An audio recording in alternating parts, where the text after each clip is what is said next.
Jewish Magic and Superstition. By Joshua Trachtenberg. Preface. To understand a people, and through it, humankind, is to see its life whole. This has been a peculiarly difficult task where Jews are concerned, for the vision of the world has been obscured by darkly bias-tinted spectacles. If, on the one hand, Christological and anti-Semitic prejudices have revealed only an infamous horde of blasphemers and parasites, on the other, historical perspective limited by Scripture has disclosed an exalted band of prophets. Hounded and persecuted as prophets must be for their vision and temerity. Between these two extremes, which have alike doomed Jews to the unhappiest of careers, a normal people, with all the faults and virtues of humanity, has pursued its normal course through history. However abnormal were the conditions against which it struggled. This is perhaps the greatest achievement of Jewry, that in the face of an environment as perennially hostile as any people has had to confront, it has still maintained its balance, it has remained a normal member of the human family, even to owning, along with its peculiar virtues and faults, the common aberrations of the human race. The Jewish people did not cease to live and grow when the New Testament was written. The 2,000 years since have seen a steady expansion and development of its inner life. New religious concepts were advanced, the old were elaborated, and always the effort has been to make these something more than concepts, to weave them into the pattern of daily life, so that the Jew might live his religion.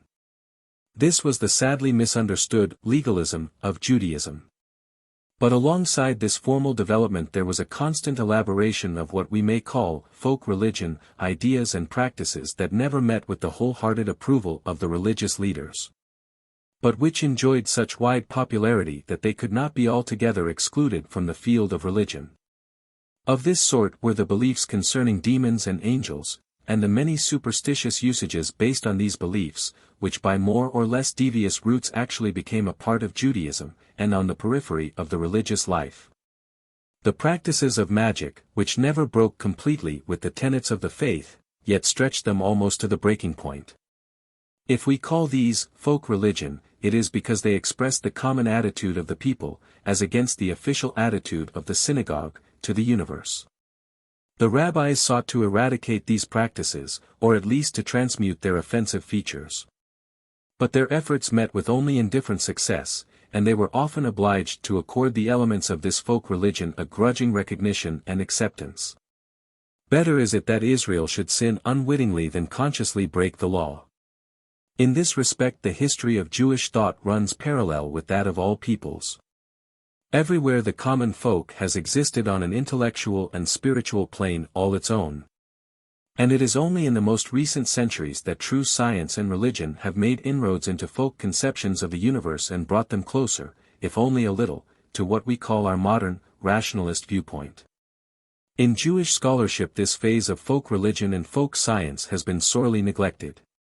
The tendency has been to impute to the Jewish people as a whole the ideas of a few advanced thinkers, to investigate philosophy and mysticism and law, the cultural and religious creations of the intellectual elite, valuable studies which, however, provide no insight into the inner life of the people themselves. This book offers a contribution to an understanding of folk Judaism, the beliefs and practices that expressed most eloquently the folk psyche, of all the vagaries which, coupled with the historic program of the Jewish faith, made up the everyday religion of the Jewish people.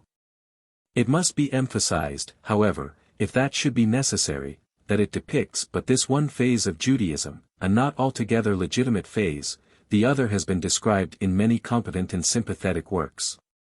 The material here presented is culled from the literature of Germanic Jewry, described in the note about the sources, the Jewry of Germany, northern France, England, Austria, Poland, which constituted culturally and historically a single community, from the 11th century through the 16th. It is with reference to this period that the terms medieval and Middle Ages are employed throughout the book. The cultural history of North European Jewry began to unfold only in the former century, though the community was in existence long before, and it retained its medieval aspect through the 16th century, and considerably later in some places. However, the year 1600, or thereabouts, has been selected as terminus ad quem, for during the succeeding century the so-called Lurianic Kabbalah, emanating from Safed, introduced a variety of new mystical elements and emphases. And also at about this time the center of Jewish life was shifting toward the east, where it came increasingly under the influence of the Slavic cultures. Until about 1600 the North European community remained fairly homogeneous, and Germanic. But we must perforce reach back to earlier periods for a complete presentation of the subject. The Bible, and predominantly the Talmudic and Geonic tradition, exercised a profound and determining influence upon medieval Jewish life. It would be vain to attempt an evaluation of medieval Jewish magic and superstition without according due weight to the older sources from which much of it derived. It should be noted that the Talmudic period is usually considered to have closed at about 500 CE, the Geonic extended through the 11th century. And it may be added that the material here presented still possesses a certain contemporaneity. To quote Marvin Lowenthal, Orthodox Jewry as the Western world knows it today is to a great extent the heir, when it is not the creation, of German Jewry. A study of Germanic Jewry in the Middle Ages discloses the origin and significance of many present-day practices. Biblical superstition and magic have been thoroughly investigated by a number of scholars. The Talmudic period also has been carefully, if not so intensively, examined. The Geonic period, unfortunately, has received much less attention. As for Northern Europe during the Middle Ages, a single pioneering chapter, very remunerative but necessarily limited, in Moritz Gudmann's Geschichte der Erziehungswesens and der Kultur der Abendländischen Juden has had to suffice. The present work, I trust, will help to fill the gap in our understanding of the medieval Jew. Jewry has been divided into two large groups, the Sephardic, representing the culture of southern Europe, Spain, North Africa, Italy, and latterly the countries of the eastern Mediterranean, and the Ashkenazic, emanating from the Germanic lands and today constituting the mass of Jews in Europe and the Americas. The distinction is largely superficial, for fundamentally they were at one in their adherence to a common tradition and law. And there was an accelerating interchange of ideas and literatures which kept them united within the embracing folds of Judaism. But differences are to be noted, differences in cultural tone which clearly reflect their environments. The Jewry of the Muslim lands produced the flowering of Jewish philosophy and poetry and science and mysticism. The North produced Talmudists, and a burgeoning superstition and magic. Throughout this book runs the thread of the remark in Sefer Hasidim, as the Gentiles do, so do the Jews. The notion that the ghetto Jew of medieval Europe was completely shut off from the temper of his age is false. The people were in daily contact, and the ideas and movements that swept Europe invaded the ghetto as well. The Jews were an integral part of medieval Europe and their culture reflected, as in a measure it influenced, all the forces operative in the general culture of the period. This was especially so in Germany, and nowhere more notably than in the folk beliefs that constitute the commonest denominator between peoples. Jewish superstition and magic represent another view, from a hitherto unexploited angle, of medieval Europe. Finally, I hope that the readers of this book will find in it some little contribution to our knowledge of the history of thought, not of Jewish thought alone, but of human thought. For superstition and magic are universal and uniform in their manifestations, and constitute an important chapter in the progress of man's ideas. Those minor variations that appear here and there are but reflections of the infinite variety and ingenuity of the human mind. Professor Lynn Thorndike has made an exhaustive and rewarding study of the history of magic and experimental science in medieval Europe, as one aspect of the history of thought. I may express the wish that this present book be regarded as a humble appendix to his work. The reader's attention is called to the list of abbreviations and Hebrew titles, and the glossary of Hebrew terms, appended at the end of the text, which may facilitate the use of this book. There remains the pleasant duty of acknowledging many obligations. I am greatly indebted to Professors Salo W. Barron and Lynn Thorndike of Columbia University and Professor Louis Ginsberg of the Jewish Theological Seminary who have read the manuscript and offered many helpful suggestions. My thanks are also due to Professor Alexander Marks and the staff of the Jewish Theological Seminary Library for their ready aid in utilizing the rich collection of that institution, to Mr. Louis Margolis, who so graciously assumed the heavy burden of preparing the index, and to the members of my congregation, Brith Shalom, of Easton, Pennsylvania, who provided me with the leisure to pursue this work, and ensured its publication. To my wife belongs my deepest gratitude. She has a greater share in this book than I can acknowledge. How do you find this book? Any thoughts about the book or the author? Any suggestion for improvement? Please take a moment to share your thoughts in a comment. If you like it, share it with your friends who might enjoy it as well. Subscribe to keep in touch. Visit CompleteAudiobooks.com for more quality content. 1. The Legend of Jewish Sorcery. The anomalous position of the Jew in the modern world is but a latter-day version of the fate that has dogged his footsteps ever since he wandered forth among strange and hostile peoples. In no time and place, however, was his status, and his plight, so manifestly unique as in medieval Europe. The essence of that uniqueness lay in his ambiguous relationship to the Christian society in which he led his precarious existence, on the one hand influenced by all the objective forces which molded his environment, on the other, shut off from that environment by insurmountable walls of suspicion and animosity. His willful persistence in his religious and cultural difference from the intolerant Christian civilization of the day, the dogmatic enmity fostered by the Church. His minority status coupled with an effective economic competition with his non-Jewish neighbors, all these combined to create an attitude of envy and hatred. But these alone do not tell the whole story. We must admit a further element into the psychological complex which determined the attitude of Christian toward Jew, an element which today has lost its force in the composition of antisemitism, but which in the Middle Ages loomed very large. For it contributed the emotion of fear, even of superstitious dread, in an age when superstition was the prevailing faith not alone of the masses, but of many of their leaders as well. Sorcery was a very real and terrifying phenomenon in those days, and many medieval Christians looked upon the Jew as the magician par excellence. The allegiance to Satan, attributed to Jews with an insistence that almost drowned out its true implication, was not merely a form of invective or rhetoric. Satan was the ultimate source of magic, which operated only by his diabolic will and connivance. Christian writers make it quite clear that this is the connection to which they refer. One secular and religious authorities took action time and again against the Jews expressly on this count. And the Inquisition occasionally availed itself of the charge to get around the restrictions of ecclesiastical law which excluded the Jew from its legitimate hunting grounds. 2. The masses also were quick to seize the opportunity afforded by this accusation, and mass attacks upon the Jews frequently followed the leveling of the charge. To cite but one instance, the most violent mob assault upon Jews in England, which overwhelmed every major Jewish community and took a tragic toll of martyrs, had its inception at the coronation of Richard I in London on September 3, 1189. On that occasion a Jewish delegation bearing gifts and pledges of allegiance was driven from the palace, publicly accused of having come to cast their enchantments over the newly crowned king, and was set upon by the crowd. The outbreak spread rapidly through the city and the land, took more than half a year to spend itself and left in its wake a trail of horrible butcheries. 3 such manifestations, in greater or lesser degree, were the usual concomitant of a like accusation. The striking feature of the Christian apprehension of Jewish sorcery is that it adhered not to certain specific Jews, who had aroused it by their actions, but rather to the entire people, en masse.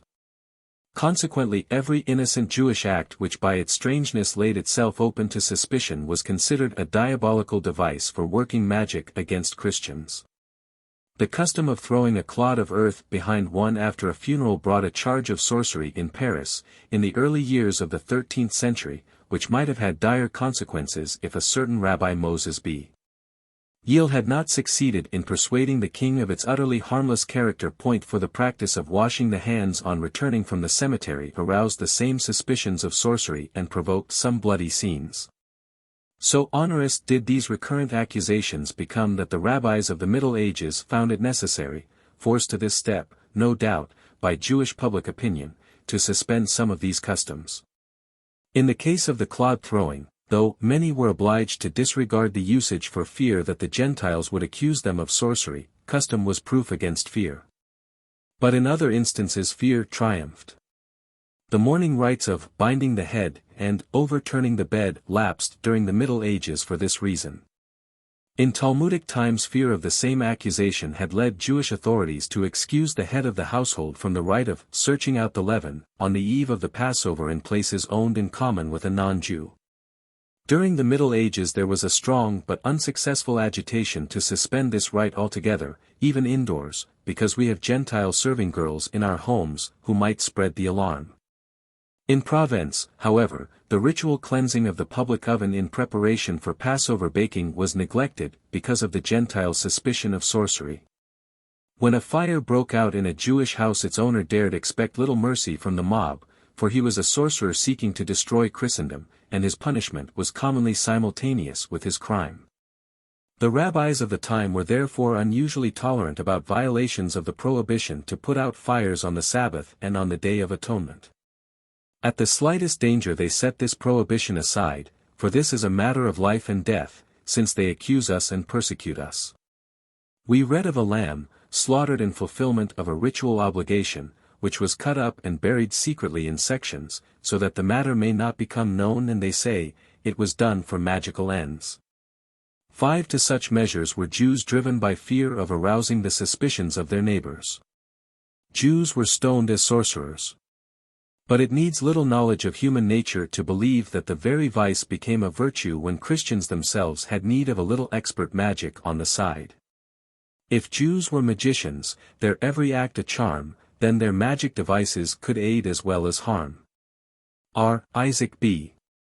Moses of Vienna, in the 13th century, tells that once when he was in Regensburg over a holiday, a Gentile who had much power in the city fell dangerously ill, and ordered a Jew to let him have some of his wine, or he would surely die.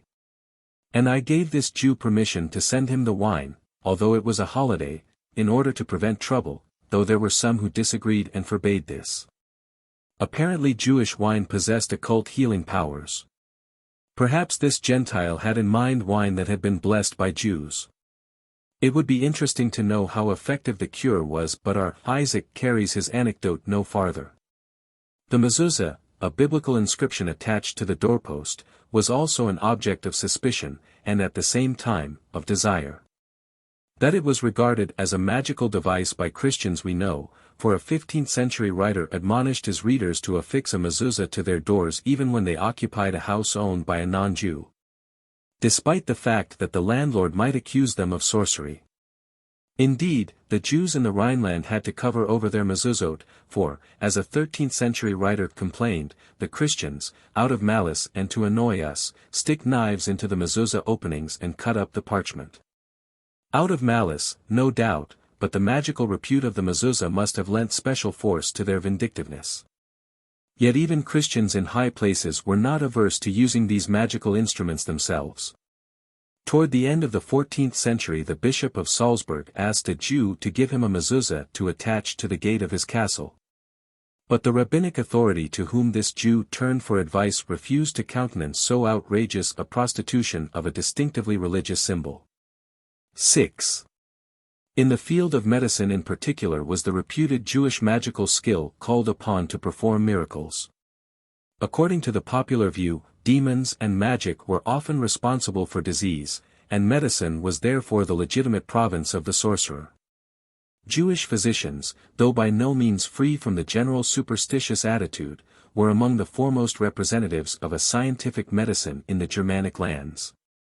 Their wide knowledge of languages, the availability of Arabic-Greek medical works in Hebrew translation, their propensity for travel and study abroad, their freedom from the church-fostered superstition of miraculous cures, relics, and the like. These often conspired to make of them more effective practitioners than their non-Jewish competitors. Paradoxically, their scientific training, such as it was, made them superior magicians in the popular view, and every triumph of medical science enhanced the Jews' reputation for sorcery. This accounts for the popularity of Jewish doctors in Northern Europe throughout this period, despite stringent church prohibitions, constantly reiterated by popes and synods, Vienna 1267, Basel 1434, etc. And the caveat of the clergy that these Jews would turn their magic against their patients. But who would risk his life in the hands of an inferior Christian physician for the sake of theological doctrine when a powerful Jewish doctor-magician could be called in? In 1657, when a Jewish doctor was given permission to practice in the city of Hall, in Swabia, the clergy epitomized the medieval clerical position in a public statement, Es sei besser mit Christo gesterben, als per Juden diar. Mit dem Teufel gesund wardens. But this pious preference was reserved for whole moments, when the issue was joined the ministrations of Satan were not rejected. For those who are interested, there are lists of Jewish physicians practicing in Northern Europe during the Middle Ages. We know of most of them only because their names have been preserved in Christian documents, recording their services to Christian rulers and prelates, their receipt or loss of privileges, or the occasional tragic reward of their efforts. For if the patient risked his life when he called in a Jewish doctor, that doctor also risked his when he rolled up his sleeves and set to work. If his ministrations were successful, he was a magician and might expect to be treated as such, with fear and respect, and active animosity. If he failed, he was a magician, and could expect to be called upon to pay promptly for his crime. The first Jewish physician we hear of in the West was one Zedekiah, court physician to Emperor Charles the Bald toward the end of the 9th century, magician, of course, as well as, or because, physician. He marked the type to the end. Accused of poisoning the emperor in 877, he no doubt suffered the appropriate punishment. 7.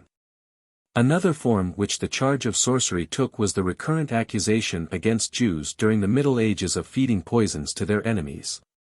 Not alone were physicians accused of poisoning their patients, but Jews in general were considered especially adept in this art. In the Rhineland, in 1090, we learn of Jews dealing in various drugs and salves, and since the exotic elements of the medieval pharmacopoeia were imported from the East, we may surmise that during this period such items were part of the regular stock in trade of Jewish merchants. We hear rather often of Jewish trade in drugs, throughout the Germanic lands. But drugs and poisons were almost synonymous terms to the medieval mind, and to the equation we may add sorcery as well. Poisoning was for a long time closely associated with sorcery and magic. Mysterious deaths might be attributed to the one or the other, and both purported to employ occult and sensational forces of nature. The same word was used in the Greek and in the Latin language for poison and sorcery, for a drug and a philter or magical potion. The fact that men actually were poisoned supported the belief in the possibility of sorcery, and this belief in its turn stimulated excessive credulity in poisons which were thought to act at a distance or after a long lapse of time. Popular credence was strong as to the possibility of wholesale poisoning. 8. When, in 1550, the Polish king Sigismund Augustus demanded of Ivan IV, the Terrible, that he admit Lithuanian Jews into Russia for business purposes, by virtue of former commercial treaties between the two countries, Ivan replied, "It is not convenient to allow Jews to come with their goods to Russia, since many evils result from them. For they import poisonous herbs into our realms." Luther wrote, "If they, the Jews, could kill us all, they would gladly do so, aye, and often do it, especially those who profess to be physicians. They know all that is known about medicine in Germany, they can give poison to a man of which he will die in an hour, or in 10 or 20 years, they thoroughly understand this art." If there is high praise hidden in these words, it was wholly unintended.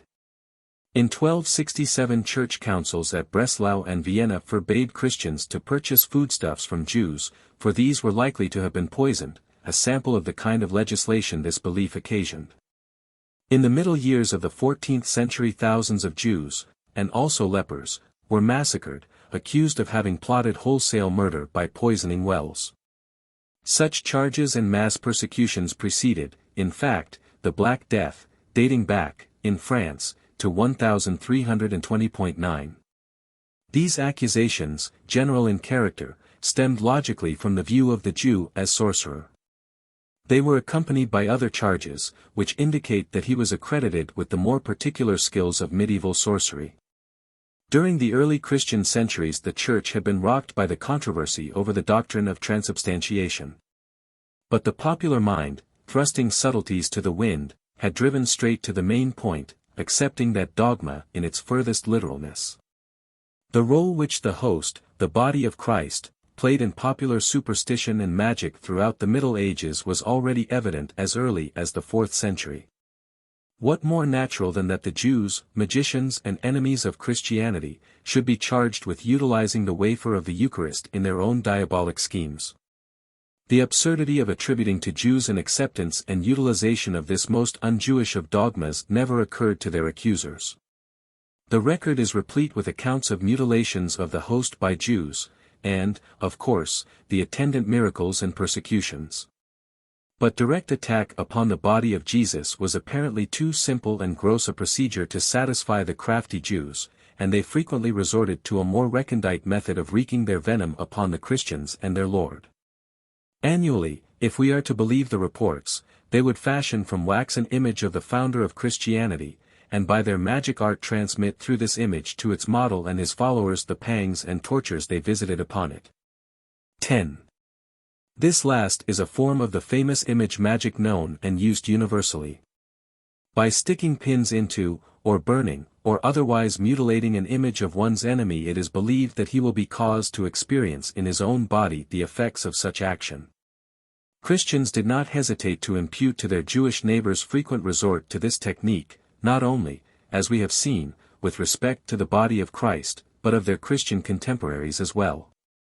In 1066, for example, the Jews of Treves were accused of having made a waxen image of Bishop Eberhard, which, after having it baptized by a priest whom they had bribed, they burned on a Sabbath. Is it necessary to add that he promptly fell ill and died? 11. Of all the charges against the Jewish people the one that has enjoyed the heartiest tenacity and the utmost notoriety, and has produced the direst consequences, is the ritual murder accusation. In its popular version it foists upon Jewish ritual the requirement of Christian blood at the Passover service. The subject of much study and infinitely more polemics, its absurdity has been conclusively established, but the true nature of the accusation has never been made sufficiently clear. 12 The legend as we know it has experienced several redactions. In its pristine form it was the product of ancient superstition, and of the idea of the Jew as sorcerer. One of the most pervasive beliefs was in the great utility for medicinal and magical purposes of the elements of the human body. Medieval magic is full of recipes for putting to occult use human fat, human blood, entrails, hands, fingers. Medieval medicine utilized as one of its chief medicaments the blood of man, preferably blood that had been freshly drawn, or menstrual blood. 13 The ritual murder accusation was the result of these beliefs. There is on record at least one accusation against a Jew, dating from the 13th century, of despoiling a servant girl, whom he was said to have drugged, of some flesh which he intended to put to a magical or medicinal use. This was the motive which was believed to have prompted many assumed ritual murders. One of the first medieval references to this accusation, made by Thomas of Cantimper early in that century, attributed the need for Christian blood to the widespread Jewish affliction of hemorrhages. Some later accounts changed the malady to hemorrhoids, which could be cured only by the application of this blood. The Jews of Fulda, Hessen-Nassau, accused in 1235 of murdering 5 children, are said to have confessed that they did so in order to procure their blood for purposes of healing. Matthew Paris's contemporary account of the alleged crucifixion of Hugh of Lincoln by Jews in 1255 ascribed to them the intention of using the boy's bowels for divination. To skip a century and a half, in May, 1401, the city council of Freiburg, in Breisgau, wrote to Duke Leopold requesting the total expulsion of the Jews from their city. The foremost count against them being that they periodically slaughtered a Christian child, for all Jews require Christian blood for the prolongation of their lives. The only Christian statement on the ritual murder charge against the Jews of Ternaux in 1494 explains their need of this blood on several grounds. Firstly, they, the Jews, were convinced by the judgment of their ancestors that the blood of a Christian was a good remedy for the alleviation of the wound of circumcision.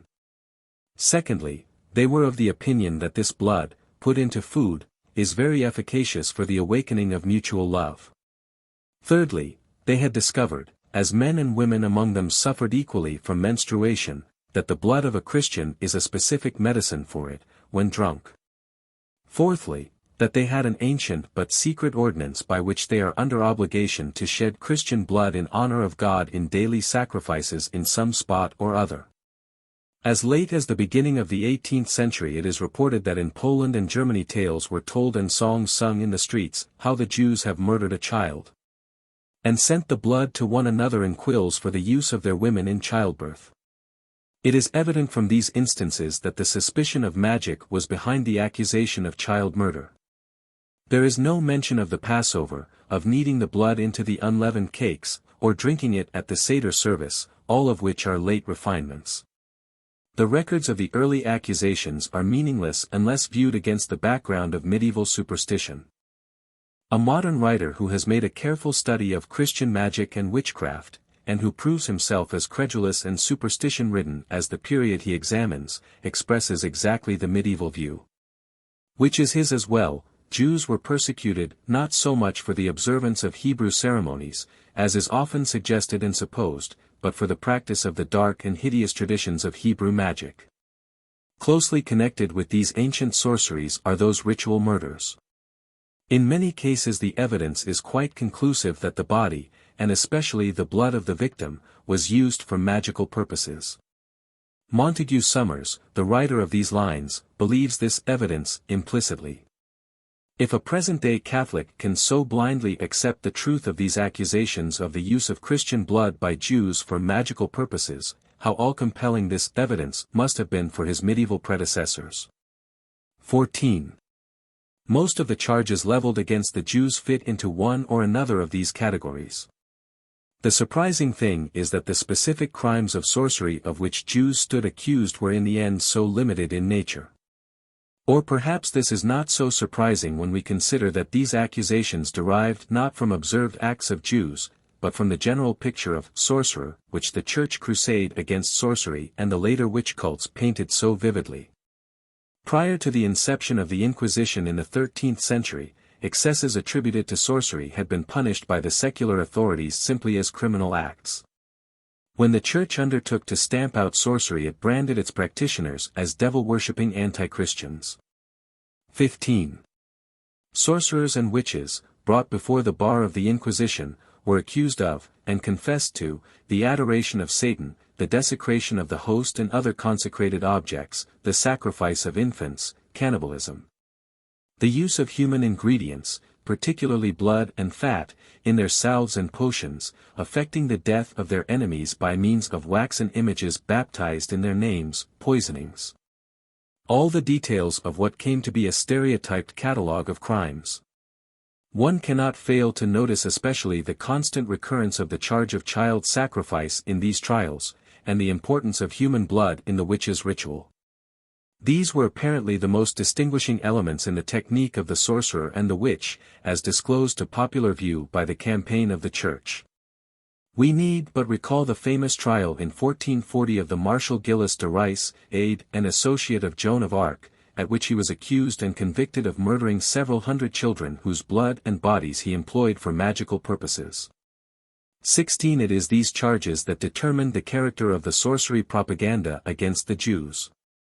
The Middle Ages inherited a tradition of Jewish sorcery from the ancient world. A host of popular magical works was attributed to Solomon and other fabled Jewish masters.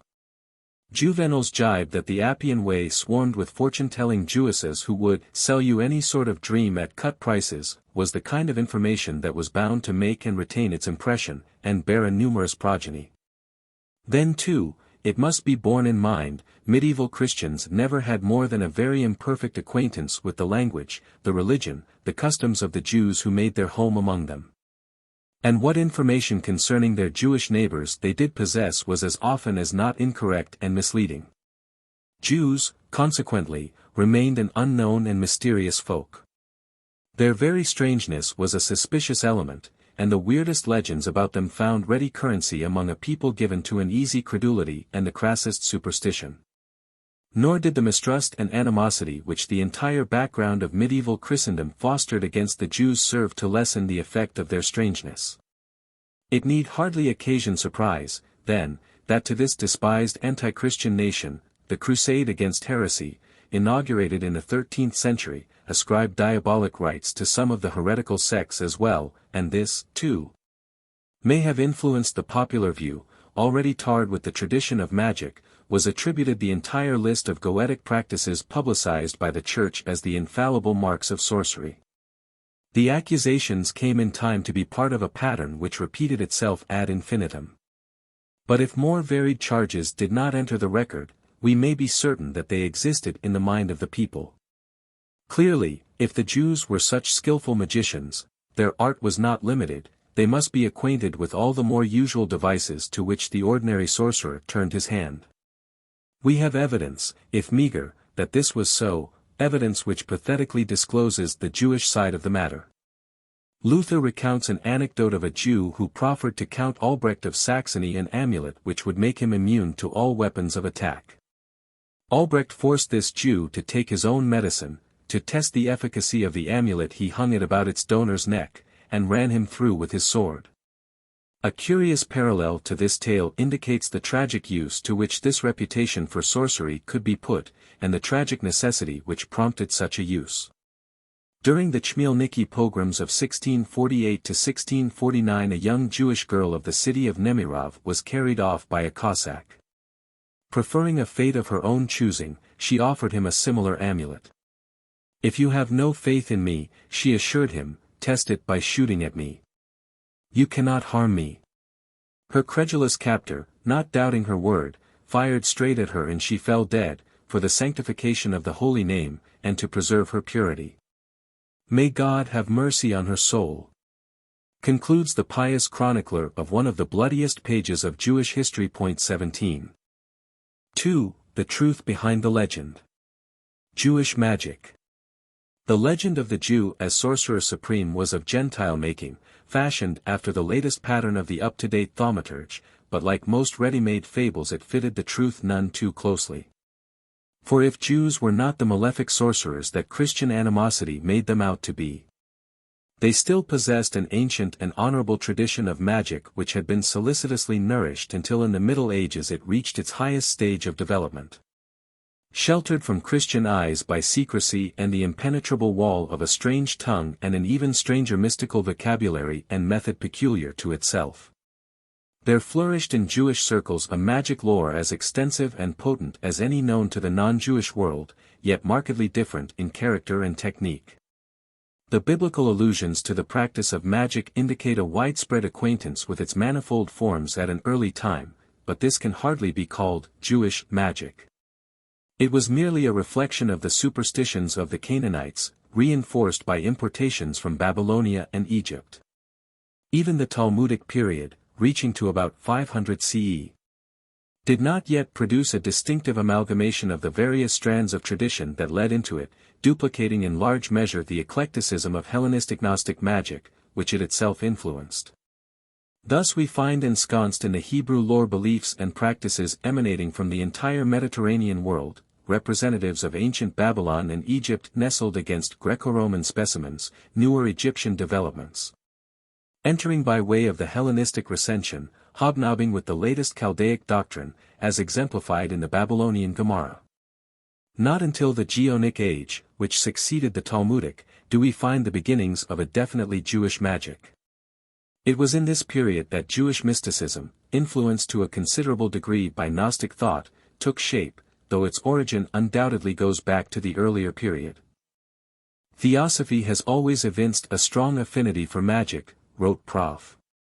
George Foot Moore.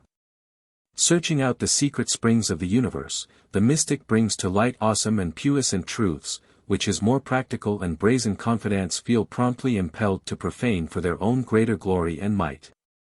Geonic mysticism opened the portals to a higher wisdom, and a more potent magic. Combined with the older eclectic lore, this evolving theurgy bloomed luxuriantly in the Germanic lands, whither its most secret mysteries were transported and incautiously revealed to the gaze of initiate and tyro alike. This magic may properly be denominated Jewish. For all its more or less assimilated foreign elements, and its general similarity to the Gnostic Jewish system imperfectly known to non-Jews as the Ars Notoria, it remained distinctive in its basic emphases. To be sure, the details of magical practice are too hoary and universal to admit of fundamental modification. Only in its general tone, the impression left by the whole, can a system of magic be distinguished from others. Its details are the lingua franca of superstition. In this sense we may characterize medieval Jewish magic as distinctively Jewish. Its fundamentals were indigenous. But the intensification of superstition among non-Jews that accompanied the attack of the Church upon sorcery was not without its influence in bringing to fruition the latent potentialities of this Jewish mystical magical lore. Wie es sich kristalt, so judelt es sich auch.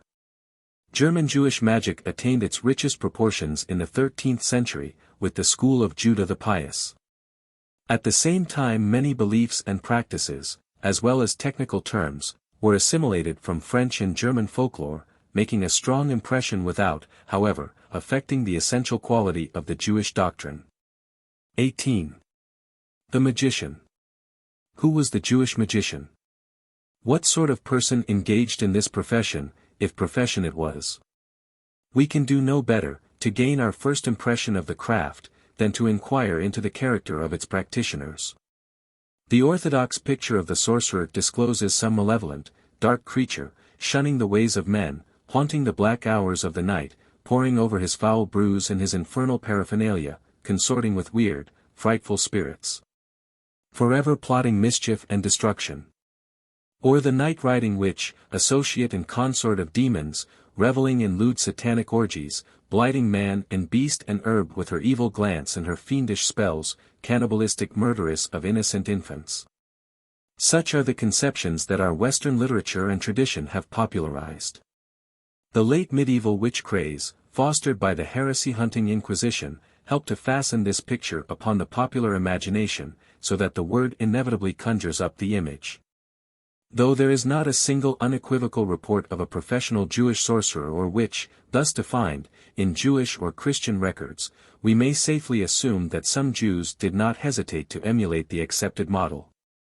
The sources indicate that Jews were at least acquainted with methods of inducing disease and death, of arousing and killing passion, of forcing people to do their bidding, of employing demons for divinatory and other purposes. The belief existed, among Jews as among Christians, that sorcerers possessed the power of altering their shapes and roaming the woods and alleys in the form of wolves, or hares, or donkeys, or cats, and of transforming their victims into animals. We find accounts of the magician's power to project his soul to far distant places, there to perform an errand, and then return to his comatose body. The common medieval beliefs that magicians, and their bewitched victims, may be recognized by the fixed, immovable stare of their eyeballs, and that their power remains with them only so long as their feet are in contact with the ground, are to be found in Jewish writings as well. Indeed, one Jewish author suggested without a smile that for this reason the only way to deal with sorcerers is to suspend them between heaven and earth. 19. The popular notion of the witch, which was in the making as early as the 11th century, is likewise reflected in the Jewish sources, but the use of such terms as lami, Broxa and Estri to describe the witch and her activities indicates the non-Jewish origin of the concept. We read in 13th century works of witches with disheveled hair who fly about at night, who feed on the blood and flesh of infants and adults, who are accompanied and aided by demon familiars, who assume animal forms to carry out their nefarious designs. A story in Sefer Asidim is a replica of dozens found in non-Jewish works. A man was attacked by a cat which he fought off. The next day a woman appeared, badly wounded, and asked him for bread and salt to save her life. In 1456 the German, Johann Hartlieb, told a similar tale of a cat which attacked a child and was driven off and stabbed by the child's father. A woman was later found with a wound in the same place. Jacob Sprenger related as a recent occurrence in a town in the Diocese of Strasbourg, that a laborer, attacked by 3 enormous cats, beat them off with a stick, and was subsequently arrested on a charge of brutally beating 3 ladies of the best families in town. Minamai Yuni, in his commentary on the Bible written in 1430, displayed his knowledge of the full-blown witch doctrine. There are men and women, he wrote, who possess demonic attributes. They smear their bodies with a secret oil, and instantly fly off like the eagle over seas and rivers and forests and brooks, but they must return home before sunrise. Their flight follows a predefined course from which they cannot deviate. Anyone who trespasses upon their meeting place is likely to suffer grave harm. They transform themselves into various animals, and into cats. These are typical details of the medieval witch cults. Manasseh B. Israel favored the explanation that witches can change their forms because Satan, whom they worship, fashions around their bodies the simulated forms of animals. The proof lies in the fact that when the paws of a pseudo-wolf are amputated, the witch or magician appears minus hands and feet. His comment that, "It is well known that all sorcerers and witches make a compact with the demons and deliver their souls over to them," is the leitmotif of medieval sorcery. 20. Though these ideas, taken over bodily from Christian superstition, occur from time to time in Jewish works, most writers make it clear that they have not Jews in mind when they advance them. There are men and women who do these things, but not Jews specifically. Yet some writers were prepared to admit that Jews, too, might be engaged in such activities. If the precentor prays for a sick witch, one should not respond, "Amen." If certain women are suspected of cannibalism, a warning of the punishment that will be meted out for such crimes should be pronounced when they are present in the synagogue. When an estri who has eaten children is being buried, one should observe whether her mouth is open, for if it is, she will persist in her vampirish pursuits for another year unless it is stopped up with earth. These remarks imply that Jewish communities suspected the presence of witches in their midst. 21. But a study of the Hebrew sources, and of the factors that influenced the development of Christian magic, creates the conviction that this picture of the witch and the sorcerer was an exotic graft on the main stem of Jewish tradition. That the Jewish magician was of another sort altogether. For one thing, the literature paints Jewish magic and its practitioners in totally different colors. But even more telling is the fact that the peculiar characteristics attributed to European magic effectively prevented the enrollment of the Jew in its service. While the availability of an equally potent yet respectable Jewish technique rendered it unnecessary to turn elsewhere. Jews were ab initio excluded from the medieval fraternity of sorcerers and witches because these were commonly branded as members of heretical anti-Christian sects. In their organized form, the witch cults employed various blasphemous burlesques of church rites in their own ritual, blasphemies to which sorcerers were also addicted, and which in themselves were accredited with magical potency. These could have no meaning for Jews. Further, medieval witchcraft and sorcery were based upon a perverted worship of Satan, according to popular belief. And individual warlocks were supposed consciously to accept the suzerainty of the power of evil and to operate through an appeal to his aid. Jewish magic, to the contrary, functioned within the framework of the Jewish religion, which naturally excluded any such association, real or fancied, with the arch-opponent of God.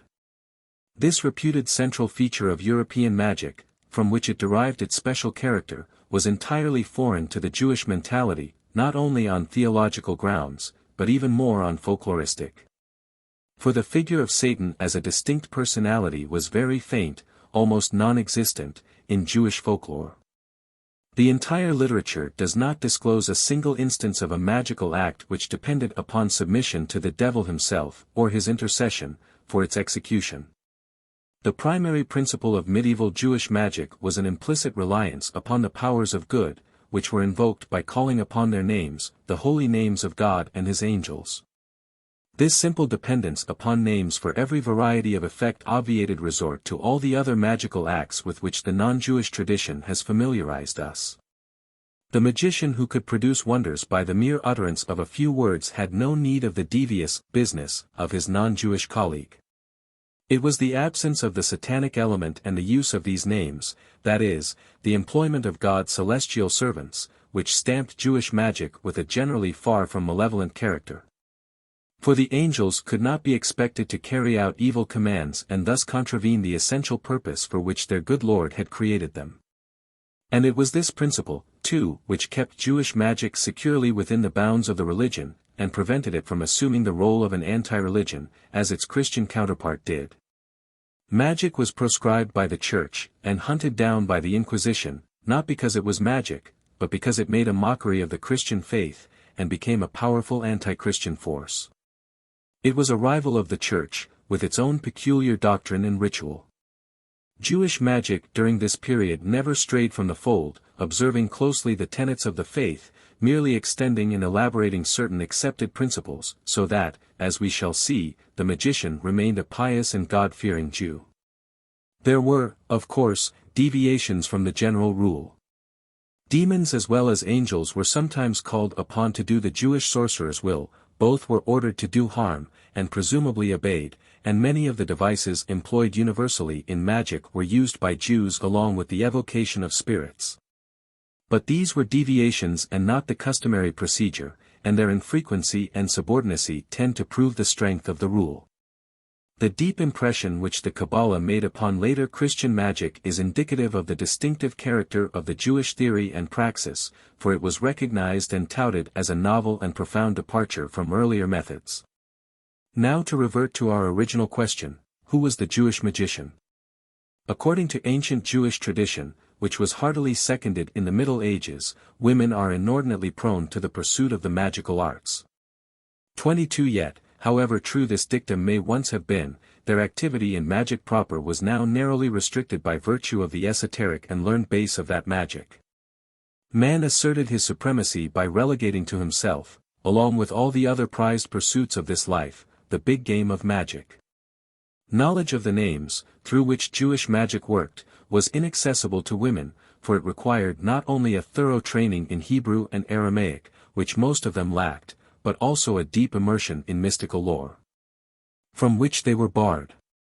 Evidently what the authorities had in mind was that women were the spearpoint of the forces of superstition, that it was they who propagated the bizarre notions upon which the popular imagination fed. That they were the fountainhead of all those household recipes and remedies and whispered charms with which medieval Jewry was plagued, or saved.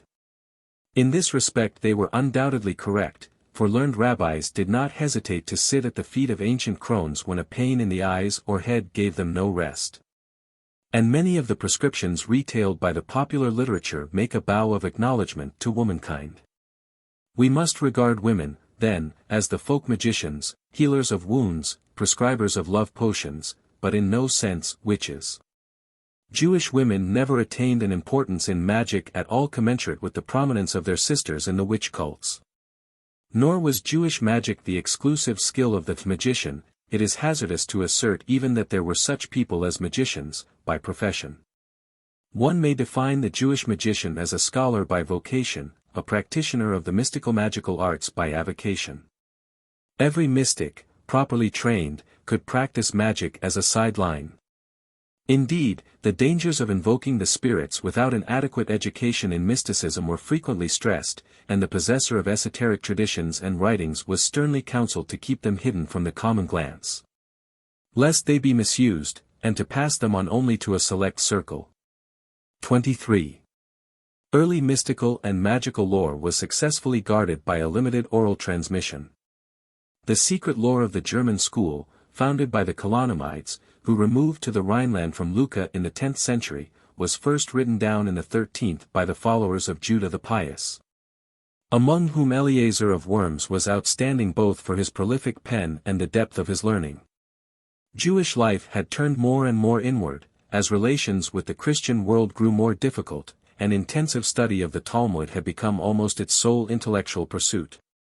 The result was that religious emotion, stifled by an exclusive emphasis upon hair-splitting technicalities in interpretation and observance of the law, finally burst its casuistical bonds, as has so often happened, and sought a free and ecstatic outlet in the luscious green fields of theosophy. This inner need was the prime incentive for the popularization of mystical doctrine that began at this time, concurrently in Germany and in Spain.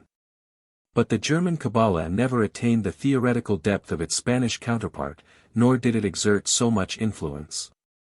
A word about the Kabbalah and its relation to the subject matter of this book. properly used the term denotes the vast theosophical system elaborated in southern Europe during the Middle Ages on the basis of ancient tradition. The so-called German Kabbalah, essentially a Hasidic or pietist doctrine, had intrinsically little relation to this system, being rather a short-lived excursion from the main line. And in the brief space of a century it was overwhelmed and lost in the intricacies of the greater doctrine. Two broad types of Kabbalah have been distinguished in Jewish tradition, the theoretical, Kabbalah I-unit, which is the Kabbalah, and the practical, Kabbalah Ma'asit, which is really a misnomer. For the magical practice that it denoted had little enough to do with Kabbalah, even in its purest form, the invocation of names, and moved farther and farther away as it embodied a hodgepodge of ancient and medieval, Jewish and foreign elements. While Kabbalists themselves limited the term to name invocation, in popular usage it was generic for the entire corpus of Jewish magic. 24. The Germans, lacking in philosophical training, exerted all the greater influence on the practical Kabbalah, as well as on ecstatic mysticism. Their school stressed the inner significance and higher mystical values of Hebrew words and letters, going to the extent of counting the words in the prayer book so that none might fall out or be altered, and the role of Kavanah. A profound concentration upon these inner values, in bringing to fruition their mystical promise. 25. Here we have the heart of the teaching concerning magical names, which, while adumbrated in the Talmud and developed in the Geonic period, reached its choicest and richest flowering in the doctrines of this school. What was put in writing became the common property of all who could read, and many who did not understand professed to be able to perform miraculous deeds by the bald repetition of what was written. The common fate of popularizations befell this mystical learning. The would-be experts flourished, oblivious of the bitter censure of the truly learned. So we may say that every Jew whose desire led him thither essayed a little magic in a small way. But it was generally recognized that only a minor portion of the mystical lore had found its way into books, much of it still remained private, jealously guarded property. The keepers of this treasure were the great magicians of the Middle Ages, in the public imagination at least, not because they were magicians, which is an unavoidable paradox, but because they were the supreme masters of the learning of which magic was an incidental offshoot. This is why such figures as Samuel, father of Judah the Pious, Judah himself, Eleazar of Worms, Eleazar B., Nathan of Mainz, heirs of the Colonomide lore, and even such non-mystics as Rashi and his grandson R. Tam, Yil of Paris and his pupil Meir of Rothenburg, renowned for their Talmudic scholarship, stand out in the legends as the greatest miracle workers of the period. 26. Forbidden and permitted. It is this paradox, and the generally legalistic approach to the subject, which make medieval Jewish discussions of magic so unprofitable. The medieval writers sought to hew close to the Talmudic line, and adhered to the rabbinic classification at a time when it was essentially obsolete. As a result, the generic terms usually applied to the magic arts, kishuf and lash, occur in a dual sense, sometimes to record the condemnatory verdict of the ancient law books, and again to designate the less reprehensible contemporary forms. The purpose of the medieval observations on the magic arts, we must bear in mind, was not to describe them, but to determine the degree of guilt attached to them, in accordance with Talmudic law. In conformity with the usual legal propensity for rehearsing precedents, the Talmudic definitions and distinctions were usually repeated verbatim, shedding little or no light upon the current varieties and forms. The Bible had pronounced an unqualified condemnation of sorcery. The Talmud, while maintaining this fundamental attitude, pursued its customary function of clarifying and classifying Jewish law, and so broke up the all-inclusive category of sorcery into several divisions, establishing varying degrees of guilt. Two main types of forbidden magic were distinguished, that which produces a discernible, material effect, by means of the performance of an act, and that which only creates the illusion of such an act or its effect, azat, eye name. Capturing the eyesight. Or, as a further observation defined them, the one operates without the aid of demons, the other requires their assistance. The practitioner of the first type merits the biblical penalty of death, the second is forbidden but not so punishable. Still a third kind of magic, permitted from the start, involved the use of the laws of creation, a term which was later interpreted to signify the mystical names of God and the angels. 27. So stated, the distinction between the first two is far from clear and precise, and was hardly understood by the medieval writers. As Eleazar of Metz wrote, I questioned my teachers about this, but they gave me no satisfactory reply. They spoke often of a forbidden magic in the narrow and technical Talmudic sense of the performance of an act, taking hold of a thing and manipulating it, or the performance of enchantments. Yet this prescribed magic did not include the other forms, the invocation of angels, the invocation of demons, and the employment of names, which they regarded as distinct divisions, at the least more acceptable, and by some expressly permitted and even employed.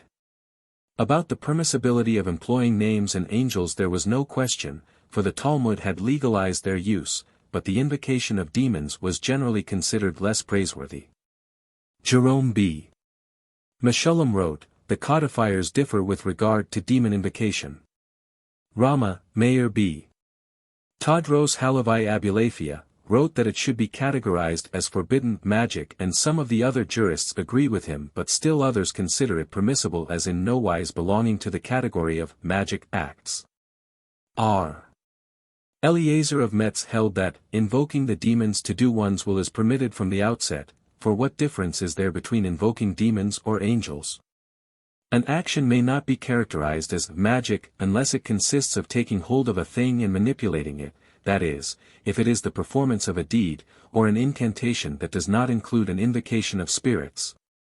But invoking demons is permitted ab initio.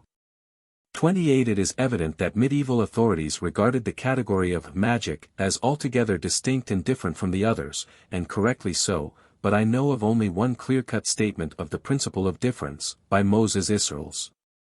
The counterfeit type of magic also appeared often in the discussions.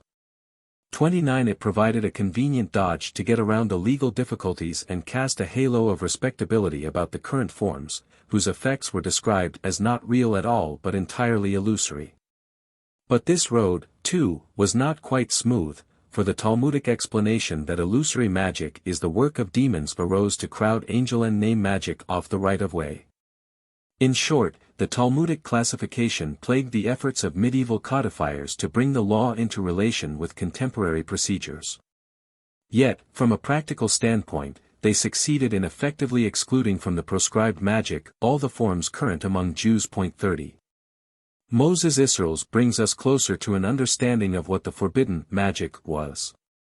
The roots of the magical arts are three, he wrote: God, science, and nature.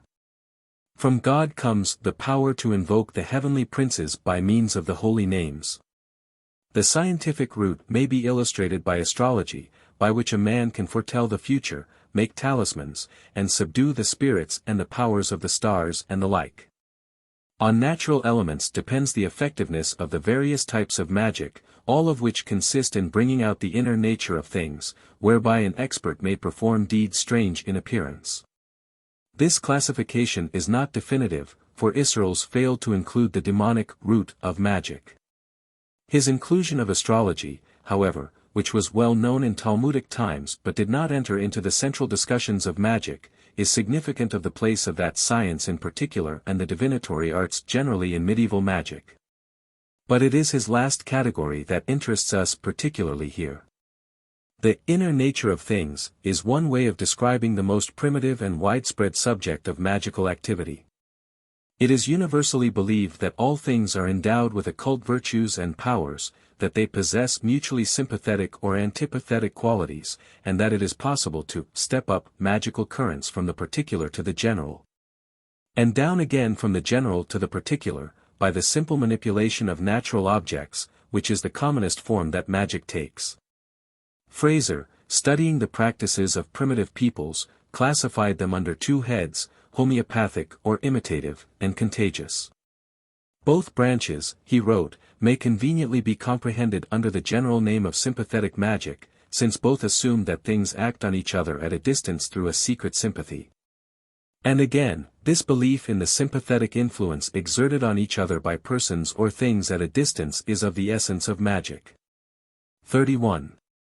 It is characteristic of magic that with the advance of religious thought and the recognition of a spirit world, it tends to move closer to religion, and to depend increasingly upon the spirit forces of religion for its effects. The rabbinic authorities set their face against all practices that smacked of Israel's heathen origins, and prominent among these was the performance of an act without resort to supernatural aid, which was for them the forbidden magic to be punished by death. Their opposition was not to magic generally, but to this particular idolatrous form. The use of angels, names, and even demons, involving an appeal to the supernatural and a recognition of the supremacy of God, was admitted past the barrier on sufferance, but the first type was rigorously excluded. It was this distinction which the medieval writers sensed and voiced negatively, without fully comprehending it, for the ancient bitter struggle against idolatry had long since been won, and the distinction had lost its force. Medieval Jewish magic depended almost entirely for its success upon the spirits and names. Sympathetic devices persisted, as we shall see, but their role was regarded as secondary and incidental to that of their theologically more acceptable successors. Here we have a striking difference between Jewish and Christian magic in the Middle Ages. While the latter frankly recognized and employed the occult forces inherent in nature, recipes employing these forces slipped into Jewish practice by the back door, so to speak, disguised as bona fide invocations of the spirit world. Now we can understand why such categories as good and bad, white and black magic are foreign to Jewish thought. These distinctions are concerned with the purpose of the magic act, while Jewish discussion centered around the method, and the legal attitude toward it. I do not mean, of course, that rabbis had no interest in the ends toward which magic was pursued, that a legal technique could be used criminally with their approbation. They often expressed disapproval of even the legally recognized methods just because they might be harmfully applied, and strenuously objected to placing mystical information in the hands of people who were not to be trusted with it. But the scholarly and pious character of the student of mysticism and the essentially religious nature of Jewish magic ensured a minimum of misuse of this lore. There was never any question that the immoral practice of magic was not countenanced by Judaism, and therefore the discussion could remain on a legal plane. However, Jews were acquainted with this prevailing non-Jewish classification, as is indicated by the effort of Mina Mayuni and others to interpret the word necromancy. Nigromantia is a combination of two words, niger, Hebrew, gathered together, collected, like water that has been stored up, and mansia, the name of the incense that magicians burn to the demons. But I have heard another explanation, that niger means black, and this is why the Germans call it Schwarzkunst. As an example of nigromantia he cited those who offer up their sperm to the spirits or demons with appropriate incantations. 32. It is best to be heedful. The popular attitude toward magic and superstition, leaving aside the legalistic approach, recalls an incident that illustrates it perfectly. A teacher of mine, out for a stroll, was suddenly confronted with a black cat from which he shied away nervously. One of his students, observing this, twigged him, "You're not really afraid of a black cat, Professor." "No," he replied indignantly, "of course I don't believe in such nonsense. But there's no harm in being careful." He might have been quoting Sefer Asidim 33, "One should not believe in superstitions, but still it is best to be heedful of them." This qualified skepticism was the farthest advance toward the modern spirit on the part of the religious authorities. The masses, if we may judge from the innumerable superstitions that were cautiously honored, took that qualification earnestly to heart. The zeitgeist overpowered even the most rationalistically inclined of the rabbis. The Jewry of southern Europe owned several daring spirits who uncompromisingly stigmatized magic and superstition as folly and untruth, but in the Germanic lands none dared go so far. Though a few singled out one or another phase of magic for their contempt, or proved themselves free of one or another superstition by their actions. The authorities, whose religious convictions and position obliged them to voice at least half-hearted disapproval, could do no more than threaten the practitioners of magic with disaster. They would be punished for their acts, whether by the spirits whom they had momentarily enslaved, or by the wrath of God. According to some, it was the prevalence of superstition and magic among the Jews that delayed the redemption of Israel from exile. One opinion had it, if you see a Jew who apostatized neither because of love nor through compulsion, you may know that he or his parents engaged in sorcery. 34 Sometimes the rabbis sought to counteract the influence of traditionally received techniques by arguing that they were no longer applicable, for it is known that nature varies from place to place and from time to time. Or on the ground that the requisite skill had been lost. Often they tried to soften the impact of superstitious practices by reinterpretation, by injecting religious meaning into them. 35 But the validity of superstition and magic was universally accepted, and the very rabbis who deprecated them were often obliged to condone them also. Moreover, no matter how violently they condemned popular misapplication of mystical teachings, they were obliged to admit that the permitted categories of magic, especially the invocation of godly and angelic names when practiced by adepts whose learning and piety could not be doubted, were in consonance with the religious tenets of Judaism and could not be denied. It was this acknowledgement that underlay the fatal inconsistency of religious opinion. The camel's nose once inside the tent, its entire hulk could no longer be excluded. One can hardly blame the masses for their unhesitating acceptance of the truth and power of magic. Whatever faith in an all-powerful God may have taught them to the contrary, the common people believed in the might of the magician and stood in awe of him. If anyone quarrels with a sorcerer, he has brought his death on himself.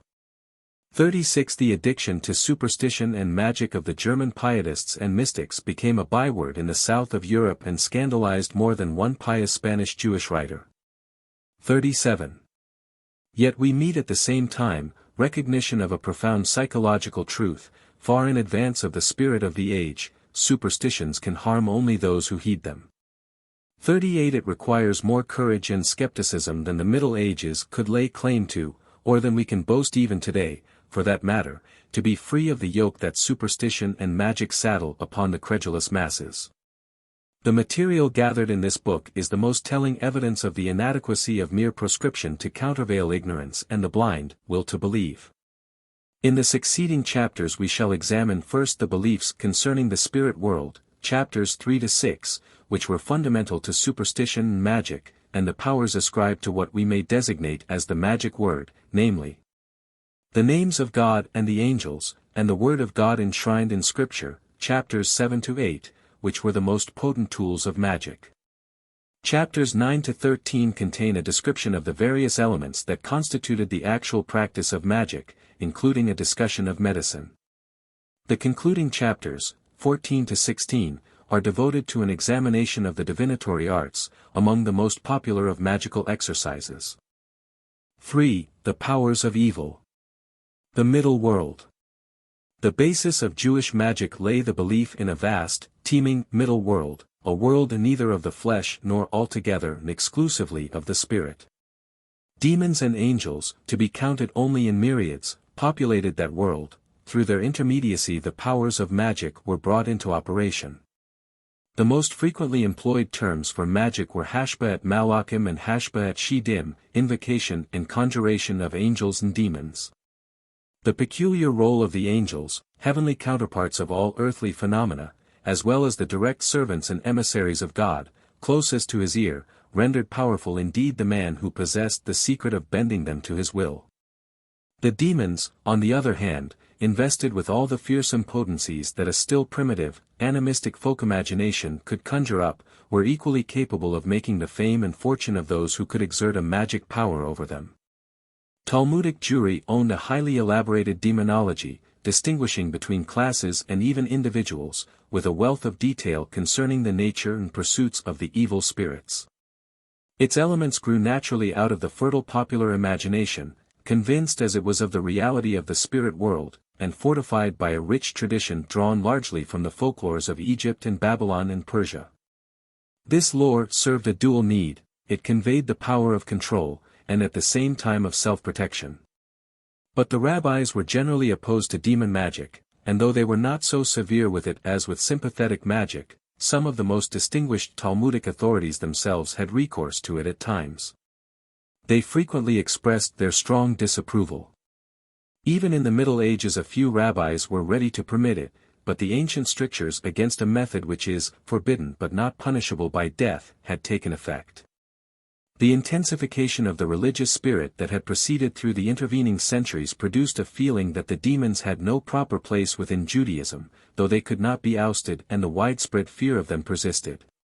Traffic with the spirits of uncleanness, as they were often called, was repugnant to the Jew, who regarded them as inimical not alone to mankind, but to the pursuit of the religious life. The great development of name magic, on the other hand, crowded out the earlier form. Invocation of demons, therefore, occupied a very minor position in medieval Jewish magic. The demons were employed almost exclusively in divination. Jewish demonology, consequently, experienced little inner development during the Middle Ages, but clung closely to its early forms, and new departures were mainly borrowings from French and German sources. Which in itself is an indication that the estimation of demons in magic had depreciated. Interest in the evil spirits centered mainly about their malevolent nature and implacable enmity toward man, and hence about the need and the best methods of protection against them. Hardly a murmur of doubt do we hear of the existence and reality of the evil spirits. The Talmudic literature, both the Aggadic folklore and the Halacha, accepted their presence as axiomatic. 39 We may readily understand then, how it is that in the Middle Ages a people fed on this literature no longer questioned. The Kabbalah, indeed, accorded the demons an integral role in a cosmic design in which the right and the left are the opposing currents of pure and impure powers filling the world and dividing it between the Holy One and his adversary. In all of medieval Jewry there were few who raised their voices against this superstition. Some Karaites vigorously repudiated such beliefs, and characterized them as merely human imaginings. Maimonides and Ibn Ezra took a similarly strong stand. But these were citizens of southern, Mohammedan lands. Not a word to this effect do we hear in the north of Europe. Our literature takes them as much for granted as did the Talmudic. Certain works, especially from the school of Judah the Pious, reveal their activities on almost every page. Rashi repeated the Midrashic comment that every living thing represented in the ark included even the demons. 40. If we are to believe Moses of Tishon, 41 Ibn Ezra paid dearly for his hardihood in denying the existence of demons. Ibn Ezra wrote in his book, he says, of a surety there are no demons in the world. Verily he erred in this matter, for they were ever at his side, and indeed they proved their existence to at him.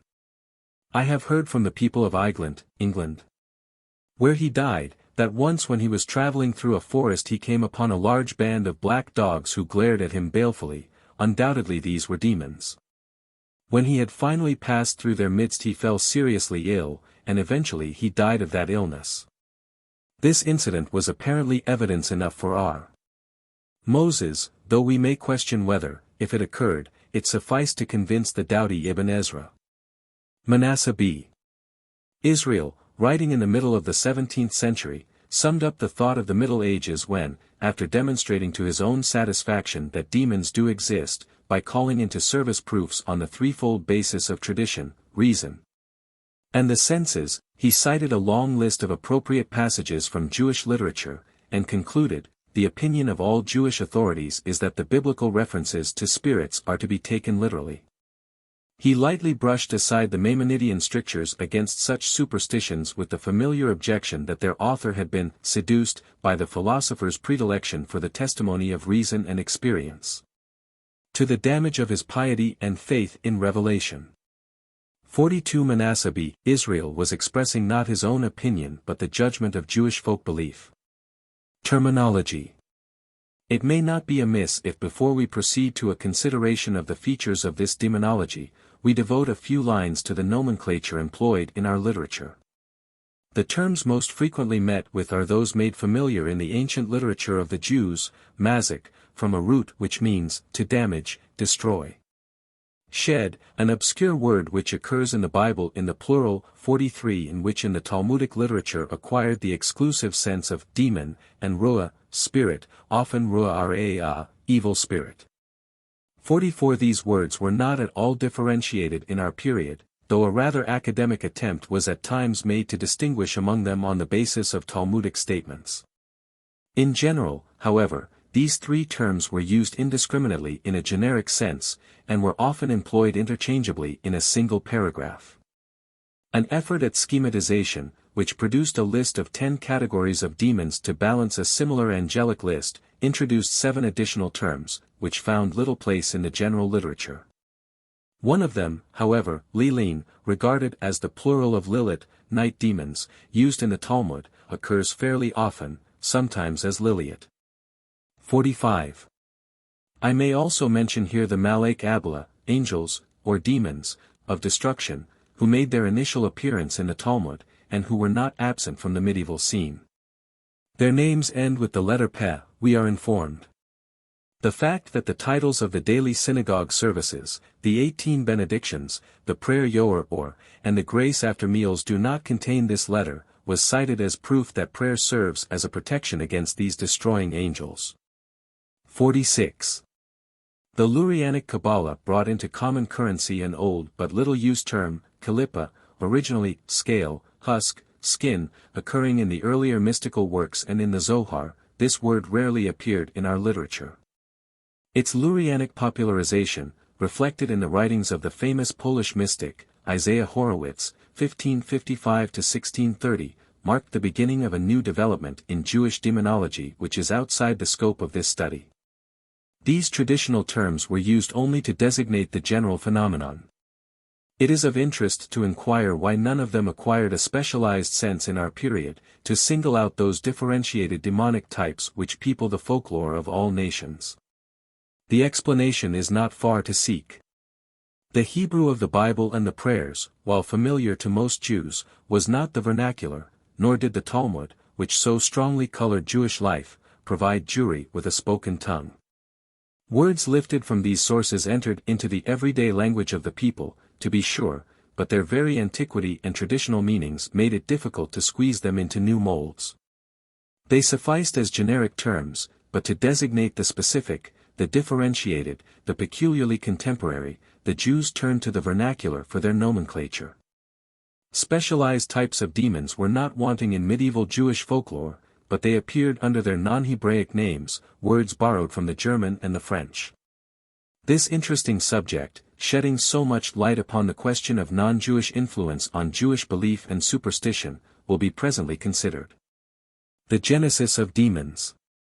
The number of demons in the world was prodigious. One Christian census estimated them as somewhat more than one for each person on earth. Our sources spurn such conservative figures, their number is uncountable, the simple unit employed in referring to them is no smaller than the myriad. 47. The question of the origin of this demonic horde naturally agitated the medieval mind. It was of a special interest to the Jews, for in a world altogether fashioned ex nihilo by the Creator of all things, the demons alone have no recorded birthday. The first chapter of Genesis is silent concerning them. Talmudic tradition, however, provided the clue which was followed in the Middle Ages. On the first Sabbath eve, at twilight, as God was putting the finishing touches to his great work of creation, he turned his hand to the construction of these beings, who, though included in the plan of things as they were to be, might well be left for last. He had not progressed beyond the fashioning of their souls, however, when the hastening Sabbath overtook him, and he was obliged to cease his labors to sanctify the first day of rest. So it is that the demons have no bodies, but are constituted wholly of spirit. 48. But this explanation did not suffice to still all doubts, and a medieval rabbi, 49, during the course of a disputation with a renegade Jew, appended an interesting codicil to this theme. There remained yet another category, unaccounted for by the rabbinic theory and known to Jews under their non-Jewish names. Archegil, our disputant, mentioned specifically the Lutin and the Fey, which possessed both soul and body. These obviously required something more than the traditional explanation. This Archegil provided. He utilized a rabbinic legend to the effect that during the 130 years after the expulsion from Eden, when Adam was parted from Eve, he had relations with female demons who bore him demonic offspring. To account for this corporeal group which the Talmudic rabbis didn't know. The spirits whom we know as the Lutins and Fays are the children of Adam by this unnatural union, said Archegel. We read also of still another demonic category, whose members were created afresh daily out of the ranks of the most recent tenants of the grave. It is not altogether correct to hold, as some students have, that in the popular conception the spirits of the dead roamed the world as specters and vampires, recruits to the demonic armies. On the contrary, the spirits of the dead were believed to remain in close contact with the living, retaining their old interests, and often performing signal service for their relatives and friends who still inhabited this earth in the flesh. Provocation, it is true, might stir them up to strike back at their enemies. But in general the dead were not regarded as malevolent, rather were they seen as wistful, harmless shades haunting the graves which shelter their bones. The spirits of the wicked, however, do become bona fide demons, and it is these that constantly replenish the demonic ranks. So vicious were they believed to be that special warnings were posted against them. Wounds which they inflict can be cured by no human means, but their healing rests in the hands of God alone. 50. I may add that the idea, so frequently encountered in Christian writings, that the demons are the gods of the heathen, is to be found in medieval Jewish works as well. 51 But it played no part in the popular belief. It should be noted, finally, that in all this the demons, evil as they were, remained the creatures of God, subject to his will and respectful of his divinity, and actually subservient to the angels. 52 We have here no dualism. Even the Kabbalistic mysticism which divided the universe between two opposing forces of good and evil, did not oust God from his position of overlordship. The German mystics, immersed in a deep piety peculiar to themselves, did not for a moment countenance any such heresy, and nowhere in the literature of Northern Europe do we find a suggestion of the autonomy of the demon world. Attributes and functions. In what guise were these demons visualized? Altogether invisible to men, though the more acute sensitivity of animals responded to their presence. 53 It is not to be wondered at that the prevalent conception was as vague and undefined as these creatures themselves. The rabbis of the Talmud had long since postulated certain demonic attributes which remained constant during the Middle Ages. The demons, in accordance with their origin, are between angels and men. They have wings like the former, and move about from one end of the earth to the other, and know what will come to pass, but, like the latter, they eat and drink, propagate their kind, and die. They see but are themselves invisible. In consequence of their lack of bodies they cast no shadow. 54 These characteristics, whose Talmudic authority permitted no questioning, were the constant features of the medieval conception. A few new details were added, but they were not, I am afraid, of much help in making the evil spirits more readily recognizable. Rashi, for one, attempted a degree of differentiation on the basis of several Talmudic remarks. Among the various kinds of demons, Mazakin, he wrote, Shedim have human forms, and eat and drink, like men. Spirits, Ruin, are completely disembodied and formless. Lilin, which are possessed of human forms, also have wings. The rabbinic view, which was applied generally to the entire demon world, presented difficulties to the logical mind. A 15th-century authority essayed an explanation of how it was that these creatures of spirit could simulate man in certain respects.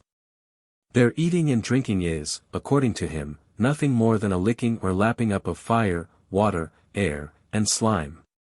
Their decease, again, is not to be understood in our mortal sense. When they dry up, from lack of these sustaining substances, they return to their primordial state. This is the manner of their death. But our author's ingenuity gave out in the matter of propagation.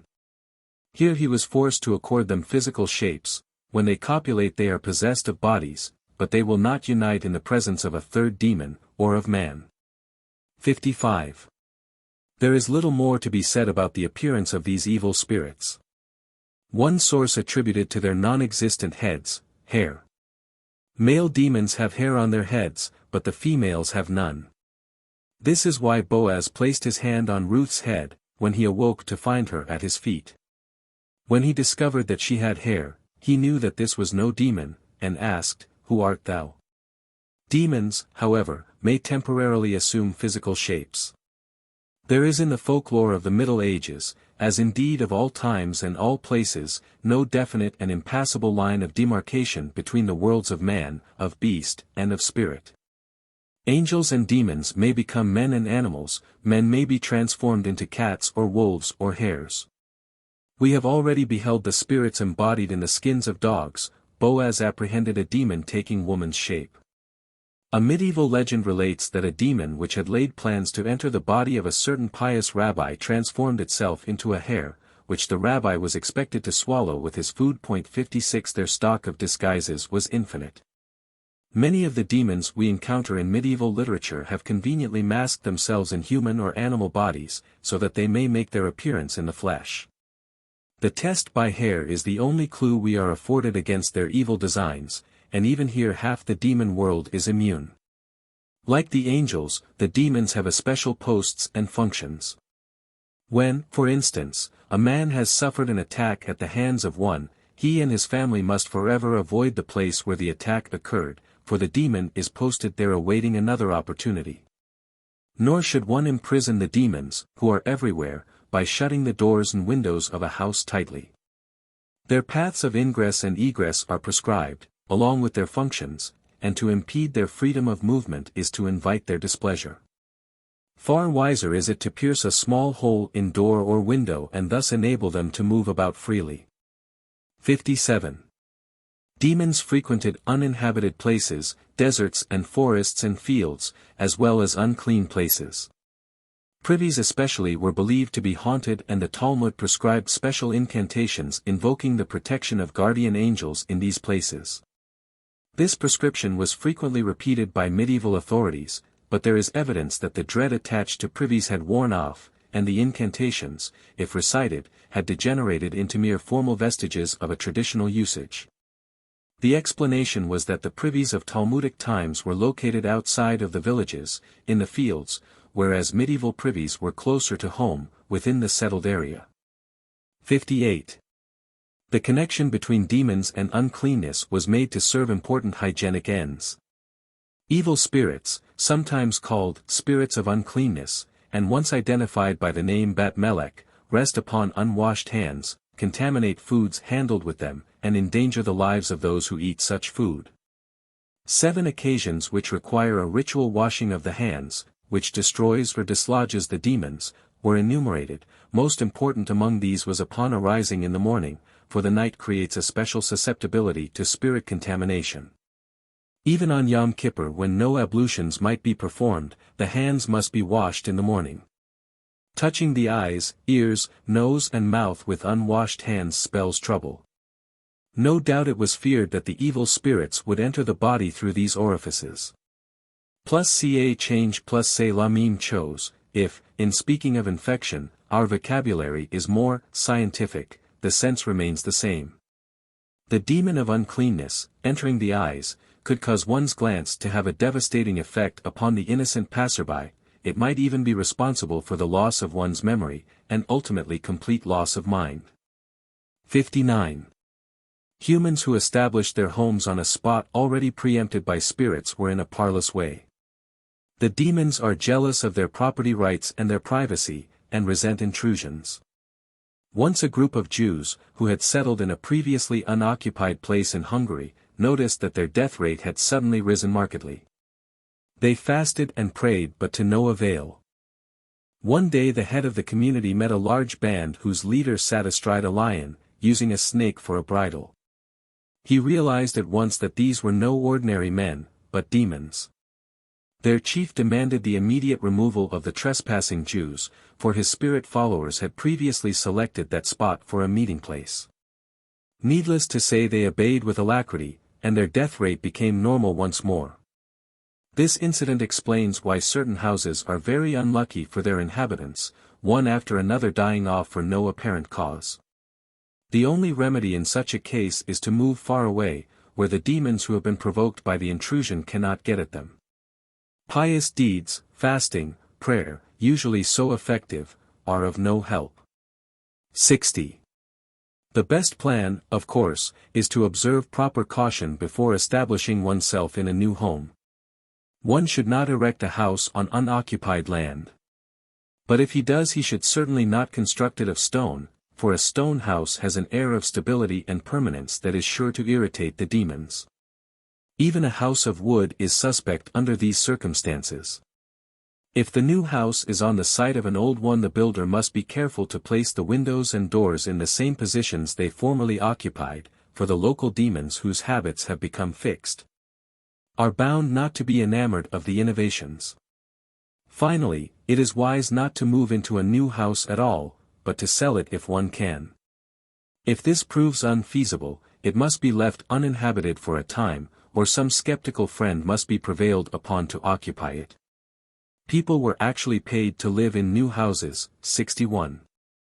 The general rule was that bad luck clings to a place or a person or a family, because once the spirits have chosen them for their special prey they cannot be shaken off. A house or a city in which children die young, a family that has been frequently bereaved, a woman whose husbands do not survive, all must be avoided like the pest. To illustrate the strength of this belief in the tenacity of misfortune, I may cite this tale. A woman who had become barren came to Judah the pious for counsel. The mystic should succeed where medicine was powerless. He told her that nothing would help, except that she be forgotten like a corpse moldering in the earth. To carry out his prescription he had her children place her in a grave, and then had armed men, hired for this purpose, make a sudden attack upon them so that they were frightened and ran away, completely forgetting their mother. She arose out of the grave, newborn, and in short order proved the efficacy of the remedy. The symbolic interment and rebirth freed her from the misfortune that was her lot in what had now become her previous existence. 62. Demons consort in the shade of trees, and in shadows cast by the moon. In fact, children who are moonstruck display symptoms that point definitely to the demonic source of their illness. Their alternating chills and fevers are due directly to the fact that the demons who inhabit moon shadows are compounded of fire and hail.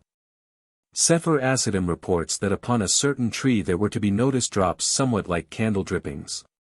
When a man wished to cut this tree down he was warned by a sage, "Beware that you do not bring about your own death. Don't even shake that tree. For if you anger them they will certainly do you harm. In this tree the liliot foregather." Nut trees in particular were to be shunned as the meeting places of the spirits. 63. A special connection exists also between the storm winds, tempests, whirlwinds, and the evil spirits.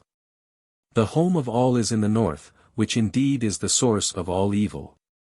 64. One writer even domiciled the demons in Norway, which to him was the farthest edge of the north. 65. This almost universal belief in the close relation between demons and storms was expressed in the idea that thunder and lightning are the bolts which the demons, aligned in two hostile camps, discharge against one another during a storm. Certain men are peculiarly susceptible to harm from these bolts, and can be healed only by magic. 66. Jewish demons. Our discussion, devoted thus far to the general aspects of medieval Jewish demonology, does not exhaust the subject. Certain demonic types stood out from the undifferentiated mass, and to these we must turn our attention before we may consider the picture complete. Among Jewish demons and spirits, that is, the vast horde which the Middle Ages inherited with the Talmudic tradition, there are few indeed that possess any individuality, any definitely distinguishing characteristics. Those few who in Talmudic times were sufficiently personalized to be accorded the distinction of a name, naturally survived into the Middle Ages, but in attenuated form. The tendency was to repeat the Talmudic characterizations, but with a mechanical air, as though rehearsing a lesson rather than describing a living, terrifyingly contemporaneous phenomenon. We do not find in the field of demonology that exuberance of invention which characterized medieval Jewish angelology, the reasons being, as I have suggested, that the magical utility of demons had depreciated. While a full-blown non-Jewish folk demonology lay ready at hand to be assimilated into Jewish folk belief. Satan himself, king of the underworld, though he made frequent appearances in the moralizing literature of the period, possessed none of the vividness, the immediacy of his Christian counterpart.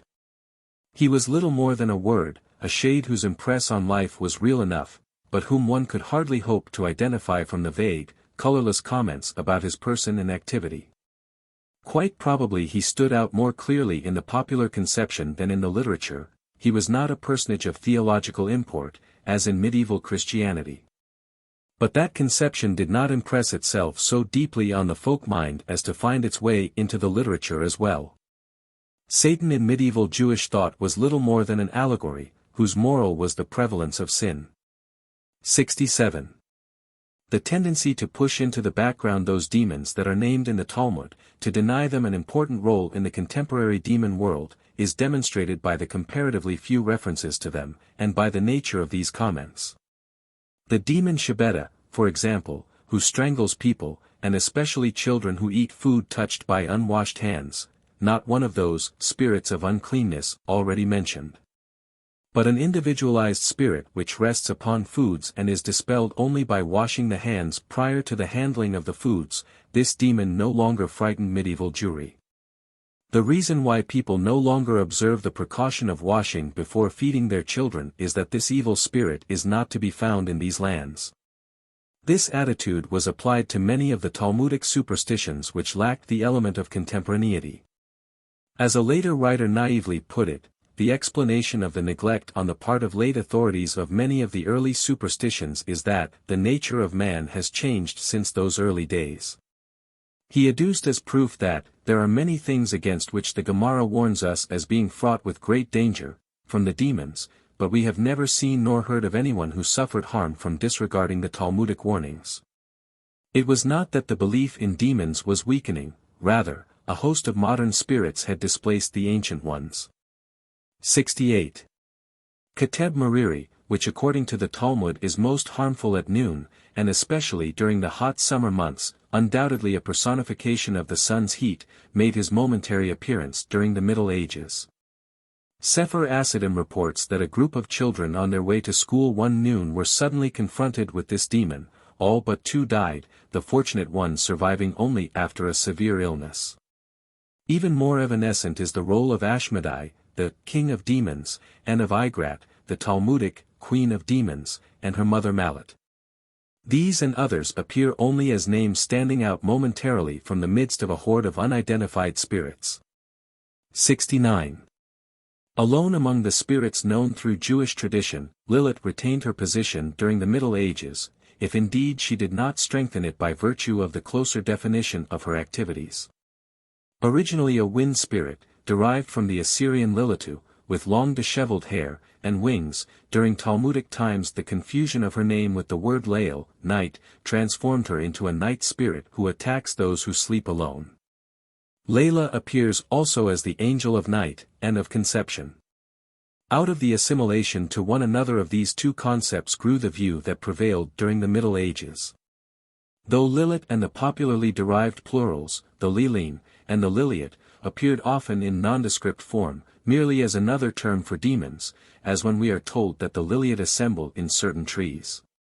The Liliths proper possessed 2 outstanding characteristics in medieval folklore which gave them distinct personality: they attacked newborn children and their mothers, and they seduced men in their sleep.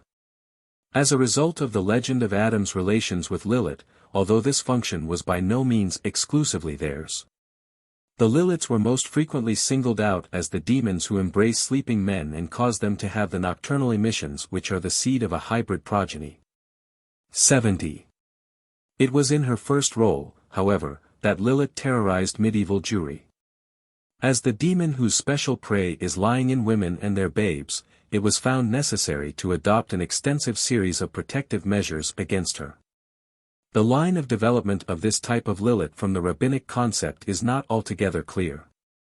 We seem to have here a union of the night demon with the spirit that presides over pregnancy, influenced no doubt by the character of the Babylonian Lamassu, and the Lamii and Striga of Greek and Roman folklore. While it is incorrect to assume that this type of demon was an invention of post-Talmudic Judaism, there can be no question that, its sources reaching far back into the past not only of Jewish folk belief, but of that of neighboring peoples as well.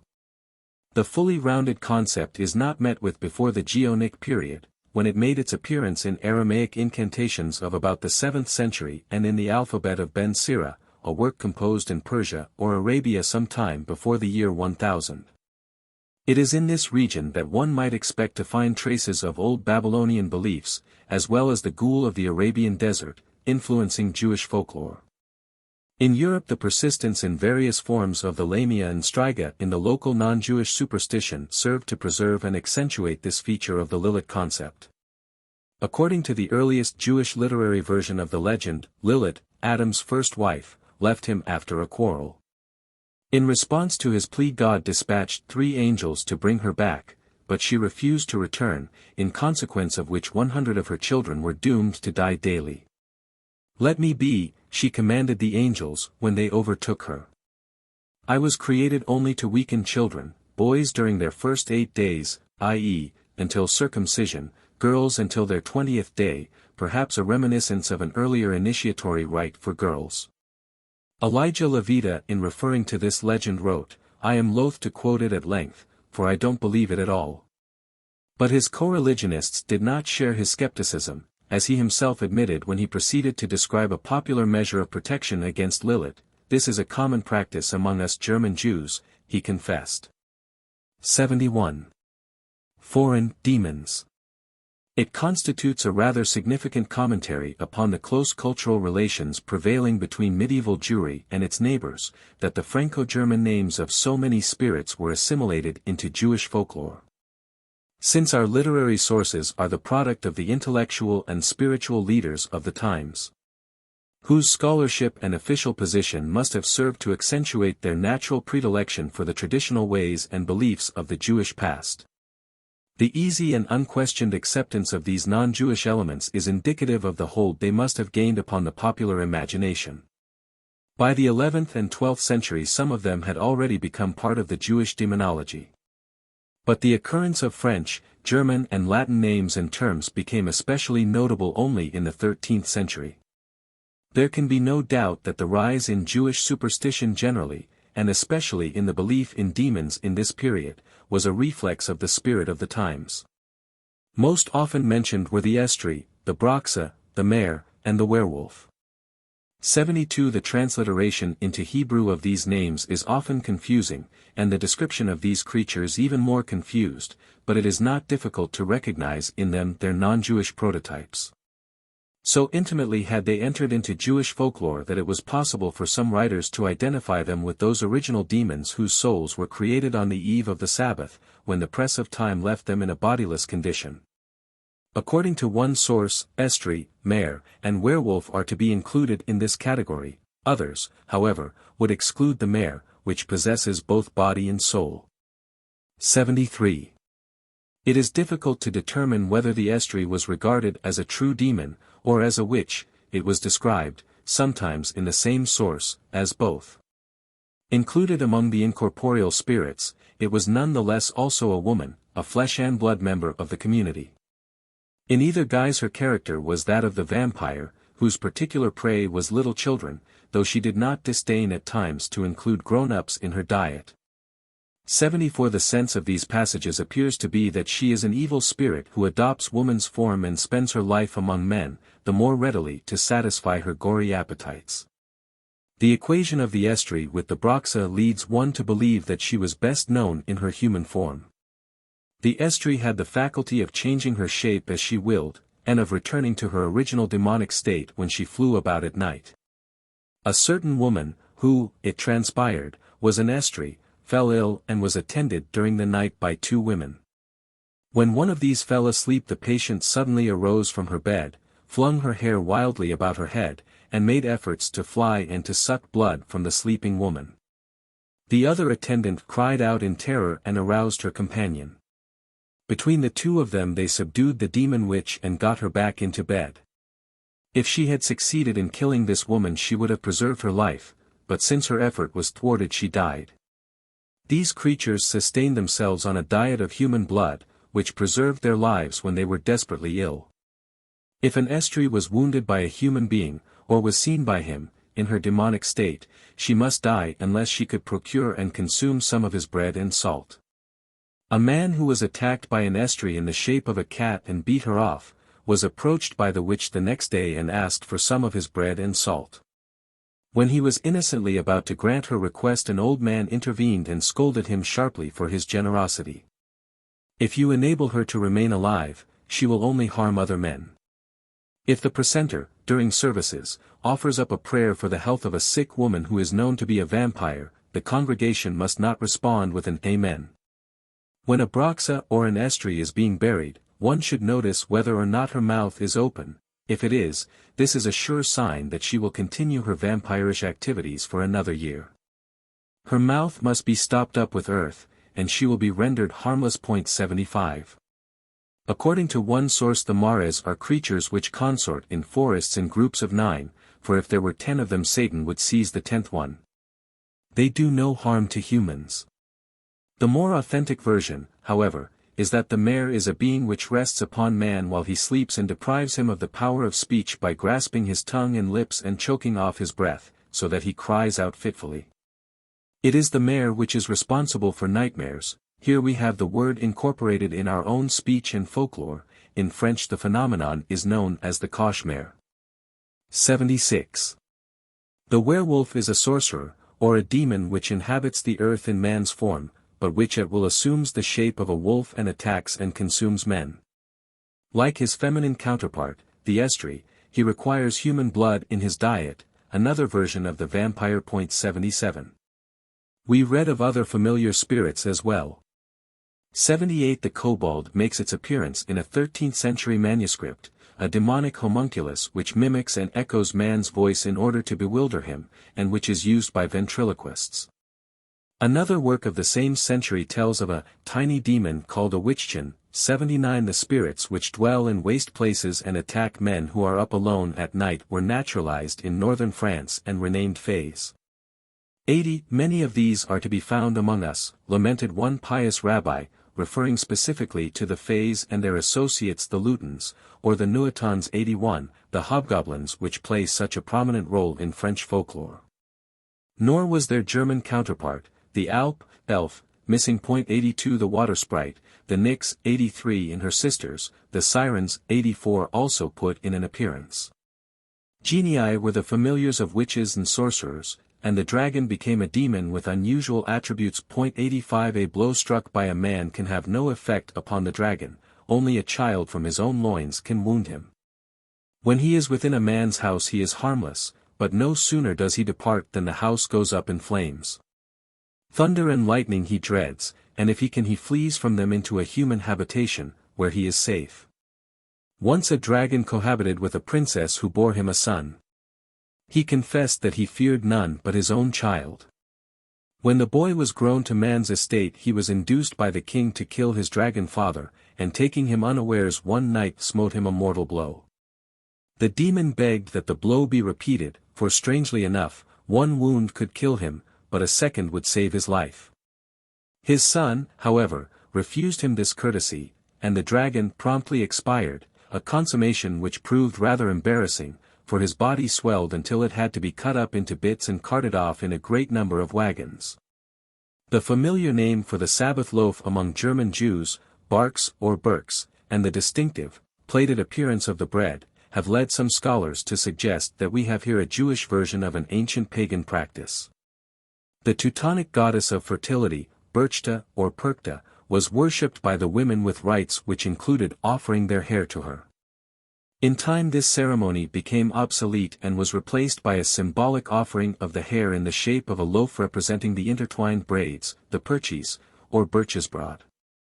This is the word, and the practice, which Jewish ceremonial, curiously, has preserved in the loaf prepared especially for the Sabbath, say these scholars. Both the name and the shape are distinctive of German Jewish usage. Yet even if this theory should be correct, other scholars have vigorously denied that there is any relationship with the goddess. And the issue is still, and will probably remain, moot. We should not be justified in concluding that the Perchta cult had found a place in Jewish ritual and belief. At most, all we can read into the Berks is an odd assimilation and survival of a long meaningless word. 86. A chance remark in a 13th century code leads us to perhaps the most interesting item in this catalogue. Jewish practice required that before entering the ritual bath all obstructions on the body, such as jewelry, which might prevent contact of the water with the skin, must be removed. The question arose whether a man or woman whose hair is badly matted must cut off this impediment to complete contact before bathing. My opinion, our source states, is that we should not require people to cut their hair when it is tangled and matted like felt, a condition called in German, and in French, for this disarray is caused by a demon. And we consider it to be courting mortal danger to shear such hair. The terms are obscure. A later authority, quoting this first one, comments, probably another transliteration of the word represented by, is what we call. The riddle is solved.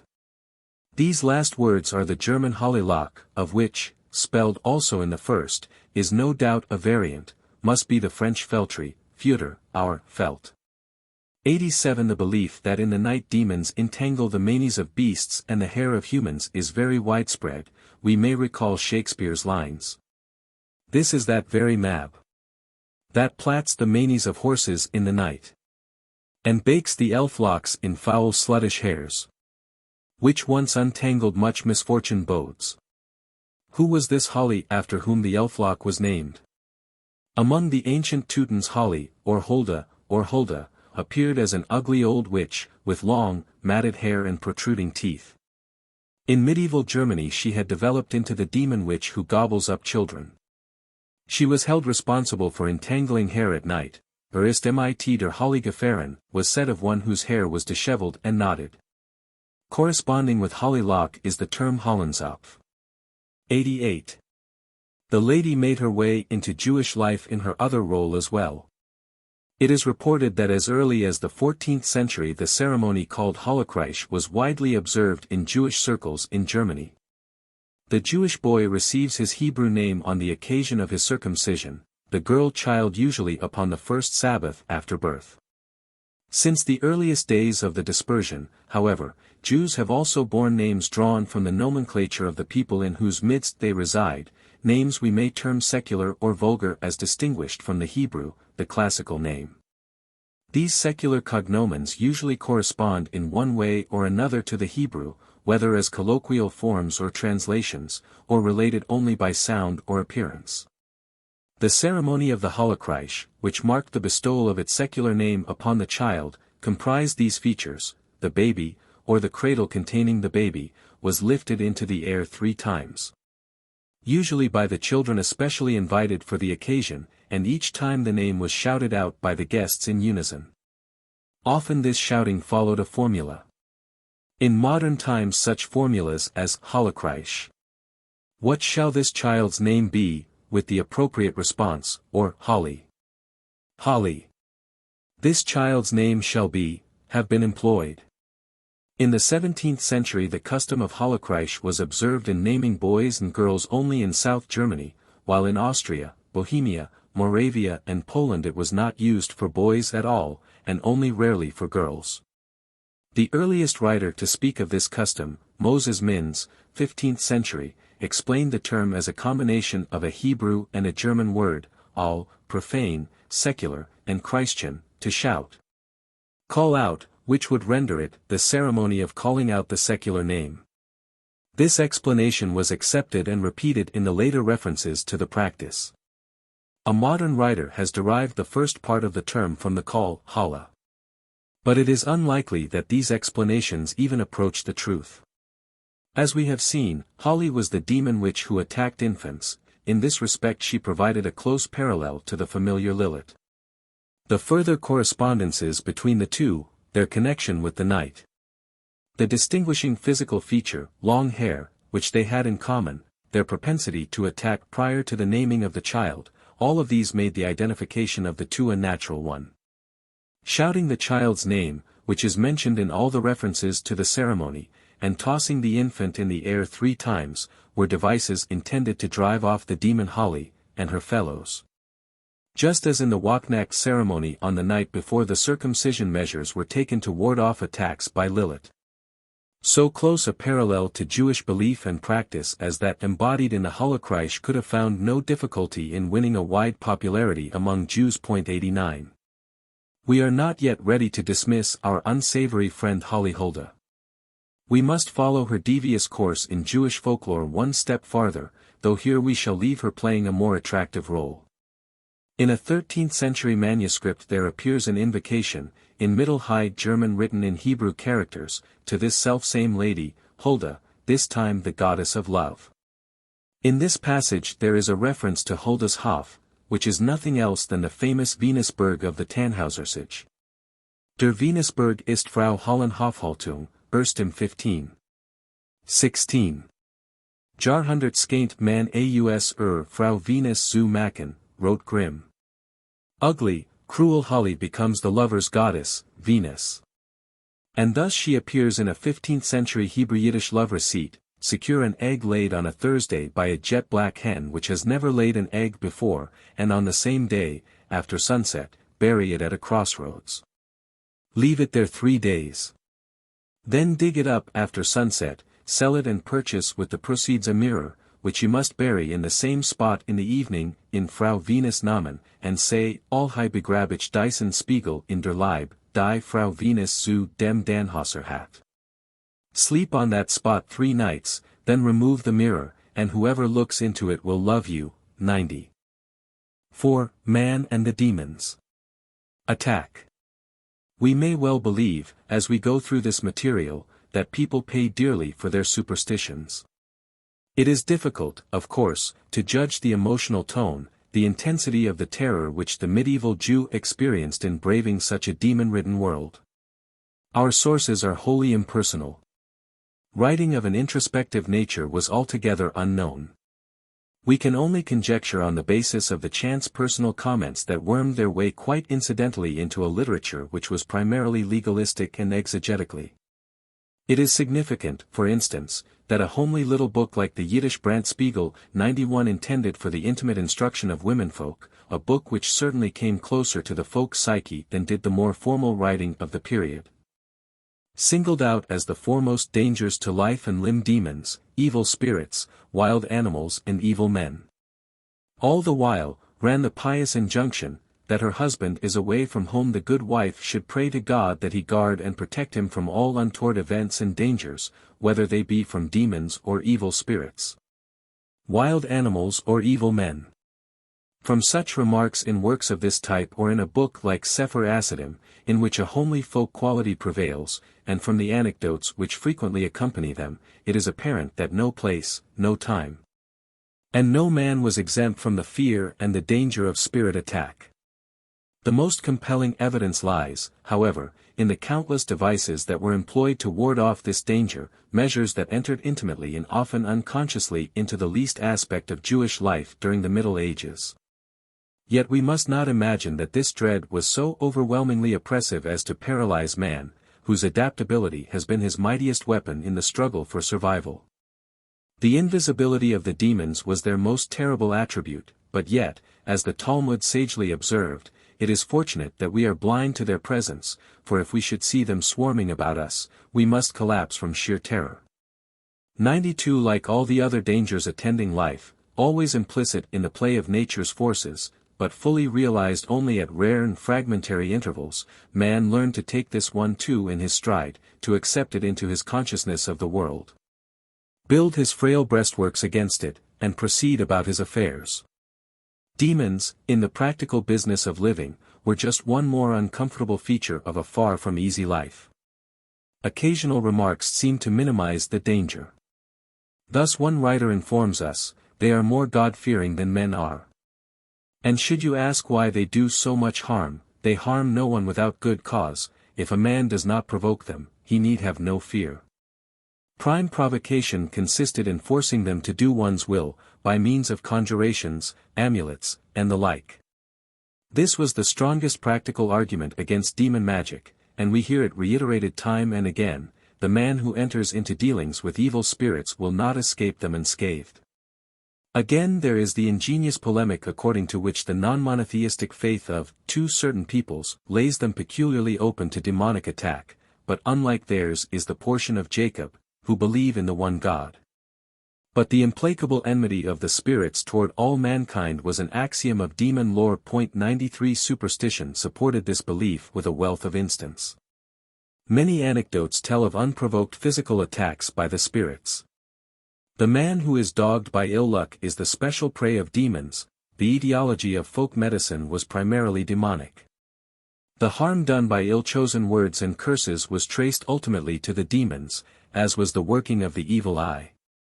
Demons were believed to be the active agents in malevolent sorcery.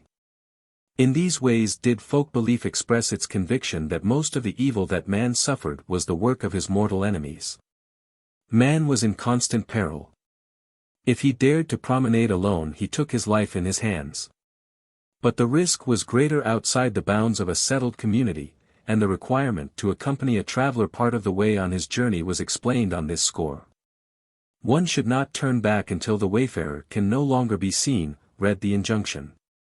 The act of escorting him and keeping one's gaze fixed on his retreating figure as long as possible represented a sort of symbolic extension of civilization to keep him company and protect him from the beings that rule uninhabited places. Of similar import was the charm recorded by Joseph Hahn. His father, it seems, would stick a splinter from the city gate into his hatband whenever he left on a journey. No doubt it was a charm for protection, the son correctly surmised. The community accompanied him on his travels by proxy. The superstitious fear of interrupting a journey and returning home was no doubt based on an analogous line of reason. The forces of the outside world might thus be introduced into the home, and with them, ill luck. Therefore, once a man has set out, if he has forgotten something, he must not re-enter his house, but should stand outside and ask to have it handed out to him. Night time in particular is spirit time. When the mysterious dim of the night settles over the earth, the demons, dwellers in darkness, bestir themselves. Motzikim and Lilin, Lutins and Fays, all flutter out of their hiding places. Therefore, liquids left standing overnight must not be drunk, nor should one drink from a well at night, for the demons may have imbibed of them. Foods placed under a bed for safekeeping during the night are undoubtedly contaminated by evil spirits. To partake of them is to court trouble. Even a covering of iron, a potent antidemonic agent, is no security against nocturnal invasion. Similarly, garlic, or onions, or eggs which have been peeled and left overnight are no longer fit for consumption. In the natural order of things, man should be tightly wrapped in his bedclothes at night, or else engrossed in his studies. God's protection, which rests over all creatures during the day, is man's safeguard when the sun shines.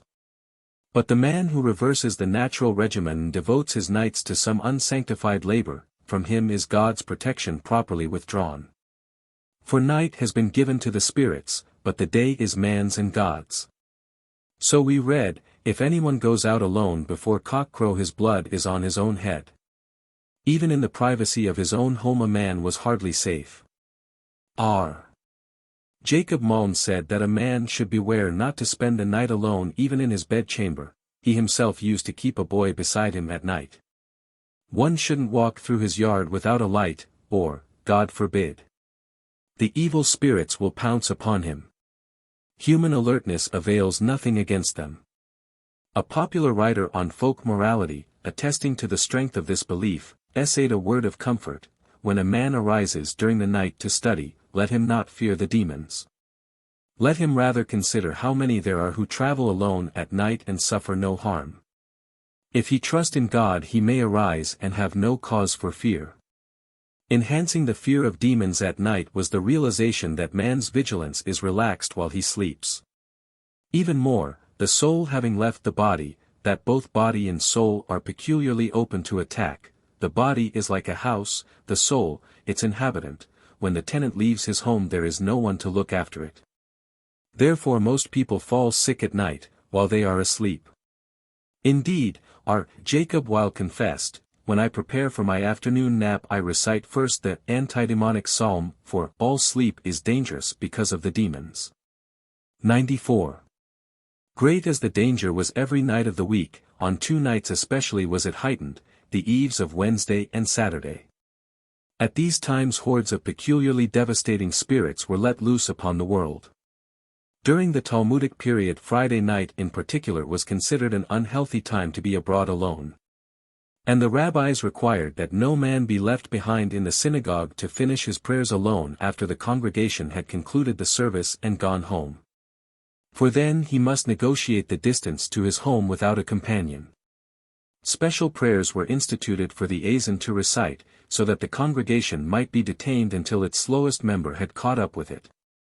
In the Middle Ages this fear of being left behind on Friday night was not so pronounced. The commentators explained that the Talmudic synagogues were situated in the fields, where the spirits congregate, whereas medieval houses of worship were located in town, and the late homegoer was not in pressing danger. Nevertheless, some medieval rabbis made it a practice to linger until the last man was through with his prayers, in order to accompany him home, even pretending to be engrossed in a book so that the laggard might not be embarrassed. 95. Crises. Eternal vigilance was the watchword. The evil spirits were everywhere, impatiently awaiting the unguarded moment when they might seize one. But at certain critical stages of life, when man's resistance was undermined, or his attention was likely to have been distracted, or when his extraordinary joy unduly excited the envy and animus of the spirit world, the danger was heightened and the safeguards were correspondingly strengthened. These were the moments in the life cycle when man's star is low: birth, illness, death, while marriage, man's happiest moment, was an especially perilous one. 96. These were the moments of man's greatest vulnerability when the struggle with the spirits grew intense. And just these were the occasions selected by the sorcerer as most propitious for his sinister work, the junctures when the curse and the evil eye took their greatest toll. The moment of birth was a crucial one for mother and infant. All the evil forces of the natural and supernatural realms were concentrated upon extinguishing the faint spark of life that hovered between the two. Nor did the danger pass when the child was born. In Jewish belief, the 8 days after birth were equally fraught with peril. The period varies among different peoples. In Germany, for instance, it ranged from 9 days to 6 weeks following delivery. This period was usually terminated by the initiatory rite, such as baptism, or in Judaism, the circumcision.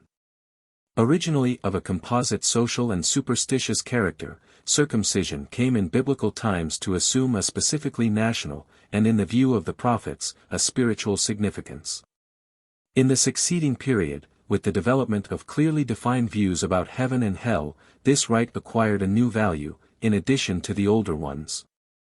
God said to Abraham, according to the Midrash, "Because of the merit of circumcision your descendants will be saved from Gehinnom, for only the uncircumcised will descend thither." The corollary of this belief, that uncircumcised Jews would have no share in the world to come, was exceedingly popular in the later periods, and was often voiced in medieval writings. So strong an impression did it make that in Geonic times there arose the custom of circumcising infants who died before their 8th day, at the grave, and their giving them a name. Because of the great importance attached to this rite, it was feared that the forces of evil would exert their utmost powers to prevent its consummation. The night before the circumcision, therefore, was held to be the most dangerous for the male child. 97. The dangers that beset the bridal pair were attributable to the savage envy and rage that man's joys aroused in the evil spirits, perhaps, too, to their desire to frustrate the act that is responsible for the propagation of human life. Gathering force throughout the period preparatory to the wedding, these dangers assumed their highest intensity on the bridal night and gradually tapered off afterwards. 98. The especial susceptibility of the invalid, his ailment was probably itself merely a symptom of demonic attack, was self-evident. The dying man was pictured as surrounded by evil spirits waiting to pounce upon him. Therefore his attendants were cautioned to see to it that his limbs did not project beyond his bed, or he would come under the power of the demons. He was believed, too, to behold all around him the spirits of the dead come to welcome him to their midst. Death itself was caused by a spirit, or destroying angel. The widespread belief in the Middle Ages that at the moment of death a struggle ensues between the angels and the devil over the soul of the deceased was paralleled in Jewish thought by the notion that the demons seek to gain possession of the corpse while it is yet unburied. The corpse itself was also an object of fear. The dead had entered the world of the spirits, the soul hovered over its vacated shell, potentially capable of harming those who came near. For this reason contact with the dead was to be avoided, and the clothing of the deceased was not to be used again, because of the danger. Indeed, fear of the soul and the spirits, and apprehension that the demons might do harm to the deceased, was the explanation advanced for the prohibition to leave a corpse unburied overnight. The sooner the body was out of the way the better for the living and the dead. But the process of burial was not the least perilous. The corpse was closely accompanied by a spirit retinue during the procession to the grave. The cemetery was infested with spirits. The journey home was made hazardous by the possibility that the spirits had not been left behind, that the ghost itself was an unseen member of the company. And when finally the funeral was over and the period of mourning commenced, the danger had not yet been entirely obviated. The spirit of the deceased might still linger for a while about familiar places. As Santer summed up this most fearful episode for the living and the dead, the dying man must be protected against evil spirits and all sorts of magic, perhaps in the last analysis against death itself. The corpse, on the other hand, brings the living into mortal danger, partly through the enmity of the evil powers which cling to it yet a while, partly through the desire of the soul to draw others along with it to the beyond. 99. The measures adopted to counteract the dangers implicit in death and burial provided for every one of these apprehensions. Spirit possession. So long as the perpetual warfare between mankind and the demon world remained in a sense objective, that is, man's problem was to fight off attack from without, man, as we shall see, did not necessarily occupy the losing side of the struggle. He had ready at hand a host of magical weapons which could effectively protect him. He might even acquire the mystical learning that would enable him to lord it over his mortal enemies, bending them to his will. But the demons, too, were not altogether resourceless, and when they had recourse to what we have come to know in a more vital contemporary sphere of human conflict as boring from within, man's plight became desperate. Spirit possession rendered the poor victim the physical vessel through which the demon operated, and only extreme measures could avail to free him from the fiend. This terrifying belief was especially widespread in later Jewish life. Popularized by the Lurianic Kabbalah, it became a characteristic superstition of East European Jewry. But it is found full-blown among German Jews at a time when the Lurianic concept could not yet have gained any wide popular acceptance. The initial appearance of a Dybbuk is in a story included in the Maaseh book, 100, which was first published in 1602, and which contains material whose origin is considerably earlier than that date. In this story the spirit which took possession of a young man was the spirit of one who in this life had sinned egregiously, and which could therefore find no peace. It had entered the youth's body after having been forced to flee its previous abode, the body of a cow which was about to be slaughtered. It is this form of the belief, possession by the restless spirit of a deceased person, which gained such popularity in later times. In essence, this represents a version of the doctrine of the transmigration of souls, Gilgul, which the older Spanish Kabbalah developed. In earlier times we find a purer form of the belief in the possibility of spirit possession, a form familiar in Christian legend 101, that is, that the demons proper may make their homes in man's body. This view found its rationalization in the legend that the demons, created on the eve of the Sabbath, are bodiless. Since all creation is engaged in the quest for perfection, all things striving to attain the next higher degree of being, the demons, too, are perpetually seeking to acquire the body of man, their greatest desire being for that of the scholar. The highest type of human. This is why scholars in particular must be careful not to be out alone at night. But just as woman, in herself imperfect, seeks perfection through union with man, so the demons seek to unite themselves primarily with woman, who represents the next degree of creation above them. This is why women are more prone to sorcery than are men. The sorceress is a woman through whom the demon that has possessed her operates, or one who through close association with demons has acquired their malevolent attributes. 102. Demons who have taken possession of a human body exercise such complete control over it that the personality and the will of the victim are extinguished. They can be expelled only by the most powerful exorcisms. This was the method of liberation employed in the story from the Maaseh book mentioned above. We have a most circumstantial account of such a proceeding in Nicholsburg, in the year 1696, 103, a date beyond the close of the period we are studying, when the Lurianic ideas had already gained wide popularity. But shedding light none the less on the procedure which was universally employed. The spirit in this instance proved extremely recalcitrant and was finally dislodged only upon its own conditions and after repeated efforts by the rabbi and congregation. Incubus and succubus. The need of the spirits to find completion in the body of man was also utilized to explain the curious belief in sexual relations between man and demon. That the demons propagate their own kind we have already seen. It is to be expected that man's fertile imagination should lead him to speculate on the possibility of an unnatural union between the human and the spirit worlds, and upon the condition of the offspring of such a union. Just as in antediluvian days, the sons of God saw the daughters of men that they were fair, and they took them wives, whomsoever they chose, Gen. 6:2, so in the Middle Ages it was not unknown for a lesser order of spirit beings to choose for themselves earthly mates. The lore of the incubus and the succubus finds its counterpart in medieval Jewish folklore. The Jewish belief took its cue from the Midrashic legend about Adam siring a demonic brood, and the assertion of the Zohar, sourcebook for all the mystic science of medieval Jewry. That even now the propagation of the species continues by virtue of the union of men with spirits in their sleep. 104 As to the manner of such union, it was generally agreed that man's nocturnal emissions often result from the efforts of the demons to arouse his passions, and that these provide the seed from which the hybrid offspring are born. 105 This takes place, of course, without man's knowledge or volition. The spirits, lacking bodies, have no means of achieving physical union with man. 106 However, in the guise of man or woman a demon may successfully pass itself off upon an unsuspecting human as a being of his own kind, and thus achieve its purpose. 107.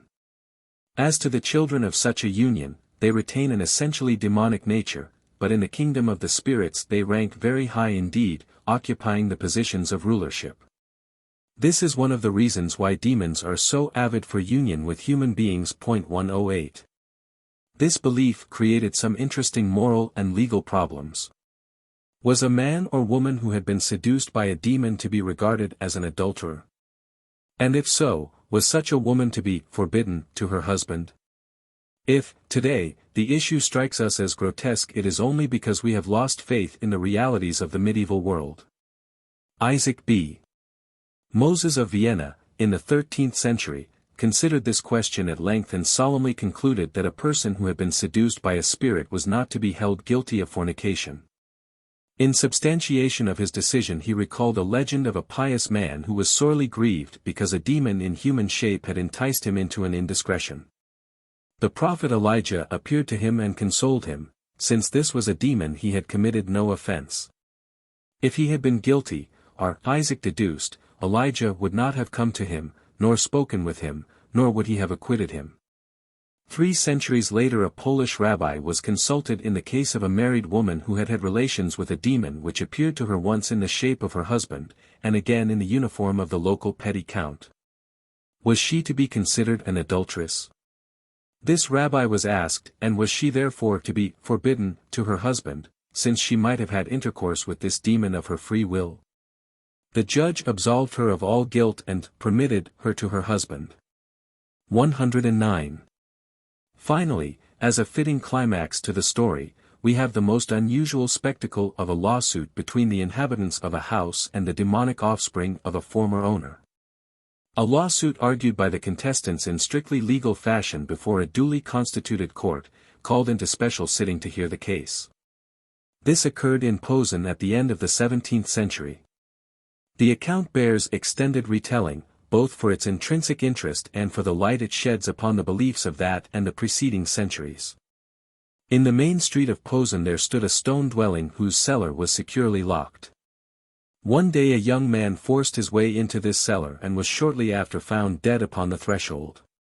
Emboldened by this act the outsiders, who had killed the intruder in their subterranean haunt, entered the house itself and began to plague the inhabitants by casting ashes into the pots of food cooking on the hearth, throwing things off the walls and the furniture, breaking candlesticks, and similar pranks. Though they did no harm to the persons of the inhabitants, these were so distressed and frightened that they deserted the house. A great outcry arose in Posen, but the measures taken by the local savants, including the Jesuits, were not sufficiently potent to oust the interlopers, and the foremost wonder-worker of the time, Archangel Baal Shem of Zamash, was sent for. His powerful incantations succeeded in forcing the demons to disclose their identity. They contended, however, that this house was their property and demanded an opportunity to substantiate their case before a court of law.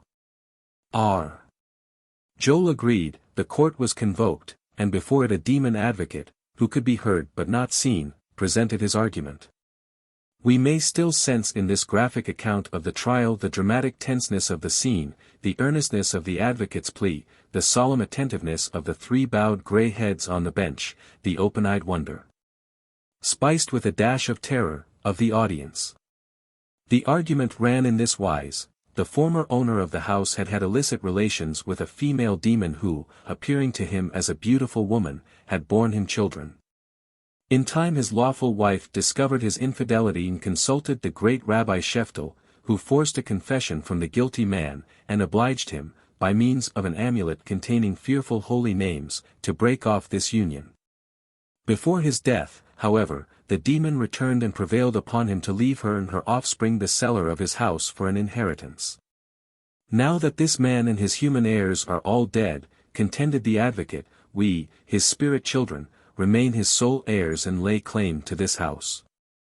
The inhabitants of the house then presented their case: we purchased this house at full value from its owner. You, outsiders, are not called seed of men and therefore have no rights appertaining to humans. Besides, your mother forced this man to cohabit with her against his will. Both sides here rested, the court retired for a consultation, and returned to announce that its decision was against the outsiders. Their proper habitat is in waste places and deserts and not among men, they can therefore have no share in this house. To make certain that the decision was carried out, Joel proceeded to deliver himself of his most terrifying exorcisms, and succeeded in banishing the intruders from cellar as well as house, to the forests and deserts where they belonged. 110. The Evil Eye. The evil eye, one of the most widely feared manifestations of demonic animus, is not always what the term implies. It comprehends two distinct types of supernatural phenomena, only the first of which should properly be so denoted. 111 This superstition affirms that certain baneful potencies are inherent in the evil eye itself, that they are natural properties of such eyes. Not a few unfortunate men are born jetatori, shedding rays of destruction about them with every glance, frequently themselves unaware of their dread influence. Some jetatori may be recognized by the peculiar and striking cast of their eyes. Others pass unnoticed until sad experience unmasks them. They are to be found in all stations of life. Pope Pius IX, for one, was reputed to be possessed of the evil eye, and the women, while kneeling for his blessing as he passed, would make a counteracting sign under their skirts.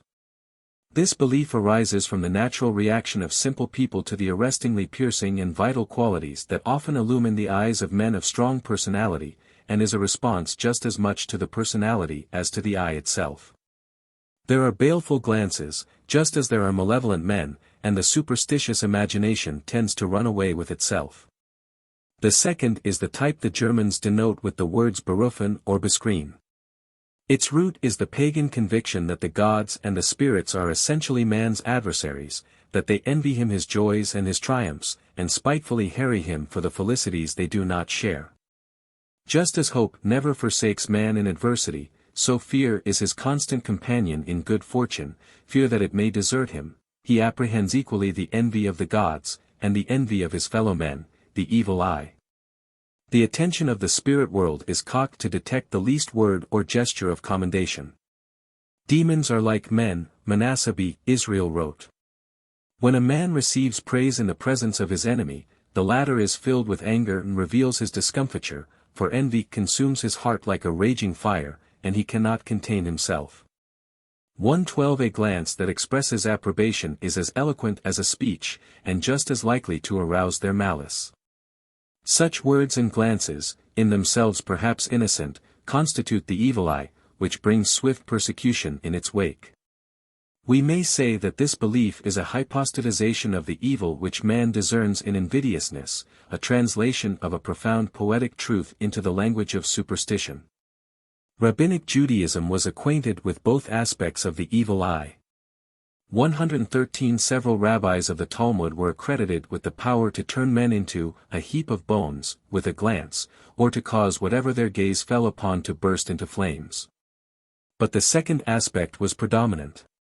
As has been pointed out by several scholars, the Jedatura proper seems to have been introduced into Jewish thought by those Talmudic authorities who came under the influence of the Babylonian environment. The Palestinian sources, and in particular the Mishnah, know the evil eye only as an expression of the moral powers of envy and hatred. The Palestinian view prevailed in later Jewish life, though the other was not unknown. In order to counteract the moral version of the evil eye, it has become customary over a very wide area to append a prophylactic phrase, such as, "May the Lord protect thee, no evil eye, unbescreen," to every laudatory remark. Medieval Jewry pursued not only this practice, but also the equally well-known device of expressing its approbation in highly unflattering terms. "A man will call his handsome son Ethiop, to avoid casting the evil eye upon him," said Rashi.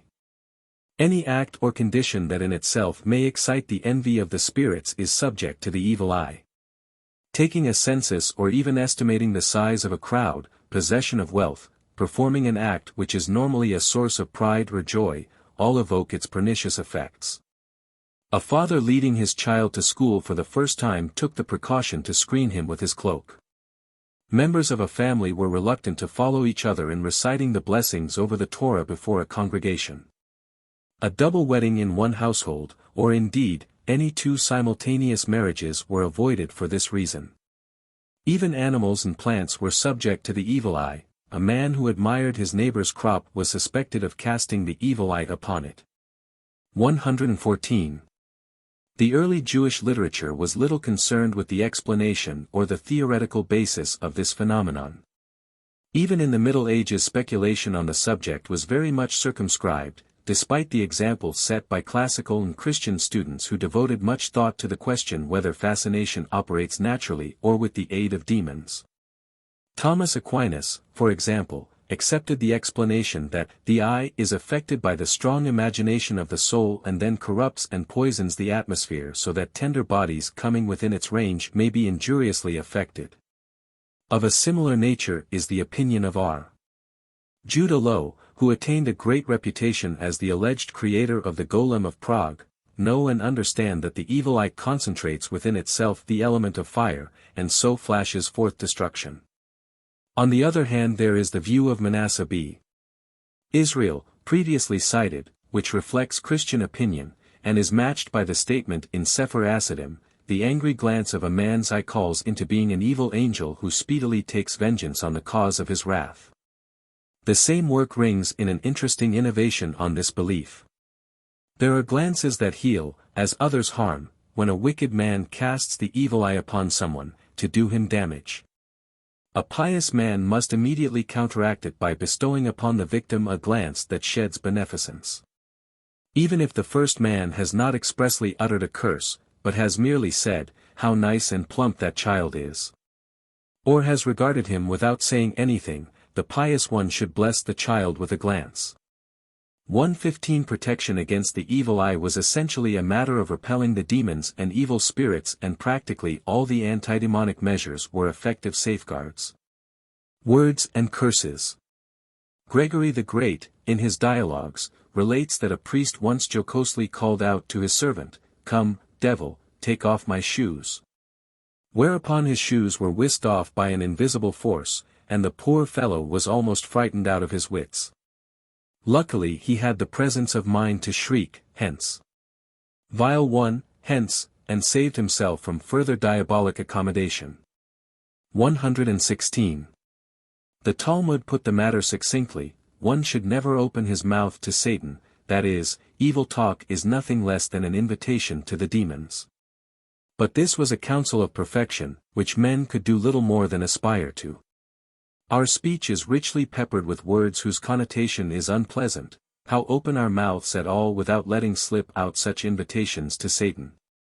The danger is ever present, but human ingenuity has devised several means of getting around it. One of these is the euphemism.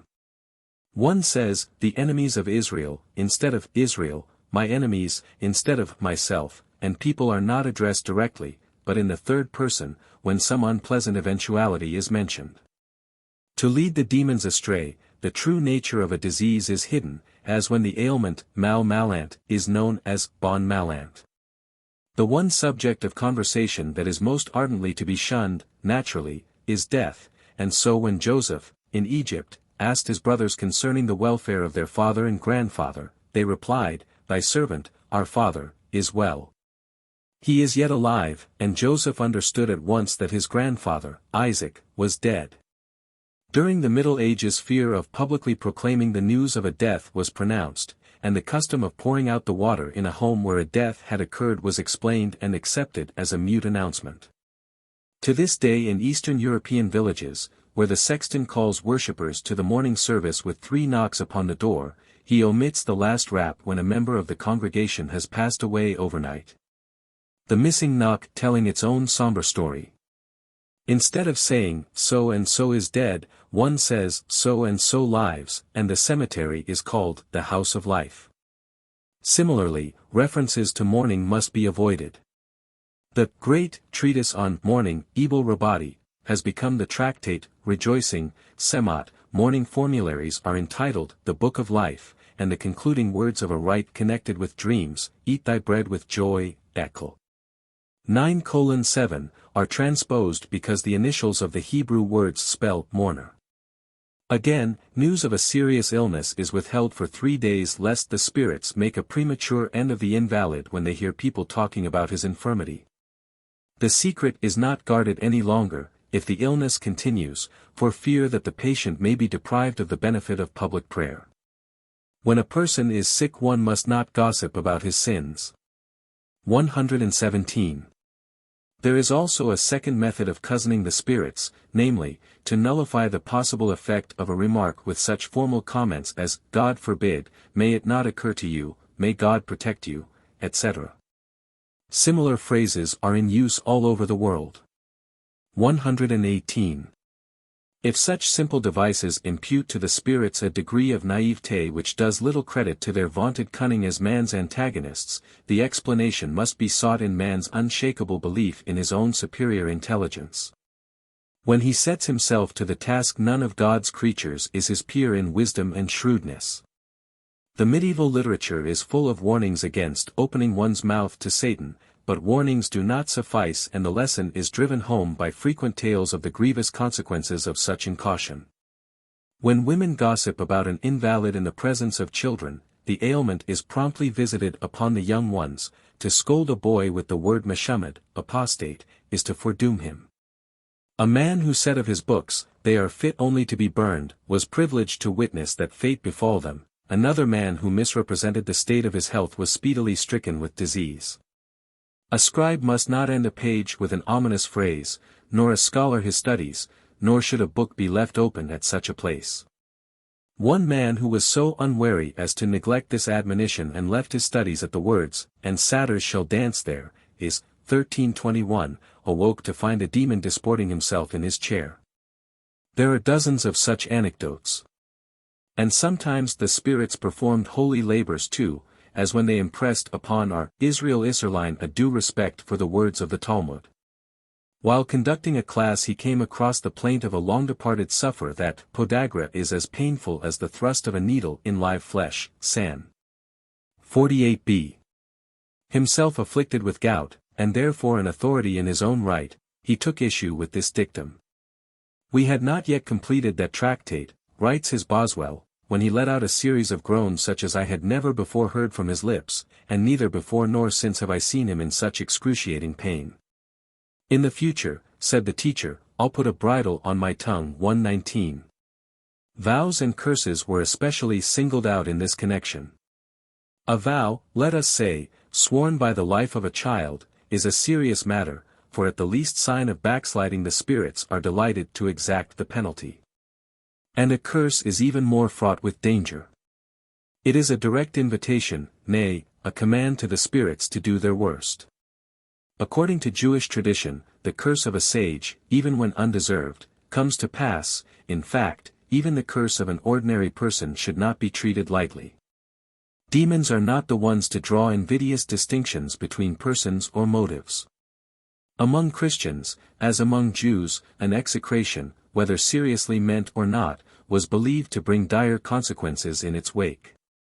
Sprenger, a German writer of the 15th century, tells us that if an impatient husband says to a pregnant wife, "Devil take you," the child will be subject to Satan. Such children, he says, are often seen. 5 nurses will not satisfy the appetite of one, and yet they are miserably emaciated, while their weight is great. Parallels are to be found aplenty in the Jewish sources. Molly's sons take effect indiscriminately, sometimes on the curser, sometimes on the cursed, or even on their children, and in at least one instance we are informed that an innocent bystander paid the price. This is why, Sefer Hasidim counsels, one should not live among people given to cursing. We know of many such cases, wrote one man, but we do not wish to burden the reader with them. Well, he might not, for his readers could have matched case for case. The power of the curse extended even beyond the grave. The soul of the deceased was made to suffer if his memory was reviled. It is on this basis that we can comprehend the peculiar dread that attached to the formal rite of excommunication which called down upon the head of the guilty one a most terrifying catalogue of maledictions. 120.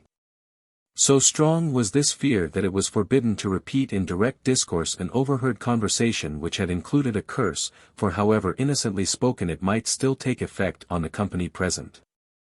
Even the imprecations in Holy Writ evoked dread. Sefer Hasidim tells of a student who fell suddenly ill and died while studying a portion of Jeremiah calling down bitter maledictions upon Israel, and in the synagogue this superstition created a peculiar problem. The weekly reading of the Torah involved from time to time public recitation of such ominous selections, and the congregation feared the spirits might interpret them as directed against its members.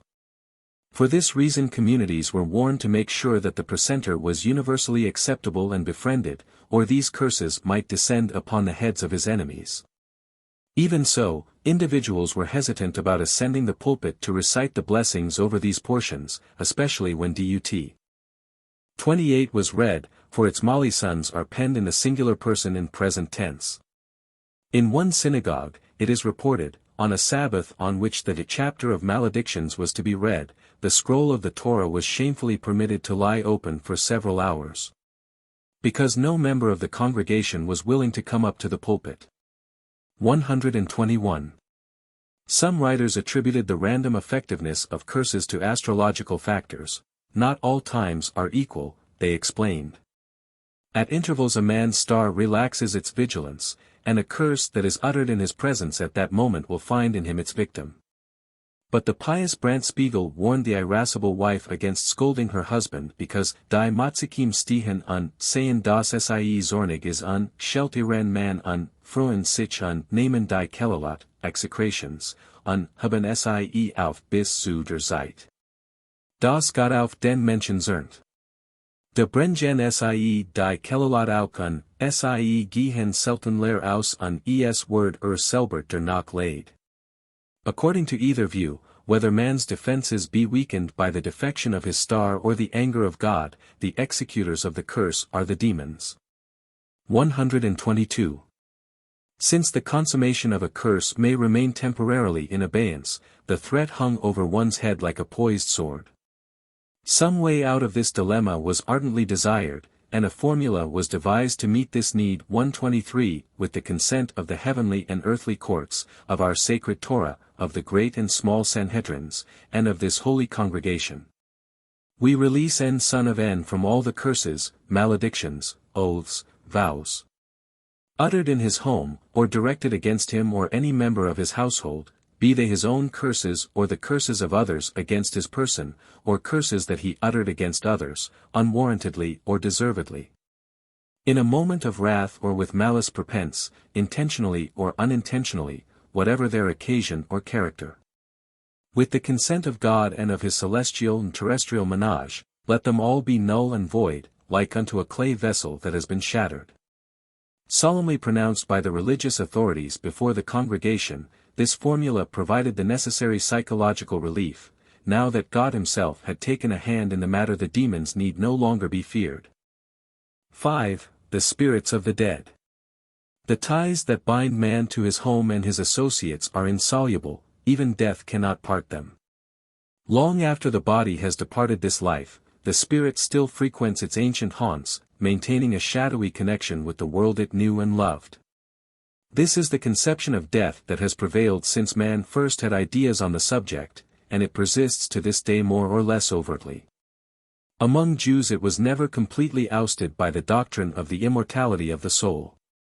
After all, according to the prevailing polypsychism of the Middle Ages, man is possessed of several spirits. The soul, or neshama, ascending to its maker, leaves behind the nefesh and the ruah, which are quite capable of performing the semi-terrestrial functions which tradition assigned to them. The neshama departs for heaven as soon as the body is interred. The nefesh wanders forlornly back and forth between its former home and the grave during the week after burial and then also departs, but not for good. Its longing for the body that formerly housed it brings it back to the grave many times. Until after a year or so it is completely weaned away. The ruah never forsakes its corporeal shell, even in death, but forever remains with the body. This scheme often broke down because the three terms were used interchangeably, so that it is uncertain whether the reference is to the soul in heaven, or the spirit on earth. But this much is abundantly clear: a spirit continues to inhabit the earth long after the body has mouldered in the grave, and comes into frequent contact with the living. 124. Countless anecdotes and traditions bear testimony to the belief in the continuance of some form of spirit life on earth. Medieval Jewish literature does not lack its share of ghost stories. From them we may deduce that the spirits foregather nightly by the light of the moon. According to Eliezer of Worms, the spirit is like a flame, and this is why flickering lights are to be seen in a cemetery at night. They converse with one another, or pursue their studies, very much as they did in this life. Occasionally a spirit council is called to adjudge disputes between the latest arrivals and older members of the company. On New Moon and Hosanna Rabbah, the seventh day of the Festival of Tabernacles, and probably on other nights as well, they congregate in prayer meetings, when they bespeak the well-being of the living. Some nights they gather in the synagogue, where, clothed in ghostly prayer shawls, they conduct their own weird service. Once a man who fell asleep in a synagogue and was locked in by the sexton awoke to find himself in the midst of such a spirit congregation. To his amazement he discerned the forms of two men who were still among the living. Sure enough, within a few days these two passed away. Just prior to the attack on the community of Mainz during the First Crusade, two men testified that they had listened in on such a ghostly service. Their experience was interpreted by the congregation as a token of impending doom. The custom of knocking on the synagogue door before entering in the morning was probably intended to warn the spirit worshippers that it was time to leave. Occasionally there are reports of encounters with less fortunate spirits, those who have been doomed to expiate worldly sins by various forms of penance. One such relates that a man who was traveling alone on a moonlit night espied a long column of carts, drawn by men, while others sat in them. When they drew near he questioned them and learned that they were spirits of the dead, and that this was their punishment. When the cart drawers grew tired, they got in and the others took hold of the shafts. Sefer Asidim contains a score of such weird tales. Nor was it unknown for spirits to put in an appearance among the living during the daytime. An undertaker in Worms, coming to the synagogue one morning, recognized on the steps of the building a man whom he had recently buried. To his astonished queries the ghost replied that he had been transported to paradise in reward for his pious life on earth. His visit home was merely to apprise his friends of his good fortune. The wreath of leaves that he wore, he explained, was made of herbs from the Garden of Eden, and was intended to neutralize the foul odor of this world. He could afford to be disdainful of the world he had left behind. 125. A frequent source of spirit intrusion upon the living is to be discerned in the notion that the spirits retain their bodily forms, and apparently they retain too their former ideas of propriety and modesty. At any rate, they confront the living, usually in dreams, with complaints about their mistreatment by living beings, especially when the grave has been tampered with. More commonly, however, the plaint concerns, of all things, dress. A girl whose father had been too poor to provide her with a shroud could not come out into the open to foregather with the other spirits, and begged that her nakedness be clothed. Another spirit, who had been buried with the sleeve of his shroud torn, said he was ashamed before the others, who had whole garments, while his were torn. Visits of this nature were repeated until the grave was opened and the defect remedied. Similarly, the associations made in life are continued beyond the grave. The spirit likes to find itself among friends, or at least among others of its own station and character. The desire of Jacob to be buried with his ancestors, Gen. 47:30, was explained in this way, and so was the common injunction not to inter a wicked man among the righteous, nor even a confirmed sinner, alongside a moderate sinner. For undoubtedly the righteous derive pleasure from a good neighbor even after death. Nor are quarrels extinguished by death. Two enemies should not be buried near one another, for they enjoy no rest together. Spirits who find themselves in uncongenial company may be counted on to plague the living in retaliation for this bad turn. In the event that one enemy precedes the other to the grave, the one left behind is in for an uncomfortable time, for spirits have long memories. One should be very careful, counseled Sefer Asidim, that a dying man have no ground to distrust him, for the deceased will certainly seek revenge. It was already the custom in Talmudic times to beg pardon of the dead, in the presence of 10 men at the grave, for any wrong done him, and this practice persisted throughout the Middle Ages. Better far to confess and be absolved than to face the wrath of his spirit. 126. The Talmud discussed at length the question whether the dead are conscious of events that transpire among the living, and in raising the issue indicated that there was a strong positive sentiment on this point. In the Middle Ages it was no longer an issue. Nothing is hidden from the spirits, though naturally they are most interested in matters that affect themselves. When a man decided to make a musical instrument out of the remainder of some wood that had been used for a coffin, the spirit of the deceased warned him in a dream to refrain, and when he persisted caused him to fall seriously ill. Until his son smashed the offending instrument at the grave of the perturbed spirit and left the pieces there. Only then was his father's health restored. The dead are quite aware of everything that is said here on earth. Laudatory or derogatory remarks concerning them are promptly rewarded or punished. Because of the alertness of the spirits to human actions, pious deeds performed on their behalf, such as prayer, charity, ascetic practices, lighting candles, have a double utility besides their purely ritual significance. They serve to improve the lot of the soul in the realm to which it has been transported, and they give pleasure to the spirit. Nor do they go unrewarded. The spirit, in its turn, prays for the well-being of the living. Even activities not directly intended for the benefit of the dead, but reflecting credit upon them, delight their spirits, as when a son pursues the way of the Torah and the commandments and does what is right and good.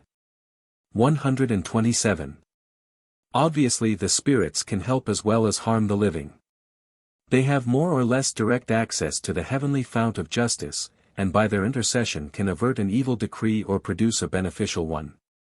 Here apparently it is the soul that is operative rather than the more terrestrial spirit.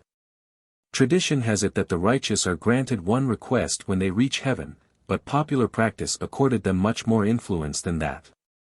In early times, and indeed until this very day in the Orient, a common method of winning favor in heaven was to make a pilgrimage to the grave of a saint or a sage, and to transmit one's request through him. An observant visitor to the tomb of Simon Bar Yoai, for instance, at Meron, Palestine, will discern a host of written entreaties for the saint's aid heaped about his sepulchre. However, saint worship was never a part of Judaism, and in medieval Europe even this custom fell altogether into desuetude.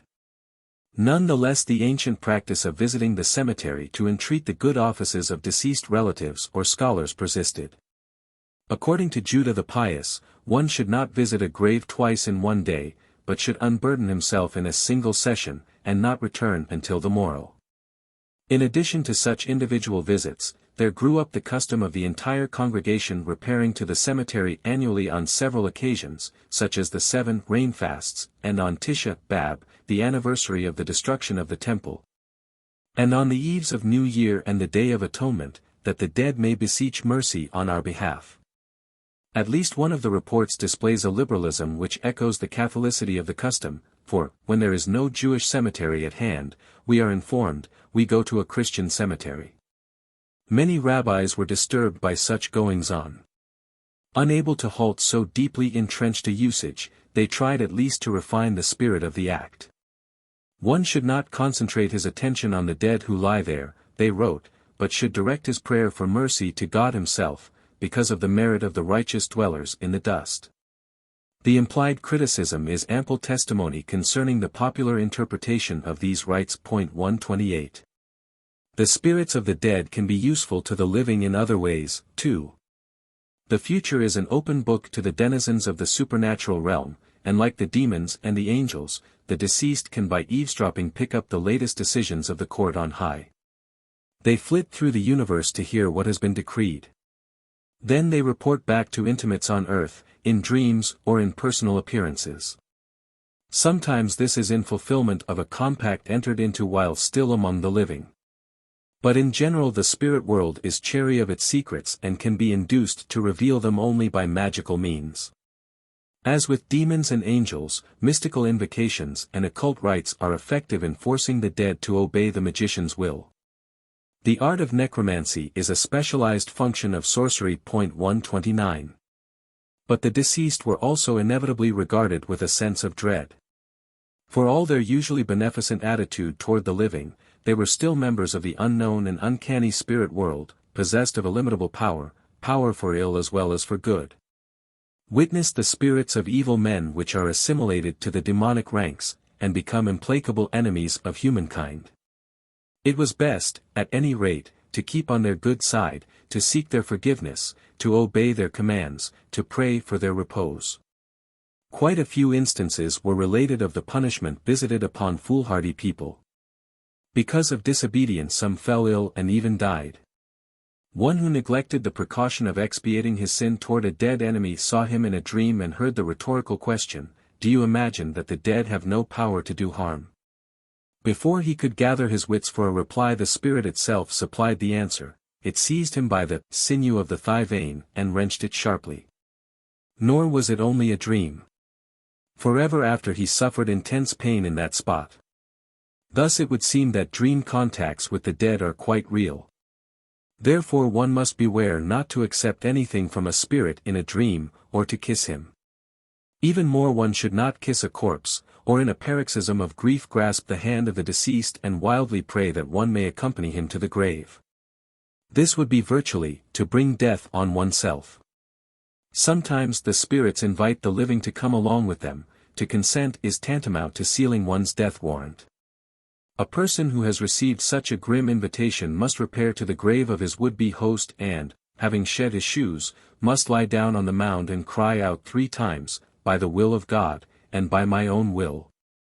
I do not intend to go along with you or with any other deceased. Do not come after me, or after any of my beloved, you or your emissary, for my desire is to live in this world and not in the other." In the event that a spirit has threatened a living man, it is advisable to exorcise the dead in this manner. With the consent of the celestial and earthly tribunals I conjure you in the name of the God of heaven and of earth, and by all the holy names, that you desist from pursuing any human, whether man or woman, adult or child, near or far, and that you do them no harm with your body or your spirit or your soul.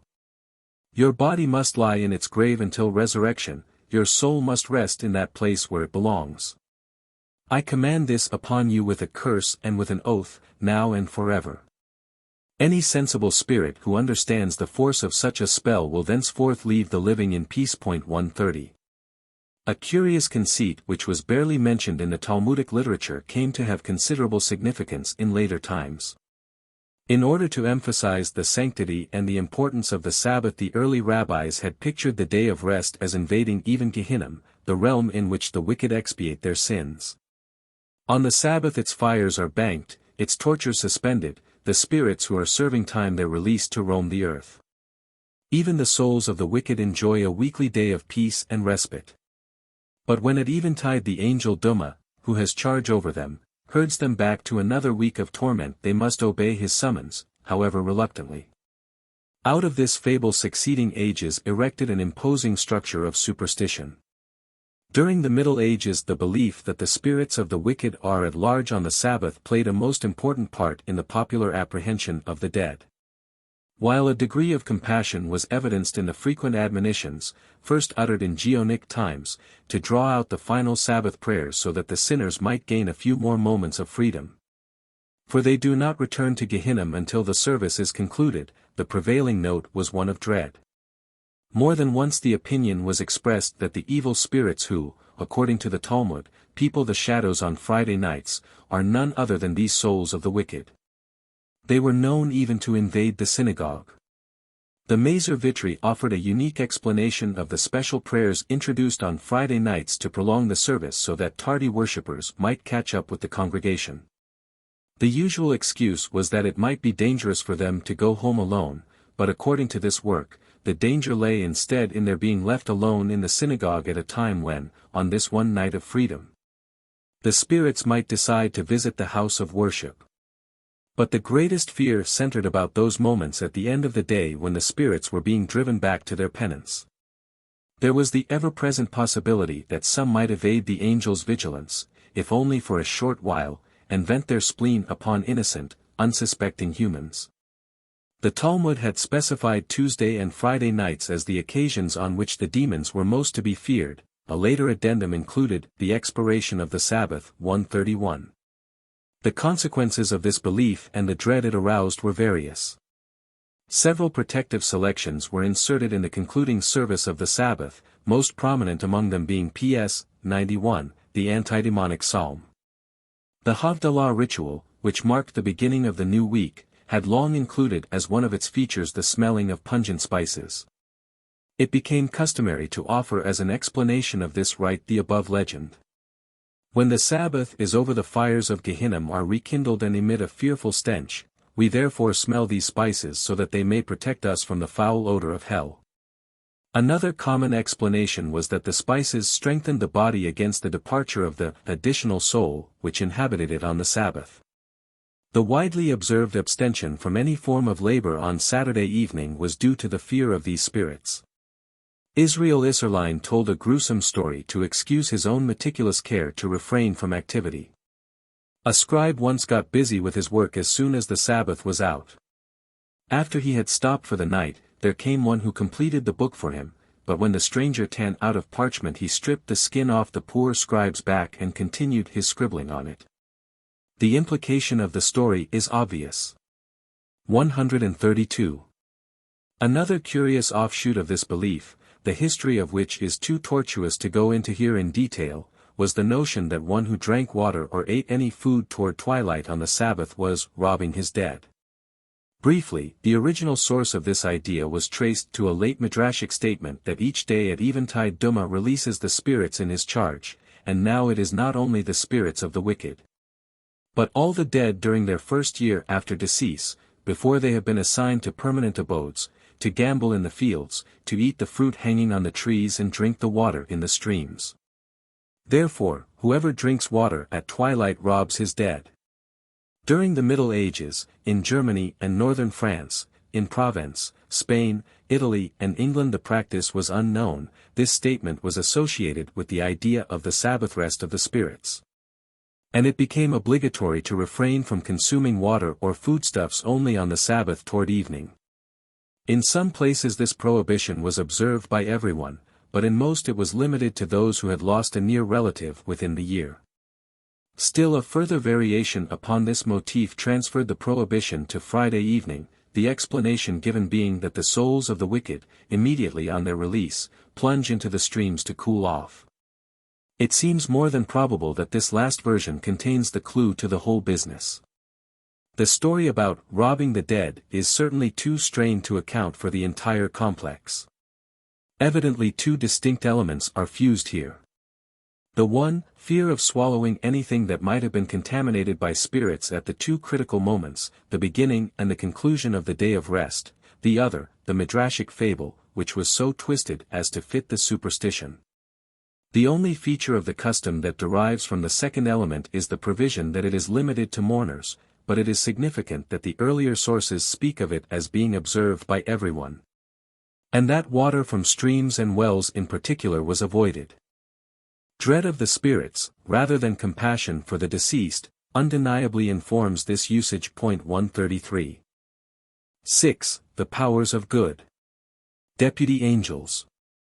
The characteristic and distinguishing feature of medieval Jewish magic was the function which it assigned to the angels, the agents of God. The magical use of angels was of course predicated upon the assumption that the world is very thickly populated with them, and that they play a unique role in nature. The figures vary from a mere few 100,000 all the way up to 496,000 myriads, and these are only partial estimates. 134. We may readily believe this when we learn that every single thing on earth, animate or inanimate, from man through all of creation, birds and beasts, trees and brooks, even to the last blade of grass, owns its angelic representative above. This is the heart of the angel lore. Houses and cities, winds and seasons, months and hours and days, each star above, each speck of dust underfoot, no thing in nature or in fancy exists independently of its memuna, its heavenly deputy, literally, appointed one. 135. These deputies are the agents through whom the universe operates. 136. In fact, the activities that go on in the world are nothing more than reflections of their acts. It is a well-known mystery that no nation is destroyed until its celestial prince has first fallen. This belief was coupled with the conception of astrology that each man is accompanied by a star which governs his existence, so that we have sometimes the cumbersome duplication, the angel, or deputy, of a man's star. Both charged with guiding and guarding him, the ultimate responsibility residing with the angel. Every affair in which a man is engaged here on earth is first indicated up above by the angel of his star. 137. These angels are both representatives and defenders of their earthly charges in the heavenly courts, as well as motivators of action below. The deputy angels, of birds or animals or men who have been wrongly dealt with, plead their cause before God and see just punishment meted out to the malefactors. Similarly, the angels who preside over places, stones and wood are held responsible if a man stumbles and falls because of them. When the time comes for a righteous man to die, the deputy of the star which is ruling at the moment begs that he may not die just then, for that deputy will be held accountable for his death. If a man's prayers are to be answered, the angel of his star must have first offered them directly before the throne of glory. In like manner, good fortune in business results from the intervention of a man's deputy angel, who enters men's hearts and induces them to deal with him to his advantage. One must consider the habits of the deputies, as well as of the demons in rebuilding a house, and be careful not to alter the position of doors and windows, else the wrath of both will descend upon his head.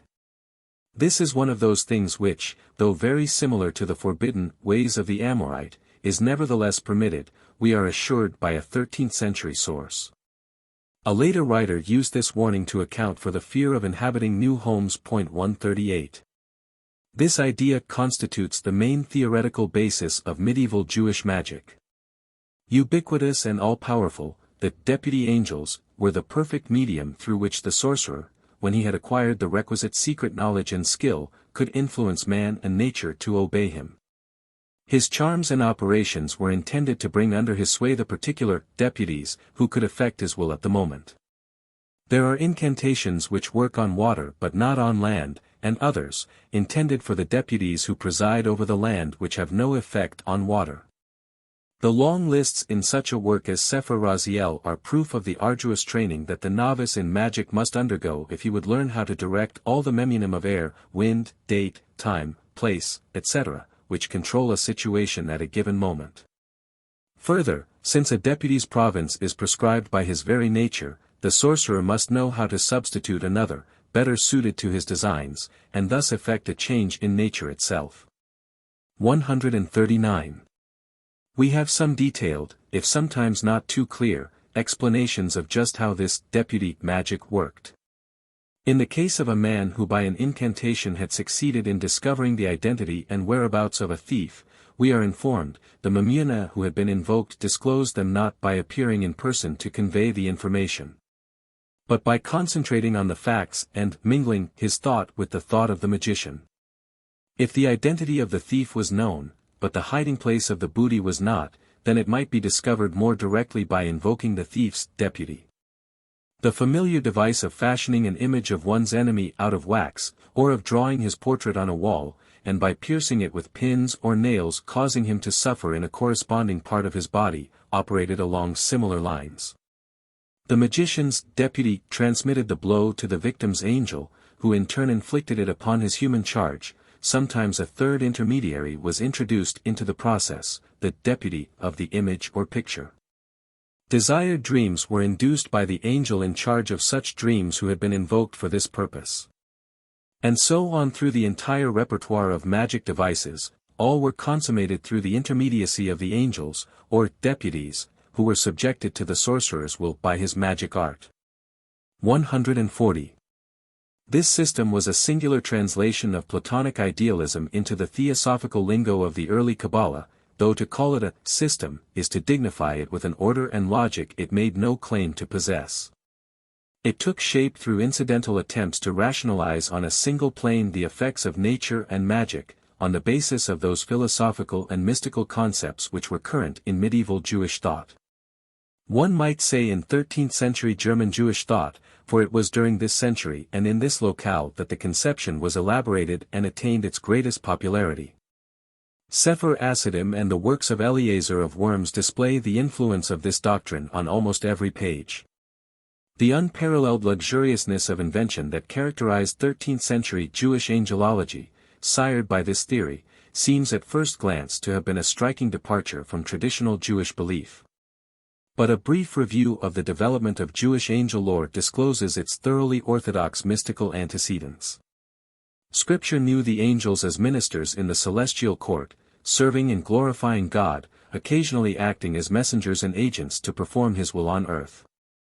The writer of the late book of Daniel was the first to individualize angels and to endow them with names and titles. In the Talmudic period the biblical angelology was elaborated and enriched in three directions. Angelic ministration was frequently inferred in biblical narratives which made no mention of it, thus broadening the concept of angels as intermediaries between man and God. The personality of the angels was more clearly delineated through an effort to describe them, to name the more important ones, and to accord them peculiar spheres of influence, so that we have princes, of fire, of hail, of rain, of night, of the sea, of healing, and so on. And finally they were appointed man's guardians to accompany him through his daily routine. The Essenes were said to have possessed an especially well-developed angel lore, and the Enoch literature, reflecting Gnostic sources, had much to say concerning them, and implied their control of nature, man, and the future. 141 These two founts of mystical doctrine, while never formally admitted into Jewish thought and in fact frowned upon by rabbinic authorities, exercised a profound influence upon the extramural activities of the mystics. Their expanding doctrine was in no sense systematically organized during this period, and it remained in a fluid, uncoordinated state throughout its succeeding development. But the early literature contained ample seed for a rich later growth, which it experienced in the Geonic period, when a highly esoteric doctrine grew up, portions of which found literary expression in such works as the Heshalot, Oshet Dar, Akiba, parts of Sefer Raziel, etc.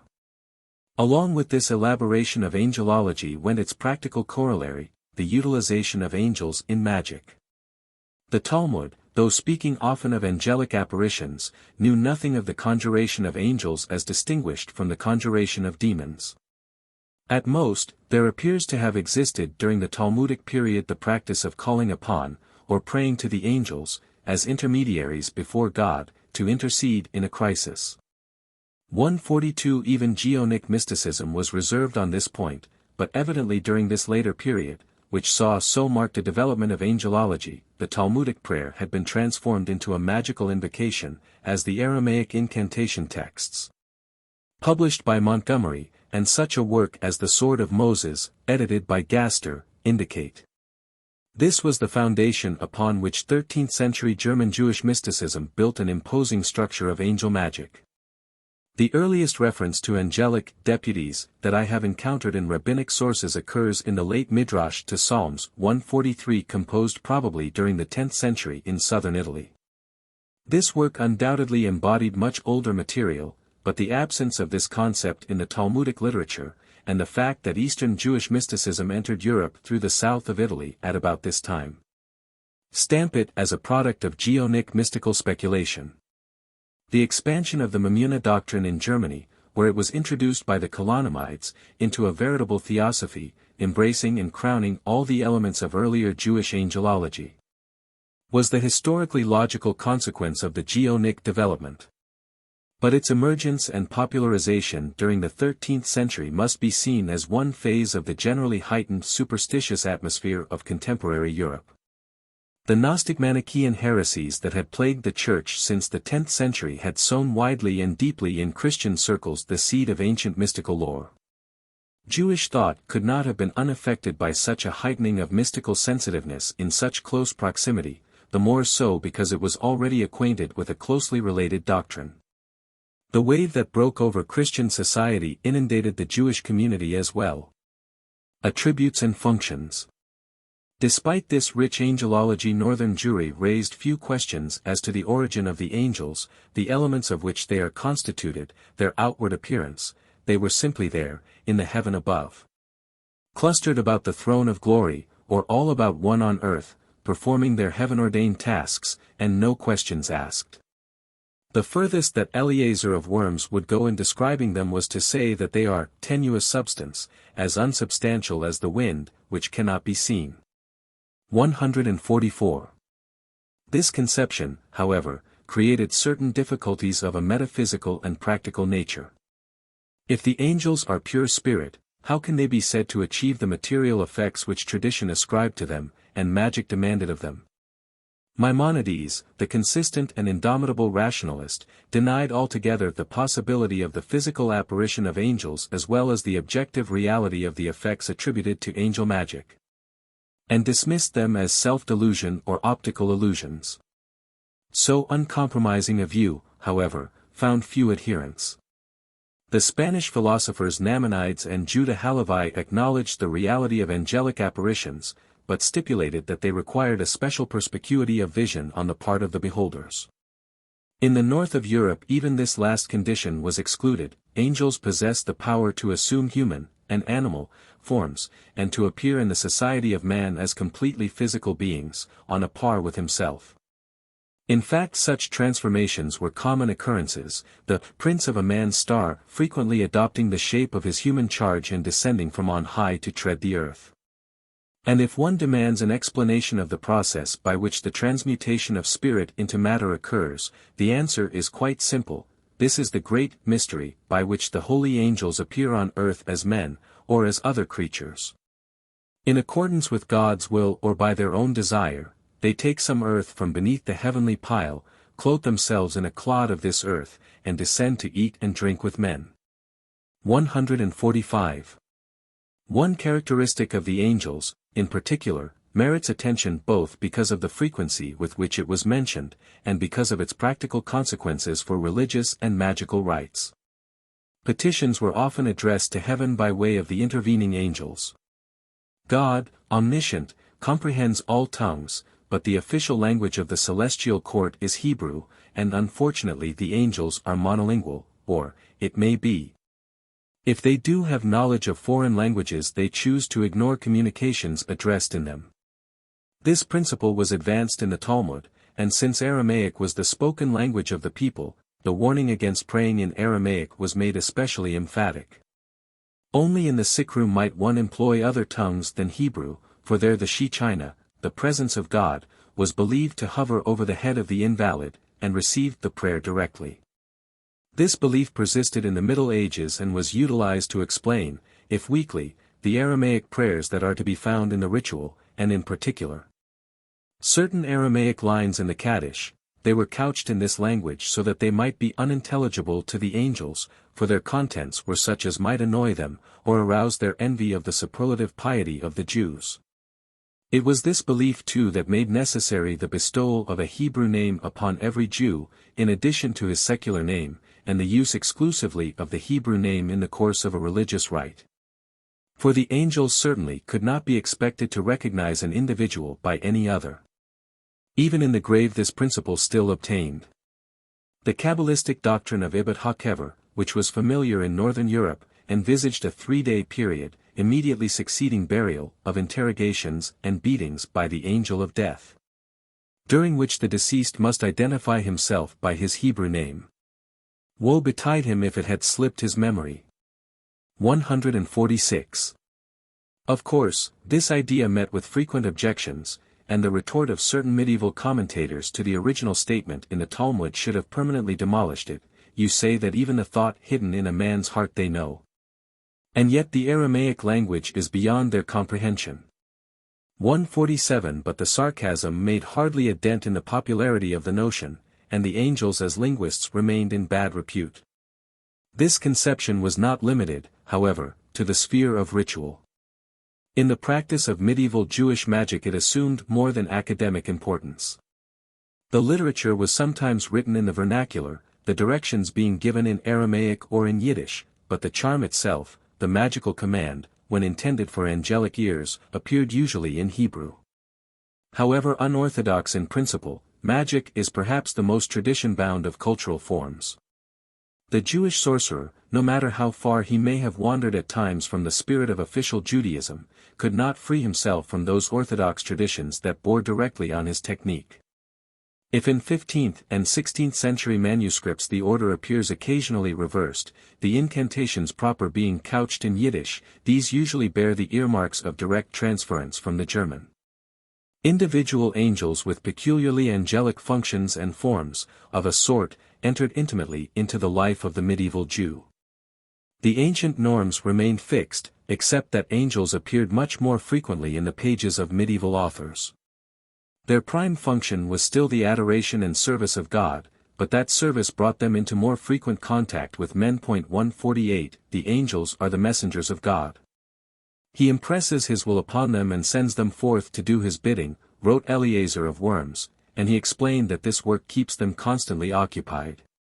For so many new tasks continually await them that they must rush to complete the present one. They can do nothing of their own will, he said, but act only upon God's command, a view which, while true to the traditional belief, cannot be reconciled with the part the angels were forced to play in medieval magic. For this implied a considerable degree of independence of God's will. Much closer to the prevailing opinion was the statement found in a Geonic responsum: there are many acts which angels can perform of their own accord, without a special order from above. Therefore amulets are written and names spoken, to aid the angels in these matters. But when they are acting as messengers of the Lord, they carry out only one mandate at a time. Many of them have specific functions or fields of activity, and the orders which fall within their scope are of course assigned to them. 149. God's will opens up to them his entire domain. Medieval Jews believed in an especially vigilant providence which presided over the most intimate and minute details of human life, and which operated through the angels. They carried out the celestial orders and often appeared in human or animal form to exact the required punishment for transgressions of God's law, or, by mingling their thought with his, led man to make decisions which might run counter to his previously expressed intentions, and to perform acts out of keeping with his character and will. Viewed in this light, the angels were the mechanism through which God maintained a close contact with his universe. But these angelic intermediaries could carry messages both ways, and the ancient practice of calling upon the angels rather than God directly in prayer became very widespread during this period. Indeed, the whole force of the mystical movement which stressed the secret values hidden in the letters and the words of the liturgy was directed toward bringing into rapport the angels who could most effectively reach the ear of the heavenly court. Finally, the position of the angels in heaven made accessible to them the founts of mystic lore. They were the source of that secret wisdom to which the mystic aspired.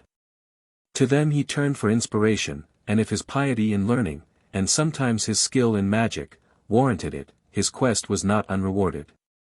The book Raziel is supposed to have been transmitted to Adam by the angel of that name. Eleazar of Worms, who, incidentally, had a hand in the concoction of that work, boasted of his intimacy with various angels. A few centuries later we learn of a Kabbalist, Samson of Ostropol by name, who was visited daily by an angel who taught him the mysteries of the Torah. Many a great mystic was reputed to have sat at the feet of such celestial mentors. 150. Yet we learn little more concerning individual angels than their names and their functions. Our authors were not interested in the angel but in his availability for magical ends. Occasionally some information culled from the mystical tradition is passed on, but with an air of pedantic scholarship. Metatron, the demiurge of classical Jewish mysticism, was important only because his name is the mathematical equivalent of Shaddai, one of God's names. Sandalphon is taller than his comrades by a distance of 500 years, it is true, but his significance lay in his intimate attendance upon the person of God himself. 151 Duma, who presides over the realm of the dead, the angels of destruction, others familiar from Talmudic times make their appearance. The angel of death retains his especial role in human affairs. The archangels still people the pages of medieval mystical lore, but their association with the planets obscures whatever individual characters they may have formerly possessed. The name has swallowed up the angel. The position which the angel deputy occupied in mystical speculation and magical practice made of medieval Jewish angelology so ambiguous and uncertain a field as to present peculiar problems of definition.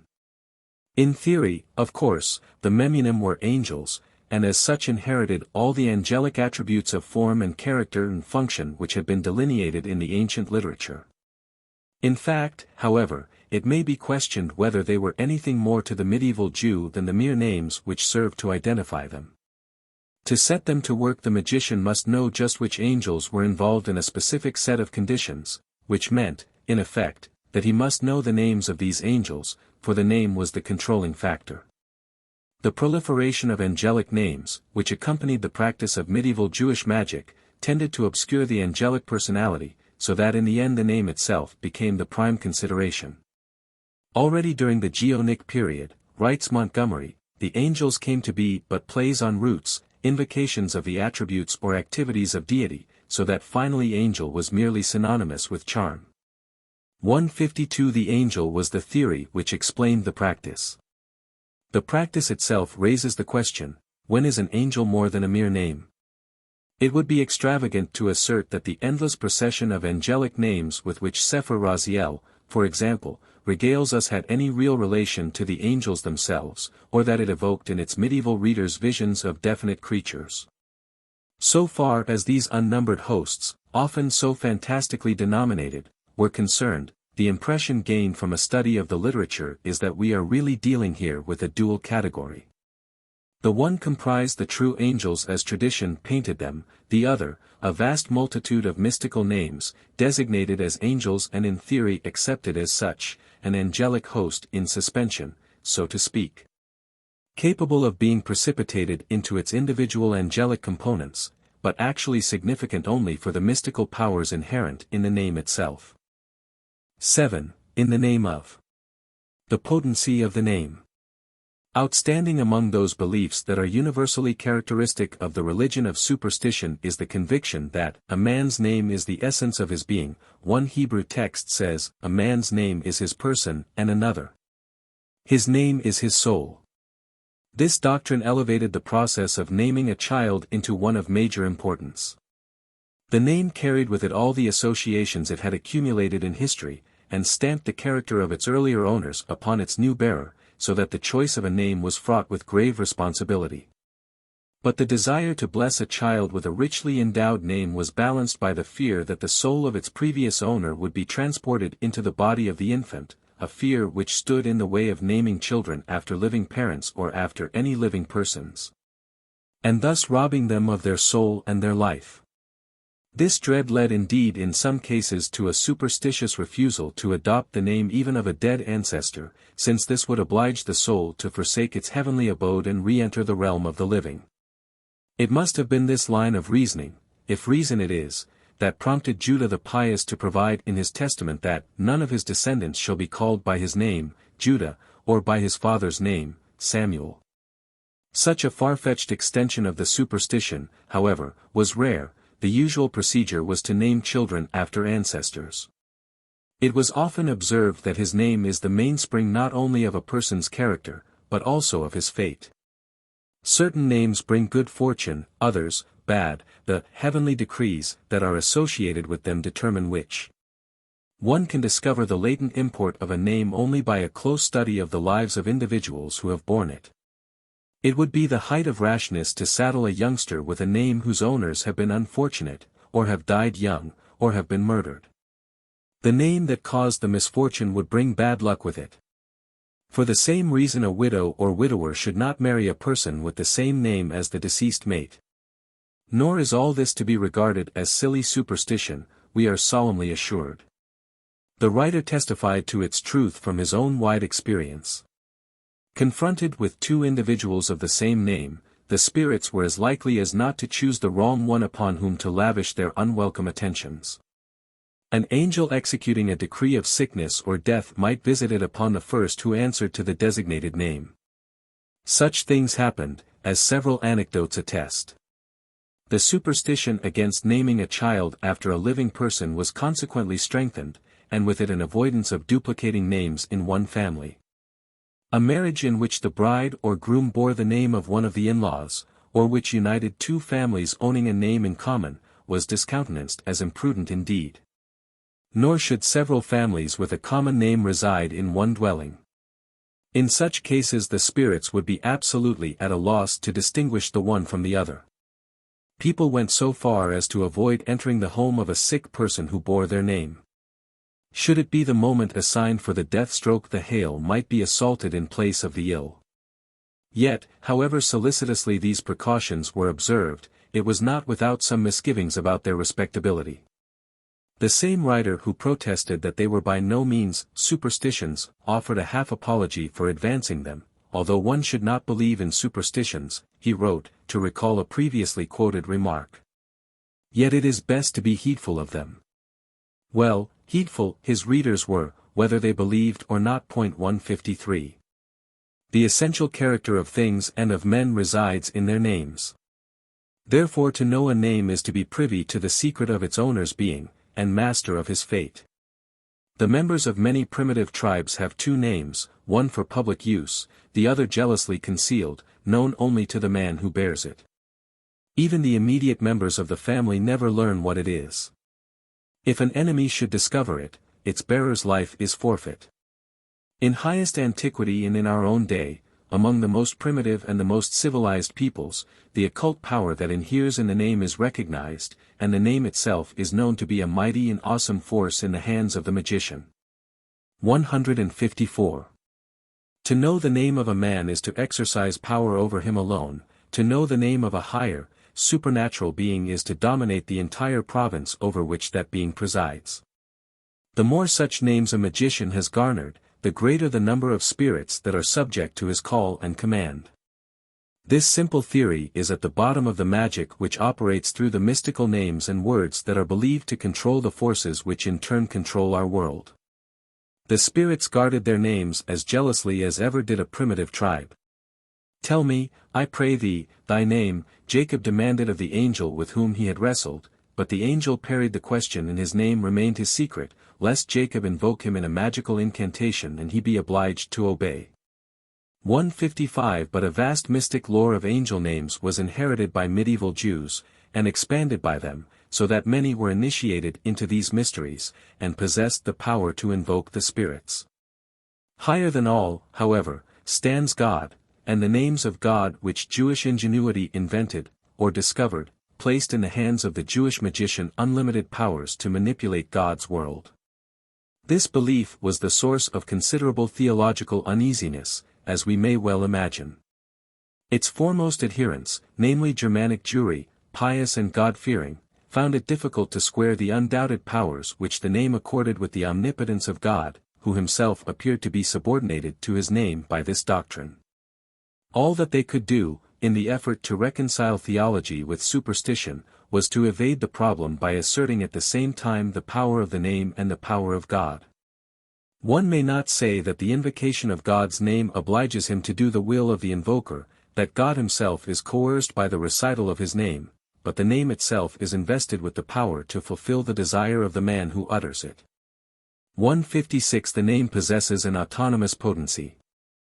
And with this the theologians were obliged to content themselves. Abracadabra. A characteristic feature of the evolution of magic has been its easy passage from the invocation of celestial beings to the manipulation of mere names, or words. Even though medieval Jewry insisted that it called upon the names of definite supernatural beings, it is obvious that this was nothing more than a polite bow in the direction of theological scruple. And just as in the magic that flourished on the periphery of other religions, so in Jewish magic, nominalism of this sort made room for the magic word, as well as the name. Certain words come to assume occult virtues by reason of the tradition that has developed about them, or because of their fancied descent from the potent charms of ancient times or foreign peoples. As we have had occasion to note, magic is the most conservative of disciplines. Like the law, it clings to archaic forms long after they have lost currency. But its conservatism is not inspired by intellectual inertia. The very nature of magic demands a strict adherence to the original form of the magical name or word, for its potency lies hidden within its syllables. Within its very consonants and vowels, the slightest alteration may empty the word of all its magic content. Inevitably, however, in the process of oral transmission of so secret a lore, and in its later literary transmission by all too fallible scribes, the word undergoes changes. In fact, since in time these words become unintelligible to the heirs of the tradition, often ignorant of their original sense and tongue, a process of mutilation sets in, which makes them altogether exotic and meaningless. Besides, we must give due weight to the mystery which is thrown about magic rites. The wizards that squeak and gibber, is, 819, are universal. The Babylonian priest generally whispered his formulas. The solemn parts of Christian rites have likewise tended to inaudible pronunciation. There exists a tendency toward intentional obscuration of the formulas, which by psychological necessity would tend to even greater corruption. 157 The peculiar logic of magic makes a virtue of this process. The more barbaric the word, the more potent it is likely to be. So little is it necessary that the magic word possess any intelligible sense that most often it is considered efficacious in the degree that it is strange and meaningless, and words from foreign, incomprehensible tongues, in particular, are preferred. 158 Rashi, in the 11th century, proved his familiarity with this phenomenon when he wrote, "The sorcerer whispers his charms, and doesn't understand what they are or what they mean, but the desired effect is produced only by such incantations." 159 The repertoire of the Cherokee medicine man comprises mostly archaic expressions that have conveyed no meaning for centuries. Many aborigines in India, as do Tibetan and Chinese Buddhists, regard the ancient Sanskrit prayers, which are wholly unintelligible to them, as much more potent than their own. The abracadabra 160 of the modern stage magician reflects a phenomenon familiar to us all. This same process occurred in Jewish magic. And the incantations of the Middle Ages are replete with startlingly outlandish words that look and sound as though they had been filched from the vocabulary of a stuttering visitor from some distant planet. But magic is in its purpose a scientific exercise, and we must suppose that in general something intelligible was once expressed by the now unintelligible term.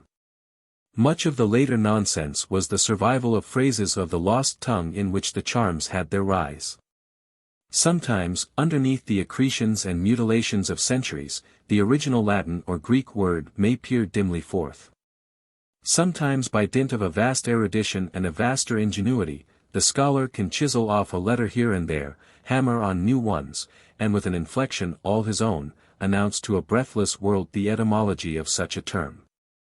To tell the truth, the game is a hazardous one, for scholars rarely agree, and the result is hardly worth the labor, except to a scholar.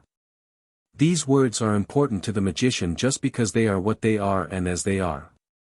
Restore their original form, so that the meaning is plain, and even the boldest magician would be ashamed to conjure with them. In Jewish magic, the natural infiltration of strange words and names was furthered by a significant element in the mystical tradition. The Pythagorean concept of the creative power of numbers and letters was known in Tannaitic times. The famous Amor-Arab, about 200 CE, said of Bezalel that he knew how to combine the letters by which heaven and earth were created. 161 The Geonic mystic lore made much of this doctrine, and in the Sefer Yaira it was elevated into one of the pillars of the Kabbalah. It was especially popular in the German Kabbalah of the 13th century, which above all insisted upon the mysterious powers inherent in the letters of the Hebrew alphabet and developed a fine art of combining and recombining these letters to evoke from them their highest potency. Itself the source of many new magical words and names, this exercise made it all the easier for foreign words to find a place in the magical vocabulary. The distinction between the word and the name, however, is academic so far as Jewish magic was concerned. Among most peoples it is real enough, the name belongs to some supernatural personage, the word is significant in and for itself. If a process of assimilation occurs at all, it is the name that is swallowed up by the word. Jewish magic was too sophisticated, I think we may consider this a mark of sophistication. For belief in the efficacy of a word per se seems to be the more primitive and naive attitude, to accord any weight to words, all had become names by the Middle Ages, and earlier. Behind each word, though in our wisdom we may be able to discern its humble origin, a celestial power was posited. Sometimes the apotheosis of the word achieved the height of extravagance, as we shall have occasion to see later. Hocus pocus, for example, was a prince on high, or two princes, to be exact. The literature of Jewish magic was predominantly an anthology of magical names. In practice the point was of no importance, word or name, the magician's taste was Catholic. In theory Jewish magic insisted on excluding the word as such from its purview. The invocation of these names was the commonest feature of medieval Jewish magic. Incantations most often consisted of a name, or a series of names, with or without an accompanying action. An element of danger was recognized in the indiscriminate handling of such powerful forces, like charges of dynamite, they could destroy the unwary magician. Wherever God's name is uttered improperly there death stalks. The practitioner was repeatedly warned to prepare himself conscientiously for his rites, to purify himself in body and soul with ritual cleansings, by abstention from women and from unclean things, by following a restricted diet, and even fasting. Over a period of days. If a man who is about to utter holy names does not properly sanctify himself beforehand, not only will he fail in his efforts, but he must expect to suffer for his presumption. Names may be taught only to pious scholars and sages, who will not misuse them. One must not even dare utter holy names aloud, it sufficed to meditate on them in one's heart. 162 But fear of the names, however marked, did not prevent their frequent use, as our literature amply demonstrates. The powers that were ascribed to the names were limitless. Nothing in nature or in man's fancy lay beyond their reach. To select only a few of the feats attributed to them, Judah the Pious was said to have caused a window to close about the neck of a malefactor, imprisoning him in a magic vice.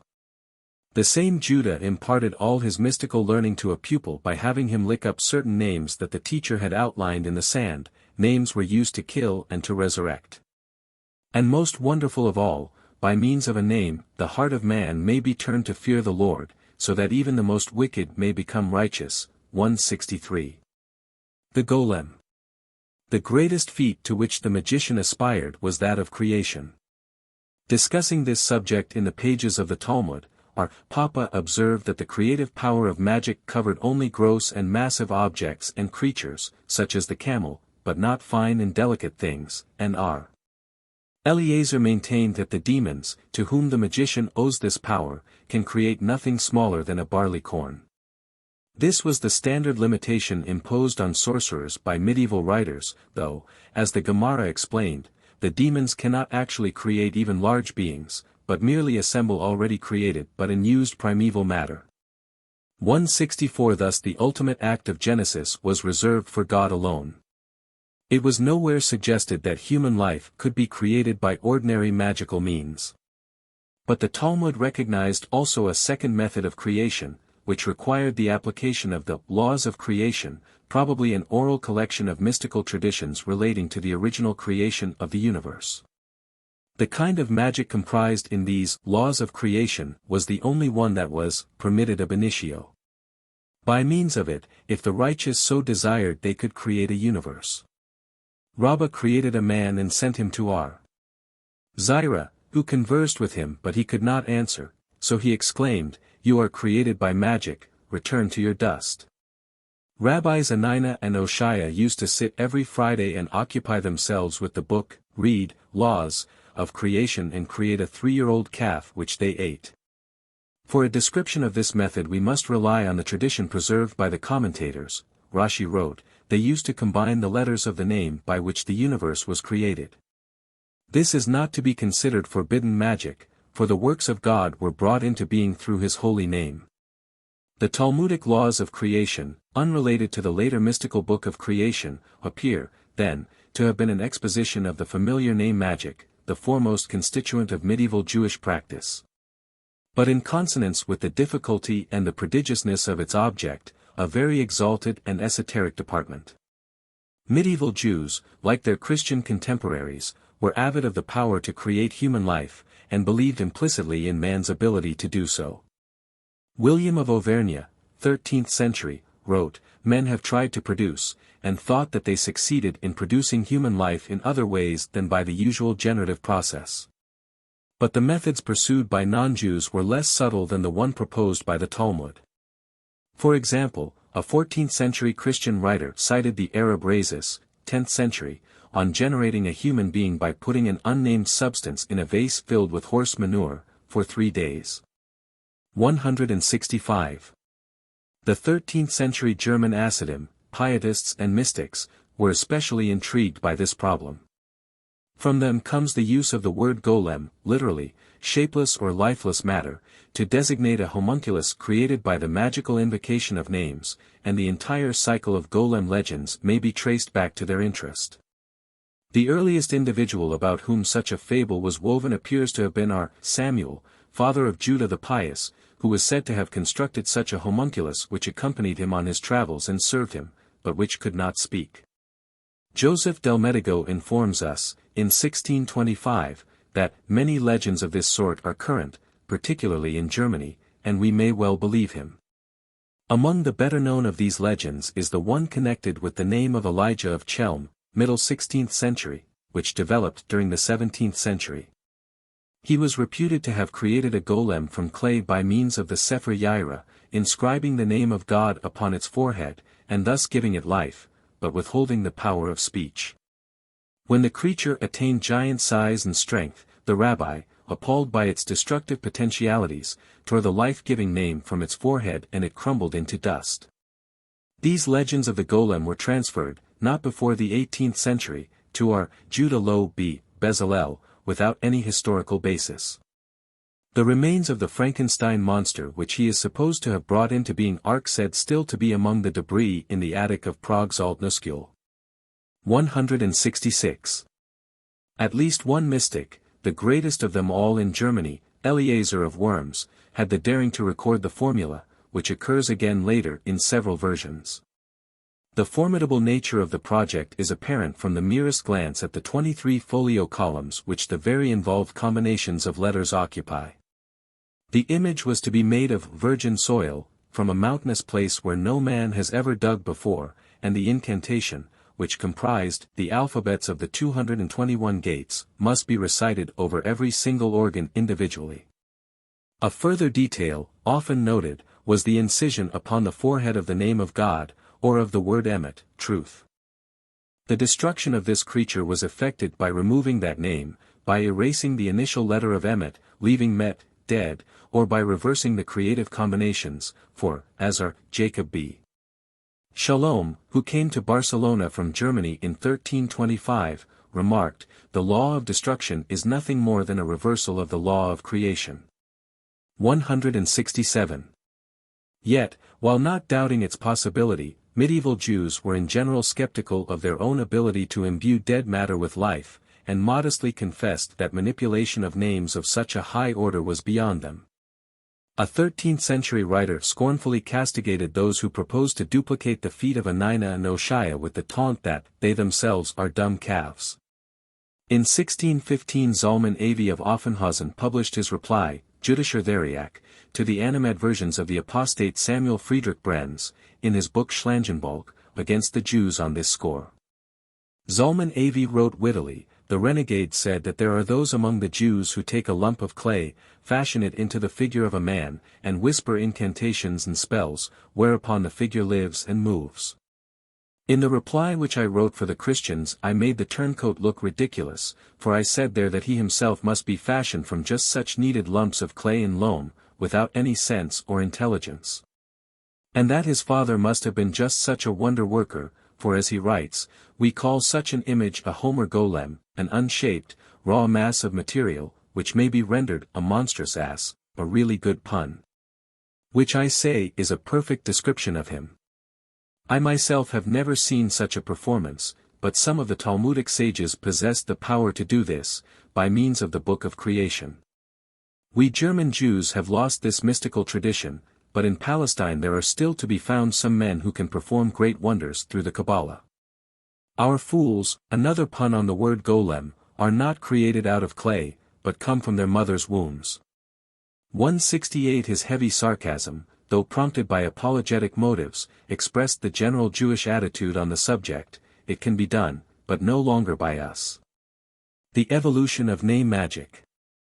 The invocation of angelic names in Jewish magic may be regarded as in part the parallel to the pagan invocation of many deities, and in part as invocation of the infinite, personified, phases and energies of the one God. Both Jewish and pagan magic agreed in requiring the accumulation of as many names of the deity or demon as possible, for fear lest no one name exhaust the potentiality of the spiritual being conjured. Here we have a natural development in magic fostered by religious belief and by logical necessity. But it is possible to trace with some degree of certainty various extraneous influences which also contributed to such a development within Judaism. The culture of ancient Israel reflected preponderantly the influence of the two civilizations that dominated the ancient world, Babylonia, Assyria and Egypt. In both the invocation of names of gods, and the multiplication of these names to ensure greater magical efficacy was well known and widely practiced. In the multiplicity of the gods of these lands, in Egypt, there were gods for every month, every day of the month, and every hour of the day, and in such a phenomenon as the 50 names of Marduk. We must seek the source of the ever-expanding Jewish angelology and the aggregation of divine epithets to be found already in the Old Testament. The use of barbarous syllables and words, however, was rare in Babylonian magic, and its entrance into the Jewish magical science must be traced to Egypt. In Egyptian magic, even if the exorcisers did not understand the language from which the name was borrowed, they considered it necessary to retain it in its primitive form, as another word would not have the same virtue. The author of the treatise on the Egyptian mysteries attributed to Jamblichus maintains that the barbarous names taken from the dialects of Egypt and Assyria have a mysterious and ineffable virtue on account of the great antiquity of these languages. The use of such unintelligible words can be traced in Egypt to a very great antiquity. Hellenistic magic, the lineal descendant of the sorcery of ancient Egypt, displayed this phenomenon prominently, and thence it was reflected to Jewish sorcery. This accounts for the comparatively late emergence of such word magic in Judaism. It is the Talmud which first illustrates the use of these barbarica onomata. 169. We have then, a fusion of these various streams at about the beginning of our era, the ancient Babylonian and Egyptian coming together in early Talmudic times. With the accumulated deposits washed down from their passage through Hellenism and the Jewish past. This is reflected not within Judaism alone, but in the more or less common culture of the entire eastern Mediterranean basin. Gnosticism, the Greek magical papyri, early Christian mysticism, all display a striking efflorescence of this eclectic magic at the same time, a vast expansion of mystic nomenclature, and the prominence of bizarre terms. Origen believed that there is power in the words themselves, as is to be seen from the fact that when translated into another language they lose their operative force. 170. The magic of the Talmud depended largely upon the potency inherent in the form of the incantation, that is, in the word, and upon the magical action, for its most striking effects. And in consequence we find the barbaric word coming to occupy an important place. The invocation of names, 171 and in particular of angelic names, came distinctly and prominently to the fore only in the post-Talmudic period. The Aramaic texts published by Montgomery and others represent an intermediary stage in the process. While incomparably richer than in the Talmudic literature, the angelic nomenclature of these inscriptions was not yet so elaborate as we find it in later Geonic and medieval works. By the 11th century the practice of invoking names had become so widespread that the good people of Kairouan, North Africa, felt impelled to write to Hai Jain, head of the academy at Pumbedita, Babylonia, to ask his opinion on the momentous question, whether it is true that there are countless names by means of which the adept can perform miraculous deeds, such as making himself invisible to highwaymen, or taking them captive. His reply proved unsatisfactory, and again they wrote, telling him they had heard from Palestinian and Italian Jews, learned and trustworthy men, that they had themselves seen magicians write names upon reeds and olive leaves, which they cast before robbers and thus prevented their passage, or, having written such names upon new sherds, threw them into a raging sea and mollified it, or threw them before a man to bring about his sudden death. This time Hai Jain replied at length. The upshot of his responsum was that the natural order of the universe cannot be altered by any such means. A fool believes everything, he warned his interrogators. But his skepticism did not win many converts. He himself mentioned a series of works in his letter, which marked the highest development of this doctrine during the Geonic period, and proved the futility of his strictures against it. One of these works, the Heshalot, devotes considerable space to expounding these names, while another, the Sword of Moses, discovered and published by Gaster, consists almost entirely of mystical and barbarous names and prescriptions for their application. The Geonic period shows clearly, also, signs of that eclecticism which characterized Hellenistic sorcery. Montgomery remarks of his early post-Talmudic incantations that, what appears like a good Jewish text at times admits a pagan deity into its celestial hierarchy, somewhat as the medieval church came to canonize the Buddha. 172. This was the background of 13th-century Jewish name magic, which improved upon its antecedents by multiplying the number of names, both of God and of the angels, available to the enterprising sorcerer, and succeeded in introducing into Judaism a host of pagan and Christian deities and terms, often in most confused and unrecognizable forms, and therefore all the more serviceable to the magician. Medieval Christendom, under the influence of the same Gnostic and Hellenistic tendencies, was equally well acquainted with the virtues and effects of name invocation. The Hebrew names of God and of the angels, employed in the Greek papyri, proved especially popular, undoubtedly because of their strangeness. Then there was the notary art, wrote Leah, describing the types of magic that came under the ban of the Inquisition, communicated by God to Solomon, and transmitted through Apollonius of Tyana, which taught the power of the names and words of God, and operated through prayers and formulas consisting of unknown polysyllables, by which all knowledge, memory, eloquence, and virtue can be obtained in the space of a month.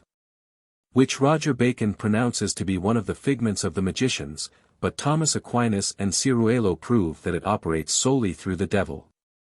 During the early years of the Carlovingian dynasty the Church succeeded in suppressing a Bishop Adalbert, who taught the invocation of the angels Uriel, Ragel, Tubuel, Aeneas, Tubuas, Sabaoth, and Simiel. By the 12th century manuscript works were in circulation in northern Europe which abound in characters and in incantations which consist either of seemingly meaningless vowels or of biblical phrases and allusions. And in 1323 a monk was seized in Paris for possessing such a book. Despite the hostility of the Church, the so-called notary art grew steadily in popularity during the later Middle Ages.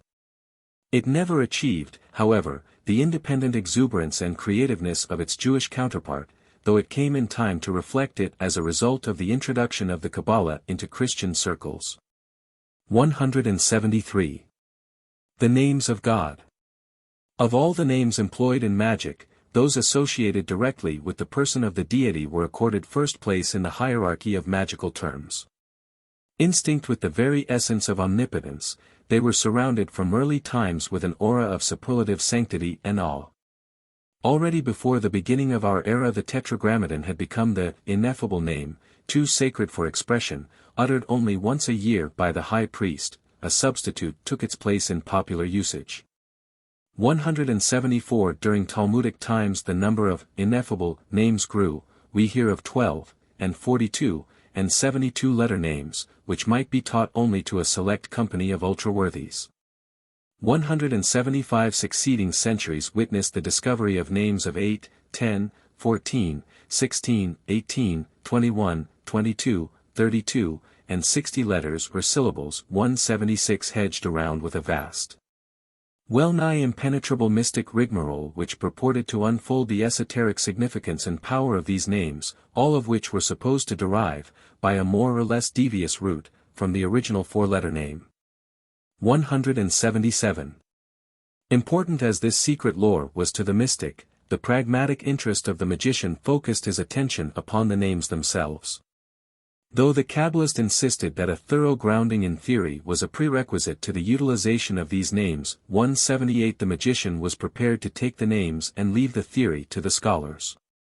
For he knew that, the name of God creates and destroys worlds. 179 and his preoccupation was to acquire knowledge of all the names, and to set them to work for wholly practical, if more human, ends. Nor was he deterred by bitter diatribes against those ignorant and impious ones, who dabble in Kabbalah with no firm comprehension of its deeper significance. There was another category of names of God in use at an early time, the names and the attributes of God which appear in the Bible. Their virtues were known during the Talmudic period to Jew and Gentile, and we find them employed in Jewish, Gnostic and Hellenistic incantations. In the Middle Ages they remained favorites of Jewish and Christian adepts in the mystic lore. The list of 10 such names drawn up by Isidore of Seville, 7th century, which was in general agreement with Jewish tradition, was frequently copied and commented on by later Christian writers.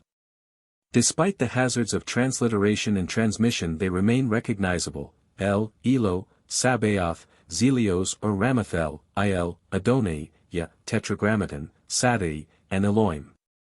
180 Another name in common usage was the Yeh Asher Yeh, I am that I am, which was revealed to Moses at the burning bush. These appellations were often employed in the charms, but they did not rank so high in mystical potency as the others. First among the names, both in time and in occult power, was the four-lettered YHVH, the original name of God. Its powers were ascribed also to a wide range of variations upon it, from the particles Yah, Yahu, Hu, 181 etc. to the 12 forms which it could assume by the transposition of its letters, YHHV, YVHH, HVHY, etc.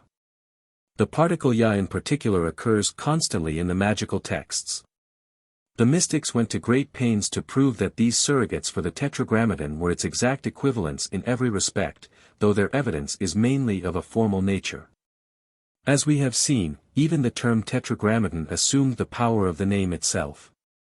Not satisfied with the possibilities thus provided, the vowel points, too, were altered and transposed in order to create new variations of the great name, and such forms as Yahavah, Yahava, Yava, Yeheva, etc.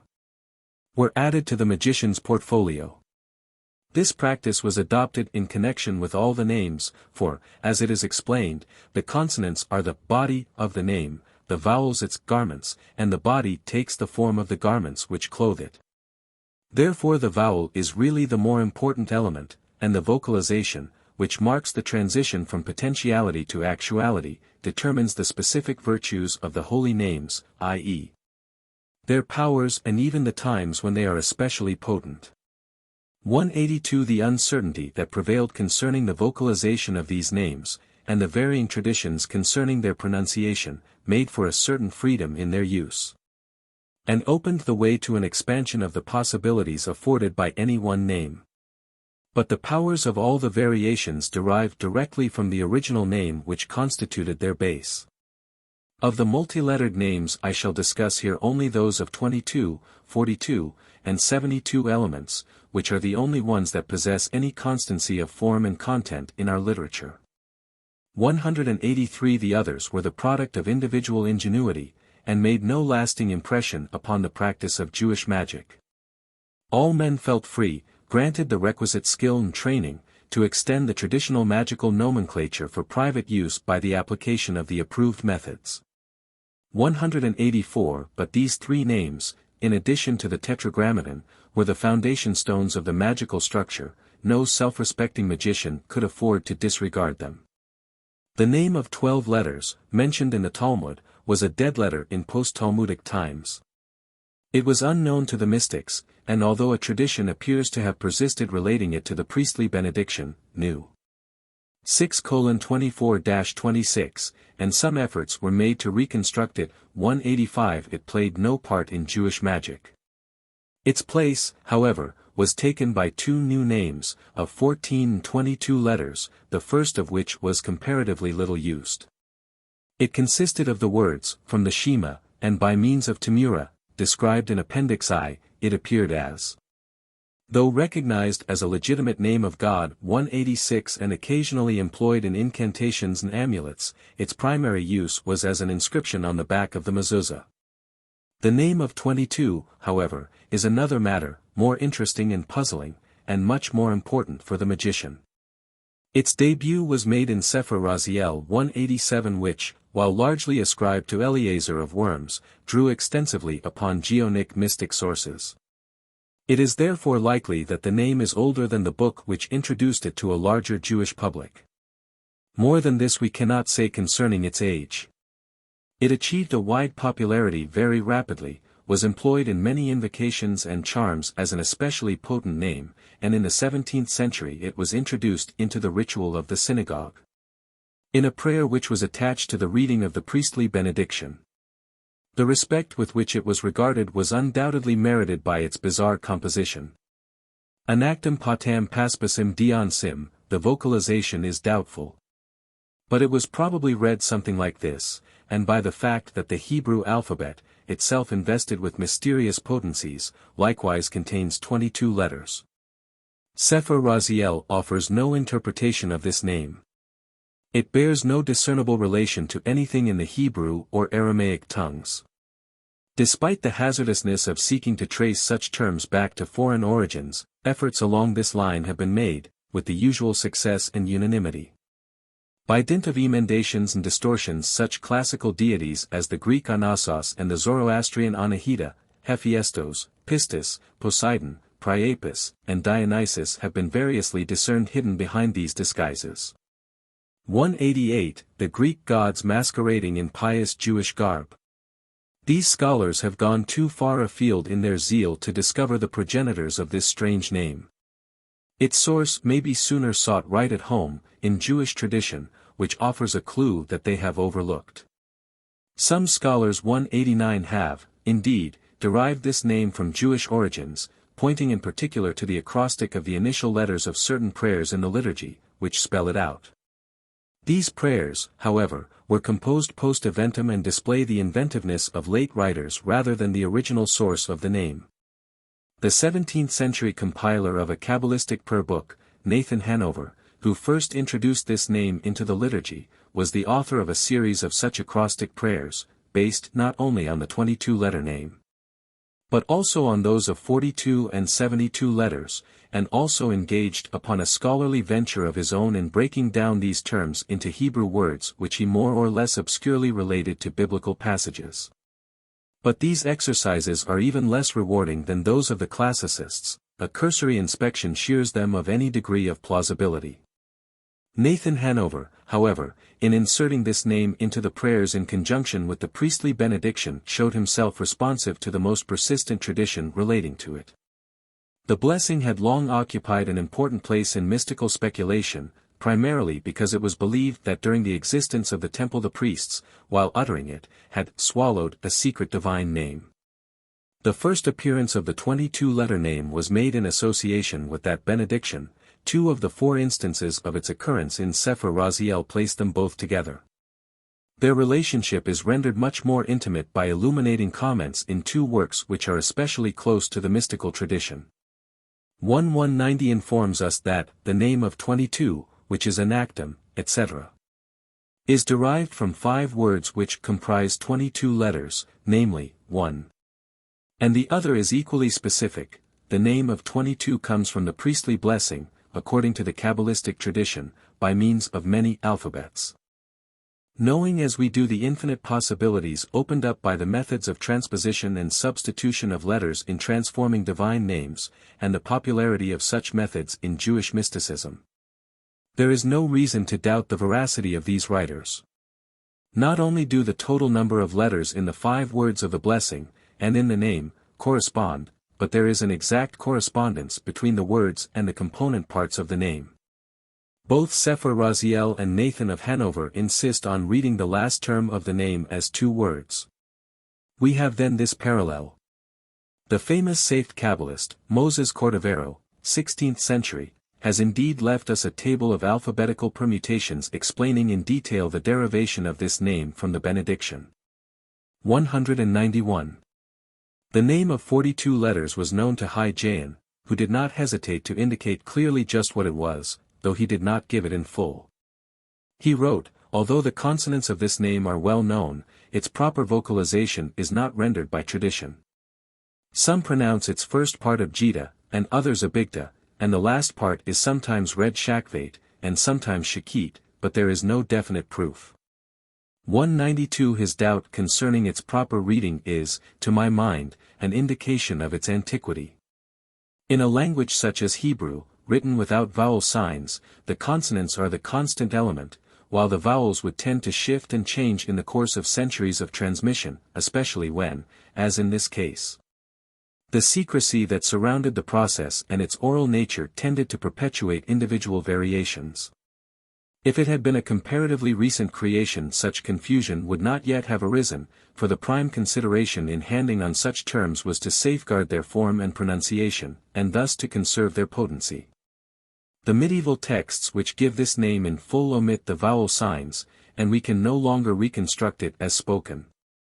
The variations in vocalization, which continue to be handed down by word of mouth, must have increased as time went on, so that in fact the name was employed in many versions. Limiting ourselves, then, to the consonants, the name of 42 was composed as follows. Great virtues were attributed not only to the name in full, but also to its constituent parts. By the application of the allegorical or mystical rules of interpretation. For example, the 5th term equals, by gematria, the angel Xrel, both add up to 241, by uttering the name one invokes this angel to countermand any evil decree, Gezerah, that has been issued against one in heaven. The second, which may be read as 2 Hebrew words signifying, Ren Satan, is good for one who has gone mad or has been attacked by an evil spirit or demon. This name is to be written upon an amulet and hung around the neck of the victim, who will be cured by it. The parts of the name assume the dignity and power of names in their own right. Some went even further and employed each letter as the basis of a separate name so that this one name became 42. 193. It has been generally assumed that this name was derived from the acrostic of a prayer beginning Ana Bikoa, ascribed to a rabbi of the 2nd century, Nunya ben Hakana. 194 While it is highly improbable that this prayer was the source of the name, or that it dates back to the 2nd century, this theory constitutes a recognition of the antiquity of the name. It no doubt represented the same sort of enterprise as was exemplified by Nathan of Hanover's efforts with the 22-letter name. The medieval mystics, however, possessed a tradition according to which this name is derived from the first 42 letters in the Bible. This statement occurs several times and was accepted even by the famous Talmudist of the 12th century, Rabbanu Jacob Tam. 195. There is no reason to doubt the truth of this report. The holy and awesome name of 72, this time it is not letters, but syllables or triads, is the most powerful. Raziel 196 goes so far as to suggest that no magic can be effectively consummated without its aid, and at the same time the least mysterious of these artificially created names. Its composition was well known in Geonic times, though the pronunciation of its elements was in doubt, and the renowned exegete, Rashi, felt no hesitation in disclosing its makeup. 197 The method adopted to construct this name was simplicity itself. Perhaps the theory was that after a series of thoroughly mystifying terms, the analytical powers of the student would be too numb to penetrate this one. At any rate, it is based on the 3 verses of Exodus, 14:19-21, each of which contains 72 letters, and was made up by joining the first letter of verse 19, the last letter of 20, and the first of 21, to form its first triad. The second letter of 19, the penultimate of 20, and the second of 21, to make the second triad, and so on until we have 72 3-letter terms comprising all the letters of these verses. At first glance one might be tempted to pooh-pooh so obvious a performance, and the power attributed to its product. It seems to lack the most elementary attribute of a wonder-working name, mystery, strangeness. But we must remember that, leaving aside the mechanics of its construction, the name as employed was strange enough to satisfy even the most exacting. And, in the end, belief in the occult forces that resided in these names was the consequence of a hoary mystical tradition, which, in this case, encrusted the name so thickly that none but the most skeptical could have had the temerity to laugh it off. Rashi traced the tradition concerning this name, and its mystical employment, back to Talmudic times. And the tradition itself had it that this was the name which Moses learned at the burning bush and which he utilized to split the Red Sea before the fleeing children of Israel. And that at a later time the high priest uttered it in the temple when he blessed the people. Granting the effect of such a teaching upon the receptive mind of the mystic, it is not difficult to understand how it could be believed that, whoever pronounces this name against a demon, it will vanish, at a conflagration, it will be quenched. Over an invalid, he will be healed, against impure thoughts, they will be expelled. If it is directed against an enemy, he will die, and if it is uttered before a ruler, his favor will be won, and so on, realizing all those dreams of omnipotence that have tantalized men from the beginning of days. But whoever pronounces this name while he is in a state of uncleanness and impurity will surely be struck dead. 198. The printed text of Sefer Raziel, which gives this name of 72 in full, omits the vowels. A manuscript version of this work which I have examined, in including the vowels, proves that the same confusion existed concerning the pronunciation of this name as of the others. 199 After concluding the text of the name, the scribe appended a note to the effect that there is another tradition of vocalization of the particles of this name, and I studied it carefully in connection with the text of the biblical verses. But I found the one I give the better. A later student of this manuscript did not agree with him, however, and jotted down in the margins many variant vocalizations which he considered preferable. The component parts of this name, too, were accorded special powers, and here also there seems to have been a considerable difference of opinion. The printed Sefer Raziel, for instance, divided the name into 10 parts, 9 containing 7 triads each, the 10th comprising the last 9. The first part has the power to conquer evil and to drive off evil spirits, and is therefore a prime remedy for serious ailments. The second is good for acquiring wisdom, and for protection against demons and the evil eye. The fourth will protect travelers, the fifth sharpens the mind and makes one a good student, the sixth is good for divination, the eighth ensures a favorable response to one's prayers, etc. The manuscript version, on the other hand, broke up the name arbitrarily into 14 sections, ranging from 3 to 9 triads. And distributed individual powers as follows: the first, causes love to enter one's heart and anger and hatred to depart, the second is, for enmity, the third is, for intelligence, the fourth can silence those who speak evil. The fifth is, to find favor before a king or ruler, the seventh is, to make peace between disputants, the 10th, eliminates distance so that one may be miraculously transferred from one place to another, the 11th is, to kill one's enemies. The 14th is to be used, against a demon, or to uproot a man from his city, or for any difficult enterprise. Evidently this name was so powerful that any combination of its parts might be utilized to achieve a given purpose. The magicians apparently adjusted these combinations to suit their ends. This observation applies to all the magical names of God. Though in particular cases they were prescribed or employed for specific effects, in general we cannot assign a definite sphere to any of them. The magicians exercised great freedom of choice, selecting in a given case the name or names which they believed to possess the greater power, and determining their use by the specific request or magical act which accompanied the utterance of the names. Angel names. While the names of God in themselves were effective for the prescribed ends, often it was through specific angels that the given task was carried out.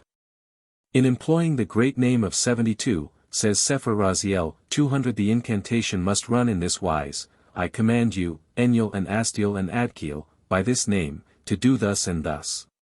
In other words, the name of God places within the magician's hands the power which God himself exercises over his servitors. To know the names of the angels who are immediately concerned expedites matters. In fact, the intermediate powers represented by the angels are most often sufficient for the magician's purpose. The angels, of course, are legion, and, in the practice of magic, the more that are set to work, the merrier. There are 70 names of angels which are good for protection against all sorts of dangers. The figure 70 occurs often, as for instance, the 70 attributes of God, the 70 names of Metatron, etc. A typical incantation opens with 56 angelic names, and contains 21 more besides. Often, names of angels and of God are lumped together in one charm in grand profusion. An incantation which includes 83 angel names employs also, for good measure, the name YHVH, repeated 3 times unaltered. And again in 8 of its 12 possible transposed forms, and the names of 42, of 72, and of 22. This prodigality of names to effect a single end owns a hoary precedent in the Geonic and Hellenistic magical literatures. At times, the magician's confidence was centered upon a single name, but one name alone seemed hardly potent enough. So he repeated that name, reciting Uriel 242 times is guaranteed to improve the memory. That word at least will probably never after be forgotten.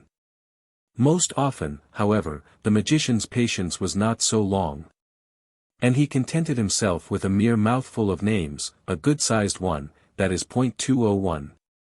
The names that appear most frequently are those of the 3 archangels, Michael, Gabriel and Raphael, often mentioned in Talmudic literature.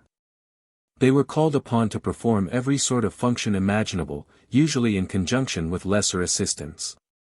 An old tradition, dating back at least to Geonic times, had it that there are 7 archangels, each of whom is associated with a planet, those already mentioned, and Enlil, Caphiel, Adkiel, Samael, occasionally Astiel and Barkiel are substituted for 2 of the others. The archangels are also brought into connection with the signs of the zodiac. 202. These angels were inherited, by and large, from preceding centuries. A much larger group was called into being to perform specific functions. Their names were usually concocted of a root indicating the function, and a theophorus suffix, usually el.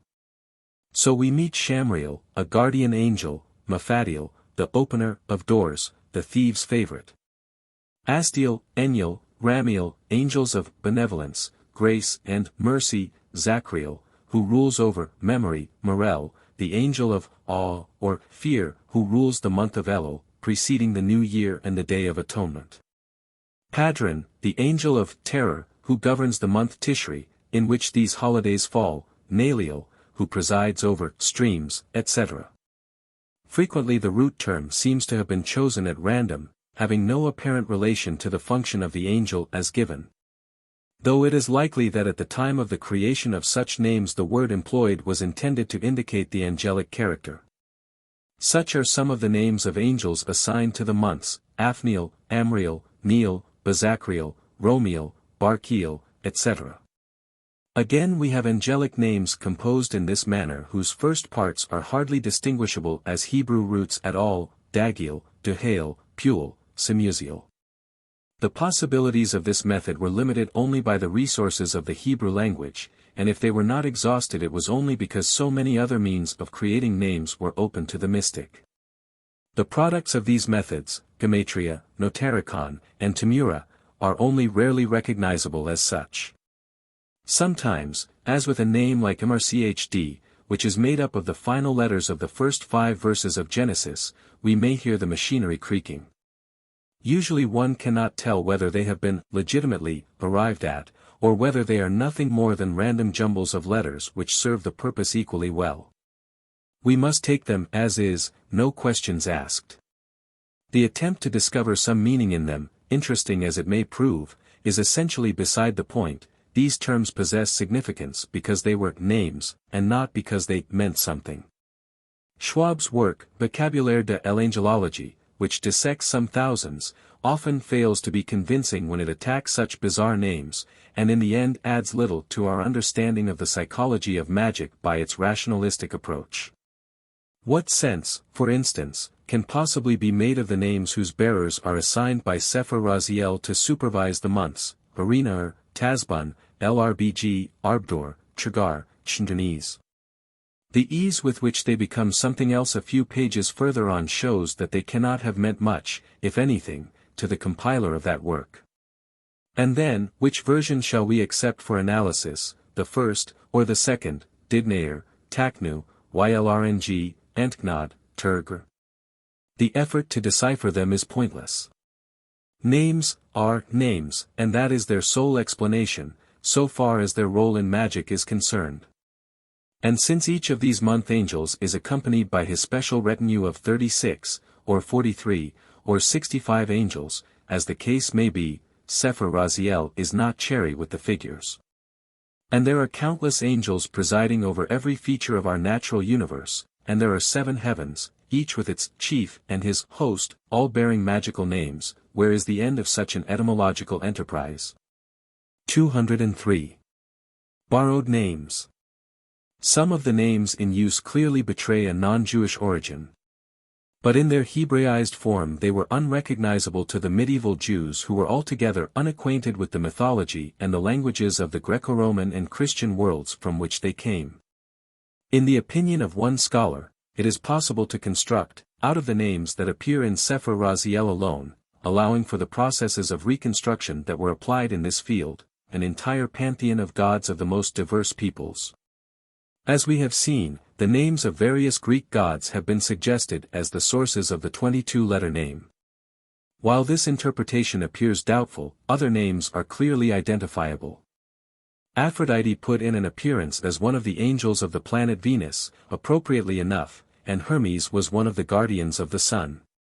204. Despite the view of Blau that there is not a single reliable instance of the occurrence in Hebrew of the name Abraxas, the original form was Abrasax, famous in the annals of magic. It does make its appearance quite unmistakably in Jewish documents in both forms.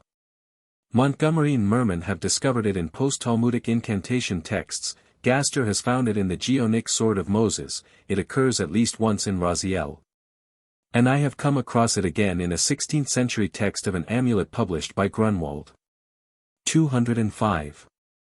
We have noted the appearance of Tetragrammaton as one of the names of God. It occurred fairly frequently in the Hebrew charms.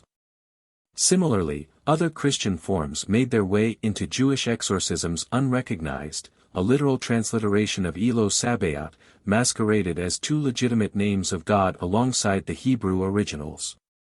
Though occasionally a keen-eyed reader had the wit to see through the deception, and jotted down on the margin of a manuscript the caution, this should read.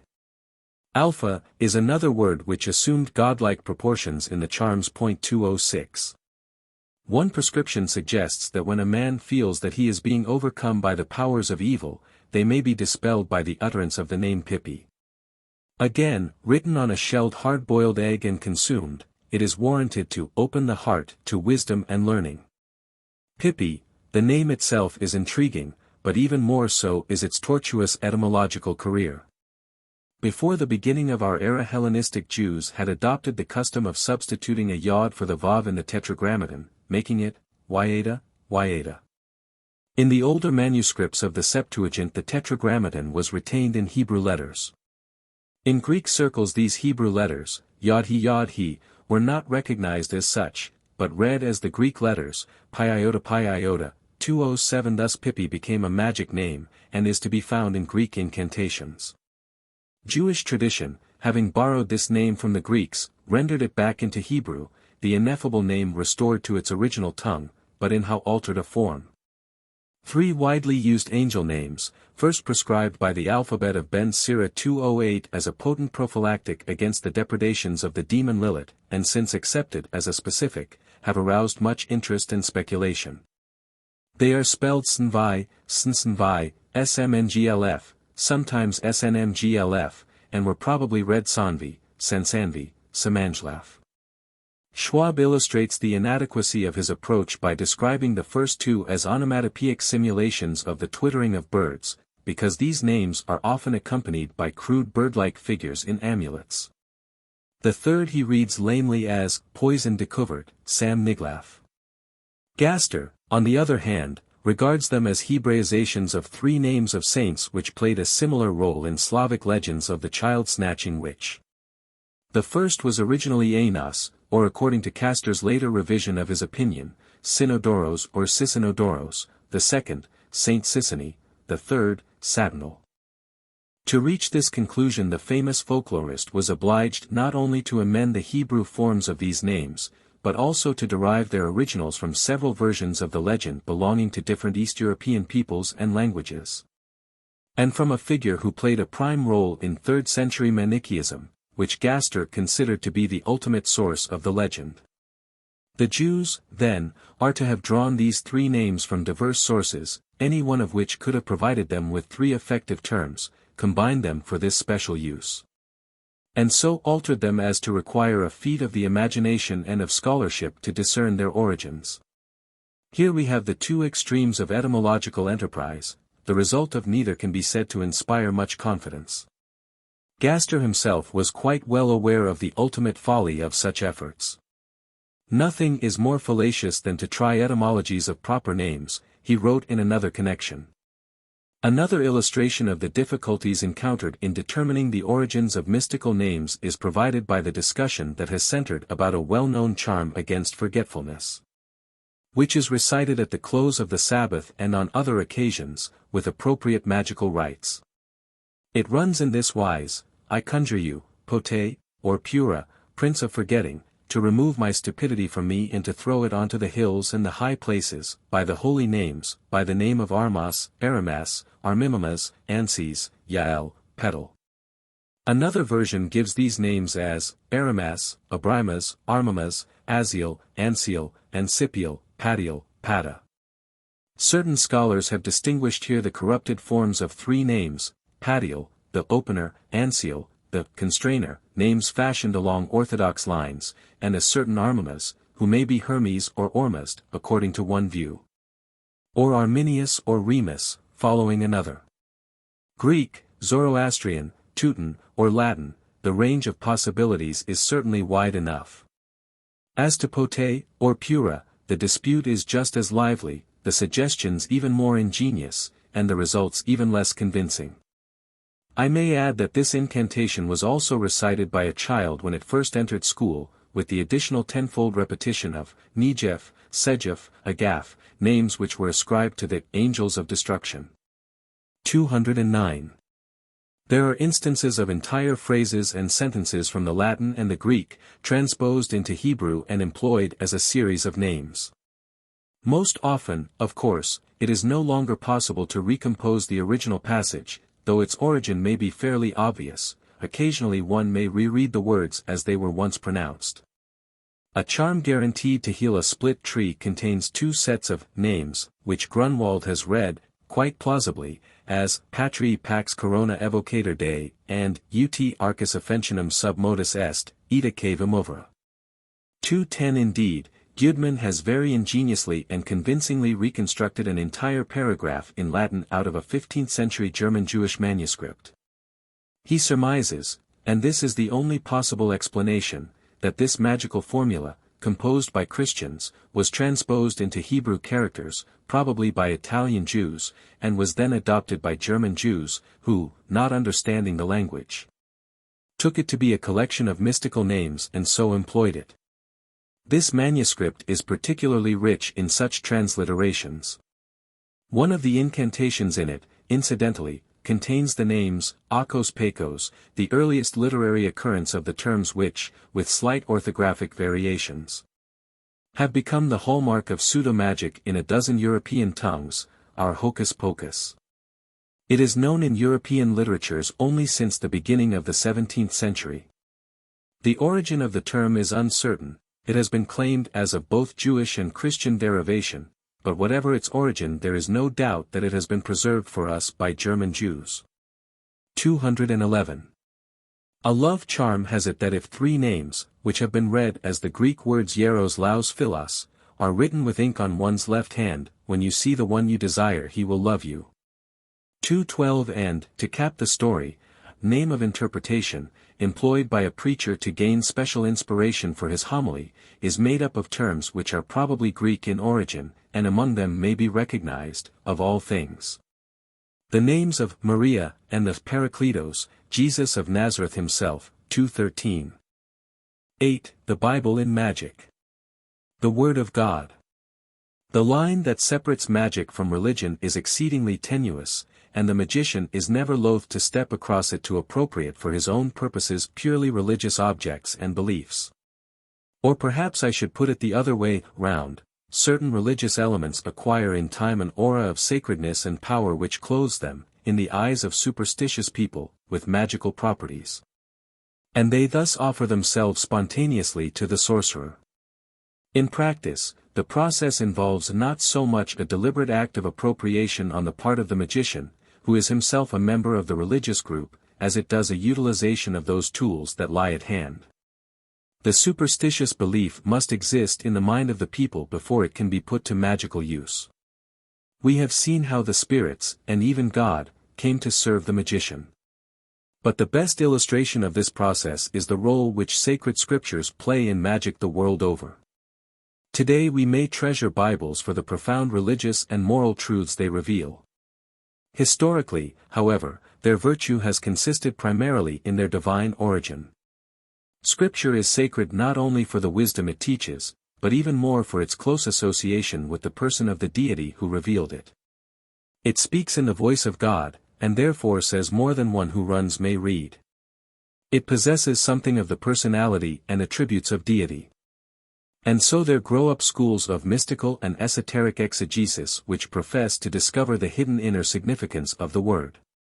And it is more than it appears to be. Not only is it the word of the Lord, it is the Lord himself, an emanation from his being, a particle of his essence. God has revealed himself to man, and by so doing has in a measure placed himself within man's reach, to be aspired to as ideal, to be prostituted as power. Many men have searched earnestly and devoutly in Scripture for a vision of eternal truth. But many, many more have been content to capitalize Scripture for professional ends. Priest and magician, and the credulous masses upon whom they imposed, have been equally guilty of using the word of God for personal profit and power. The Vedas among the Hindus, the Avesta and the Tao Te King, Homer at the hand of the Greeks, the Old and New Testaments in Christian lands, the Quran in Mohammedan, for some men they have been storehouses of wisdom, for the masses, to whom through many centuries their contents were directly unknowable, they have been rather sacred works regarded as much with superstitious awe as with reverence, used as often for magical as for religious ends. Illiteracy, an obscurantist clergy which sought to make these books its private property, the position of the books in the ritual, often itself semi-magical, the mystical haze thrown around them, and, most of all, the superstitious credulity of the people, these factors combine to make of such scriptures tools in the hand of the magician as well as of the priest.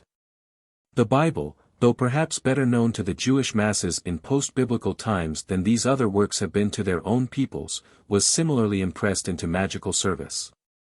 The very intensity of Jewish study of the Bible, and the centrality in Judaism of the doctrine of direct revelation, facilitated the subjection of this book to the fate of the others. It was drawn upon extensively for the formation of the cryptic names which constituted the heart of magical activity. In its totality, as well as in its major and minor divisions, its books and chapters and verses, it was directly employed in the magical science. The Sefer Torah, the scroll of the Torah, was a holy object, which must be treated with respect and veneration.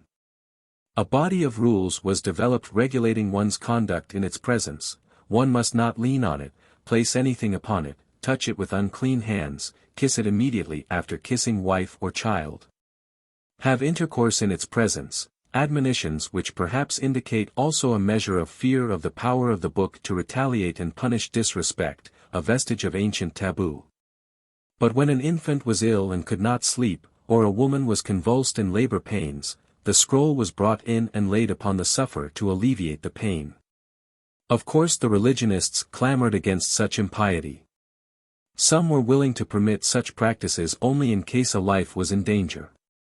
Others permitted the scroll to be brought only to the entrance of the chamber in which a parturient woman lay, that the merit of the Torah may protect her. But not as a magical healing device, and by such concessions acquiesced in popular superstition. Some there were who forbade these practices altogether. It is not enough to brand people who do this as sorcerers and conjurers. They pervert the fundamental principle of Torah in making it a healing for the body when it is intended only for a healing of the soul. But such voices did not carry far. The curious womb exhortation illustrates the popular attitude toward the Bible: bear mutter, womb, lie down. With these words I adjure thee, with 9 Torahs, with 9 pure Sefer Torahs. 214. The report that the book of Leviticus was placed under the head of an infant in its cradle is too reminiscent of the above-mentioned use of the Torah. And of the prescription of a Latin physician of the 3rd century that the 4th book of Homer's Iliad be placed under a patient's head to cure him of the quartan ague. To credit the explanation that this was done solely because the child's education would commence with a study of Leviticus. The Kabbalists made quite a to-do over certain portions of the Pentateuch to which they attributed a very deep mystical significance. Whoever reads the chapter about the manna, X 16, daily will be insured against lack of food. A daily perusal of the verses which describe the composition of the incense, X 30 to 34-38, with proper concentration on their esoteric meaning. If people knew how important these verses are, they would cherish each letter as though it were a crown of gold upon their head, protects man against magic and evil spirits and plagues. Even postpones death by warding off the attack of the angel of death. Most efficacious of all, in this respect, were the portions of the Torah which described the sacrificial offerings. Regular study of them in their mystical sense, which constitutes an effective substitute for the actual sacrifices, produces wondrous rewards. 215. The words of Holy Writ were the most potent charms against the forces of evil. Upon all critical occasions, when spirit attacks were feared, such as prior to a funeral, or the night before circumcision, the Wachnacht, or indeed all the 8 nights after birth, or the nights of holy days which are momentous for the fate of the individual, such as Yom Kippur and Hoshana Rabbah, studying the Bible and other holy writings was a common prophylactic. As soon as a man has ceased his preoccupation with the words of Torah, Satan has permission to attack. This was the general principle. 216. The use of words of Torah for specific magical purposes goes back to a hoary antiquity. The injunction of Dut. 6:9, and thou shalt write them upon the doorposts of thy house and upon thy gates, whether originally meant altogether literally or not, was so understood. And the mezuzah from earliest times until today has been looked upon as an amulet to protect the home against demons. The utility of biblical verses as charms was not unknown in the Talmudic period. If one dreamt of a stream, he was advised to recite Is. 66:12, I will extend peace to her like a river. Immediately upon waking, lest the words, distress will come in like a flood, is 59:19, occur to him first, ps. 29:3-10, containing 7 references to the voice of God, was suggested to protect one who must drink water on a night when the evil spirits are particularly active, the words of New 23:22-23, beginning with El, God, and ending with El, ward off the ill effect that results from a dog or a woman passing between two men. A 16th century authority, R.I.M.B. Belal, attempted to negate the obvious sense of such devices. The Talmud advises us, he wrote, that when a man recites the sentences beginning and ending with El, he cannot be harmed by any enchantment or sorcery. The point of this is that the man who believes wholeheartedly that God is first and last and besides him there is no other God is certainly impervious to such harm. With due deference to the worthy and pious intention of this writer, the point is that the mere recital of these words has the indicated effect. 217. In Talmudic times biblical verses were often employed to heal wounds and diseases, despite rabbinic opposition to this practice. Even stronger was the prohibition against expectorating in the course of such a charm. Spitting is a universally recognized magical act, and the authorities sought at least to eliminate this most objectionable feature. It was an act of irreverence unworthy of the Jew, they explained, avoiding the true reason. In later centuries this prohibition was drawn to a fine point, to get around its common transgression. It was limited to those verses in which the name of God occurs, and further, this is forbidden only when the verse is recited after expectorating, for it makes it appear that the name of God has been coupled with that act. And only when the charm is couched in Hebrew. If the name of God is uttered in another tongue, this prohibition does not apply at all. Even the effort to prevent such practices on the Sabbath was unsuccessful. Human need overrode the law, and in cases of serious illness the rabbis consented to be deaf and blind. In such matters law beats futilely against the iron wall of mass will. Official Judaism was obliged to bow to popular superstition and accept practices which it would gladly have seen destroyed. These concessions are a tribute to the deep-rooted persistence of superstitious ways of thought and action. One rabbi of the Talmud had gone so far as expressly to forbid all such medicinal use of the Bible. It is forbidden to heal by words of Torah, he insisted, though it is permitted to use them for protection. His prohibition was disregarded, as we have seen. His permission recognized an ineluctable state of affairs which persisted throughout the centuries. Biblical verses were recited to ward off all sorts of dangers, imagined or real, danger from demons or snakes, from robbers and from acts of God. Sabbath or weekday, the Bible performed functions for which its inspired creators had never intended it.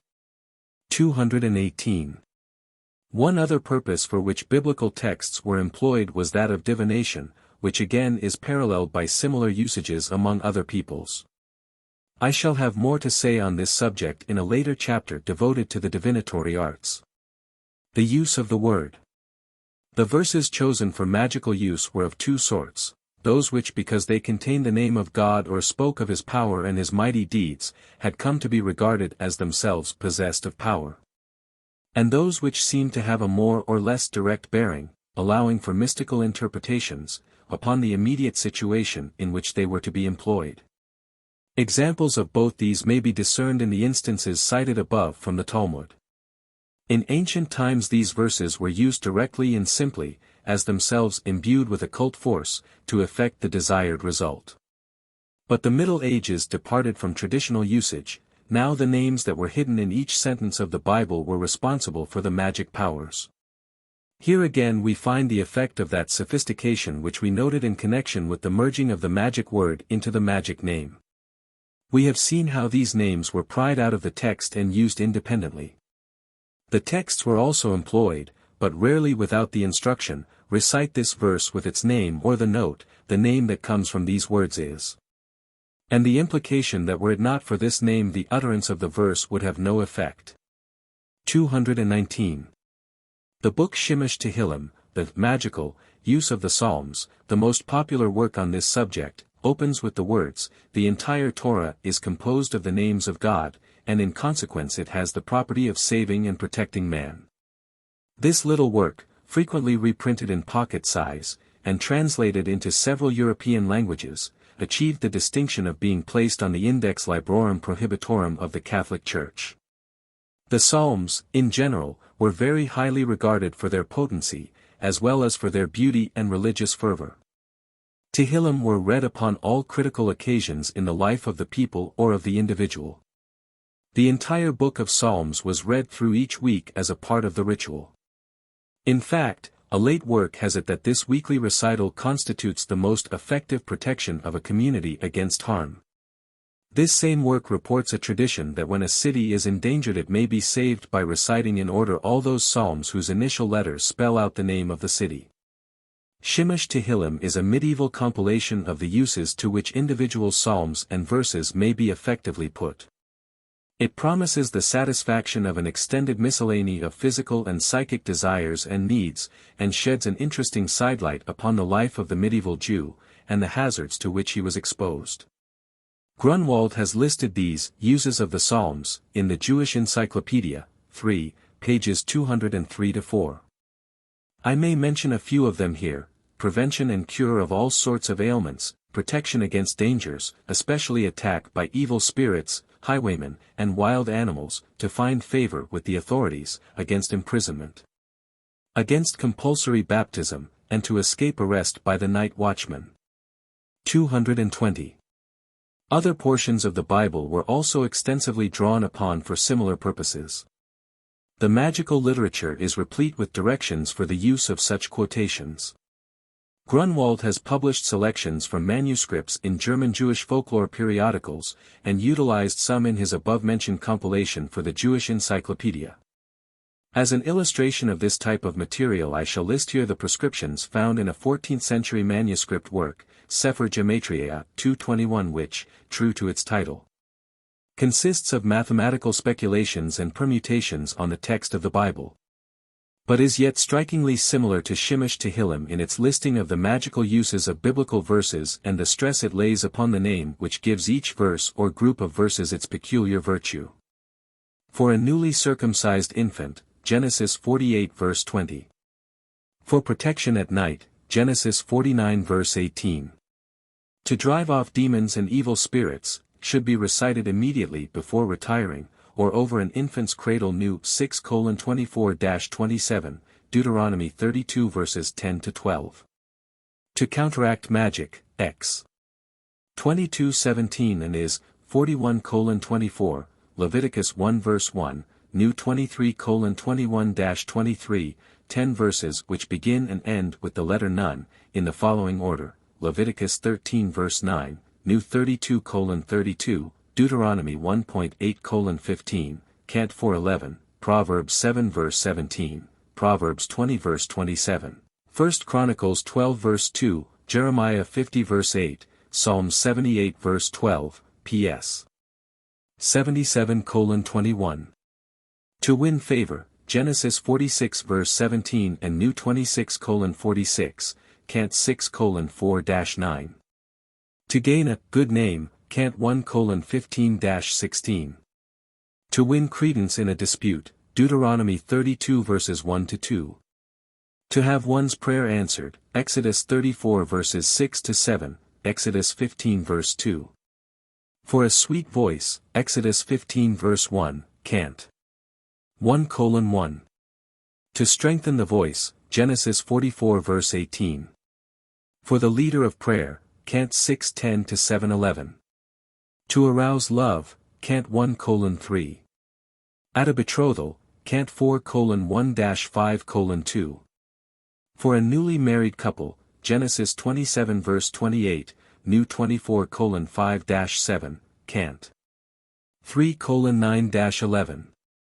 To maintain peace between man and wife, Cant 8:5. To cure sterility, Deuteronomy 7 verse 12. To halt menstrual flow, Leviticus 15 verse 28. For a fever, New 12:13, Deuteronomy 7 verse 15. For consumption, Leviticus 5 verse 19. For success, Genesis 39 verse 2, X 15:11. For profitable trade, Genesis 31 verse 42, 44, I. 2. To fatten fowl, Deuteronomy 22 verse 6 and is, 10:14.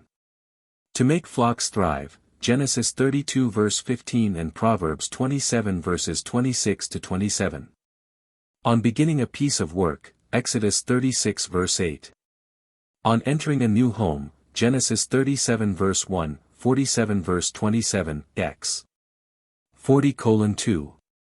For safety on a journey, Exodus 15 verse 13, New 10:35-36, Cant 7:12. To be saved from an impending danger, Exodus 6 verses 6 to 7. In a time of trouble, Cant 2:14, 5:2. Against an enemy, Exodus 15 verse 5, 15 verse 6, 15 verse 9, 15 verse 19, Deuteronomy 22 verse 6, is, 10:14 and Prov. 1:17. To cause an enemy to die, 14 to 37 Bhutanese and Gultram. To be invisible, Genesis 19 verse 11. To cause an enemy to drown, Exodus 15 verse 70. To be victorious in war, Exodus 15 verse 3, Deuteronomy 21 verse 10. To cause the strength of an opposing army to wither away, Dut. 4:24. Against pursuers, Exodus 15 verse 4. Against wild beasts, Deuteronomy 18 verse 13. Against a highwayman, Exodus 15 verse 14. Against robbers, Exodus 15 verse 15, Deuteronomy 11 verse 25, Cant 2:15, Genesis 32 verses 2 to 3. Against slander, X. 15:7. To cause a man who has sworn falsely to die within a year, Exodus 15 verse 12. To calm a raging river, Exodus 15 verse 8. To dissipate a mirage or a hallucination, Exodus 15 verse 16. For intelligence, Deuteronomy 33 verses 3 to 4. For good health after a fast, Lev. 26:42. To cause a curse to take effect, Leviticus 27 verse 29. For dream divination, Deuteronomy 29 verse 28, Cant 1:7. Against the evil eye, New 21:17-20. It will be instructive to examine some of these citations and see why they were chosen for their appointed tasks. The first and second, and he blessed them that day, Genesis 48 verse 20, and, I wait for thy salvation, O Lord, Genesis 49 verse 18, were obviously selected for the pious sentiment they express, and for their appropriateness. Thou shalt not suffer a sorceress to live, Exodus 22 verse 17, suggested itself immediately as powerful countermagic. Reciting the 3 Hebrew words which comprise this verse in their 6 possible permutations, as the author proposes, and adding the words of his 41:24, Behold, ye are nothing, and your work a thing of naught. An abomination is he that chooseth you, makes this a potent prophylactic against sorcery. The next verse suggested as countermagical, Lev. 1:1, And the Lord called unto Moses and spoke unto him out of the tent of meeting, saying, seems in itself to be altogether inappropriate for this purpose. But it is the opening verse of the Levitical Code, the book devoted to rules of ritual cleanliness and sacrifice, and as such possesses the character of the entire book.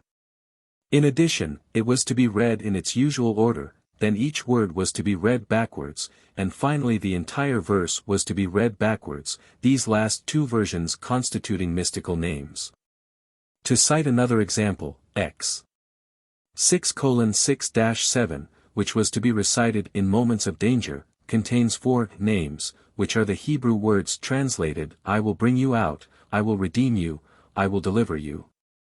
I will take you to me. What better choice could be made for such a purpose? Most of the verses are similarly suggestive of their possible uses. The Song at the Sea, X 15, and the Song of Songs, were especially favored in the above list, and for good reasons as the reader will see if he checks up some of the citations. YHVH is a man of war, YHVH is his name, X. 15:3, prescribed for victory in war, does not in itself promise such a result, but its emphasis on the name of the Lord and his warlike character rendered it a means of aligning God on the side of the reciter. Not all, however, are so obvious. Lev. 26-42, to be recited after a fast, was chosen because it contains 60 letters, but the manuscript does not tell us what the connection is, perhaps the 60 mighty men of Cant 3-7. Why verses which begin and end with none are countermagical, these verses in themselves have no connection with the subject, is also not clear. Lev. 5:19, for consumption, was selected for the obscure names that were derived from it, rather than for any direct connection between the text and its use. Dut. 7:12, for sterility, again is more important for its name, Acril, angel of barrenness, than for its simple sense, though the word berit, which occurs in this verse, is often understood to refer to the genitalia.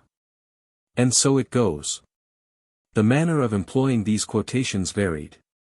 Most often they were recited as they are to be found in the Bible, with the addition of the mystical names. Sometimes, as we have observed, the recital was complicated by reversing the usual order, or transposing words, or repeating them a given number of times.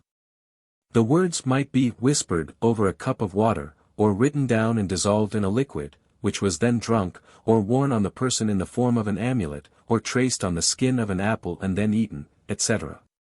In other words, every device known to magic which was calculated to cause a certain effect to occur upon or within an individual, was called into play to bring out the occult forces inherent in the verses of the Bible. 222.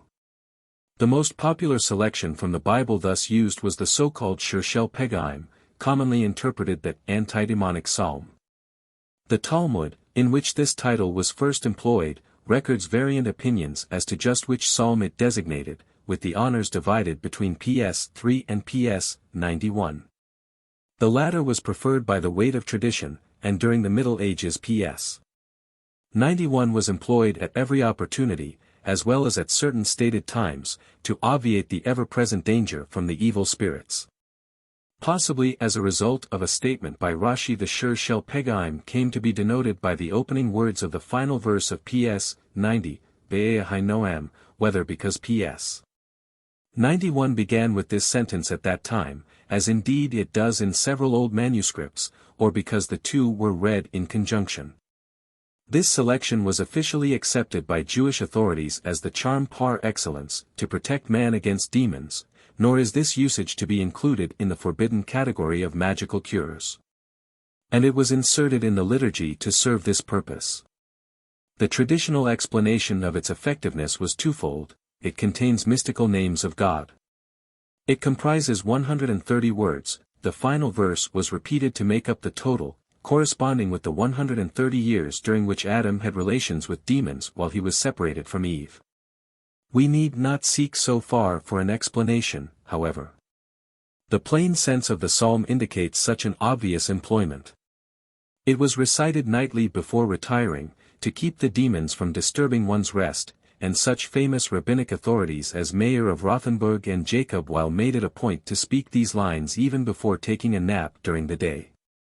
It appeared frequently in magical formulas intended to drive off demons and to counteract magic, and was recited at funerals, when the spirits were unusually active, and upon all other such critical occasions. 223. Such employment did not exhaust the potentialities of the psalm. Because the letter Zayin is not to be found in it, it was believed to serve as a protection against all weapons. Also Zayin in Hebrew, puns were often turned to magical use, and itself to serve in place of a weapon when one was needed. A magical recipe to gain release from prison prescribed its daily recitation 72 times, along with other scriptural selections. When one is riding across a bridge, it is well to repeat these verses to forestall any accident, for Satan is always on the alert to take advantage of an opportunity to do harm. We have a report that during a Rosh Hashanah service in the city of Frankfurt the shofar refused to function.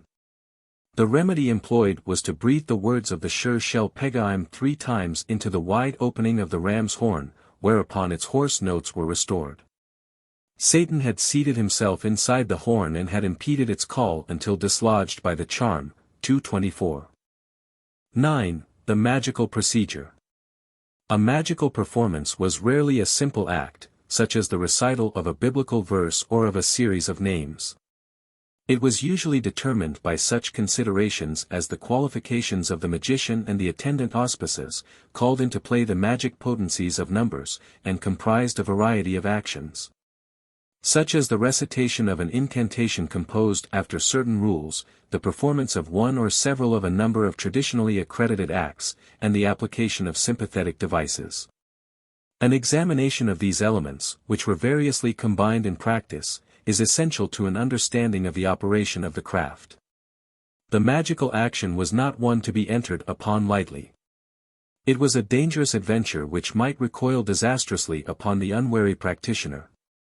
He was about to establish relations with the powers of the supernatural realm, and the least breach in his physical and psychic adjustment to the task could cost him his life.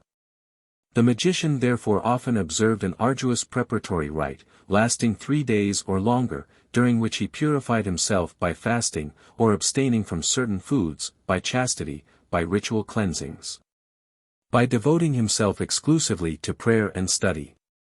Coupled with his reputation for piety and learning, he trusted that this would see him through. The element of time was also very vital to the success of his enterprise. The formulas usually specify just when they are to be carried out. Astrological considerations loomed large in determining this factor, and new and full moon appear frequently as the most appropriate occasions. Often, however, the expiration of the Sabbath and the beginning of the new week was favored as most propitious, and it was suggested, indeed, that magical charms were best recited during or immediately following the Havdalah ceremony. The commonest specification was that the magical act be performed before sunrise, for the rising sun vitiates magic and drives the spirits into their hiding places. Another frequent injunction was that one must be silent while performing the act. Incantations were not to be uttered above a whisper. 225. Incantations. The incantation was the most prominent element in Jewish magic. Sometimes it was accompanied by a varied business, but most often it was considered all-sufficient in itself to produce the desired effect. Many of the formulas were captioned Baduk Umenyasa, tested and proved, an appeal to experience rather than tradition. This phrase is reminiscent of the non-Jewish usage, which, following the example of Galen, attached to magical and medical prescriptions such expressions as, "this has been experienced," "it works unceasingly," or, "a remedy tested in many cases." The incantation comprised several ingredients, all more or less constant: an appeal to ancient masters of magic, such as the statement that a certain charm for intelligence was performed by our teacher Moses on behalf of Joshua. Citations from or allusions to biblical passages, the invocation of angels, the enunciation of holy names, and finally the specific request or command. Sometimes this last was put in the form of a prayer, beseeching that it be God's will that such and such an act be done by his angels, by virtue of certain mystical names, etc. Or again the spirits were baldly and unceremoniously ordered to obey the will of their master, who had just uttered their names. The body of the formula, the command, often reads very much like a legal document in its solicitude to include every least aspect of the function it wishes performed, to leave nothing to the imagination or the initiative of the spirit addressed. 226. A curious feature of the spell was its manner of identifying the individual in whose behalf it was voiced. In the Talmud we read that all incantations are in the name of the mother, and Talmudic incantations followed this rule, despite the general principle that people are to be identified as children of the father rather than the mother. Apparently the spirit world recognized a different principle than did the human. This conception was not peculiar to Jews. Among the Mandeans the sacred name of a person included his mother's name, and the same rule appears in Greek and Arab magic. In post-Talmudic Aramaic incantations, and in the medieval texts, it was quite consistently adhered to, the father's name occurring only rarely. This practice has been excused on the ground that pater incertus, mater certa. The Zohar, Lech Lecha, adopted this view when it counseled that certainty of identification in all appeals to supernatural beings, whether in prayer or in charms, is a prime requisite, and that the mother's name must therefore be specified. But it is very unlikely that a conscious aspersion on the character of the mother lies at its root. It is much more probable that we have here an illustration of the exceeding tenacity of magical tradition, and of the hoary antiquity in which this tradition had its beginnings. The practice seems to reflect the original matriarchal condition of society, when relationship was traced through the mother and not through the father. Of course medieval Jews had no thought of such an origin, but based it on the Zohar's theory, or on Menem Rekanati's explanation that all magic comes from woman, or on the precedent voiced in P.S. 1:16:16, I am thy servant, the son of thy handmaid 2:27. A familiar characteristic of magic is the injunction to do things in reverse, to walk backward, to put one's clothing on backward, to throw things behind one's back. The same principle applies in incantations, and Talmudic and medieval Jewish charms amply illustrate its operation. Biblical quotations were often recited both forward and backward, mystical names were reversed. Sometimes the words were actually written backward as they were to be uttered, so that it requires considerable mental agility not to be taken in by the unnatural rendering. Phrases that are capable of being read alike in either direction were especially highly prized. The purpose was to capitalize the mystery of the bizarre and unfamiliar, and the power that is associated with the ability to reverse the natural order of things. 228. One type of incantation whose power derived from its form rather than its content was especially suited to dispel demons. Its Jewish archetype is found in the Talmudic spell against the demon Shabriri, which runs Shabriri, Briri, Riri, Iri, Ri. As Rashi explained its effect, the demon shrinks and finally vanishes as he hears his name decreasing letter by letter. This theory is based upon the primitive identification of the individual with his name. A charm directed against a fever demon, quoted from Eliezer of Worms, runs, Oknotinos, Knotinos, Notinos, Otinos, Tinos, Enos, Nos, Os. According to Pearls, the incantation against the demon of forgetfulness, Pote or Pura, which was recited at the expiration of the Sabbath and on the occasion of a child's admission to school, was also originally built on this model. Reading, Armamas, Remimas, Mimas, Emas, Mas, As.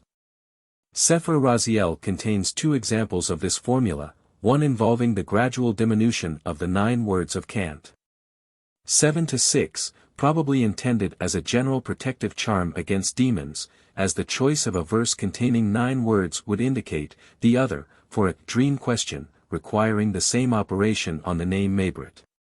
The latter recipe, which ordinarily requires the invocation of a spirit and not its exorcism, and the corruption of the Pote formula, suggest that the specific use of this kind of incantation had been forgotten in the Middle Ages and it had come to be employed for general purposes. On the other hand, the reverse of this method was occasionally employed to enhance the potency of an invocation, by building up a name.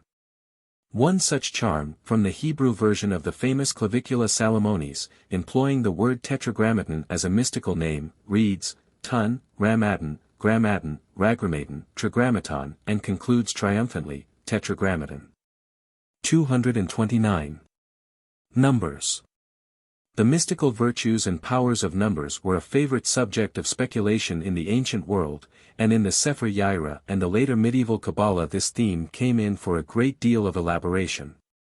But long before Pythagorean philosophy and Kabbalistic theosophy exalted the conception into systems of thought, the common man had recognized the occult potency of numbers by according them an honored place in his superstitions. Medieval charms and magical recipes reflect this universal attitude. Just as the recurrent blows of a sledgehammer drive a wedge inexorably into a recalcitrant block of wood, so repetition of an incantation enhances its force, by making it so much more difficult for the spirits to escape its compulsion. Directions must be meticulously observed. Incantations which are not repeated the prescribed number of times must be said 41 times, we read in the Talmud. 230 Yet repetition may destroy the power of the spell if the number associated with the repetition has been improperly selected. For there are numbers whose effect in magic is negative, and others that possess a positive value. Similarly, the number of objects used, the number of verses recited, etc., are a matter for careful consideration and choice, lest the effect of the magic be the reverse of that desired. The common superstition that there is luck in odd numbers found its Jewish version in the Talmudic belief that even numbers are not merely unlucky, but actually dangerous. This belief was more prevalent among Babylonian Jews than among Palestinian. According to this idea, even numbers, pairs, invite demonic attack. Though this superstition was said by R. Samuel B. Mayer to have lost its hold in post-Talmudic times, the 13th century author, Jacob B. Judah Hazan of London, still reports a reminiscence of the Talmudic dispute over the number of cups of wine to be drunk at the Passover Seder, in which it was decided that 4 cups would do because Passover night was a night of protection against the demons. According to him, however, a sick or weak man had best imbibe a 5th cup, for his condition rendered him peculiarly susceptible to demonic attack, and the night of protection might not prove an adequate shield. 231. The medieval writings contain many warnings against doing 2 things at one time, or repeating an action, such as taking fire twice from the hearth when there is an invalid in the house, or a woman who has not yet passed the 9th day since her confinement. An unhappy fate was foreseen for any 2 couples who were married on the same day, in one community, of course. The rationalization that this would be a heaven-sent consequence of their disregard of the prohibition against commingling 2 occasions of joy was effectively blasted by those impertinent commentators who insisted that the proof matched the proposition. How did this apply, they inquired, when the weddings occurred in unrelated households? To marry off 2 children at one time, or 2 sisters or brothers in 1 week, or indeed, to celebrate any 2 weddings within a week was to invite trouble. One of the couples would inevitably experience poverty, or exile, or untimely death. We can piece together a schedule of unlucky marriages involving pairs, 2 stepchildren in one family, 2 brothers who marry sisters. A man who marries 2 sisters, the second after the death of the first, 2 brothers who marry a mother and daughter, or 2 sisters who marry a father and son, in short, any dual unions within 2 families. Nor should a man be permitted to serve as godfather for 2 brothers, else one of them must die. 232. 3 is the favored mystical number of all times, the first odd numeral after the unit. Religion, no less than superstition and magic, has done it obeisance. We need recall only the popularity of trinities of gods, or the 3 biblical festivals and cities of refuge. The number 3 occurs more often in magical texts than any other. Actions and incantations were to be performed 3 hours before sunrise, or 3 days before the new moon, or 3 days in succession. Preparatory rites were to last 3 days. The magical act comprised 3 stages, or required 3 objects. Diviners could obtain answers to only 3 questions at any one time. The great ineffable name consists of 72 triads of letters. Any experience that was repeated thrice was regarded as a portent. Incantations were most often to be recited 3 times. The number 3 came to be recognized as a mark of magic, so that anything that is repeated 3 times is magical, was a frequently quoted rule. 233. All 7s are beloved, says the Midrash, and we may well accept its verdict when we recall the manifold sacred associations of that numeral in Judaism. In magic the 7 was second only to the 3 in popularity. Time and time again the instructions run, repeat 7 times, draw 7 circles on the ground, do this daily for 7 days, etc. But what I imagine may be accepted as the classic illustration of the number 7 in magic is this Talmudic prescription to cure a tertian fever: take 7 prickles from 7 palm trees, 7 chips from 7 beams, 7 nails from 7 bridges, 7 ashes from 7 ovens, 7 scoops of earth from 7 door sockets, 7 pieces of pitch from 7 ships, 7 handfuls of cumin, and 7 hairs from the beard of an old dog. And tie them to the neck hole of the shirt with a white twisted cord. Extravagant as medieval magic often was, it cannot duplicate such an outbreak of sevens in one recipe. 234. The number 9 also has a long mystical history, resting upon its peculiar virtue as the square of 3, but it appeared hardly at all in Jewish thought until the Kabbalah shed its fantastic light upon it. In the Jewish magic and superstition of Northern Europe, however, 9 achieved a sudden importance for which there was no warrant in Jewish tradition. Demons have an especial affinity for this numeral, they congregate in groups of 9, and in nut trees which have 9 leaves to the branch, incantations must be repeated 9 times. If one has seen a demon he must not mention it to anyone for 9 days, cures are effected with 9 kinds of herbs, and are successful in 9 days. Whoever wishes to heal a demoniac must recite the exorcism 9 times, as they do in Germany, where they count 9 knots, or they heal him with 9 bits of wood called stilletti, which are obtained from 9 bridges at the gates of 9 cities. As they do in Germany, is the key to this novel Jewish enthusiasm for 9, for native Teutonic magic was characterized by the doctrine of the nines, and in medieval German magic 9 occurs very frequently. Along with other German folk beliefs, the potent 9 wormed its way into Jewish superstition. 235. These 3 numerals, of course, are not the only ones we meet in Jewish magic. Multiples of them occurred occasionally, and sometimes even numbers were inadvertently permitted to slip through the censorship exercised by superstition. 236. But these other numbers do not appear often or consistently enough to warrant the supposition that they were accredited with any special occult powers. 3, 7 and 9 were the potent numbers par excellence of medieval Jewish magic. The Magic Act. The common idea that the essence of magic lies in a mysterious and mystifying activity is a product more of our theatrical pseudo-magic with its waving of hands and hocus-pocus, than of a knowledge of the facts. Medieval Jewish magic depended for its effects mainly upon the spoken word. But incantations were frequently accompanied by incidental actions whose significance lay in their symbolic or connotative values, some of which, in the course of millennia, have come to be recognized as of distinctively magical import.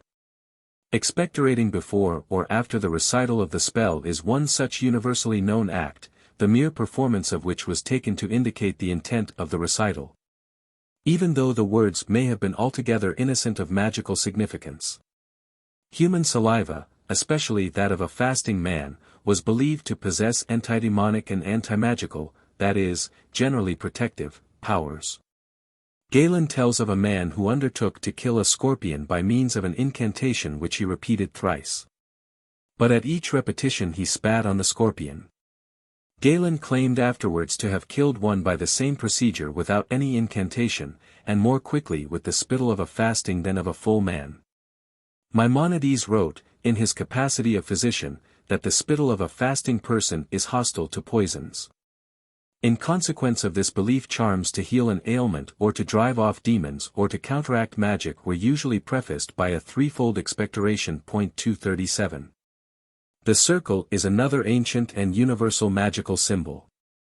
The invocation of demons is a dangerous business, and the magician must take steps to protect himself in the event that his spirit adjutants get out of hand. What simpler or more obvious device than to exclude them from his immediate environment? Those who invoke demons draw circles around themselves because the spirits have not the power to trespass from the public to a private area, explained Mina Mayuni.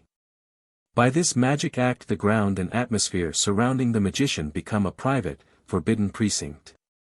One of the most picturesque of ancient Jewish miracle workers was Oni Hamiegel, 1st century BCE, whose penchant for standing within a circle while he called down rain from heaven won him his title, the circle drawer. During the Middle Ages, diviners who operated through the demons began their rites by inscribing the protective circle upon the ground. People who were believed to be peculiarly susceptible to demonic attack were defended by a similar invisible rampart. A widespread custom among German Jews was to draw a circle around the bed of a woman who had just been delivered of a child. In speaking of the dangers that beset a dying man, several writers pointed out that his bed serves the same purpose as the magic circle, and that if a limb should project beyond it the demons will immediately seize him. In this connection, it is interesting that in the Orient the general practice at a funeral is for the mourners actually to encircle the coffin 7 times, reciting the antidemonic psalm. Similarly, the late custom among East European Jews, which also prevails in the Orient, for the bride to walk around her groom under the wedding canopy 3 or 7 times, was probably originally intended to keep off the demons who were waiting to pounce upon them.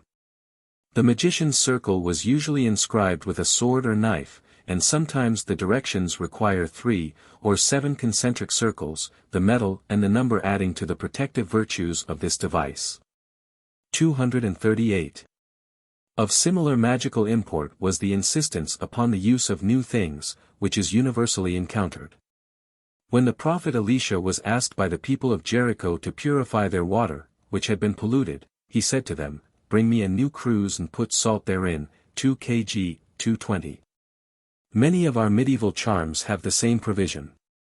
The apprentice sorcerer was instructed to place his decoction in a new cup or bowl, spells were to be engraved upon metal plates with a new knife, the circle was to be inscribed with a new sword, virgin earth was to be used to mold an image.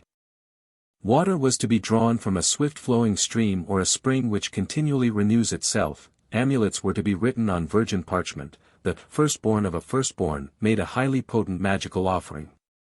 One was to purchase the first object prescribed which he encountered, and at the first price demanded for it.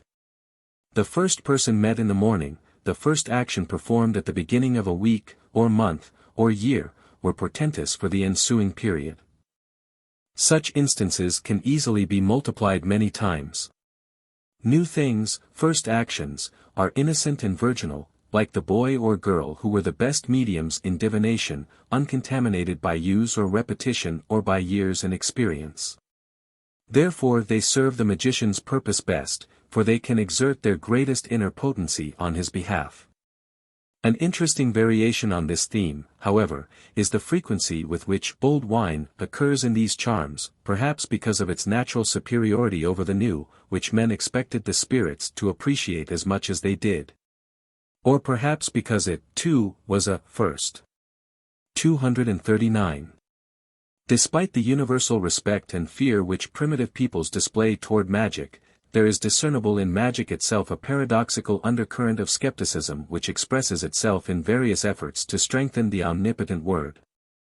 The many methods of transferring the word to the body, of bringing it into physical union with the person in whose behalf it is to operate, reveal the very human propensity to assist the supernatural with material reinforcements. This means of applying magic is best exemplified in the field of medicine, where the spells or the mystical names were frequently consumed just as though they were so many cathartics to expel the disease demons. The same procedure was favored in charms to obtain understanding and wisdom, and to sharpen the memory. The injunction is frequently encountered to write the names, or the biblical verses, or the spell upon a cake, the preparation of which was often quite elaborate, or upon a hard-boiled egg that had been shelled, and to devour it. According to a Geonic account, all the scholars of Israel and their pupils used to eat cakes and eggs so inscribed, and therefore they are successful. It has been suggested that the name of the famous poet Eleazar Kaler was derived from the kalirum, or cake, which his father fed him as a boy, and to which he owed his accomplishments. During the Middle Ages such delicacies were proffered to school children when they began their studies, to open their minds. Magic cakes were also prepared for a bride, to ensure fecundity, and were administered on various occasions for good luck. Incantations were also written upon apples and citrons and other foods, and thus consumed, or they were imbibed with liquids. To gain understanding it was enough to recite a group of 7 names 7 times over a cup of old wine and drink it, though usually the procedure was more naive. Some prescriptions required that the spell be written on leaves or bits of paper and then soaked in wine or water, or that it be written with honey on the inside of a cup and then dissolved in water, and the resulting decoction swallowed. This was the essential character of the love potions that were so popular during the Middle Ages. However fantastic their ingredients, their purpose was to transmit the charm in physical form to the body of the desired one. Liquids that had been magically charged were also applied externally. To gain favor, the suggestion was to recite various psalms over oil and to anoint the face and hands with it. An undoubtedly effective restorative for an inebriate was to recite a charm over a bowl of cold water and to douse him with it. To behold great wonders, one must bathe in scented water over which a spell has been uttered. And finally, material objects might be invested with the potency of the charm and become the agents of the magic so far as the world beyond one's person was concerned. To destroy an enemy's power, one should recite given charms over wine or water and pour the liquid in front of his door, but be careful not to spill a single drop on yourself. Or if one found his road blocked by highwaymen, he should hurriedly grasp a handful of salt or earth, whisper the incantation over it, and fling it in the direction of his attackers, and they would be powerless to harm him. Again, if one's enemy was on a sea voyage and one would rather he didn't return, it was a simple matter to inscribe a spell upon a sherd and cast it into the deep to seek out its victim. To calm a storm at sea, a similar clay charm, or a mixture of rose oil, water and salt over which the charm had been whispered, were recommended. Such prescriptions are legion, the purpose of all being to provide a physical agent to transmit the magic of the name to its destination. 240. Sympathetic magic. Besides such magical procedures, which were incidental to the incantation, there was a host of operations in which the activity really took precedence. Not many required such heroic feats as the recipe for a spring which prescribed that one dig his thumbs into virgin soil to the depth of a mile. Most, a good deal easier of performance, were of the type that Fraser has characterized as sympathetic magic, comprising the two divisions, homeopathic or imitative, and contagious, in which the magician's acts were supposed to be duplicated on the person of his subject or in nature. The outstanding instance of this type of magic is the worldwide practice of attempting to injure or destroy an enemy by injuring or destroying a representation of him. Its survival may be observed even today in the more innocuous custom of burning or hanging a hated political figure in effigy. Behind the demonstration there lurks, we may be sure, the wish, if not the expectation, that the person of the victim might experience the fate thus visited upon his double. During the Middle Ages this death spell, the most terrible of all, was widely employed and universally feared. Serf and king were overwhelmed with dread at the thought of the terrible fate that might at any moment be in the making for them through such machinations. There are many accounts of image magic directed against the persons of high-placed people. In 1574 a Florentine, Cosmo Ruggieri, was arrested for having made a waxen image with hostile intent against Charles IX. The king died a month later of a mysterious consumption. In 1560 a waxen image of Queen Elizabeth, with a large pin stuck in the breast, was found in Lincoln's Inn Fields, and aroused consternation in the English court. The Sword of Moses, written during the Geonic period, contains one such prescription: if you wish to kill a man, take mud from the two sides of the river and form it into the shape of a figure, and write upon it the name of the person. And take 7 branches from 7 strong palm trees, and make a bow from reed with the string of horse sinew, and place the image in a hollow, and stretch the bow and shoot with it, and with each shot say a series of names, and may be destroyed. 241.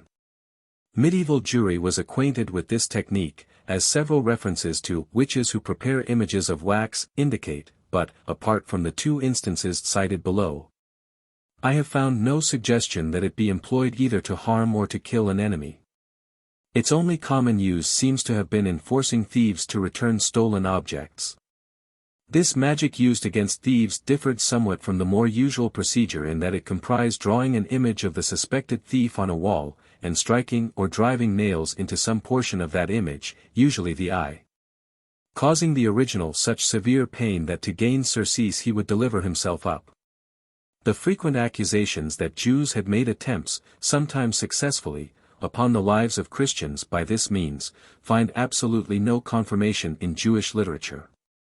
Jewish works on magic were by no means reticent or squeamish in such matters, and were subjected to no censorship, self-imposed or enforced from without, for they were intended solely for Jews, and were circulated among small, select bands of initiates. Had such a method ever been more generally employed, these works would bear testimony to that fact. The 2 instances noted above are found in a 14th-century manuscript, though the technique differs they belong in the same category. To cause the death of an enemy, write his name upon leaves and let them shrivel up over a fire, or boil them in milk and say, may the heart of, boil in like manner, and your enemy's heart will boil and he will die. The same work suggests that this device may be employed to arouse love. Burning a name causes that person's heart to burn with passion. A 15th century work in mixed Hebrew and Yiddish, which shows unmistakable German influence throughout in its language and prescriptions, makes a similar suggestion concerning the more orthodox image magic. This recipe is worthy of full quotation because it illustrates the business that often accompanied the charm. Take virgin wax and make a female figure, with the sex organs clearly delineated, and with the features of the person you have in mind. Write on the breast, daughter of, father's name, and, daughter of, mother's name, and on the back between the shoulders write the same, and say over it, may it be thy will, O Lord. That N daughter of N burn with a mighty passion for me. Then bury the figure, and cover it carefully so that its limbs are not broken, and leave it thus for 24 hours. Then bury it under the eaves, being careful that no one witnesses your acts, and cover it with a stone so that it doesn't break. When you disinter it, dip it carefully in water 3 times, so that it is washed clean, once in the name of Michael, again in the name of Gabriel, and the 3rd time in the name of Raphael, and immerse it in some urine. Then dry it, and when you wish to arouse passion in her, pierce the heart of the image with a new needle, in that spot where it will cause most pain. So will she daily experience now this pain, now that. 242 Apparently the poor girl is to suffer doubly, from the pain of her love and her wound. Incidentally, this entire prescription is written backward. There is one point that should be stressed in connection with this image magic, which is true of all medieval Jewish magic. Among primitive peoples, homeopathic and contagious devices, accompanied though they often are by spells, are believed to operate automatically. Nowhere, in the many examples cited by Fraser and others, is there any intimation of the intervention of spirits. The simple act, by the rule of sympathy, produces its parallel effect. Jewish practice, on the other hand, while it utilized the general principle, as here, in theory at any rate, relied primarily upon the spirits for its results. The incantations that accompanied these acts contained all the customary elements which were intended to bring the spirits under the magician's sway. And several writers explicitly account for the transformation of cause into effect on the ground that the deputy angels of the images or figures transmit the blows to the deputies of their originals, who in turn produce the hurt in the intended victims. This spirit mediation, which distinguished the later from the more primitive magic, was also recognized by some Christians. William of Auvergne, for instance, wrote that, the only way in which the occasional seemingly successful employment of such images can be accounted for is that when the magician does anything to the image. Demons inflict the same sufferings upon the person against whom the image is used, and thus deceive men into thinking that the virtue of the image accomplishes this result. 243 The point is important because it marks the distinction between the legally forbidden type of magic, which operated exclusively through the performance of an action, namely, the sympathetic principle, and the more acceptable spirit magic which the medieval rabbis hesitatingly tolerated. The belief that anything that binds or in any way implies a binding may have a restrictive or harmful effect is widespread in ancient and modern superstition. It has found its way into Jewish folklore in such precautions as to loosen the bride's hair before the marriage, to untie all the knots in the clothing of bride and groom, and to be careful that no knots are found in a shroud. These precautions were based not only on the general superstitious dread of knots, but equally on the fear that such knots might have been the subject of a sorcerer's interest. For binding knots was a common homeopathic device, and even served as a description of magic, which, in the Talmud, was said to consist of binding and loosing. In the book of Daniel, 5:12-16, the ability to loose knots is listed as one of the magician's accomplishments. Talmudic literature contains several examples of this knot magic, and the commentaries on the well-known reference in the Quran, Surah 113, to the magical use of knots relate that a Jewish magician bewitched Muhammad by tying knots, so that he became weak, refused food and neglected his wives. Nor was the physical act of tying a knot required, the magician could produce the same effect by word of mouth. The idea of binding is the constantly recurring refrain of a post-Talmudic Aramaic incantation, bound, bound, bound, may be all the spirits and the demons and the magicians. And another Geonic spell summons the evil spirit who sits in the cemetery and takes away healing from man, to go and place a knot in N's head, in his eyes, in his mouth, in his tongue, in his throat, in his windpipe. The prophet's neglect of his wives is reminiscent of the most usual effect of knot magic which, it was commonly believed, could prevent the performance of the marriage act. In medieval Germany this practice was known as Nestelnupfen. There is at least one reference in Talmudic literature to binding a bride and groom on the prima nox. But the general credence placed in the power of this device by medieval Jewry was due more to the example of their German neighbors than to this remark. We hear much complaint in medieval Hebrew literature about the bewitching of man and wife so that they cannot cohabit, and the word asar, to bind, occurs more than once with the meaning, to tie somebody by a knot charm so that he cannot enjoy relations with his wife. 244. There were many other magical acts which utilize the sympathetic principle, though its presence is sometimes obscured by the incidental details of the sorcery. A few illustrations may suffice to indicate the countless possibilities of this type. To root a thief to his spot, gather some dust from the house in which the theft occurred. The dust on which he trod, like his clothes, or his nails and hair, is endued with the essence of his personality. Such objects find an important place in contagious magic everywhere. Bind it in a linen cloth and bury it in a grave, whether of a Jew or a non-Jew, and say, just as this cloth, which contains the dust, cannot leave this spot without my consent and aid, so shall the thief be unable to stir from the spot where he now stands or sits without my leave. The operation of this principle is not so clear or direct in the following charms, but it is none the less present. To arouse passion, one must purchase a small hand mirror at the first price demanded, scrape some of the pitch from the back of the glass, and write the name of his beloved in this space 3 times. He should then hold this glass in front of 2 dogs that are copulating, so that their image is reflected in it, and should also induce the girl to glance into it. Then he must hide it for 9 days in a spot which she passes frequently, and when that period has expired he must always carry it on his person. The intention is to excite the girl when she is in his company through the magic power of the sexual act, fixed in the mirror that has been associated with her name and person. Or again, to behold one's future wife, take salt from one house, flour from a second, and an egg from a third, knead them together secretly and eat the mixture at night before retiring. Or, take salt, bread, and a knife which have been left behind on a table, and place them under your head at night. Here the intention, though admittedly far-fetched, is no doubt to create the illusion of a household by assembling household articles, and thus to induce the apparition of the woman who will preside over one's home. 245. The use of parts of the human body and of animals in sympathetic magic was very common in medieval Europe, but exceedingly rare in Jewish practice. Although Jews were aware that the body suffers from misuse of any cast-off part of it, such as burning hair or fingernails, or covering excrement with hot ashes, 246, this knowledge entered hardly at all into their magic.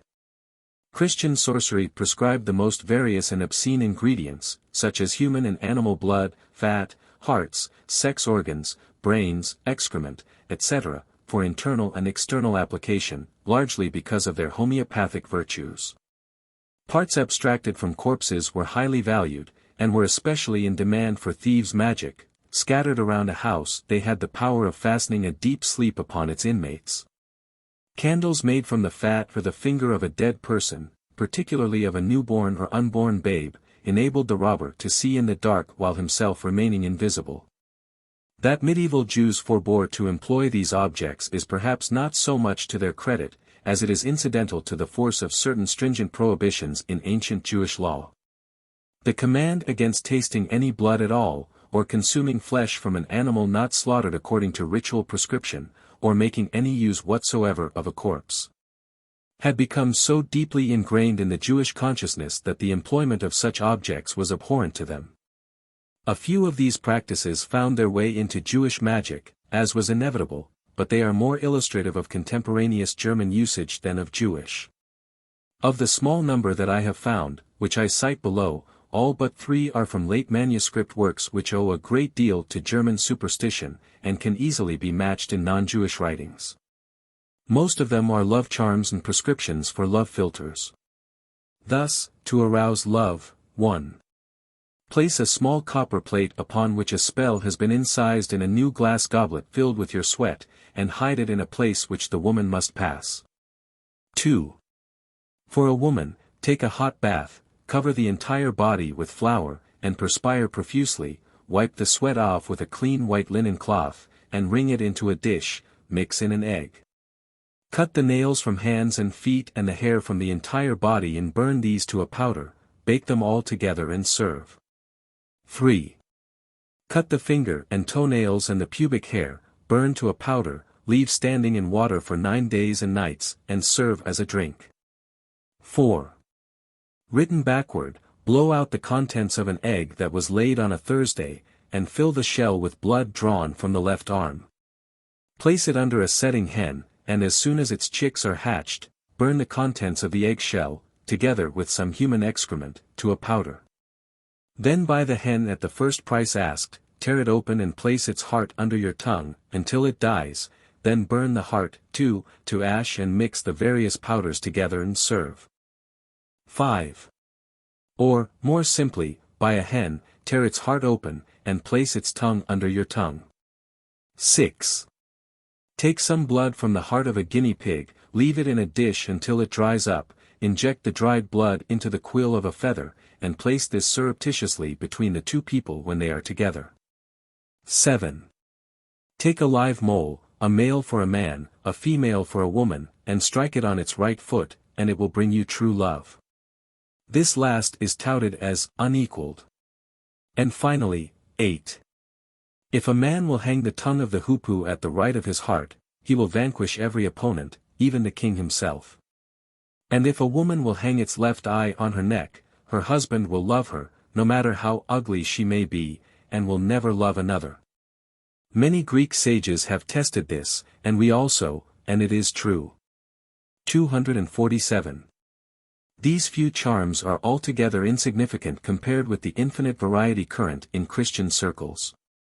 One may marvel that such fantastic and often revolting concoctions and measures were expected to awaken the sweet sentiment of love, but to the medieval mind the connection was quite simple and logical. The man who has made his way into the body of his beloved through the medium of sweat, nails, hair, or blood, must surely find a place in her heart as well, while animals like the hen, the guinea pig, and the mole, which were notorious for their ardent sex life and fertility, must move the most frigid individual to emulate them. Animal parts, and articles associated with humans, were also employed magically for different ends, though on the same principle.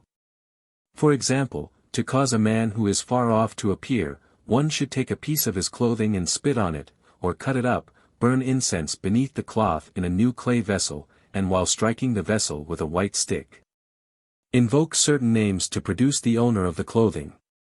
Or, to open a lock, smear the right foot of a male raven with the fat of a snake, and stroke the lock with it.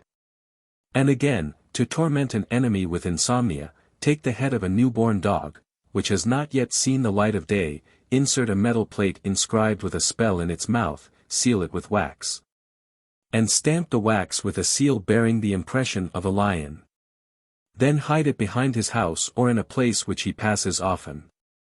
The incantation reads in part, bind him as with iron chains, tie him with bonds of brass and iron, and let him bark like this dog, and whine like its mother, and let no man loose him but I.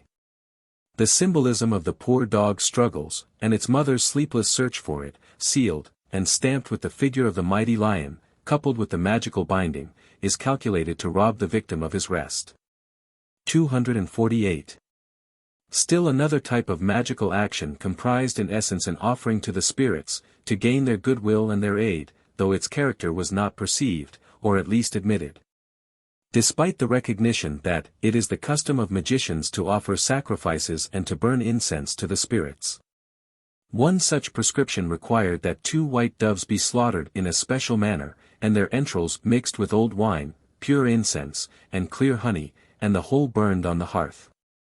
The smoke rising from this would induce a divinatory dream. Again, to produce rain, one must kill a white cock, tear it apart and extract its entrails, fill them with myrrh, frankincense, crocus, fine white pepper, white blossom, honey, milk, and old wine. And hold them up to the sun while reciting an incantation. If this doesn't work, one must scatter milk, honey, and wine upon the earth 7 times and utter the mighty, fearful and sacred name, and rain will descend immediately and the earth will be renewed. The first part is an offering pure and simple, the second combines this with the homeopathic device of imitating rain with the traditionally richest fruits of nature. A necromantic formula prescribes that one offer to the spirit of the grave a mixture of honey and oil in a new glass bowl, with the words, "I conjure you, spirit of the grave, to accept this offering from my hand and do my bidding." Such a frank confession of the purpose of a food offering was unusual indeed. These examples will suffice to illustrate a feature of magic that occurs frequently. 249. 10. Amulets. Material objects.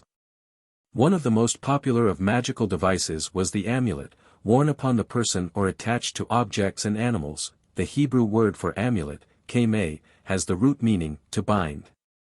Even in our supposedly non-superstitious age, the good luck charm is still quite familiar, apologetically displayed on watch chain, or carried furtively in the recesses of pockets and purses, the rabbit's foot, the horseshoe, lucky coins.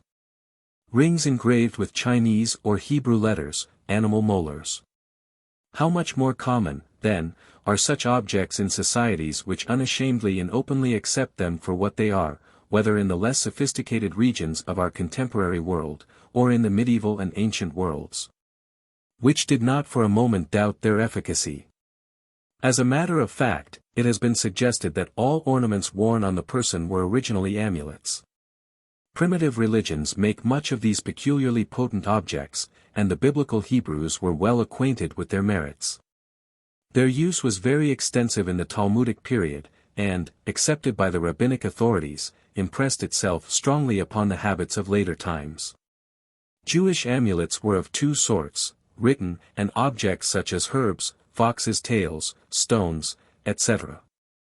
They were employed to heal or to protect men, animals, and even inanimate things.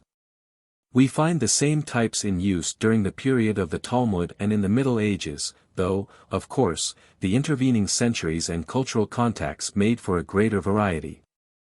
There was no legal prohibition against the use of such charms. In fact, the rules which were set up to distinguish proper from improper amulets lent them a definite degree of acceptance. Though some rabbis frowned upon them, or urged the danger of preparing them, others actually suggested their use on certain occasions, and the common folk was very much addicted to this particular form of magic. Amulets were the favored Jewish magical device during the Middle Ages, and the fact that they were predominantly of the written type, prepared especially for specific emergencies and particular individuals, enhanced their magical character. 250. The material objects that were employed as amulets because of their fancied occult power, were no doubt many more in number and variety than the literature discloses.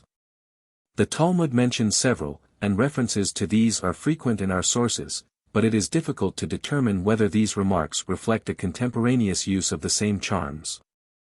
In this category were the fox's tail, and the crimson thread which was hung on the forehead of a horse to protect him against the evil eye.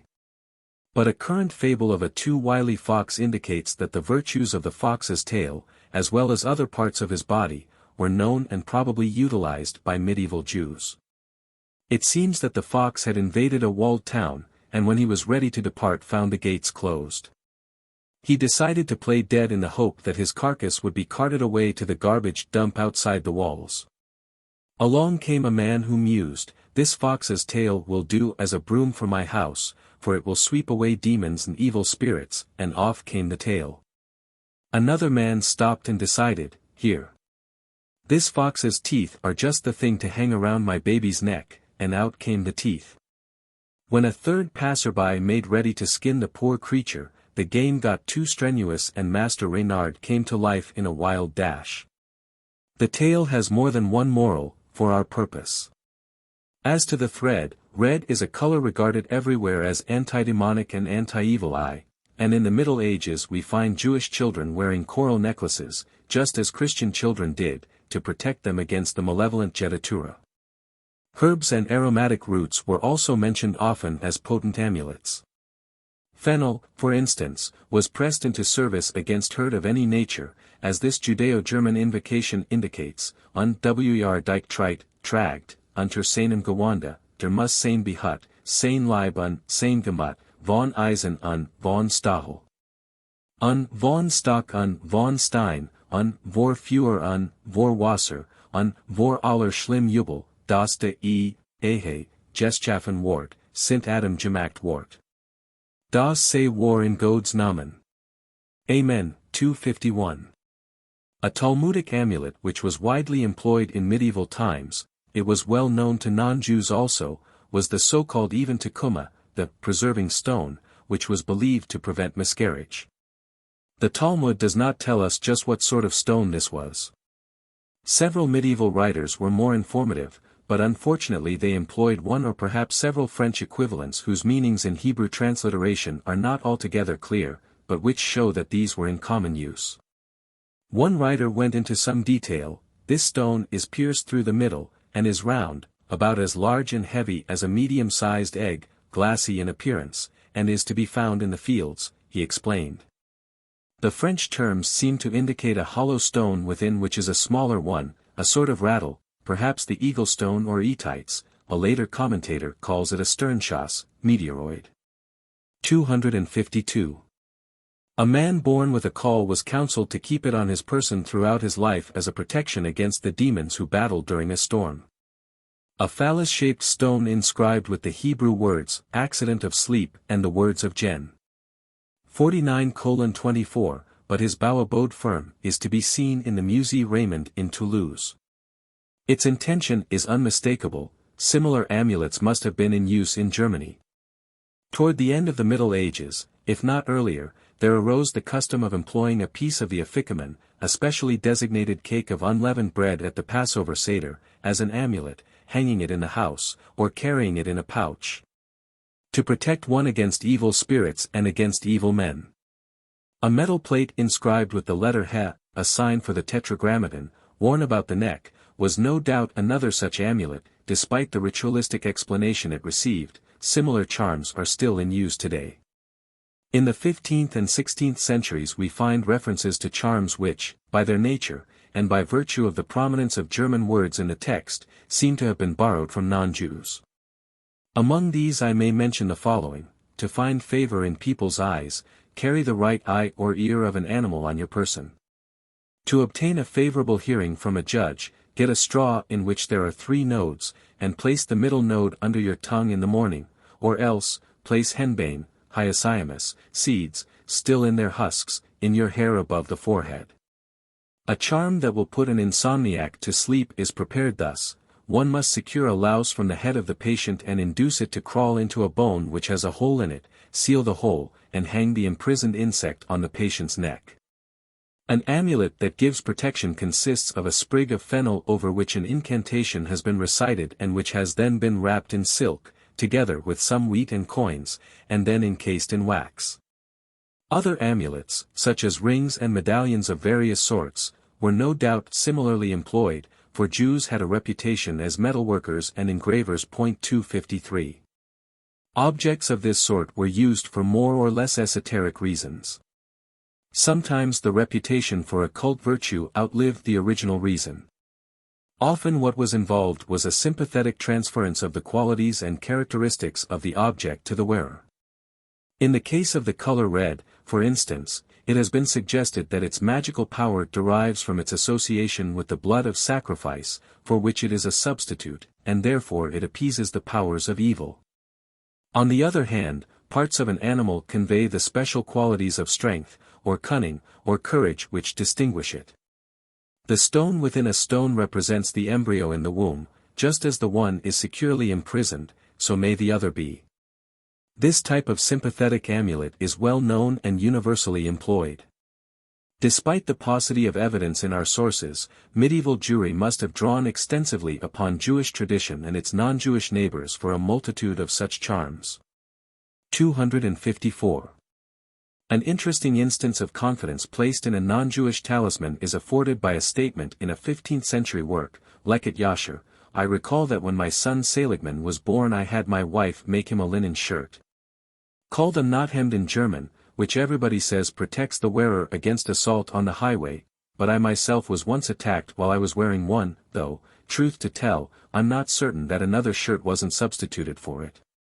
The writer's description of the knothemd, also called Siegemd, St. George's shirt, is hardly satisfying. It is square, with a hole in the center, is all he says, but contemporaneous Christian sources fill out his account.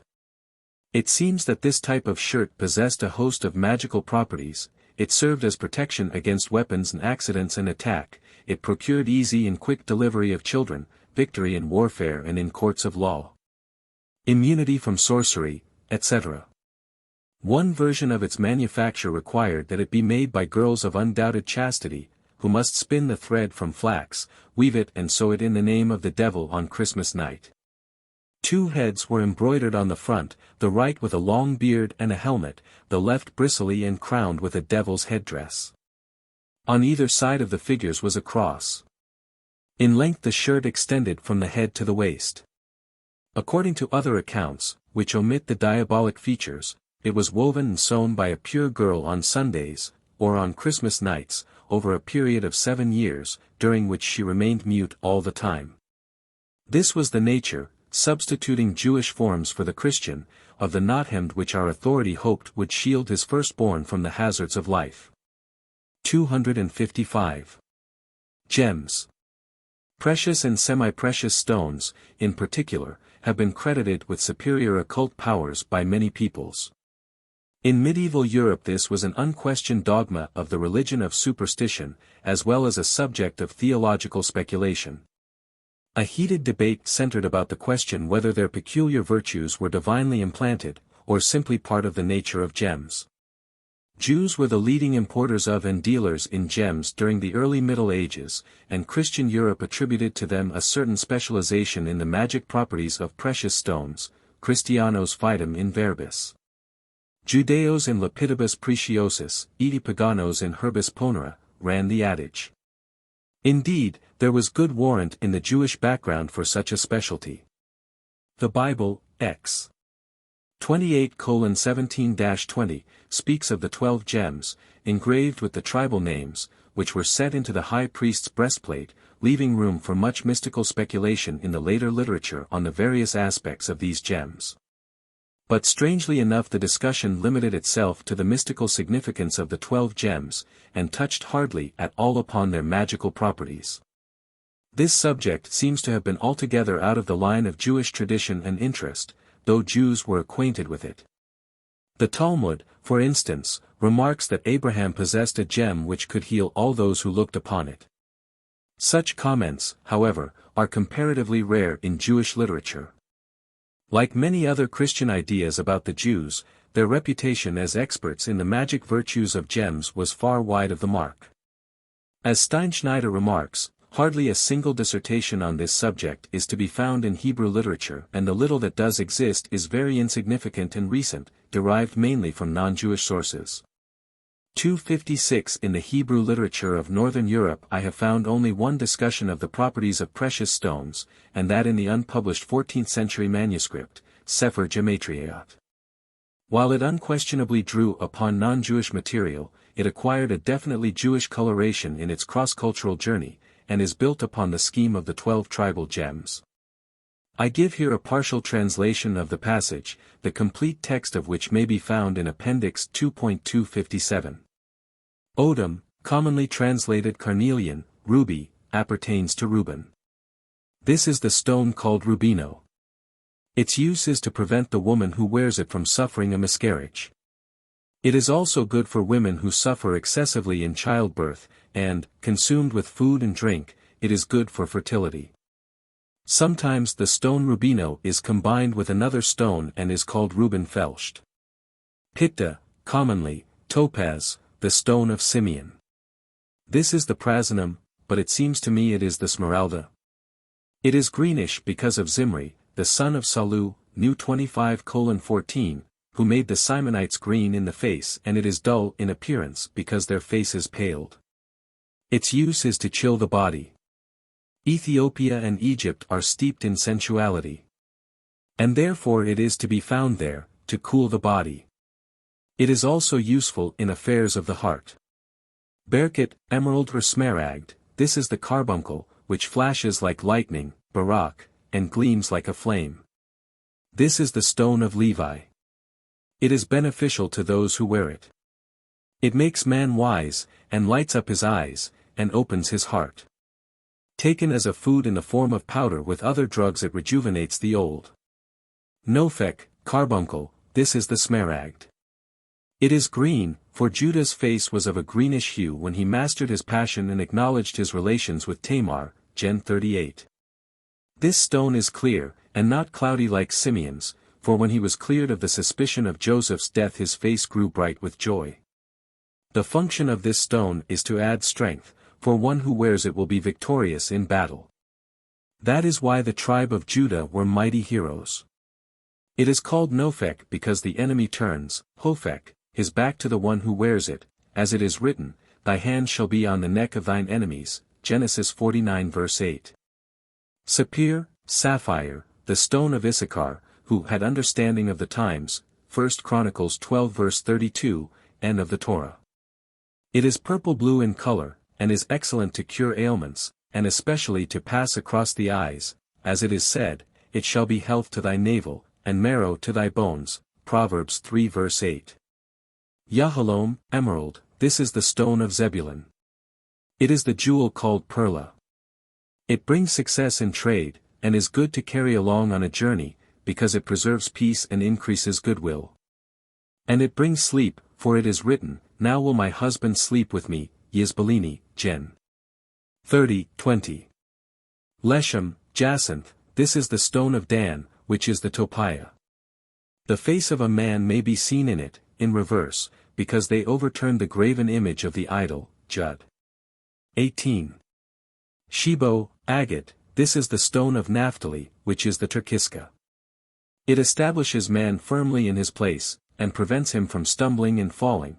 It is especially coveted by knights and horsemen, it makes a man secure on his mount. Alama, amethyst.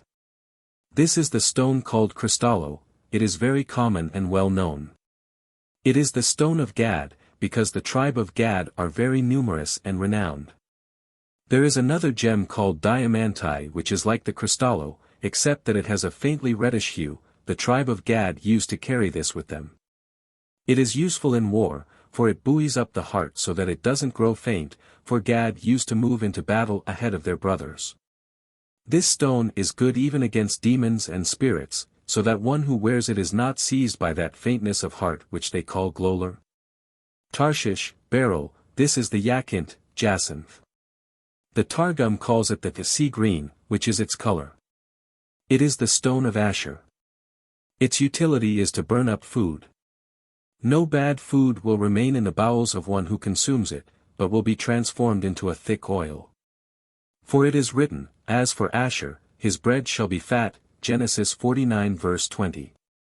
Sometimes the sapphire is found in combination with the yakint, because the tribes of Asher and Issachar intermarried.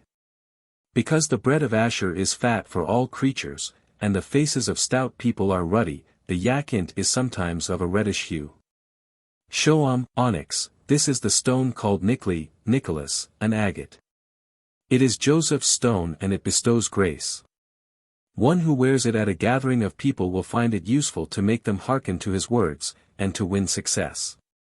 Yashveh, jasper, this is Benjamin's. It is called diaspe, and is found in a variety of colors, green, black, and red, because Benjamin knew that Joseph had been sold, and often considered revealing this to Jacob. And his face would turn all colors as he debated whether to disclose his secret or to keep it hidden. But he restrained himself and kept the matter concealed. This stone yashve, because it was a bridle on his tongue, has also the power to restrain the blood. Written amulets. These charms did not at all contest the far greater popularity of the written amulets, which contain the most powerful elements of Jewish magic, the names. Prepared by experts to meet particular needs, those of which we have a record differed widely in detail, but in general conformed to the underlying scheme of the incantation. There were some which consisted exclusively of biblical quotations with or without the names that were read into them. Copies of P.S. 126, for instance, with the addition of the anti-Lilitian names, Sanvi, Sansanvi, Samanjlaf, placed in the four corners of a house, protect children against the hazards of infancy, P.S. 127, hung about a boy's neck from the moment of birth, guards him throughout life. Or the inscription might consist exclusively of angel names. 258, but these were comparatively rare. Most of the written amulets contained the combination of elements which centuries of usage had impressed upon this magical form.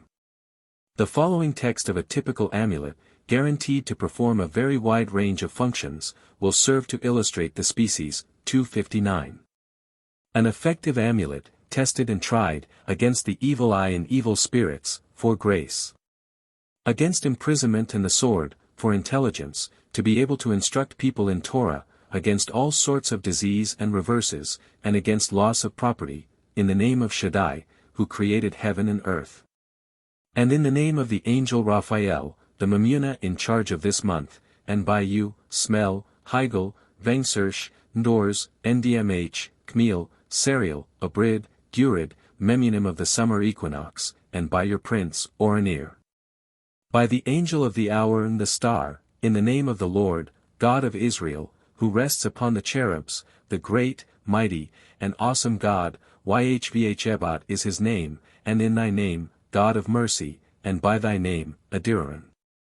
Trustworthy healing God, in whose hand are the heavenly and earthly households, and by the name Yhvh, save me by this writing and by this amulet, written in the name of N son of N, mother's name. Protect him in all his 248 organs against imprisonment and against the two-edged sword. Help him, deliver him, save him, rescue him from evil men and evil speech, and from a harsh litigant, whether he be Jew or Gentile. Humble and bring low those who rise against him to do him evil by deed or by speech, by counsel or by thought. May all who seek his harm be overthrown, destroyed, humbled, afflicted, broken so that not a limb remains whole. May those who wish him ill be put to shame.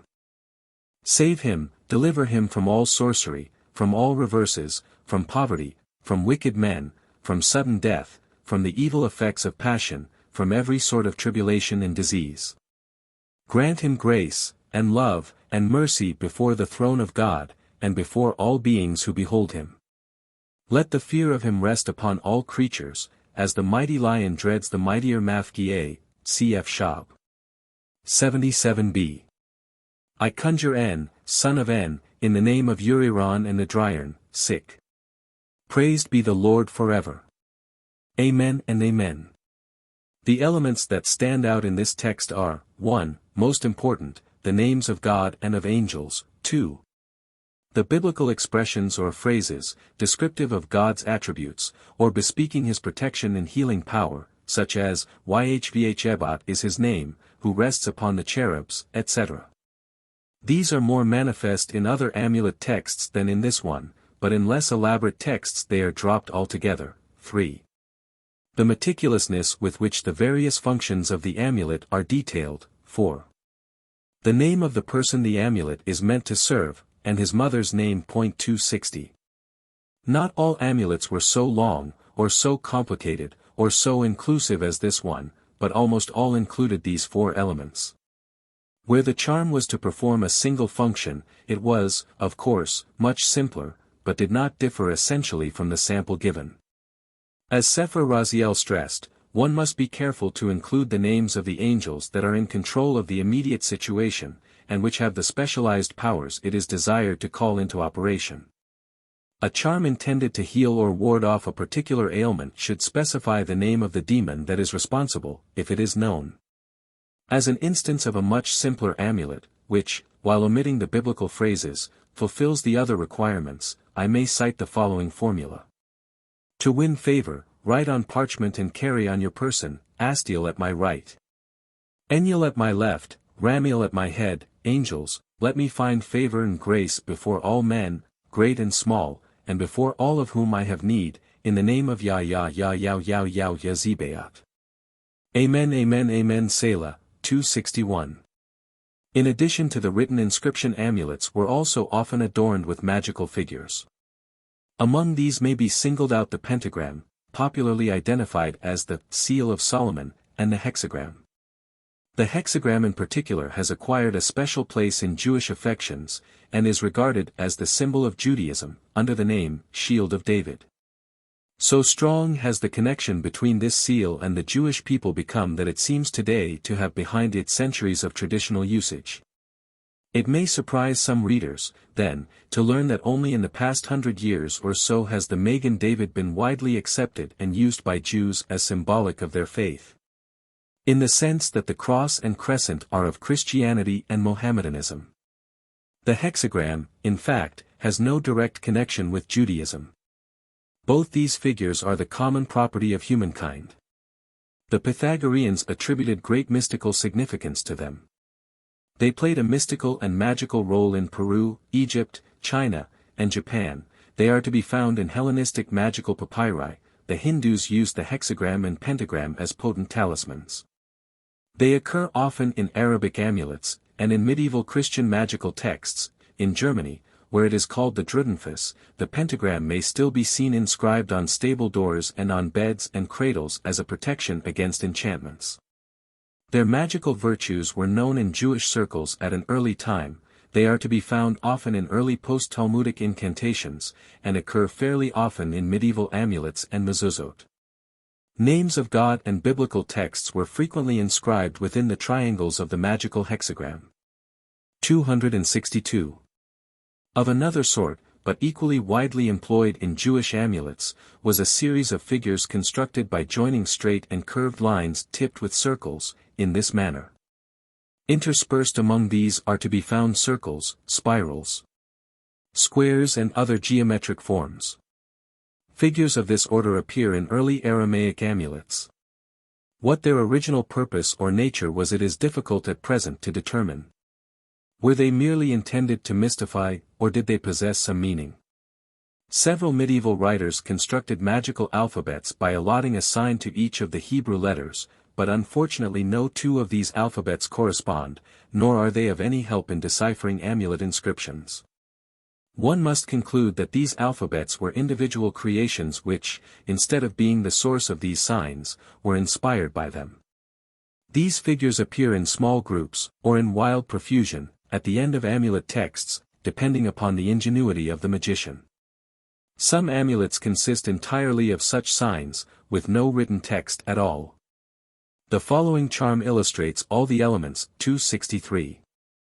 An amulet for grace and favor. Write upon deerskin, by thy universal name of grace and favor YHVH, set thy grace YHVH upon N, son of N, as it rested upon Joseph, the righteous one, as it is said, and the Lord was with Joseph, and showed kindness unto him. And gave him favor, in the sight of all those who beheld him. Gen. 39:21, in the name of Michael, Gabriel, Raphael, Uriel, Kabshiel, Yah, repeated 8 times, Yeh, Aha, 4 times, Yehu, 9 times.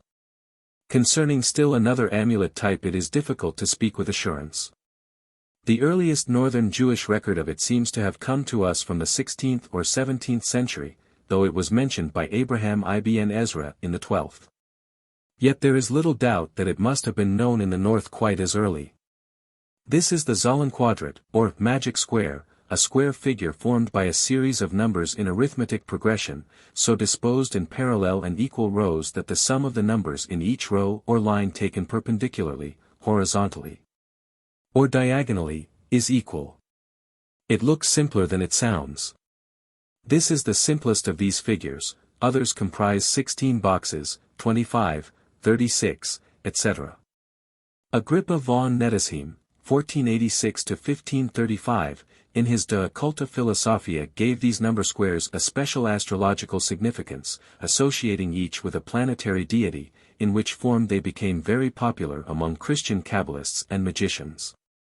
The numerals in these Christian amulets, of which quite a few are in existence, are frequently in Hebrew, and as a result there has been a tendency to regard them as Jewish. There can be no question, however, despite the Hebrew, Christian magic often employed Hebrew characters, that these astrological amulets, if employed by Jews at all, were so used only after Agrippa had developed his system and reflected Christian practice. 264. Leaving aside, then, the late astrological aspect of these number squares, we find that the simple figure of 9 fields, given above, has had a long and varied career in the history of magic. It was highly regarded by the ancient Chinese and Hindus, and is frequently encountered in Arabian magic. For Jews it must have possessed an especially potent character, for apart from its background in Oriental magic, and the mystical light which the Pythagorean theories cast upon its combination of numerals, the Hebrew letters which Jews employed as numerals had particular magical importance. The heart of the figure, the number 5, is the Hebrew letter He, which also serves as a symbol of the Tetragrammaton, while the sum, 15, is in Hebrew Yah, a particle of that name, and independently important as a powerful name of God. An examination of the manuscript material in European collections should disclose some examples of it. Preparation of amulets. Judaism officially countenanced the use of amulets to heal and to prevent disease, as well as to protect the individual. The presence in them of mystical names and quotations from the Bible even raised the difficult issue of their sacred character. They were regarded as sufficiently sacred not to be worn in a privy, unless encased in a leather pouch, and yet not sacred enough to warrant being saved from a fire on the Sabbath. The question arose, furthermore, whether they might be carried on the Sabbath, when it was forbidden to have on one's person anything that could be technically included in the category of burdens, and when it was also forbidden to apply remedies except in cases of serious illness. The popular addiction to this form of magic was so strong that it was futile to prohibit altogether the use of amulets on the Sabbath, and instead a set of rules was created which distinguished between effective and approved, literally, expert, experienced, amulets, which might be worn on that day, and those technically classed as unapproved. According to these rules, an amulet prepared for a specific function, which had been successfully employed by 3 different persons, was approved as equally effective for all. And an expert who had written 3 different amulets which had been tested by 3 individuals was himself approved, and the products of his skill were permitted to all. Such amulets might be worn on the Sabbath, others not. These principles were established in the Talmud, and were frequently reiterated in the medieval literature. Medieval authorities were willing to forego a test in the case of recognized physicians. Amulets written by a rector doctor, der Geus is, ungedictured is, were automatically approved as coming within these provisions. Their necessity was explained in this wise: were the effectiveness of the amulet, or the writer, to rest solely upon a test made in a single case, the cure might be attributable to the star of the patient or physician, rather than to the amulet itself. Nonetheless, however insistently these rules were repeated by the rabbis, popular observance was lax. Even the authorities did not forbid the wearing of unapproved amulets on weekdays, though this was the subtle purpose of the legislation, and the rabbinic responsa indicate that they were freely worn on the Sabbath as well. The lust for miracles was more compelling than religious scruple, and rabbinic regulation of the amulet industry was as often honored in the breach as in the observance. 265. Besides these official regulations there grew up certain generally accepted rules affecting the writing of amulets. While various materials are mentioned, such as several types of parchment, metals, clay, etc., the one most commonly used and expressly preferred was a parchment made from deerskin. The prescription of ritual and physical cleanliness and purity applied to writers of amulets as well as to other practitioners of Jewish magic, and the formulas frequently specify that the parchment must be kosher, that is, ritually acceptable. Emphasizing the religious character of amulets was the benediction, on the order of those prescribed in the liturgy, to be recited before writing one, "Praised be thou, Lord, our God, King of the universe, who hast sanctified thy great and revered name, and revealed it to the pious ones, to invoke thy power and thy might by means of thy name and thy word and the words of thy mouth, oral and written. Praised be thou, Lord, King, Holy One, may thy name be ever extolled." 266. Lest the writing of amulets be mistaken for a wholly religious act, however, a further element interposed to reveal its fundamentally superstitious character. Not all times were fitting for the task, if success was to be assured.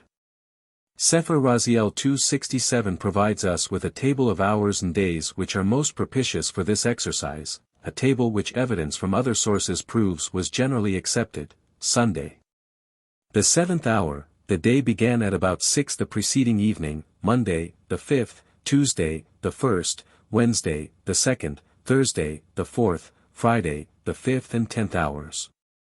As to the days of the month, to give all the information for those who may have occasion to use it, amulets may be written at any time during the day on the 1st, 4th, 12th, 10th, 22nd, 25th, 28th, in the evening only on the 17th. In the morning only on the 2nd, 5th, 7th, 8th, 11th, 14th, 16th, 21st, 24th, 27th, 30th, and not at all on the remaining days. These times were selected as especially propitious, or the reverse, because of the astrological and angelic forces which were then operative. Tefillin and mezuzot. Two ritual objects of ambiguous character, the phylacteries and the mezuzah, played a part in superstitious usage as well as in religious. The phylacteries undoubtedly developed from some form of amulet or charm, and while their religious nature was already firmly impressed upon them, the Talmud still retained reminiscences of their magical utility in several statements which indicate that they were popularly believed to drive off demons. A prominent rabbi braved the displeasure of his colleagues and wore them in the privy, which was believed to be demon-infested. And in the Middle Ages as well as in Talmudic times they were placed upon a baby who had been frightened out of his sleep by demons. But the effect of religious teaching and custom, and perhaps also the fact that until the 13th century the manner of performing the rite and the composition of the phylacteries were far from standardized, so that the entire matter was a moot theological issue, in this case made for a triumph of religion over superstition. During the medieval period there is hardly a sign that they were still regarded as antidemonic. Their use to calm restless infants was unquestionably a reflex of the Talmudic practice. True, we read at times that the tefillin ward off the unwelcome ministrations of Satan, but the sense is figurative. The pious man who fulfills the minutiae of ritual need not fear the powers of evil. 268. The mezuzah, on the contrary, retained its original significance as an amulet despite rabbinic efforts to make it an exclusively religious symbol. Descended from a primitive charm, affixed to the doorpost to keep demons out of the house, the rabbinic leaders gave it literally a religious content in the shape of a strip of parchment inscribed with the biblical verses, Dut. 6:4-19, 11:13-20, in the hope that it might develop into a constant reminder of the principle of monotheism, a wise attempt to reinterpret instead of an unavailing prohibition. But the whitewash never adhered so thickly as to hide the true nature of the device. In the Middle Ages it is a question whether its antidemonic virtues did not far outweigh its religious value in the public mind. Even as outstanding an authority as Mayor of Rothenburg was unwary enough to make this damaging admission, if Jews knew how serviceable the mezuzah is, they would not lightly disregard it. They may be assured that no demon can have power over a house upon which the mezuzah is properly affixed. In our house I believe we have close to 24 mezuzot. Solomon Luria reports that after R. Mayer had attached a mezuzah to the door of his study, he explained that, previously an evil spirit used to torment him whenever he took a nap at noon, but not any longer, now that the mezuzah was up. With such weighty support it cannot be wondered at that the masses followed Mayer's way of thinking. Isaiah Horowitz further dignified the proceeding by making it emanate from God himself. I have set a guardian outside the door of my sanctuary, the Jewish home, the deity proclaims, to establish a decree for my heavenly and earthly households, while it is upon the door every destroyer and demon must flee from it. 269. So potent did the mezuzah become in the popular imagination that its powers were extended to cover even life and death. A Talmudic statement, expounding the biblical promise, that your days may be multiplied, has it that premature death will visit the homes of those who fail to observe the law of the mezuzah meticulously. In the Middle Ages the literal-minded took the Talmud at its word, and seized upon the pun in the Zohar which split mezuzot into two words, zazmavet, death departs, as ample authority for their view that every room in a house should be guarded by a mezuzah. In more recent times, when a community was wasted by plague, its leaders inspected the mezuzot on the doorposts to discover which was improperly written and therefore responsible for the visitation. The mezuzah has even come off the doorposts. During the World War many of the Jewish soldiers carried mezuzot in their pockets to deflect enemy bullets. It has today become a popular watch charm among Jews. 270 I have even been told of a nun who dropped her purse one day, and among its contents, scattered on the ground, was a mezuzah. Non-Jewish recognition of the magic powers of the mezuzah is not, however, a modern phenomenon. According to Rashi, pagan rulers long ago suspected Jews of working magic against them when they affixed the little capsules to their doors. And, as we have seen, some Christian prelates in the Middle Ages were eager to place their castles, too, under the protection of the humble mezuzah. 271. If we turn now to the mezuzah itself, 272 the rules relating to its preparation, and its contents, we are confronted with striking evidence of the extent to which it had become an amulet, pure and simple, in the Middle Ages. The prescription of a high degree of cleanliness and ritual purity preparatory to writing it, while pertinent to its sacred character as an extract from Holy Writ, was none the less of the same nature as that which appertained to the amulet. It was to be transcribed preferably on dear parchment, and the hours which were best suited for its successful preparation correspond with the amulet table given in Sefer Raziel, as well as the astrological and angelic influences which were called into play at these times. According to a frequently quoted passage attributed to the Jain Sharira, 10th century, it is to be written only on Monday, in the 5th hour, over which the sun and the angel Raphael preside, or on Thursday, in the 4th hour, presided over by Venus and the angel Anael. This passage, and many others, lump together mezuzot, tefillin, and amulets, indicating that the three were generally regarded as possessing the same essential character. Rashi stated that both mezuzot and amulets contained in common a special type of large letters, which were peculiar to them. A later commentator suggested that these were in the ancient Hebrew script, but we have no text of an amulet or mezuzah containing such letters. Rashi may have meant that certain important demerits of the mezuzah were written in larger characters than the rest, which indeed we find to be the case with the magical names in many amulets, or he may have referred to the mystical figures favored in both amulets and mezuzot. 273. What is more, we find included in the mezuzah verses which speak of God's protection, names of God and of angels, usually written in large letters, and various magical figures of the type mentioned. In brief, the mezuzah was actually transformed into an amulet, by embodying in it the features which we discovered to be characteristic of these charms. We may discern a gradual process at work here.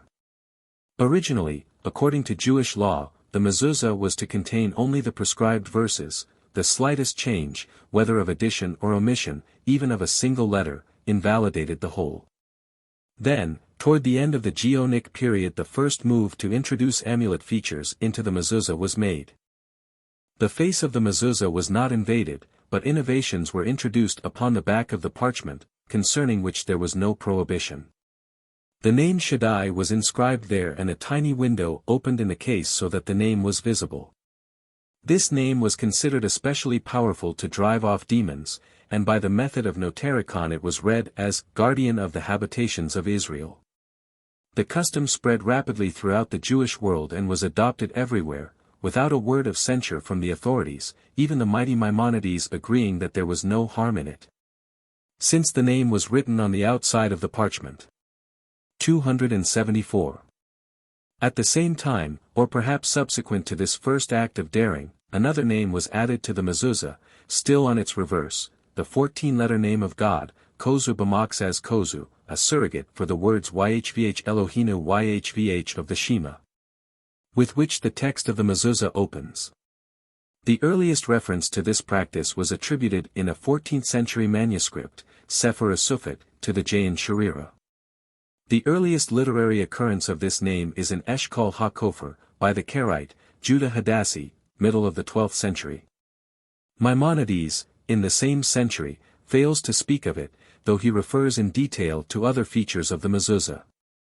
It is likely that he was not acquainted with the practice, or at least that it was not followed by southern Jewry, for Asher B. Yale, 1250–1327, an eminent German scholar who spent the latter part of his life in Spain, stated specifically that it was observed in France and Germany, but not in Spain. 275. From this we may judge that there grew up in the Orient two distinct traditions, one, which prescribed the addition of the name Shaddai alone, made its way to southern Europe, where it was adopted. The second, adding both names, was introduced in the north. The northern codes all mention both names. This is not unlikely, for we know that the Colonymides brought with them to the Rhineland a private fund of mystical tradition of Oriental origin, of which this may well have been a constituent. In time the northern practice invaded the south as well. The 14-letter name also possessed highly protective virtues. Before leaving on a journey one would place his hand on the mezuzah and say, "In thy name do I go forth," thus invoking its guardianship, for the Aramaic word employed equaled numerically the name Kozu. 276. The next step marked a decided advance. Despite the stringent prohibition against altering in any way the face of the mezuzah, and the active and justified opposition of most of the authorities, names, verses, and figures were added. The original impetus here too seems to have been Geonic, though the earliest reference to the change was again in Judah Hadassi's work.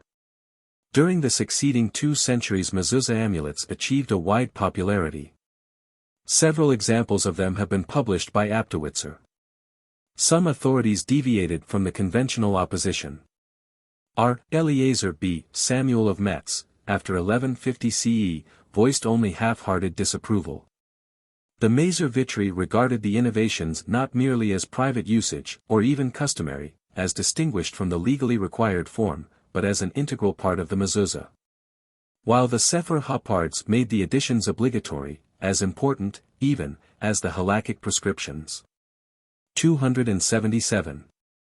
But most of the rabbinic authors unanimously seconded Maimonides' vigorous and uncompromising condemnation of such tampering with the words of Scripture. By the 15th century this attitude had triumphed, and even the mystics and Kabbalists of first rank omitted all reference to the magical mezuzah, or expressly rejected it. From then on we hear no more of it.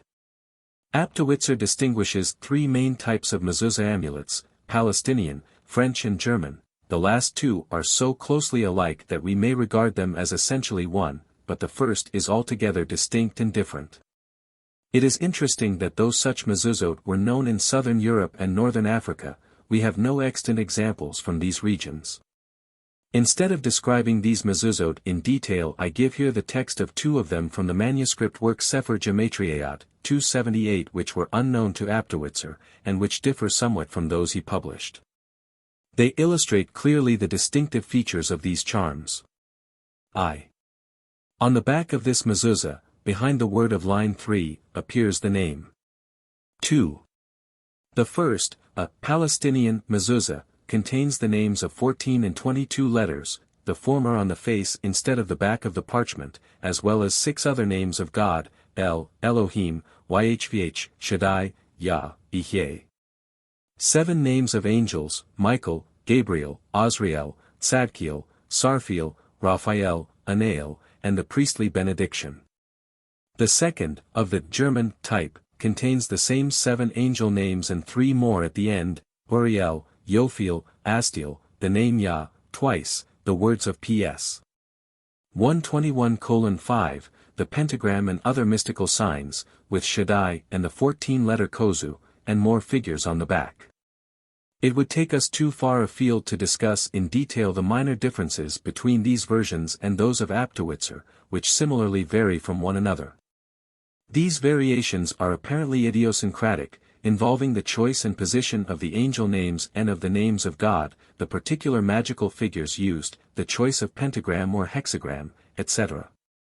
The general outline was fixed, the details were apparently subject to the whim and aesthetic taste of the scribe.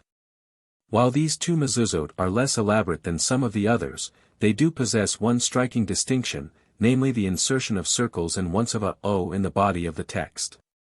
The others were careful at least not to corrupt the scriptural citation, in which respect they were more closely observant of the prohibition against tampering with the mezuzah. Sefer Gematriot 279 offers also a detailed mystical apologia for the various unauthorized features of this nature. The 22 lines correspond to the 22 letters of the alphabet, the 10 pentagrams to the 10 commandments. And their 50 points to the 50 gates of understanding, and also to the 50 days between Passover and Pentecost, the days of the giving of the law, the 7 angel names to the 7 planets and the 7 days of the week. The 10 circles to the 10 elements of the human body, blood, flesh, bones, etc. 5 of them to the 5 names of the soul, the 3 at the end to the 3 faculties, hearing, sight and speech, or to heaven, earth and atmosphere, etc. But this rigmarole didn't obscure the true significance of the innovations. These features make it sufficiently evident that during the Middle Ages the mezuzah acquired all the trappings of the legitimate amulet, becoming one in actuality as well as by reputation. No wonder that Jews regarded it with such respect.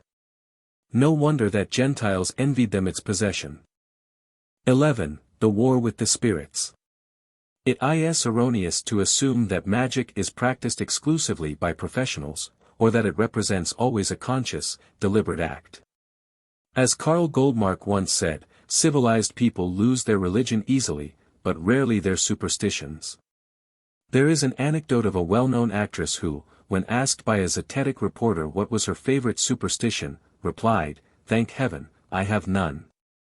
And unconsciously knocked wood as she spoke. How many of us still knock wood when we hear or utter a word of praise, without in the least being aware that we are repeating an age-old magical act whose purpose is to distract or frighten away the jealous spirits? Fear of the supernatural has been productive of the greatest number and variety of magical protective devices, and just as the fear has vividly colored man's consciousness of the universe, so these devices have become automatic responses to it. In this sense magic was, and still is, an integral pattern in the fabric of social usage, having influenced profoundly not alone folk habits, but equally as much religious ceremonial and rite. Religious defenses.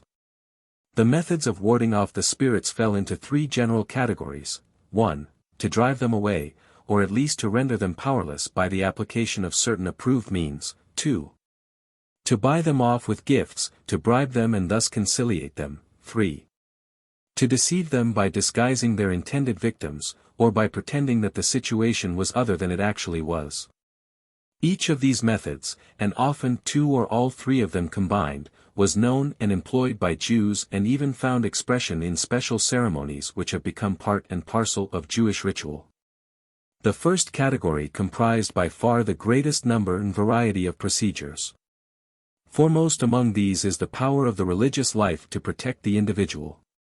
Piety and personal purity constitute a coat of armor which no demon or magic can pierce. The merit of one's ancestors also serves as a protection. From among the multitude of anecdotes that point this moral, the following perhaps best illustrates the apotropaic and remedial virtues of piety. A certain righteous and pious Jew was about to die when a man came to him with a story that his wife had been rendered barren by sorcery, and requested that so soon as the righteous one enter heaven he repair to the throne of God and beg him to release her from the spell. The sage promised to do so. Within the year the spell was removed and she bore a child. Not only is the truly religious man himself secure, but his merit carries sufficient weight up above to shed security upon his descendants and friends. The man whose life had been devoted to a holy occupation sometimes bore with him to the grave testimony of that fact, instanced in the custom of burying with the performer of circumcisions the foreskins which he had severed, to drive away from him every demon and destroyer. The practice of fashioning the coffin of a scholar out of the table at which he had pursued his studies probably had a similar purpose. 280. Various religious acts and occasions were believed to bring immunity against the powers of evil. Satan is powerless. On Yom Kippur, the blowing of the shofar at the conclusion of the day drives off evil spirits and confuses and confounds the devil. Indeed, the later Kabbalists surrounded the ritual of shofar blowing on the high holy days with a series of biblical readings whose inner mystical significance and whose names furthered this end. Some held that on the Sabbath we need no other protection than the merit of the day itself, for we are all engaged in fulfilling religious duties. On the basis of the interpretation of a biblical verse, Ex. 12:42, Passover, too, was regarded as a night of protection from the demons. This belief aroused an unwanted sense of security, and led to the suspension of certain customary protective measures. It was permissible to employ even numbers, such as the 4 cups of wine. The prayers recited before retiring were very much abbreviated, passages intended to protect the sleeper being omitted. The doors of houses and rooms were left unlocked overnight as a mark of confidence. When the holiday fell on a Sabbath, the evening prayers inserted in the service to enable late-comers to catch up with the congregation were omitted. If a death occurred immediately before Passover, when water had already been drawn for the preparation of maut, there were some who held it unnecessary to pour this water out, for it is a night of protection, and the spirits can do no harm. 281. Study is a uniquely Jewish form of worship. One of the chief features of the religious life is a scholarly regimen. Study therefore was another form of protection. The Bible in itself possesses antidemonic virtues, as we have seen. The regular reading of the Bible in the synagogue service was believed to protect Israel from the wiles of the devil. So long as Israel studies the Torah, Satan has no power over them, and therefore, it was explained, immediately upon the reading of the last verse of Deuteronomy, the first verse of Genesis is read, on the holiday of rejoicing over the Torah. So that the rehearsal of God's law may not be interrupted even for a moment, and Satan get his chance. It was believed that a man should expire with words of Torah on his lips, obviously not only as a passport to the heavenly regions, but also as a safeguard on the road. The protective power of study was not limited to the Bible, but extended to all works of Jewish religious import, particularly the Talmud. There is a legend of 2 demons who were frustrated in their attempts to attack a certain R. Benjamin because his perpetual immersion in his studies rendered him immune.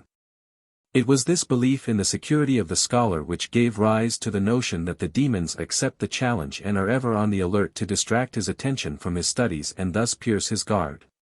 282.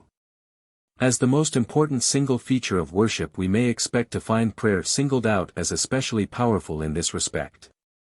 The destroying angels, among whom is included the angel of death, have no power over those who have participated in the 3 daily prayer services, or who have recited the prayer Yoer or the 18 benedictions, or the grace after meals.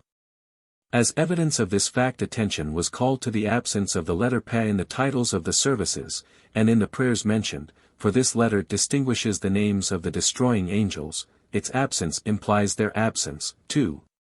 283. When a man believes himself to be threatened by demons, or by magic of one sort or another, an appeal to God should win him safety. In an extremity he can resort to extemporaneous prayer. The most direct method is recommended in dealing with a demon who unexpectedly confronts one. Don't run, but drop to the ground before him. So long as you are prostrate he will not harm you, and pray in the name of God that he do you no hurt. However, the provident man fortified himself with one or another of the many petitions especially composed for such needs, prayers which besought protection against demons, illness, magic, the evil eye. The whole catalogue of perils that beset the superstitious, prayers that concentrated on only one of these dangers, or, more often, lashed out against all of them together, in long-winded, iterative supplication. The Kabbalists, toward the close of the period, were especially prolific of such prayers. Already in the pages of the Talmud we read that, the demons keep away from everyone who recites the Shema, before retiring. There grew up an increasingly elaborate scheme of prayer around this nocturnal recitation of the Shema, to reinforce its protective powers. And coupled with straightforward pleas for deliverance from the terrors that threaten by night, were potent biblical verses and psalms, magic names, appeals to the angels, 3- and 7-fold repetitions. Prayers with obscure mystical connotations, etc. There was no attempt to disguise the purpose of this prayer service. It was frankly admitted time and again that it exists only because of the demons. This night prayer offers an interesting illustration of the tenacity of magical and superstitious forms. One of its constituents invokes the protection of the angels: at my right Michael, at my left Gabriel, before me Uriel, behind me Raphael. This is nothing more than a Jewish version of the ancient Babylonian incantation, Shamash before me, behind me Sin, Nergal at my right, Ninib at my left, or, may the good Shidduch go at my right, the good Lamassu at my left, etc. 284 and across millennia and continents Ireland provides us with a doggerel Catholic version. O Holy Mary, Mother mild, look down on me, a little child. And when I sleep put near my bed the good Saint Joseph at my head, my guardian angel at my right, to keep me good through all the night. Saint Bridget give me blessings sweet. Saint Patrick watch beside my feet. Be good to me, O Mother mild, because I am a little child. While it is difficult to dissociate the religious from the superstitious in such pious practices as fasting and charity, which as expiatory measures serve to avert the evil consequences of sin, there can be no doubt that they were believed to exert a certain degree of compulsion upon the supernatural powers. The words of Proverbs 10 verse 2, "Charity delivereth from death," were reiterated with enough insistence to lead one to believe that some degree of literalness attached to them.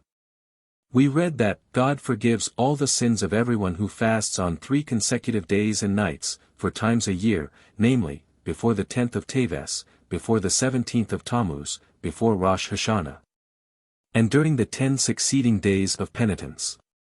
In an unavailing effort to avert assault during the First Crusade, the Jews of Tyre, we are informed, distributed almost all their possessions to the poor. This was a fairly common practice in the Middle Ages, individuals sometimes stripping themselves even of their clothes and giving them away, to gain relief from serious illness and other afflictions. Private fasts and almsgiving were recommended in a host of situations: before undertaking a journey, to cure an ailment, to change one's luck, to remedy barrenness, to counteract an omen of death, or an ominous dream, and so on. Communal fasts were also decreed on occasion, for rain, when a pogrom impended, when an unduly heavy tax burden had been laid upon the community, etc. 285. Magical defenses. Of course, the most obvious means of protection was to post a guard over the threatened individual. This was the purport of the warning against going out at night unaccompanied. The well-known German Jewish institution of the Wachnacht, celebrated with feasting and prayer and study all the night preceding a circumcision, constituted a close watch against demonic attacks. Speaking of people whose condition renders them an easy prey to the spirits, one writer says, "I have known many to observe a meticulous watch over them, in particular over a pregnant woman and a mourner, who are not left alone for a moment, and who are not permitted to go out of doors unless accompanied by an adult or at least by a child." 286. But a physical guard was not of itself warranted to relieve all fear, and most often supernatural forces were set into operation. The demons must be met on their own ground. Prominent among the anti-demonic measures was the method of magic, the exorcism. All the familiar devices were resorted to: invoking the angels and the holy names, reciting biblical verses, magical numbers, etc. Most potent among the protective names was Shaddai, Almighty. It was inscribed on the outside of the mezuzah. The phylactery straps were so knotted that in combination with the letter Shin on the headbox they spelled it out. It was uttered prior to departure on a journey. Kohanim, descendants of the priestly caste, while offering the priestly benediction, spelled it out with their fingers. One did the same to fend off an anticipated assault by a thug. Even the dead were afforded its protection, for in some places the fingers of a corpse were bound in such a way as to form the 3 letters of this name. 287. The following spell was prescribed to expel demons from a place which they were believed to infest: measure off the spot in the 4 cardinal directions, and mark its borders with strings. Stretch another string the length of the area, alongside one of the borders, and have 10 men carrying a scroll of the Torah walk along this string to its end. Then move the string a trifle, so that their footprints will touch the impressions made on the first line, and have them follow this second line. Repeat this until the entire area has been covered. On each line, the Torah preceding them, they should recite the following: the priestly benediction, 6 Boutanese and Gultram, 24-26, the antidemonic psalm, PS, 91, Leviticus 26 verse 42, Ezekiel 45 verse 12, Deuteronomy 11 verse 12, is 62:4, is 45:18, Psalms 85 verse 2, Psalm 67 verse 2, Deuteronomy 28 verse 8. They must recite these on each line, and they must tread the entire plot of ground thoroughly. When this has been done they should say, with the consent of God, and with the consent of the Torah, and of Israel, who guard it, may it be forbidden to any demon, male or female, to invade this place from this time forth and forever. Incantations and charms of this sort are to be found aplenty. Before setting out on a journey it was a common practice to invoke the protection of angels. To free a demoniac of his unwelcome visitant one should fill a new pot with freshly drawn water, pour in some olive oil, and whisper Psalm 10 over it 9 times, with the mystical names that appertain to that psalm. And then bathe the patient with the liquid. Scriptural verses, universally employed against the evil eye, were frequently recommended in Jewish literature for this purpose. Outstanding among these verses were the priestly benediction in Genesis 49 verse 22. 288. Furthermore, Jewish superstition was conversant with the fairly large class of things and actions which have been universally credited with antidemonic virtues. Here a brief summary of the extensive material may suffice. Light was one of these protective agents, due, no doubt, to the circumstance that demons shun the light, and also because of the purificatory and expiatory virtues of fire, the source of light. In the Talmud we read that, carrying a torch at night is as good as having a companion, to keep the demons away, while walking by moonlight is equivalent to having 2 companions. Sefer Asidim advises that anyone who is threatened by demons and approaches fire before uttering a word about it, will not be harmed nor die. This belief partly explains the ubiquity of lights at religious and semi-religious exercises, especially those associated with moments of crisis, although it would be absurd to deny that lights were used also, and perhaps more frequently. Because of other significances, symbolic, ritual, superstitious, attached to them. 289. Water is as potent a cleansing and piacular medium as fire, and consequently it possesses similar protective virtues. If a man who has been bitten by a snake reaches a stream first, the snake dies, but if the snake gets there first, the man dies. Running water neutralizes a magic act, and destroys the magical properties of things. It dispels mirages created by demons, and drives off the spirits themselves. To bar the demons from entering one's home, one must pour water, prepared according to a magic recipe, over the threshold. Many prescriptions for expelling a demon from a possessed person require bathing in water. It was also a common ingredient of superstitious medicaments. 290. The most powerful liquid, as we have seen, was supposed to be spittle, especially the sputum of a fasting man. Therefore it was suggested that one may protect himself in unclean places, which the spirits haunt, by spitting 3 times, and even evil thoughts, which are the work of demons, may be dispelled in the same way. 291. A form of frontal attack upon the spirits is practiced by some peoples, who resort to throwing things or shooting into the air to drive them off. While such practices were not altogether unknown among Jews, the noise that usually accompanies warfare was substituted for the physical encounter. In Talmudic times it was customary to rattle nuts in a jar to scare away the demons that frequent privies, and a precautionary measure against swallowing evil spirits along with some water was to strike the vessel sharply before drinking. Medieval Germans believed that the crack of a whip and the ringing of church bells have the same effect. On the Polterbend, preceding a wedding, the demons that threatened bride and groom were driven off by setting up a great clamor and breaking pottery. The same custom is preserved in the bellin that still accompanies a wedding in the Kentucky mountains. Noise-making also figured at Jewish weddings as a measure of protection, as we shall see. 292. As among other peoples, metals, and iron, in particular, were the most frequently used antidemonic objects. Eliezer of Worms suggests an explanation which has been favored by modern students of superstition. For protection against demons and witches one should strike a tool made of acier, he wrote, for metals are the products of civilization, and thus evidently antipathetic to the spirit masters of primitive pre-metal society.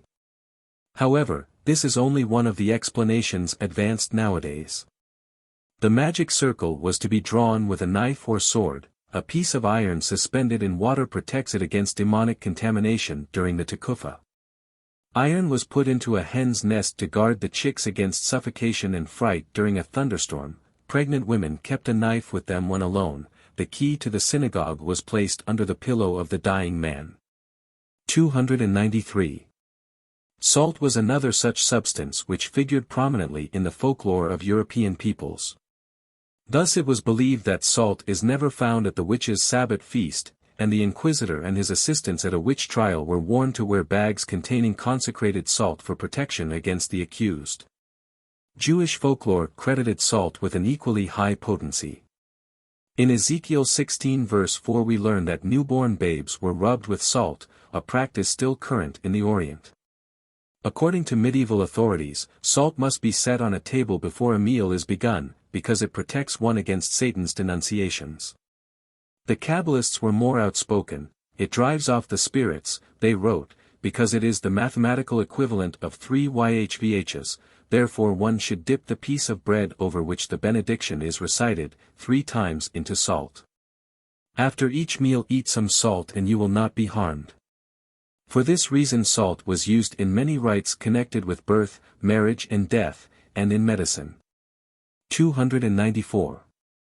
Very often salt and bread were jointly prescribed to defeat the stratagems of spirits and magicians. When a witch assaults a man, he can bring about her death by forcing her to give him some of her bread and salt. Murderers ate bread and salt immediately after their crime to prevent the return of their victim's spirit to wreak vengeance upon them.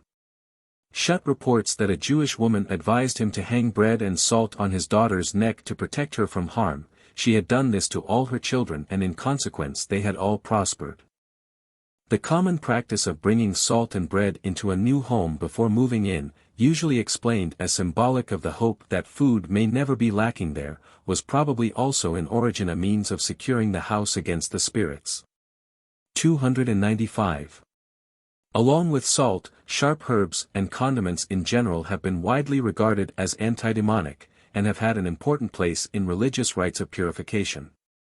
This is not true, however, of Jewish practice to any appreciable extent, though such ingredients were occasionally prescribed in medicaments, where their power to expel spirits may have been their recommendation. Along with their more natural medicinal properties. 296. Among the most widely used antidemonic devices in Europe is the gesture called to fig, in German, die Fige Wesen, in French, faire la figue, in Italian, far la fica, in Spanish, hacer el higo. Recognized as a sign of defiance and insult in ancient and modern times. It is made by closing the fist and inserting the thumb between 2 fingers. Its peculiarly obnoxious character, to men and spirits alike, derives from the fact that it is meant as an obscene representation of the sexual act. Manasseh B. Israel was correct both in his explanation of the intent of this gesture. And his association of it with the Talmudic recommendation that to protect oneself against the evil eye one should place his right thumb in his left fist and his left thumb in his right fist. While this gesture differs in form, its significance is the same. In the Middle Ages, however, Jews were acquainted with the authentic fig. If a demon confronts a man he should bend his thumb between his fingers, or, more explicitly, when a man encloses his thumb in his fist he simulates a pregnant woman. And they, the spirits, do not harm him. People who employed this gesture were warned that it infuriates the demons at the same time that it renders them harmless. Therefore, a weak person, especially one who is dangerously ill, should forbear to use it, for the spirits may subsequently take vengeance on him. Variations on this theme were also employed. For safety on a journey one should place the little finger of the right hand in the left fist and recite a charm formula. The fingers were used as phallic symbols to the same end, and we learn that a witch is transfixed when one raises his index finger and thumb and recites the name Buriel 7 times. Or that an evil impulse may be vanquished by pressing the thumbs on the ground, repeating Pippi 9 times, and spitting. 297. Stratagem. These methods constitute the arsenal employed in the war against the spirits, weapons of more or less direct attack. But strategy knows more devious means of disarming a foe. The gift, or bribe, depending upon the viewpoint, has been proven easily as effective in conciliating demons as men.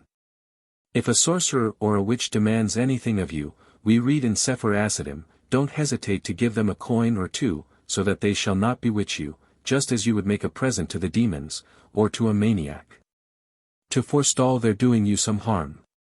In magic, as we have observed, the offering played a conspicuous and often deliberate role. Countless customs among all peoples have cunningly preserved the goodwill offering to the spirits, so that to this day Jews and non-Jews innocently continue to tender their gifts of peace to the unseen powers. The harsh building sacrifice, once universally observed, which involved originally the immolation of a human being to secure the stability and safety of a structure, was in time mitigated into an animal sacrifice. Medieval Germans still felt the need of protecting their homes by burying a fowl or an animal in its walls. I know of no analogous Jewish practice during the Middle Ages. Offerings to the spirits made their appearance in many guises. When a beast or fowl upset a dish or some other utensil, this was taken to be an ill omen. One must kill the offending creature at once. The sacrifice of the animal may appease the spirits. In a sense, the offering represents a substitute for the intended victim, which the spirits are ready to accept even when it is proffered accidentally and not by design. When an angel is dispatched to take a man's life, if another born under the same planetary influences chances to die, the first is spared. When the angel of death comes to town, the dogs are immediately aware of his presence and freeze in their tracks. If a dog's master should push him forward, the animal will drop dead. The dog then serves as a substitute for the man whom the angel of death has been sent to kill. 298. A superstitious dread of unnatural behavior manifested itself in a summary destruction of the offender. A cow which bore twins, or a hen that laid 2 eggs in one day, was executed. A tree which produced fruit twice in 1 year was cut down. In one instance, when a child was born with 2 sets of teeth and a rudimentary tail, its life was barely saved by the vigorous intercession of a wise man. Although the Talmud condemned the practice of killing a crowing hen as heathenish superstition, fear that this aberrant behavior betokened misfortune persisted, and the unlucky fowl met a speedy death. It has been argued that the references to this practice are merely a figurative expression of the male conviction that woman should keep her place. If she attempts to usurp her husband's authority, she becomes dangerous. An Italian proverb employs the same figure: in quella casa non è mai pace, dove la gallina canta ed il gallo tace. But ingenious though this supposition is, it pays little regard to the plain sense of the texts. There can be no doubt that the practice was observed quite literally and that the execution was regarded as a means of appeasing the powers that had decreed the impending bad luck. The observation that the hen's head is chopped off at the threshold of the house can indicate nothing else than that it was an offering to the spirits. 299. The kapara rite is an interesting version of the famous scapegoat offering, which occurs in various forms among many peoples. It was first mentioned in early Geonic times, and probably originated toward the end of the Talmudic period. The following account, quoted by Rashi from a Geonic source, describes a form of this rite which was no longer followed during the Middle Ages. 2 or 3 weeks before Rosh Hashanah, the head of the family planted beans in little baskets. One for each member of the family. When these sprouted on the eve of the new year, he would circle the head of each individual with his basket 7 times, saying, "This is in place of this person, this is his surrogate, this is a substitute for him," and throw it into the river. The procedure that prevailed in the Middle Ages, also mentioned in Geonic writings, differed. It involved the slaughter of a cock for the male, a hen for the female, on the eve of Yom Kippur. In Geonic times a ram, or lamb, or goat might also be used. After the following ritual, the fowl was passed 3 times around the head of the subject, while various biblical passages were recited. The announcement was then made, "This fowl is my substitute, this is my surrogate, this is my atonement." Some old texts significantly add, "May it be designated for death, and I for life." According to one account, after the fowl was slaughtered, the entrails were thrown on the roof for the birds of heaven. The usual procedure was to present the entire fowl to the poor, as an act of charity in accordance with the words, "Charity delivereth from death," but some of the rabbis frowned upon this method of disposal, favoring rather the distribution of the money value of the bird, for when it is given to a poor man, he says to himself, "That man has transferred his sins to the cock, and I seem to him of so little worth that he sends it to me." In Spain the rite did not meet with the approval of several of the leading authorities. R. Solomon B. Adre, 13th century, who stated specifically that it was observed without objection in Germany, was himself poorly acquainted with it and confused it with another local superstitious custom. The earliest editions of the Shulchan Aruch, the authoritative law code of modern Jewry, contain the opinion of its Palestinian author, Joseph Caro, that this is a silly custom, and its observance should be checked. Under the influence of the 16th century Polish annotator, Moses Isserles, the first words were eliminated from later editions. It is possible that the rite was not observed in Angevin, England, for the author of the only code composed there introduced his description of it with the words, "I have found in the Seder of our Amram that," implying that he was not acquainted with it from his own experience. The intent of the rite was to transfer the sins of the individual to the fowl, and by offering this substitute to the supernatural powers save oneself from the punishment decreed in heaven. The various features of the ceremony accentuate its superstitious and even magical character. Fowl are closely associated with the spirits in Jewish and non-Jewish lore, and are the commonest oblation to them. The Hebrew term for rooster, jever, a word which, it should be noted, attained fairly wide currency only in post-Talmudic times, also means man, making the one a palpable substitute for the other. The cock is employed to represent a man, the hen, a woman, in many magic rites. The circles which are described about the head of the individual, and the numbers 3 and 7, are well-known magical elements. The words which effectuate the substitution have all the earmarks of a typical incantation. In the earlier texts the words, "This is my atonement," are not present. They were added later so that the initials of the Hebrew terms might form the word attach, which is the name of the angel appointed over this. The belief that evil spirits roost on roofs occurs often, the Talmud places them under the eaves, and many folk customs, including the German, display instances of placing offerings to the spirits on a roof. In view of this, the requirement that the entrails be thrown on a roof acquires special significance. Thus analyzed, there can be little doubt of the true meaning of the rite, which is still observed today.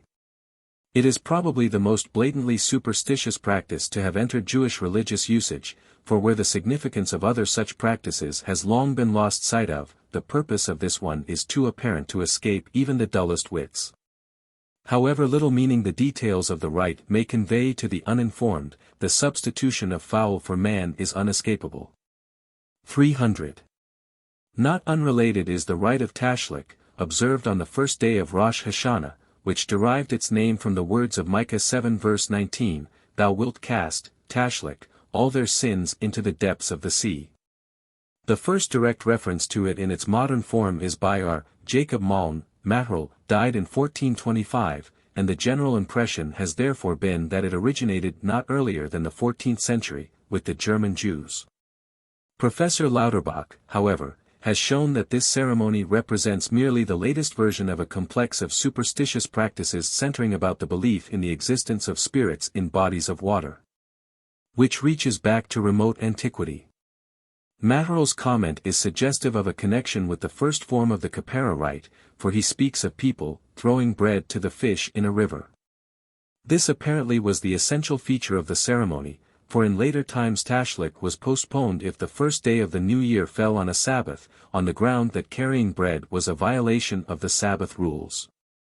Whatever its origin, the explanations varied widely. Masterful viewed it as a symbolic affirmation of faith. According to a Midrashic legend, when Abraham was on his way to fulfill God's demand that he sacrifice Isaac, Satan flung a swift-flowing stream across his path. But the patriarch pressed forward, confident that God would respond to his plea for aid.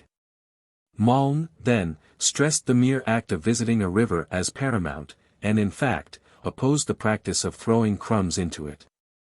Others suggested that since the limitless deep saw the beginning of creation, visiting a body of water on New Year was the most impressive reminder of the Creator's might. Or that man should emulate the river, endlessly renewing itself, forswear his evil ways and return home a new man, or that the fish which devour the crumbs illustrate the plight of man, who is, as the fishes that are taken in an evil net, Eccl. 9:12, and arouse him to repentance, or, again, that the fish, whose eyes never close, symbolize the guardian of Israel who slumbereth not. These explanations only too patently evade the main issue, the bread offering to the spirits. Under Kabbalistic influence an attempt was made to limit the right to shaking one's clothes at the riverside, to dislodge the kelipot. The clinging demons of sin, and reciting various prayers and biblical selections, whose secret significance is very profound. What the popular conception of the purpose of this rite was may be gleaned from the rabbinic animadversions against those men, with as little sense as a woman, who say, "I am going to the river to shake off my sins," and grasping the edges of their garments shake them violently and imagine that in this way they can slough off a whole year's transgressions. However, it is with this meaning for the masses that the ceremony has survived. 301. Less formal food offerings were also fairly common. The Talmud cites the opinion of R. Eliezer B. Petit, he who leaves crumbs on the table is to be regarded as a worshipper of heathen gods, and from the discussion it would appear that not only crumbs, but sometimes whole loaves were set on the table at the conclusion of a meal. Other usages of the same nature were popular in Talmudic times, try as they might the rabbis could not root them out. They compromised by forbidding the leaving or scattering of food that may spoil, thus accepting the practices but obscuring their purpose. In the Middle Ages the Talmudic custom was sedulously observed. Crumbs, but not morsels of bread, were left on the table, the explanation offered being that this was a symbolic expression of hospitality to the wayfarer and the needy. Still we find that on certain occasions, notably on the eve of a circumcision, a table was set especially for the delectation of the spirits. On Friday nights, too, a loaf of bread and a cup of wine were set aside during the meal or left standing overnight. Some advanced the dubious rationalization that this was, in commemoration of the manna, which fell in double portion on the eve of the Sabbath. But there were rabbis who saw through the shallow evasion and did not hesitate to categorize it as setting a table for the demons. Yet it continued to be done, sometimes with the frank admission that it extends fullness of blessing over the entire week. During the Passover Seder a cup of wine is filled expressly for the prophet Elijah, who is believed to visit every Jewish home on that occasion, and the door is open for him to enter. This time the offering is to a good spirit, rather than an evil one. But during the same service there is a late custom, which arose in German Jewish circles, to pour out a drop of wine at the mention of each of the 10 plagues, possibly to placate the evil spirits, who may be impelled by the reference to so many disasters to visit some of them upon the celebrants. Israel Isserlein's biographer wrote of him, He always spilled some of the water from his cup before drinking, thus observing a universal Jewish custom going back to Talmudic times. The explanation then given was that the water might have been contaminated by a demon, but obviously merely spilling some of it doesn't purify it all.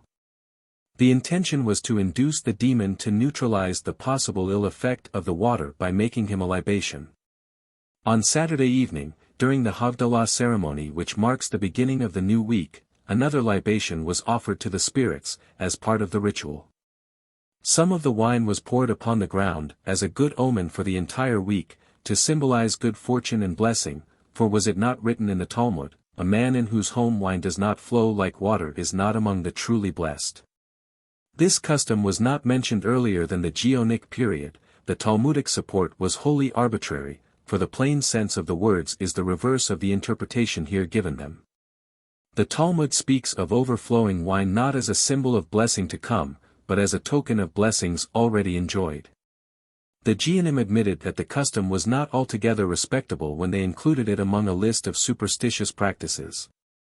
Centuries later we come across a recognition of its true significance which shows the retentiveness of the popular memory. Moses Mad in the 16th century wrote that this practice is intended to give their portion to the company of Korah, namely, to the powers of evil. And that portion was not inconsiderable. As one rabbi in Cilicia remarked, "If I had the wine that is poured upon the ground in Austria during Havdalah it would suffice to quench my thirst for a whole year." This custom of pouring out some wine over which a blessing had been recited, which appears again in the wedding ceremony, may have been considered by some people not as an offering to the spirits, but as a means of driving them off. Christians in those days believed that consecrated water had such power, and Jews may also have believed that the wine of the cup of blessing would have the same effect. 302. The final weapon in the anti-demonic strategy is that of deceit. It figures prominently in the initiation, marriage and burial rites of primitive peoples, and not a few examples have been collected from European folk customs. Medieval Jews, however, resorted to this device only rarely. Apart from several instances connected with birth and marriage, to be cited later, it was most commonly employed in changing an invalid's name so that the spirits who might be charged with effecting his death would be unable to locate him. This deception was also practiced by individuals who had suffered a run of bad luck. Just as criminals adopt aliases to evade the police, so medieval Jews embraced new names to give their spirit harriers the slip. Changing one's residence, or moving out of a city altogether, was another way of confusing and eluding the demons. This remedy was suggested to people whose fortune had soured, to couples whose children died young, to men who had lost their peace of mind through the operation of love charms. 303. Birth, marriage and death. Birth, marriage, illness, death, these were the moments when a pall descended upon man, not only upon the individuals directly involved, but upon all those who were in their vicinity. It was in such moments that the whole battery of anti-demonic weapons was trained upon man's mortal enemies, that we find a massing of all those superstitious devices which from time immemorial have been accredited with potency to counteract magic. Curses, the evil eye, to cure disease, to shatter the onslaught of the evil spirits. A brief enumeration of the customs associated in Jewish life with these critical moments, which display either singly or in combination the anti-demonic measures described, may astound many Jews familiar with some of them as a respectable part of Jewish ceremonial. The Jewish propensity for reinterpreting ineradicable primitive usages and endowing them with religious values has successfully masked their true significance, at least in the Western world. In Eastern Europe and in the Orient, where more primitive attitudes still prevail among the masses, an awareness of the real import of such customs still persists. Albeit along with a doctrinal acceptance of the rationalizations which the rabbinic purifiers of Judaism have promulgated. This was the case during the Middle Ages. Most teachers struggled valiantly to uproot the superstitious ideas, if not the actual practices with which they were associated, but many comments reveal the ineffectuality of their efforts. Not all of these practices were employed collectively, nor were they of equal moment. The selection varied from place to place and from time to time, often according to individual predilection, and was frequently accompanied by the recital of biblical verses, amulets, etc. Birth. 1. The woman in childbirth was closely guarded. Men were stationed in the house who prayed for her and her child, and recited various psalms that were believed to be effective against the spirits. They were warned, however, on no account to gossip about any sins that she might have committed. After the birth of her child she was not permitted to stir out of the house alone until after the circumcision. 304. 2. The scroll of the Torah and phylacteries were placed on her bed, or at least brought to the door of her room. 305. 3. Candles were lit in her behalf. 306. 4. During the last days prior to delivery she would keep a knife with her when she was alone. According to a late report, which probably reflects an earlier usage, the key to the synagogue was placed in her hand during labor. In isolated country places and villages where there was no synagogue the key to a church was borrowed for this purpose. 307. 5. A circle was drawn around the lying in bed, and a magical inscription, reading, Sanvi, Sansanvi, Samanjlaf, Adam and Eve, barring Lilith, was chalked upon the walls or door of the room. 308. 6. I know of no record of an actual offering to the spirits at this time, though it was customary among the Germans, and occurs in Oriental Jewries. However, a prime protective amulet bore the figures of fowl, which may be taken to have been a refinement of an earlier offering. 309. 7. It was suggested, to ease labor pains, that a woman should wear an article of her husband's clothing, such as his doublet, trousers, or belt. 310. Circumcision. 1. The rite itself must be considered as in some degree a measure of protection against the forces of evil. It is significant that the heightened danger which threatens both mother and infant during the 8 days prior to the operation subsides immediately afterward. Circumcision ushers the child into the community of Israel and at the same time evokes the guardianship of the powers of good. Certain incidental usages illustrate the potency attributed to circumcision. A Geonic source is cited as authority for this practice. The bloody foreskin was placed in a bowl containing water and spices, and each member of the congregation, as he left the synagogue, where the rite used to be performed, would bathe his hands and face. A late work suggests, as a wonderful charm, that during the days preceding the rite the foreskin of a child previously circumcised be put into the mouth of the infant who is about to undergo the operation. In a 13th century manuscript we read, "Why was it ordained that the cloth, upon which the circumciser wipes his blood-stained hands and mouth, be hung at the door of the synagogue, during and after the operation?" My uncle, Ephraim of Bonn, said that the sages explained it thus: Israel was redeemed from Egypt because of a double blood merit, the blood of the paschal lamb and the blood of circumcision. And Israel shall take of the blood and put it on the lintel of their houses, cf. Exodus 12 verse 7, as a token that the destroyer shall not have power over their homes, to do them harm. 311. 2. The child was very carefully guarded during these 8 critical days. 312. 3. The essence of protection is to remain awake nights and study Torah until the circumcision. The writer might have added, and to recite mystical prayers and psalms, for these were included in the vigils. This should be done, particularly on the night before the circumcision, because the spirits are most incensed then, or, as another writer put it, because Satan strives to harm the child and to prevent it from experiencing the religious rite of circumcision, for he is very much provoked that Jews should keep the commandment by whose merit they are saved from Gehinnom. This is the Wachnacht, during which an unremitting watch was maintained over the child, eked out with prayers and study. The occasion of a circumcision was celebrated in ancient times with a feast on the night before, or on the day of the performance of the rite. In the Middle Ages both feasts were observed, or rather the one was begun in the evening and continued on the following day. The special Wachnacht custom developed out of this. How early this happened we cannot say. The references to it go back no further than the 16th century, and the name itself was not used until later. One 16th century writer did record that in Alsace the name used was Jittnacht, while in other parts of Germany and in Metz it was called Wasenacht, but these transliterations are not very helpful. They have been variously interpreted as Gottsnacht and Weisenacht, as French and German versions of Wachnacht, and as Getznacht in Wesennacht. Whichever of these translations may be correct, the suggestion of Gutmann that the terms signify Spuknacht may be accepted as essentially faithful to the temper of the observance. 313. 4. It was customary, in some places, to set a table with varieties of food on the night before the circumcision, with the explanation that they are doing this for the child's star, or to bring him good luck. The rabbis pointed out that this was nothing else than an offering to the spirits. 314. 5.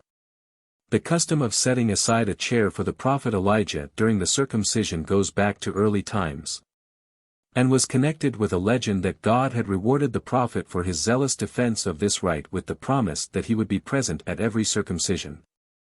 In origin, this custom was of a piece with the offering to the spirits, to bribe the evil ones, and to entertain the good ones, and is analogous to similar practices among the Romans. It was not merely a symbolic gesture. Something of Elijah's presence was actually believed to inhabit his chair. During the Middle Ages it was customary for the assembled guests to rise before the ceremony, and to greet the unseen visitor with the words, "Blessed be he that cometh." 315. 6. This also is a protective measure. We read, "The house should be full of light, on the days before the circumcision, and candles were lit in profusion, especially while the circumcision was being performed." The purpose was not to obtain light, for the rite was performed during the daytime. The variety of explanations indicates uncertainty about the real reason, or a desire to obscure it. The commandment is a lamp and the Torah is light. Prov. 6:23, was cited as scriptural basis for the practice, or it was explained as an expression of rejoicing and honor. Or again, as a notice to Jewish passers-by that the ceremony was in progress, originating in an ancient proscription against circumcisions which consequently had to be performed in secret. In more recent times it was customary to light 13 candles, ostensibly to correspond with the 13 occurrences of the word covenant, Berit, in the biblical chapter, Gen.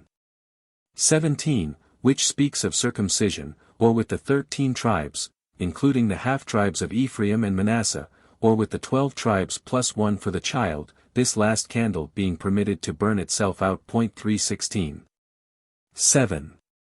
The Holocreish, which has already been described, was a measure to drive off evil spirits during the ceremony of naming the child, by shouting and tossing the infant in the air. Marriage. 1. Both bride and groom, in some places only the groom, fasted on the wedding day. A variety of far-fetched explanations was offered for this custom. One, which attained the height of absurdity, was that the groom might not be suspected of inebriety during the ceremony. 317. 2. The groom was escorted from his home to the synagogue by attendants. Just as a king is surrounded by his guards, so the attendants surround the groom, was the significant parallel. Sometimes the entire congregation accompanied him. For a while before and after the wedding the groom was forbidden to venture out of doors alone. 318. 3. The wedding procession, in broad daylight, was preceded by young men bearing lighted torches or candles, which were sometimes thrown into the air. Loud and often discordant music characterized the procession. 319. 4. The custom of breaking a glass at the wedding, which, according to some, goes back to Talmudic times, was a regular feature of the medieval ceremony. The groom would step on the glass, or dash it on the ground, or shatter it against the north wall. The explanations generally account for this practice as a token of sadness which should leaven all rejoicings, or more commonly after the 14th century, as a sign of mourning for the destruction of Jerusalem. But some of the very rabbis who advanced these explanations were aware of their artificiality. There are indications that the real purpose of the custom had not been forgotten, as in the comment that it was intended to give the accuser, Satan, his due. The demons were believed to come from the north, and therefore the detail that the glass was thrown against the north wall has special significance in this connection. The custom combined an attempt to frighten off the demons with noise, and a direct attack upon them. 320. 5. The wedding ceremony contains several instances of presenting gift offerings to the spirits. Some of the wine over which the marriage blessings had been recited was poured on the ground. A special feature of this practice, mentioned in one source, namely, to scatter the wine over the entire house, may perhaps be accounted for as due to the belief that the wine of blessing drives away the demons. In Talmudic times it was customary to strew food, such as wine and oil, parched corn and nuts, fish and meats, before the bridal pair. During the Middle Ages the practice usually was limited to scattering grains of wheat over and around them, just as we do today with rice. In some places gold coins were mingled with the wheat, in others, salt was scattered over the couple. The Talmudic custom of carrying a hen and rooster before the bride and groom was transmuted in the Middle Ages to flinging a pair of fowl over their heads. The commonest explanation of these practices was that they were symbols of fertility and prosperity. But as Samter has shown after a study of similar usages all over the world, such fertility symbols are at bottom offerings to the spirits to gain their goodwill. The presence of the gold coins, which may be viewed either as bribes, or as an anti-demonic use of metal, and of salt, which certainly was intended to drive away the demons, emphasizes the general nature of these customs. 321. 6. An effort was made to introduce a note of mourning into the ceremony, ostensibly over the destruction of Jerusalem. Bride and groom wore white shoes, ashes or dust was strewn upon the heads of both, or of the groom alone, or a strip of black cloth was wound around their heads. They were clothed in funereal garb, the bride wearing a shroud called a sarganes. The groom, a hooded cloak, or mitron, as mourners do in the Rhineland. The custom of crying and wailing at weddings has remained prevalent to this day, especially among the Jews of Eastern Europe and the Orient. The real purpose of all this doubtless, was to delude the demons into imagining it was a sorrowful and not a joyous occasion, and thus to avoid arousing their envy and hatred. 322.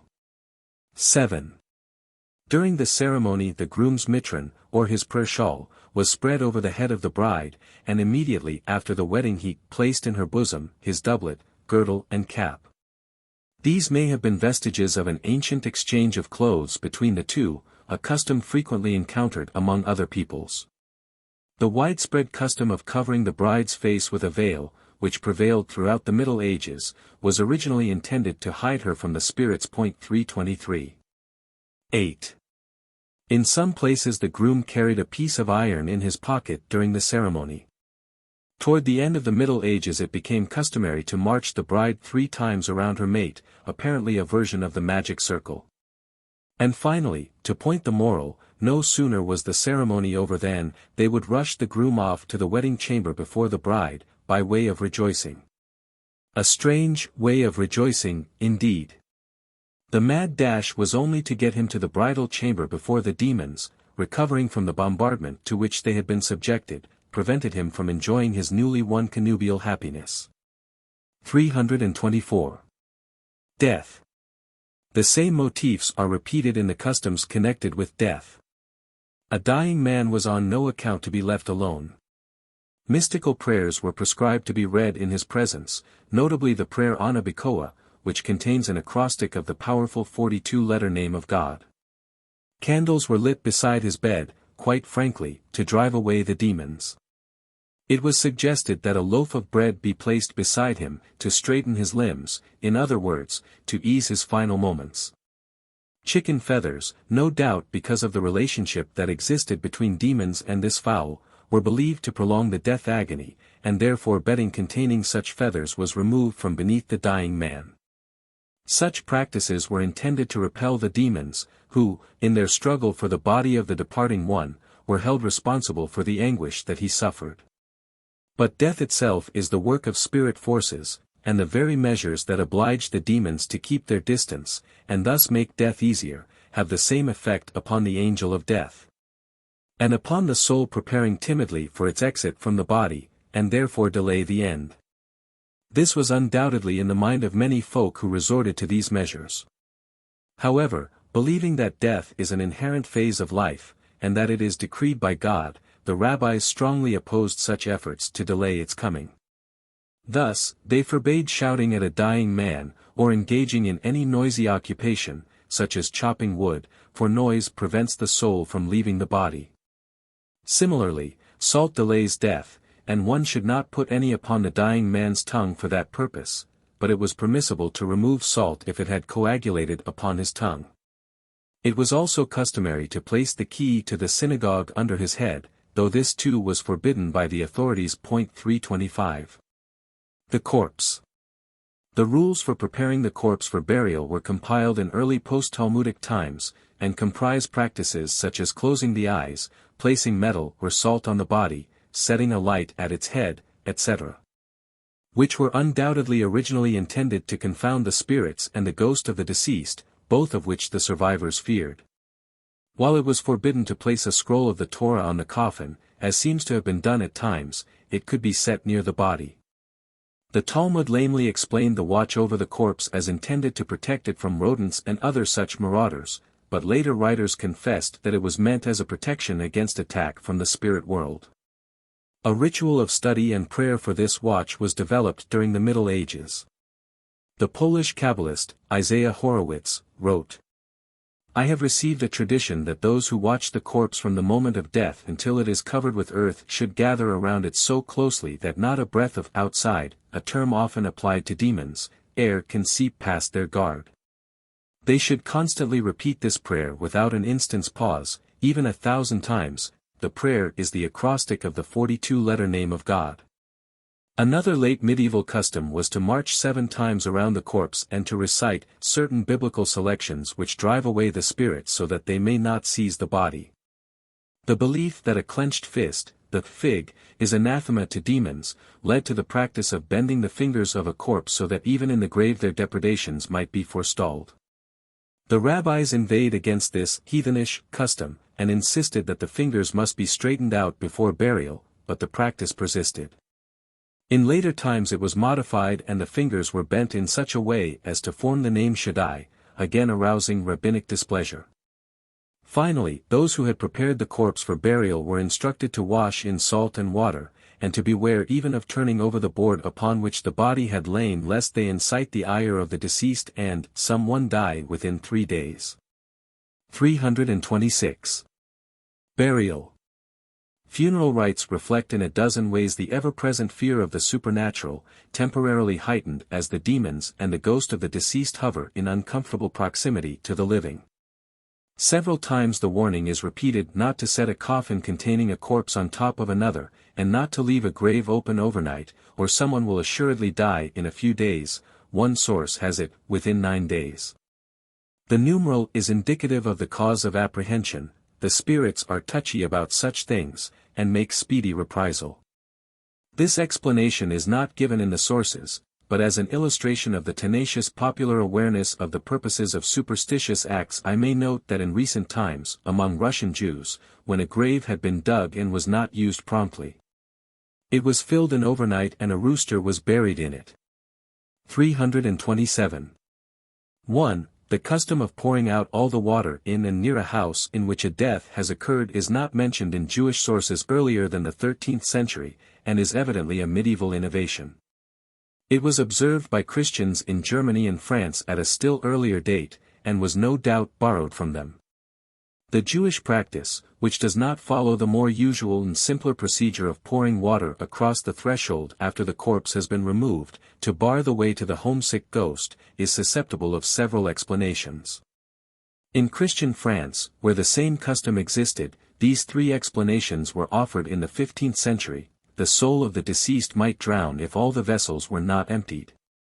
The water reflects the struggle between the soul and the demons, which human eyes may not behold. The soul bathes in it thrice before leaving for the other world, and it may not therefore be used.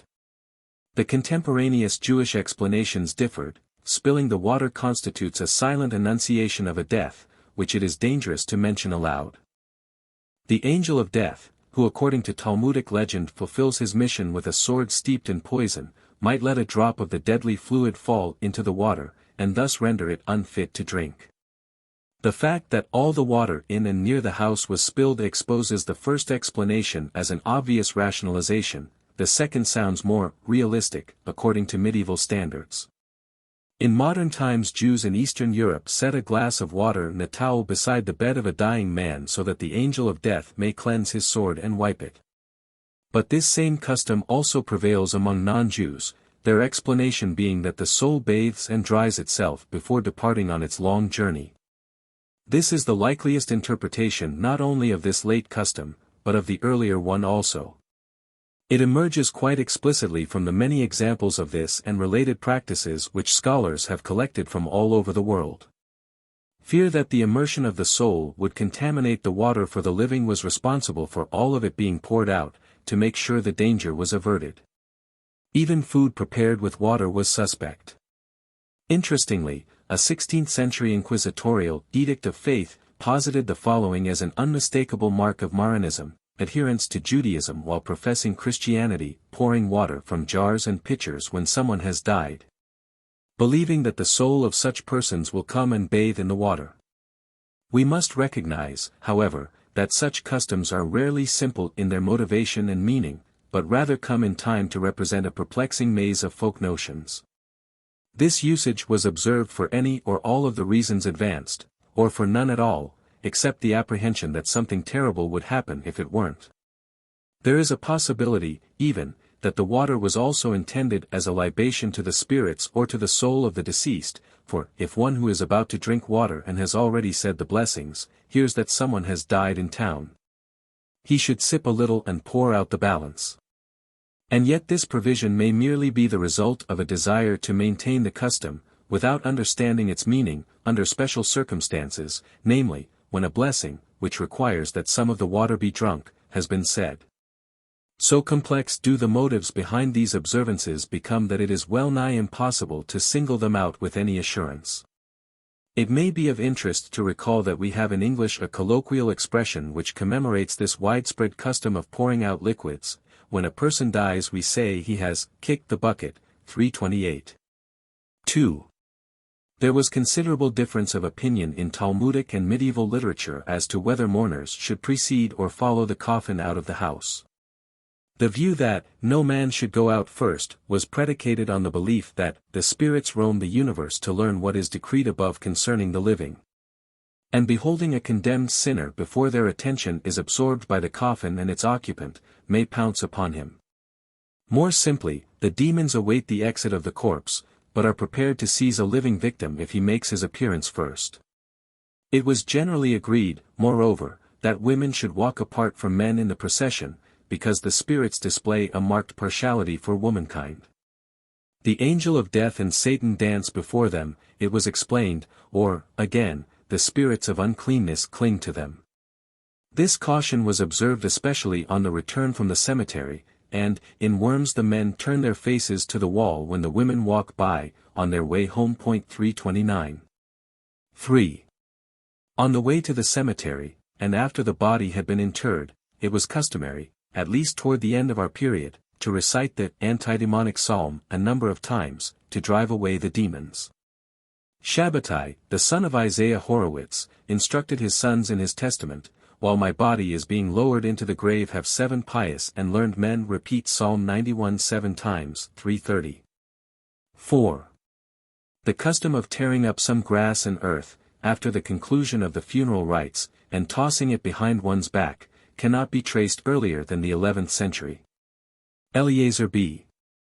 Nathan, in the 12th century, did not know, or pretended not to know, the origin of this usage. He introduced his explanation with the words, "It seems to me," and went on to base it on 3 biblical verses, Psalms 103 verse 14, ps. 72:16, and Job 2 verse 12, which speak of earth, grass, and sprinkling dust upon one's head as a token of sorrow. Later writers, citing this explanation, described the action as an expression of faith in the resurrection of the dead. 11th-century rabbis, quoted in later works, said it was done in order to mark a separation between the mourners and death. But in the 13th century one writer, Samson B. Badok, indicated that its real purpose was not altogether forgotten. "This is the reason why they throw it behind and not in front," he wrote. "I read in a midrash that the soul accompanies the body of the deceased to the grave, and is unable to leave that spot until it receives permission from the congregation. Throwing the earth and grass behind one is a sign that the permission is granted, meaning, in effect, go in peace. We have here undoubtedly a borrowed custom. It is met with in medieval Germany and France, where along with the general belief that throwing things to the rear repulses the demons who lurk at one's back. There are specific instances of this device being used after a funeral to drive away the spirits, or the soul itself, which may follow the mourners home. The superstitious intent of this usage is enhanced by the fact that a manuscript source dating from the 13th century mentions that the action is to be repeated 3 times. It was this custom that was responsible for a charge of magic leveled against the Jews of Paris in the 12th century. Luckily our Moses B. Yield demonstrated to the satisfaction of the king that it was not intended to cast a magic spell over the Gentiles, to kill them, but to signify the Jews' belief in the resurrection. And averted a disastrous outcome to this venture in Gentile superstition. 331. 5. In Talmudic and Geonic times, it was customary for the funeral procession, on its return from the cemetery, to stop and sit down 7 times. Although several medieval authorities maintained that this practice had been dispensed with altogether, it persisted in some places, 7 or 3 sittings being observed. Toward the end of our period these halts were coupled with the recitation of Ps. 91 to verse 11, which comprises 7 words, 1 word of that verse being added at each stop. It was frankly admitted that this was intended to confuse and shake off the evil spirits which follow them home. After the service the chief mourners passed between a double line of people and were then escorted home by the entire company. 332.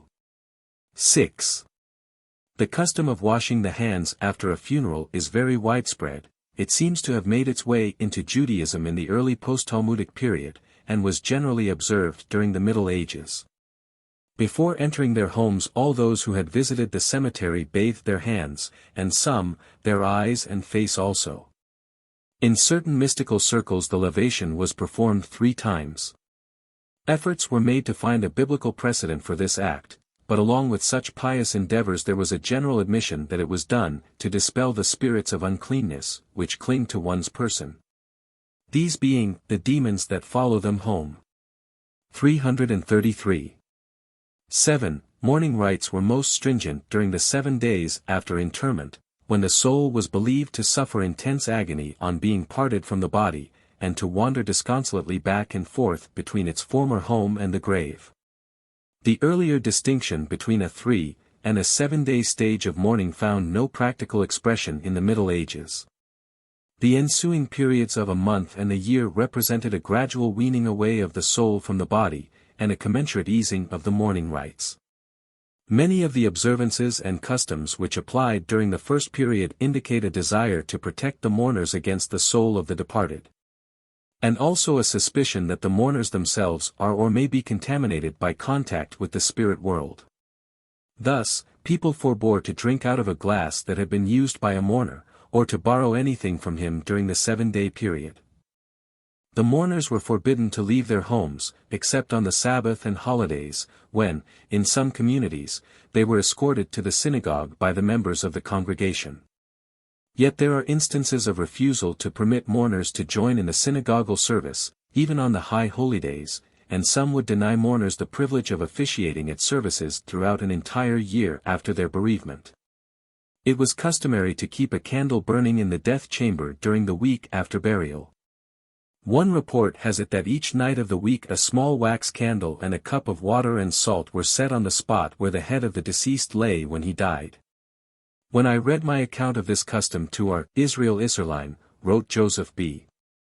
Moses, his disciple, he shrugged his shoulders, but he didn't tell me to cross it out. The practice of wrapping the head in a mourning cloth was perhaps originally intended to disguise the mourners. If so, its significance was lost sight of in the Middle Ages, when we find that in some places it was dropped altogether, because the Gentiles laugh at us, while in the Rhineland it led to the adoption of a distinctive mourning costume with a cowl. The mitron. Of similar import were the customs of letting the hair and beard grow, of changing one's seat in the synagogue, and the like. 334. 12. Nature and man. Underlying the popular approach to medicine, and indeed, the entire body of magical and semi-magical procedures, was an intriguing misconception of the nature of the world and its inhabitants. Along with the idea of spirit causation went a great number of odd and often grotesque notions.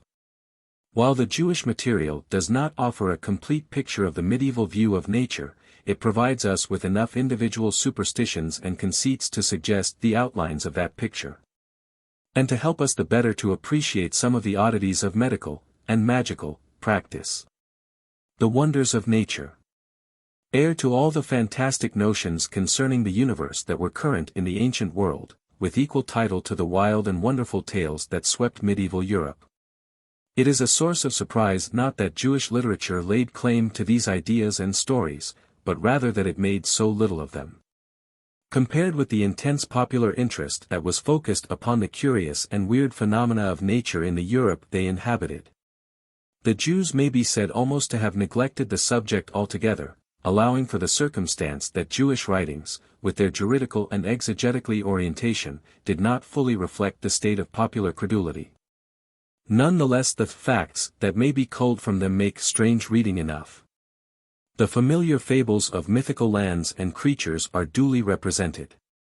There are regions in which all of nature is masculine, and others where only females thrive, and the explanation is profoundly scientific. Matter is composed of the four elements, earth, fire, water and air, upon the harmonious combination of which sex depends. The unbalanced atmosphere of these lands is inimical to the subsistence of one or the other sex. On the peak of a certain mountain is a miraculous spring, whoever speaks after drinking its water instantly falls dead. Or again, there exists a marvelous herb which produces intense hunger, one who touches it must eat immediately or die. And as to the creatures, the whole menagerie of monstrosities is on view, men with dog heads, horns or beaks, with the bodies or heads of lions, or serpents or oxen. 2. And three-headed men, four-armed men. One authority vouches for the fact that there are 365 varieties of human monsters, though he makes no attempt to enumerate them.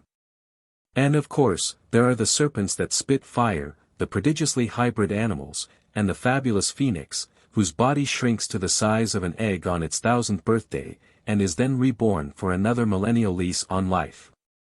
Incidentally, the phoenix was often cited by church fathers and rabbis as conclusive proof of the resurrection of the dead.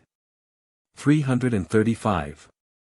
A legendary creature which stirred up quite a fuss in medieval literature, both Jewish and non-Jewish, was the manplant, the mandragora root, often pictured in illuminations as a human form with leaves growing out of its head, to which Shakespeare referred in Romeo and Juliet.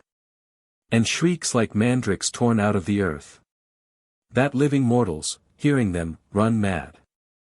The Franco-German school of Talmud commentators adopted this prodigy to explain certain obscure terms in that work and in the Bible.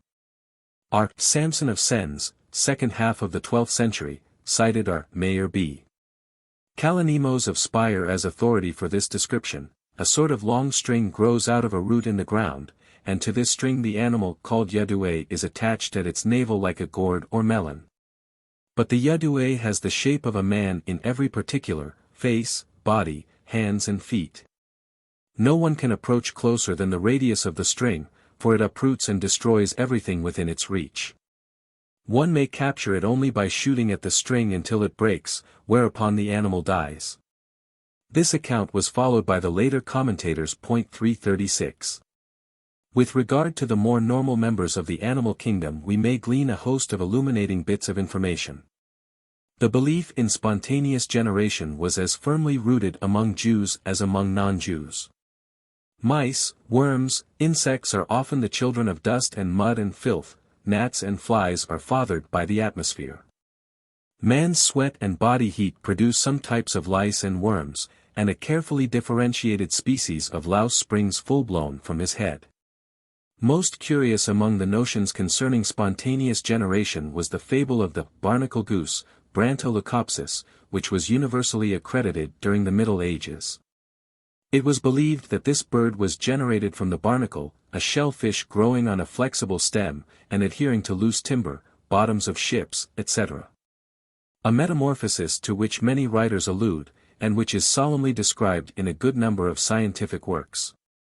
This conception was accompanied, in Jewish literature, by other theories as to its place of origin, trees, from which the birds grow like fruit and hang by their beaks until they fall off, rotting wood, brine, etc.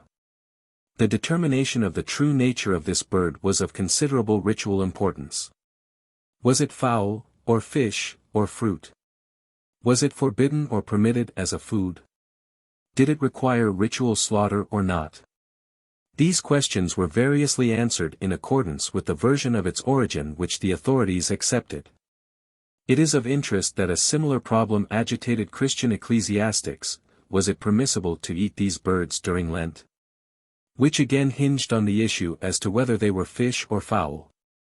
The fable was turned to good account against the obstinate Jews by church authorities. "Be wise at length, wretched Jew," wrote Gerald of Wales, 12th century, "be wise even though late. The first generation of man from dust without male or female, Adam, and the second from the male without the female, Eve, thou darest not deny in veneration of thy law. The third alone from male and female, because it is usual, thou approvest and affirmest with thy hard heart. But the fourth, in which alone is salvation, from female without male, that, with obstinate malice, thou detestest to thy own destruction. Blush, wretch, blush, and at least turn to nature. She is an argument for the faith, and for our conviction procreates and produces everyday animals without either male or female." Jews needed no coaxing to accept the fable, but the argument failed to move their hard hearts to confess the truth of the Immaculate Conception. 337. Animals that copulate during the daytime never bear their young at night. Ritually unclean animals which see at night, such as dogs, cats and mice, have no vision at all until they are 9 days old.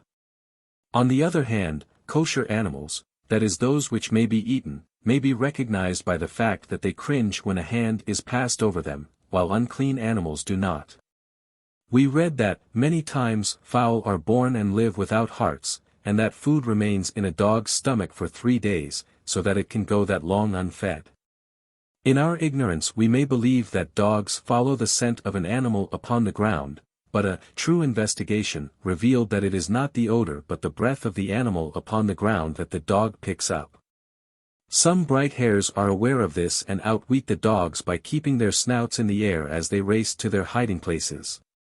Certain shellfish, when cut into pieces and thrown back into the river, reunite the severed parts of their body and nonchalantly swim away. Cows whose udders are unprotected while they are at pasture are likely to be milked by a species of leech. The French word sang-su is used. 338. In an age when poisoning was an obsession, the following precaution was in high repute: when a man finds himself among suspected poisoners and he is afraid they will tamper with his food or drink, he should procure a knife with a handle of snake bone, and stick it into the table. If there is any poison present the handle will quiver, for the snake is full of venom, and like attracts like. Popes Clement V and John XXAI owned such knives, the handles being made of serpents' horns. 339. Folk biology, procreation. A detailed discussion of the singular physiology that passed for science among the masses would make a full treatise. Here a brief presentation of the popular ideas concerning procreation, always a favorite field of speculation, will furnish a typical illustration of the sort of biological knowledge with which the folk medicine operated. It was widely believed that comestibles play an important part in the procreative process, not alone by arousing passion, but also more directly by multiplying or decreasing the seed, and determining the character of offspring. Spicy or heavy foods heat and thicken the blood, which manufactures the sperm, according to this view, and thus increase the flow of semen. They are thus conducive to a quick temper and wit in children. Light or unseasoned foods cause the children to be dull-witted and simple. In consequence foodstuffs were divided into two broad categories: those which chill the body and therefore have a deleterious effect upon the procreative powers, and those which heat the body and awaken sexual desire. In the first group are mentioned salt and salted fish, such as herring, legumes, melons, etc. In the second, spices, strong wines, eggs, milk foods, boiled lentils, roasted garlic, and a 5-finned fish. The references to the sexual properties of foods usually imply that most people are already sufficiently well informed and need no further instruction. On the other hand, various devices for quenching passion, in addition to the consumption of chilling foods, were known. The man who felt himself being overwhelmed by an impure desire could conquer it by pressing his big toes firmly into the ground and resting the entire weight of his body upon them without leaning against a wall. This will banish all sensual thoughts. But, there is nothing that destroys passion so effectively as cold water. Sit in it until you have subdued your desire, a sovereign and familiar remedy. 340. The ancient taboo against a menstruous woman persisted undiminished throughout the Middle Ages. Great pains were taken to avoid the slightest contact, even between man and wife. This policy was carried to such extremes at times that the rabbis found it necessary to scold those who throw the key or coins into their wives' hands. Yet, it is not to be wondered at that such inordinate measures were adopted, for the whole traditional lore of Judaism served to emphasize and enhance the taboo, threatening those who broke it with the direst consequences, here and in the hereafter. For themselves and their children. The Talmud contains a charm against snakebite which illustrates perfectly the abhorrence with which the woman in menses was regarded. When a woman meets a snake on the road, it is enough for her to announce, "I am menstruating," for the reptile to glide hastily away. There is even a theory that the very atmosphere is polluted by the glance of a menstruating woman. A theory which may be tested by a true experiment. If a woman at the commencement of her period stares fixedly into a bright metal mirror, she will behold in it a drop of blood. For the demon that is in her glance creates an evil influence in the air which adheres to the mirror. Verily she is like the viper that kills with its glances. To have sexual relations with such a woman was not alone to commit a mortal sin, but to jeopardize one's very health and sanity. 341. Not all times were equally favorable for coition. It was believed that children conceived during the first 3 days of the week would be born on the Sabbath, therefore the pious ones exercised restraint on these nights. But Friday night was the most propitious for conception because the sacred associations of the Sabbath would inevitably condition the child's character. The first half of the lunar month was preferred above the second because the waxing moon shed a beneficent influence upon offspring. A conception that occurs in the middle of the night is the most promising. Here the explanations traverse a wide range from the purely mystical to the grossly material. One view has it that during this time of the night the forces of uncleanness are dormant. A second, that voices in the street are then least likely to distract a man's thoughts to another woman, which would have a very deleterious effect upon his child. Still a third, that in the first part of the night a man's system is overheated by the food he has consumed, while toward morning it is too chilled. A reason to suit every taste. 342.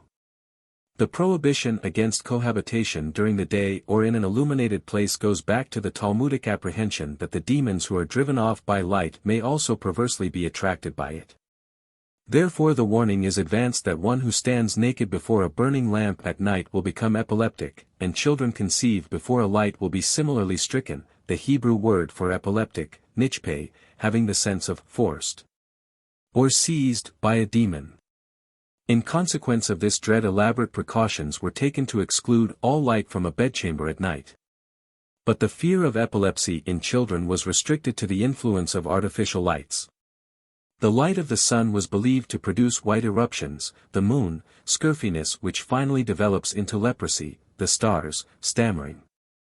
Undoubtedly such ideas were originally advanced to enhance the virtue of sexual modesty, but the threats they embodied were just as surely accepted as literally true. 343. Of a similar nature were the fearful consequences believed to follow abnormal and perverted methods of coitus, and impure thoughts at the moment of conception.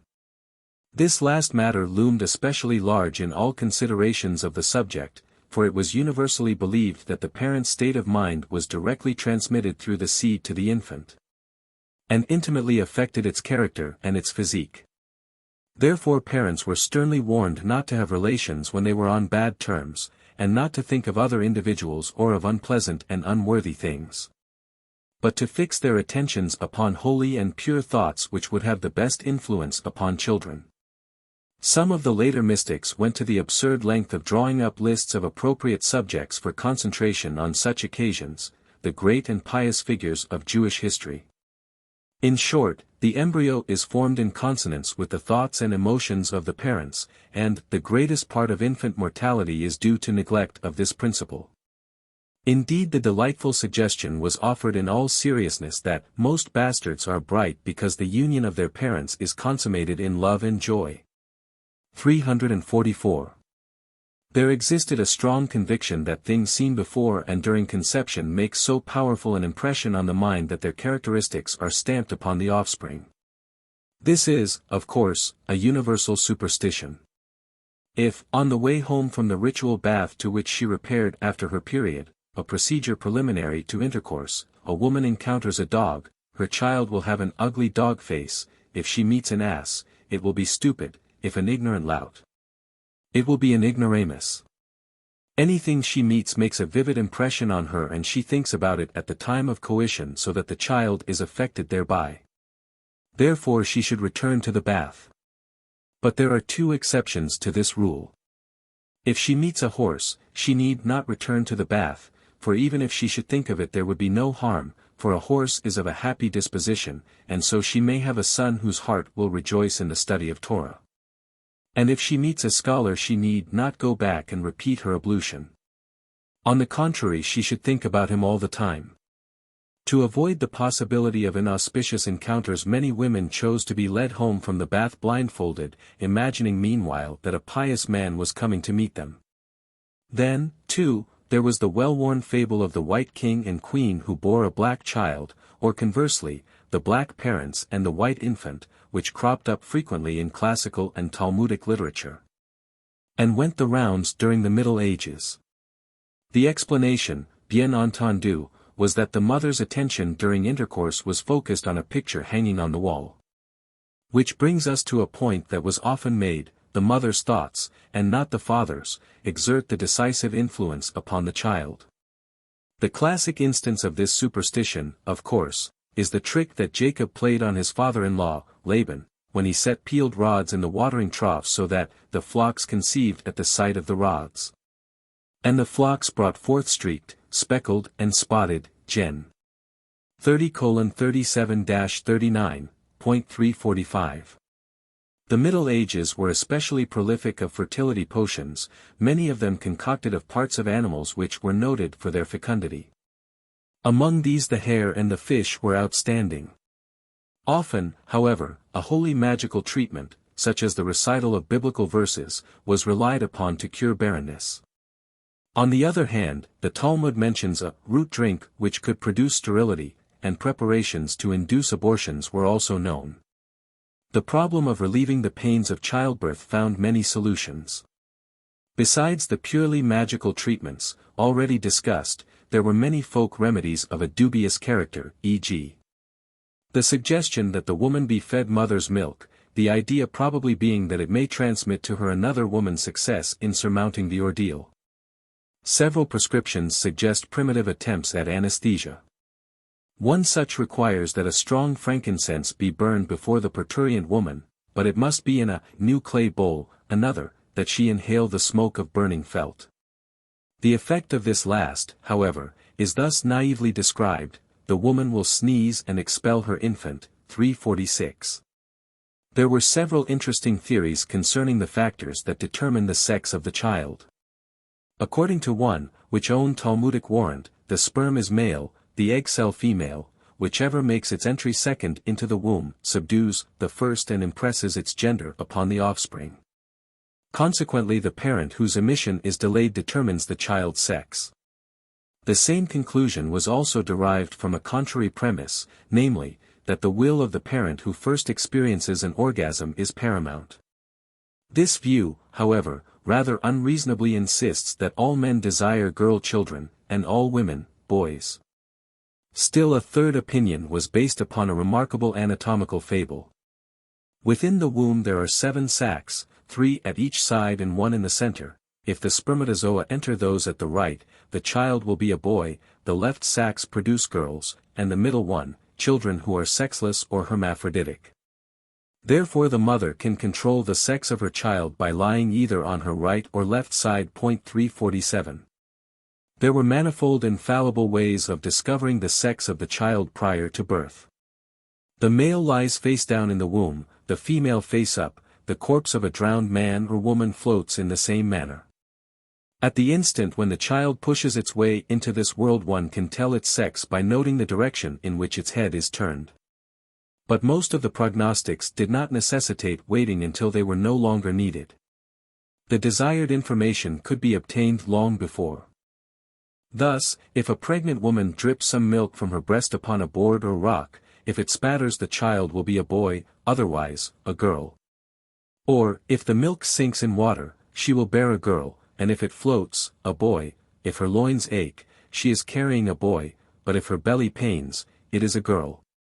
If she is quick about her housework and her spinning, she will have a son, while if she is sluggish and can barely get around, a daughter. The right and left motif was also prominent. A right breast fuller than the left betokens a male heir. The same is indicated if, on rising from her seat, a woman leans on her right hand, but if she feels the fetus knocking against her left side, it is a girl, and so on. These signs were evidently drawn from non-Jewish folklore, for the medieval literature abounds with parallels. It is noteworthy, though, that the Jewish sources retail these investigations and experiments to satisfy no mere curiosity, however justified the thirst for knowledge may be in this case, but rather to meet a pious need. They are meant for parents who reside a considerable distance from the nearest performer of circumcisions. Should they wait until the child is born to determine whether or not they require his services, it would be impossible to initiate their son into the covenant at the prescribed time. Therefore science is pressed into the service of religion, and the summons can go out, if the prognostication so indicates, long before the boy has opened his eyes to the light of day. 348. This account may close with two interesting legends. The first, voicing the prevalent belief in the possibility of impregnation without physical contact, relates that the daughter of the prophet Jeremiah entered a hot bath soon after her father had left it, and there received her father's seed. The son of this unusual conception was named Ben-Zerah, son of seed, but when he grew older and came to understand the significance of his name he was ashamed of it and changed it to Ben-Sirah. By which pseudonym we know him as the author of Ecclesiasticus. The second tale is of a young scholar of the town of Enns, in Austria, who went off to a distant city to pursue his studies, leaving behind a young wife. 11 months after his departure she bore a child and provided the good folk of the town with a tidy morsel of scandal. But the greybeards got together and agreed that in view of her unquestioned piety this event could not be regarded as suspicious, for a study of ancient literature revealed that such a delayed birth was not unheard of, though admittedly unusual. The arresting feature of this story is that the scholar's name was Shlumiel, which has become the colloquial epithet for all those bunglers whose enterprises invariably go awry. 349. Forgetting and remembering. In a community in which learning was the most honored pursuit and a retentive memory the most prized attribute, we must expect to find superstition invading the precincts of scholarship itself. The Talmud contains a list of actions which induce forgetfulness: eating what has been nibbled by a mouse or a cat, eating an animal's heart, eating olives, drinking water in which someone has washed, placing one foot over the other while washing them, and some add, using one's garments as a pillow. There follows then a series of 10 things which are bad for memorizing study. There is ample evidence in the medieval writings that these admonitions were scrupulously observed, though the first group seems to have made the stronger impression.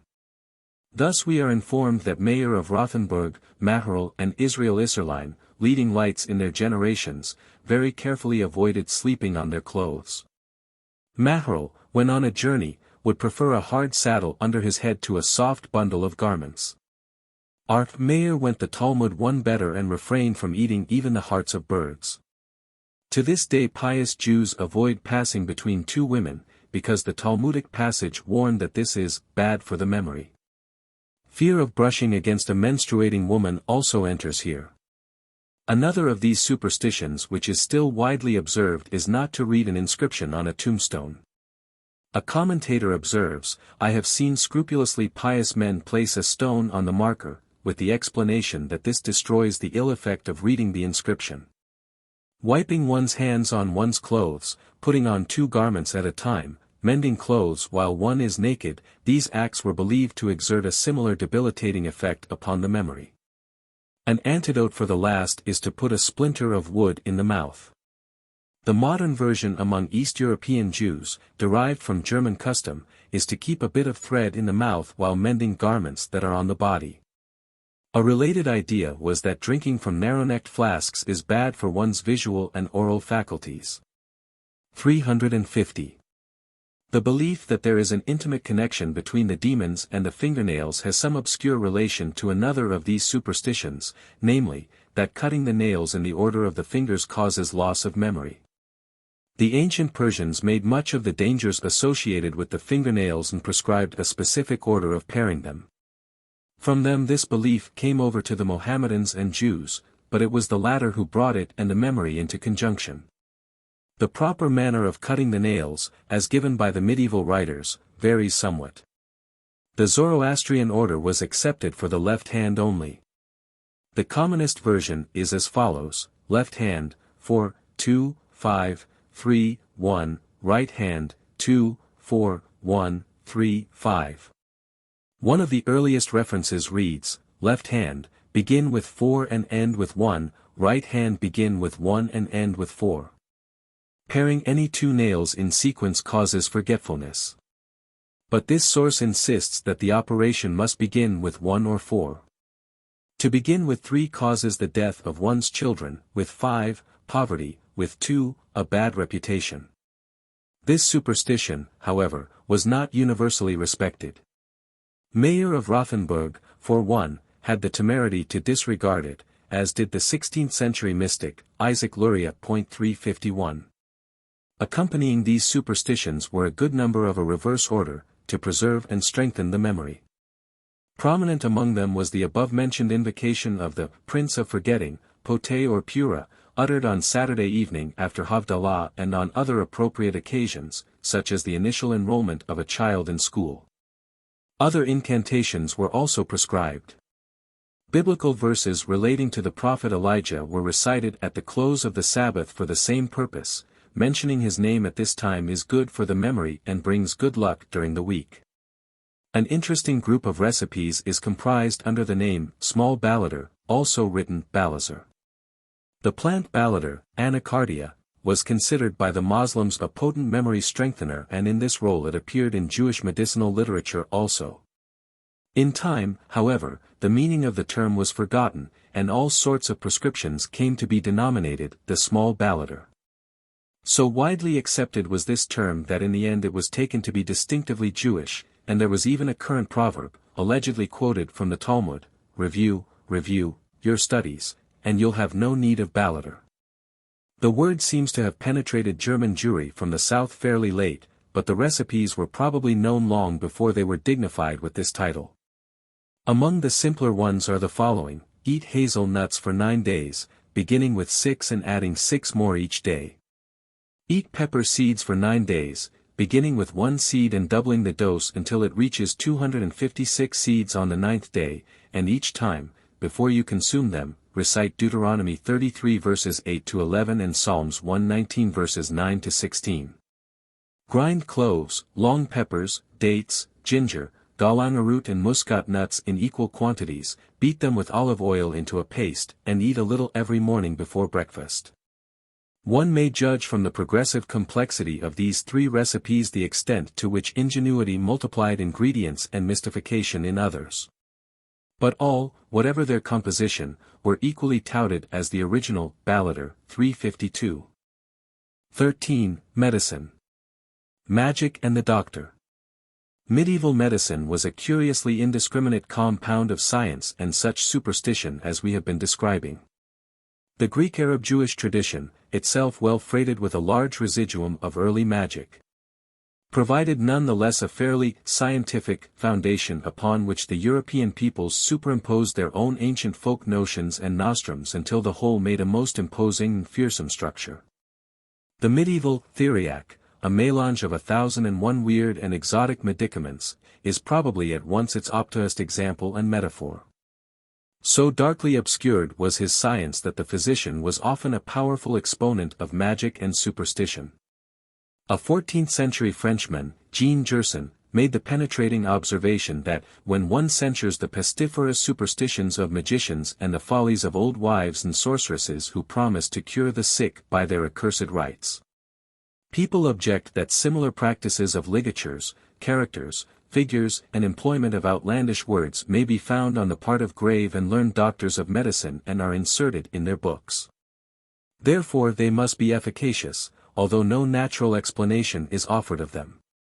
One can sympathize with Sebastian Brandt's, 15th century, pungent comment. Des Aberglaub ist jetzt so will. Du mit man sunthit suchen will. Wann ich das als zu samen such. Ich mot will drush ein Ketzerbuch. Ein Ketzerbuch is a pat characterization of the contents of this chapter.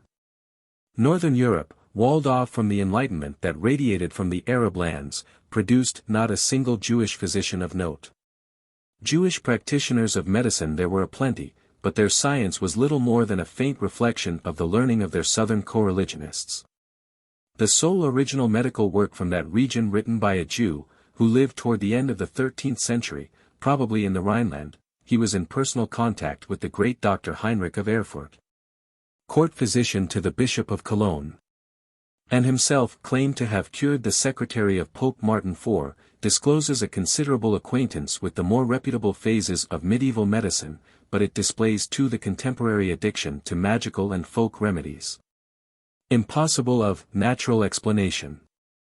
I have seen illnesses, upon which the greatest medicines had no effect, cured by spells and charms, he wrote. As may be expected, these were the remedies that proved especially popular among the masses. It is unfair to suggest, as some have, that Jewish medical superstition is to be regarded mainly as an imitation of the Christian. The Talmud had established a discipline broad enough to serve as an adequate basis for any later accretions, and while many popular remedies were directly borrowed from non-Jews, the rationale of superstition and magic in medicine was part and parcel of the Jewish cultural heritage. 353. We find, of course, among the popular prescriptions a goodly number of items that have no basis other than tradition and a naive associationism, such as that washing is harmful to aching teeth, or that cutting the beard is a cure for sore eyes, or that lioness's milk is a specific for certain ailments. There are dozens upon dozens of receipts that belong in this category, the so-called folk medicine, those old wives' cures that have been handed down from grandmother to granddaughter through the ages. Often enough they make no sense at all, and when some dim glimmering of reason shines through, the explanation seems as little rational as the prescription. Consider the following: to remove warts, smear them with horse's blood. For a toothache, mix salt, oil, pepper and a little garlic, bind the mixture on the pulse, and leave it there overnight. As a remedy for insomnia, induce a louse captured on the patient's head to crawl into a hollow bone, seal the bone, and hang about the patient's neck. 354.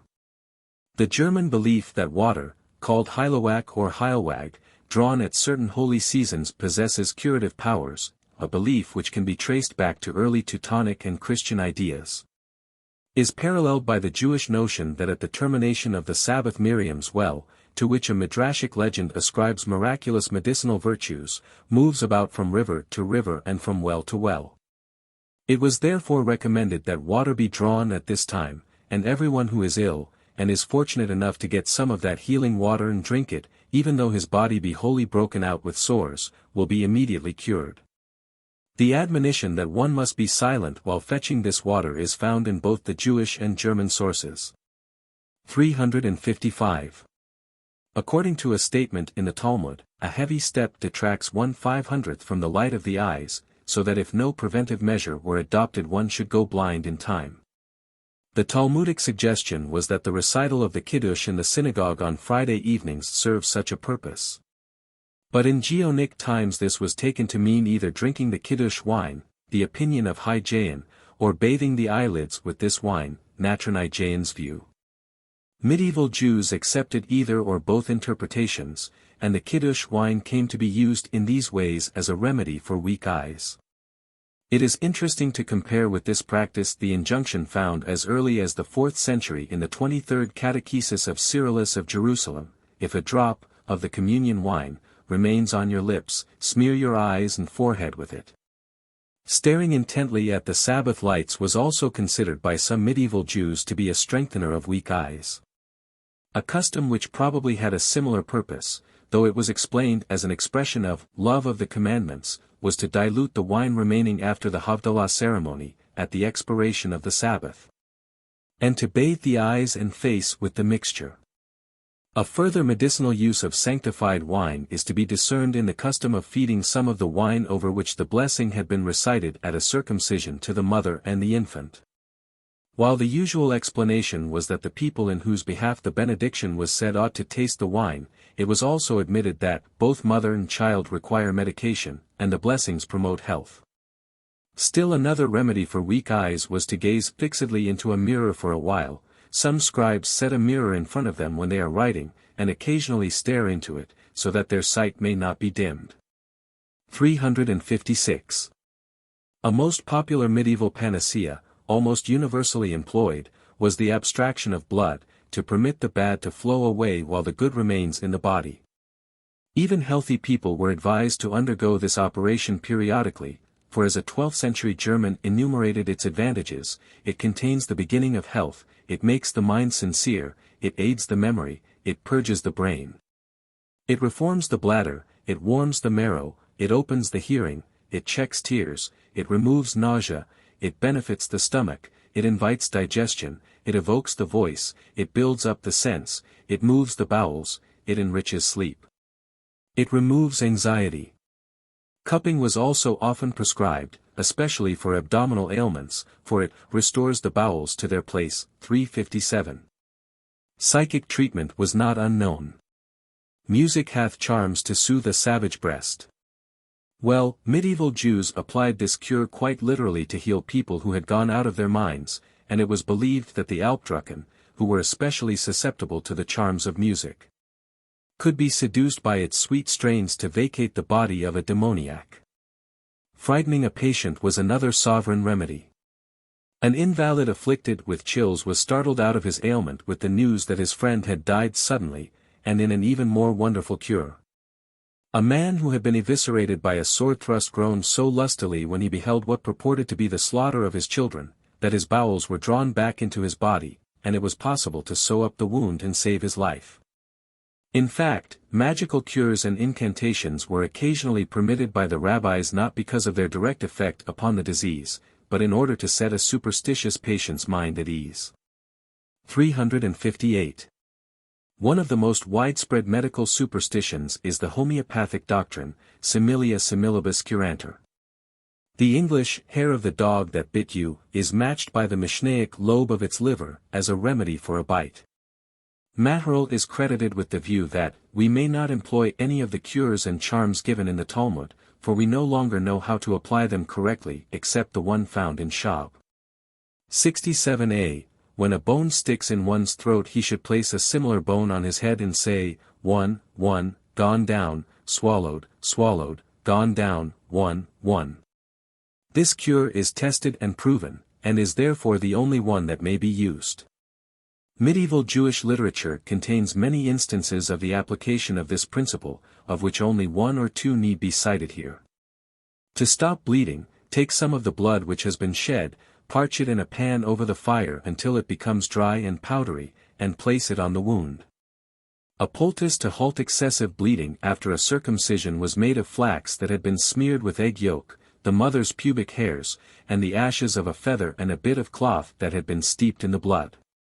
In the same category were the cures effected by abstaining from likes. A man afflicted with a headache would eat no head of bird or animal, if his heart pained, or his stomach, hearts or entrails were excluded from his diet. And just as likes cure, so do contraries. Every cure is the natural contrary of the ailment, we read, therefore cold cures fevers, and heat cures chills. 359. The causes of disease. These, however, are the incidentals of the popular practice of medicine as it was known in the Middle Ages, and was and still is understood by primitive people. By far the larger part of this medicine fits into a definite ideological scheme. No matter how irrational many of the prescriptions may seem to us, we must recognize that these modes of treatment follow directly from their ideas concerning etiology and pathology. From our modern standpoint we are able to see that these ideas are wrong. But the important point is that, however wrong may be their beliefs concerning the causation of disease, their practices are the logical consequences of those beliefs. W.H. R. Rivers, when he wrote these words, had in mind the natives of Melanesia, but they are equally applicable to the natives of medieval Europe. He grouped the causes of disease, as generally conceived by mankind, in three chief classes: human agency, in which it is believed that disease is directly due to action on the part of some human being. The action of some spiritual or supernatural being, or, more exactly, the action of some agent who is not human, but is yet more or less definitely personified, and what we ordinarily call natural causes. All of these causes are clearly indicated in Jewish sources. 360. The first cause, human agency, is to be met within the machinations of the sorcerer. By his evil art he can visit all sorts of infirmities upon his enemies, or the enemies of his clients. An anecdote in Sefer Asidim 361 reveals the presence of this belief among medieval Jews.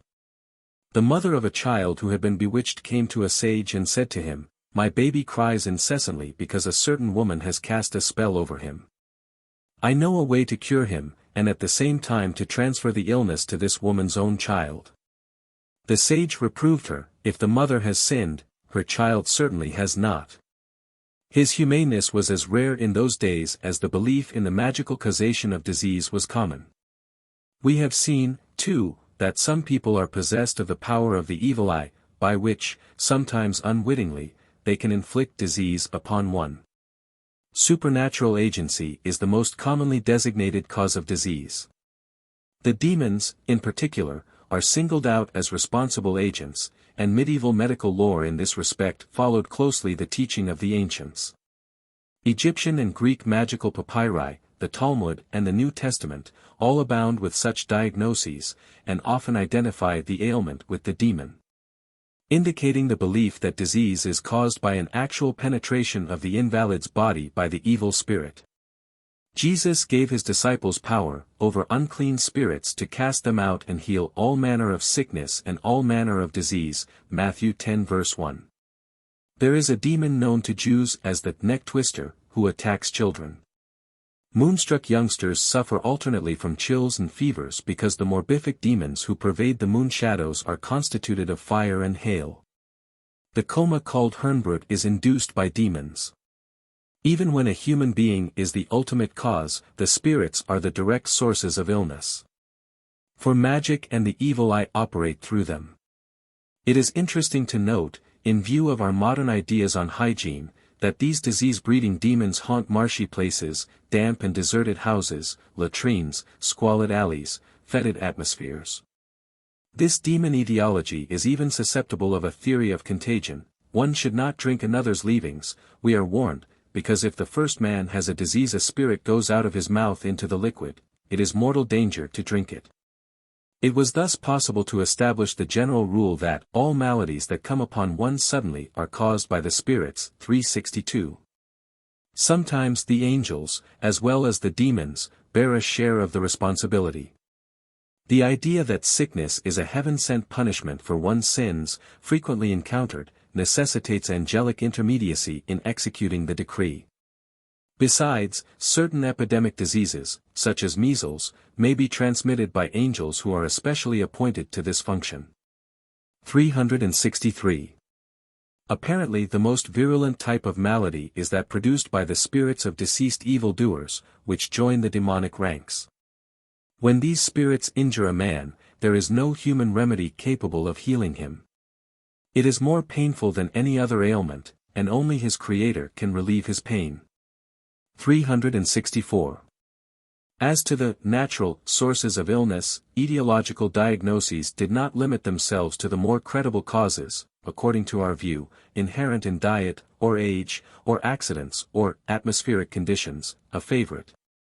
But went afield to hunt up some rather bizarre physiological phenomena, such as the spiritus that fills the body cavities, or the deterioration of the blood. There is an interesting account of an operation performed on Solomon B. Ananel of Mainz by the noted physician R. Shechet, in Barcelona, which involved the removal of a tribe of worms that had caused the patient to suffer from a severely debilitating ailment. 365. Treatment. This last category of disease responded to more or less natural treatment, which does not concern us here, except as it falls within the group of folk remedies already briefly mentioned. But no natural remedy, however we may strain the sense of that term, could possibly reach and destroy the supernatural causes of disease. Only a powerful countermagic could root out the effects of magic and deflect the demonic onslaughts. However determined their formal resistance to the practice of magic may have been, the rabbis were obliged to recognize the logic of such a medicine. Two of the leading authorities of the Gemara, Abai and Rabbah, who were so often in heated opposition, concurred in the rule that nothing done for purposes of healing is to be forbidden as superstitious.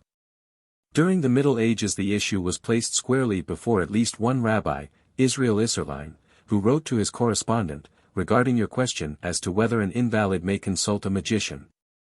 Know that we have found no explicit prohibition of such a course, for the biblical strictures against sorcerers do not apply in this case. On the basis of this decision Solomon Luria vouchsafed a still broader license. If a serious illness is caused by magic or evil spirits one may even resort to a non-Jewish magician for a cure. But it was not really necessary to obtain the magician's aid. The ordinary remedies applied by the doctor or the layman utilized the entire range of magical devices. 366. The Talmudic literature contains scores of references to the use of charms in healing wounds and diseases, so that medieval Jews accepted their efficacy as a matter of course. Even religious leaders did not hesitate to employ them. Once when our Sima had a pain in his eyes, a woman taught our Abigdor Cohen a certain spell which he recited twice daily, even on the Sabbath, to relieve our Sima's suffering.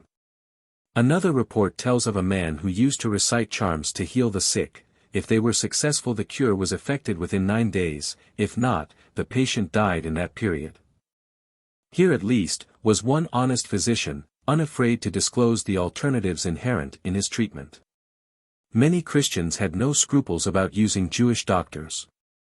Neither was there any Jewish prejudice against being cured by non-Jews, provided they did not insert the formulas of their own religion in their incantations. Yet even this minor restriction was not taken too seriously, for according to R. Menem of Speyer, the sounds effect the cure, and not the words of the incantation. Therefore a Christian may be permitted to heal a Jew even if he invokes the aid of Jesus and the saints in his spell. The reputed medicinal virtue of Christian relics was a medieval dogma which Jews allegedly recognized in at least one instance, when they testified to a miraculous cure which they had witnessed in Aix-la-Chapelle. According to the report of Charlemagne's historian, Einhard, but to use them themselves was more than they could countenance. We have an account of a Jewish woman who, though she was seriously ill, refused to be healed by a stone which came from the grave of Jesus, which her Christian friend had offered to her. 367. Medieval remedies, whatever their therapeutic value, were often accompanied by incantations, which were regarded as the effective agent in the cure.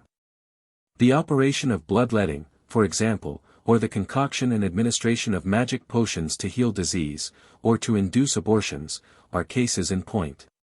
Frequently, as with our Sima's affliction, the spell in itself sufficed. The variety of such charms is infinite, and follows the type of the magical incantation, with the specific request that the demon or the disease, or both under a common name, be expelled from the patient's body. Several ancient German magical cures of this order have been preserved in Hebrew manuscripts. One which has aroused considerable interest is the 14th-century rhymed Barmutter charm against colic and labor pains, in which the bowels and the womb are directly apostrophized. Barmutter, womb, lie down, you are as old as I am. If you bring me to the grave, you will be buried with me. There is a book called the Bible. Barmutter, lie down. Lie down in your proper place, in compliance with the will of God's holy power. Another Jewish version of this spell invokes angels, patriarchs, matriarchs, altars, heavens, shofars, etc., 7 of each, the sun, the moon, the name of God. Still another calls upon 9 angels and 9 scrolls of the Torah to enforce its command. While a contemporaneous Christian version conjures the Bermuder by, the sacred blood, the sacred day, the very sacred grave, the 5 holy wounds, and the 3 holy nails which were driven through the hands and feet of our Lord Jesus Christ. The details of invocation are adjusted to suit the religious sensibilities of the patient, but the purport and even a good part of the phraseology is the same in all. Another such spell runs, I conjure you, wound, by our dear Lord, that you neither bleed nor swell, as the wound which our dear Lord produced when he extracted a rib from Adam's side to make him a wife did not bleed nor swell. Numbers played an important role in medical practice, as in magical, and the remedial measure often included this element, as above, or else was to be repeated a given number of times, or on several succeeding days, 3, 7, 9, as the case might be. Sefer Asidim cites the German usage, to cure a person who has been harmed by a demon, the charm must be repeated 9 times, as they do in Germany. 368. Sometimes the mere repetition of a magic name is sufficient to effect the cure, or the name is inscribed directly upon the person of the invalid, or is brought into action by means of a specially prepared amulet. Of 3 such magic names, which were to be written on the forehead to stop bleeding, our informant writes, I myself have tried the last 2, they have been repeatedly proven, and are unequaled in the whole world. To ease labor pains the prescription is to incise a name upon virgin clay and to fasten this on the navel of the parturient woman, but remove it as soon as the child is delivered, or her viscera will also be extruded. Or, inscribe this name on the woman's wedding ring, and place it under her tongue, and say 10 times, Go out, you and all the company of your followers, and then I will go out. And then the child will be delivered. Still another device is to inject the name into the body, where its presence will assuredly dislodge the plaguing spirit. Thus, a name written on an apple and consumed on 3 consecutive days is guaranteed to heal fevers, and the inscription Satira repo tenet opera rudas, which possesses the highly potent magical virtue of reading the same backward as forward. Eaten on an apple, or an egg, or cheese, is warranted to induce an abortion. Or the name may be inscribed on a leaf and dissolved in water, which is to be drunk, or may simply be whispered over the liquid and thus imbibed. 369. The importance of scripture in magic made it a prominent adjunct of medicine also. The Talmudic prohibition against using the words of Torah for healing is sufficient evidence of the popularity of such a therapeutic at an early time.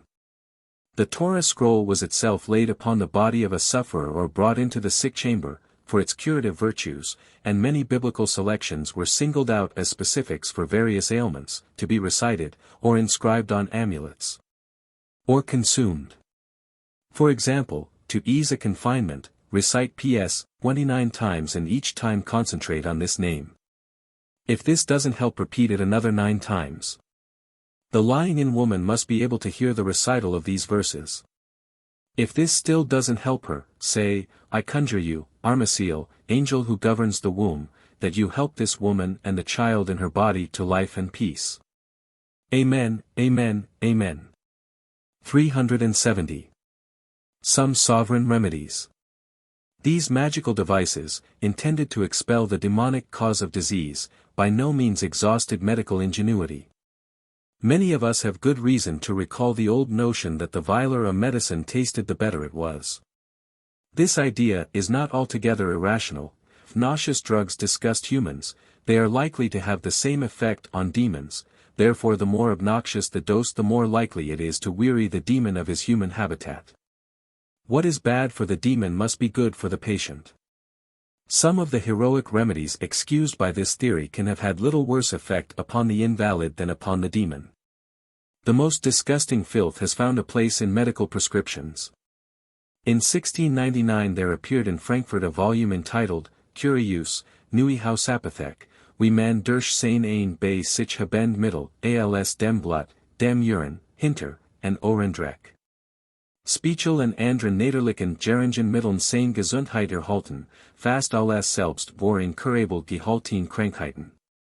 Heilen, Moj and Kahn, which, besides the items included in the title, describes the medicinal value of the bones, marrow, skull, flesh, fat, hair, brain, heart, nails, sweat, afterbirth, semen, menses, etc. From earliest times such medicines have been favored by physicians.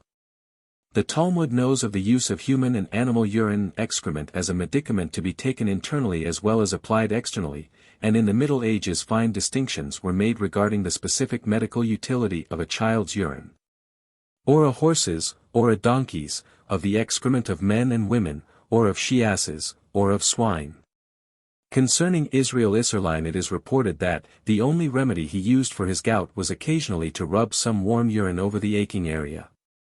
Human spittle, especially from a person who had gone without food for some time, was considered a prime cure for ailments of the eye.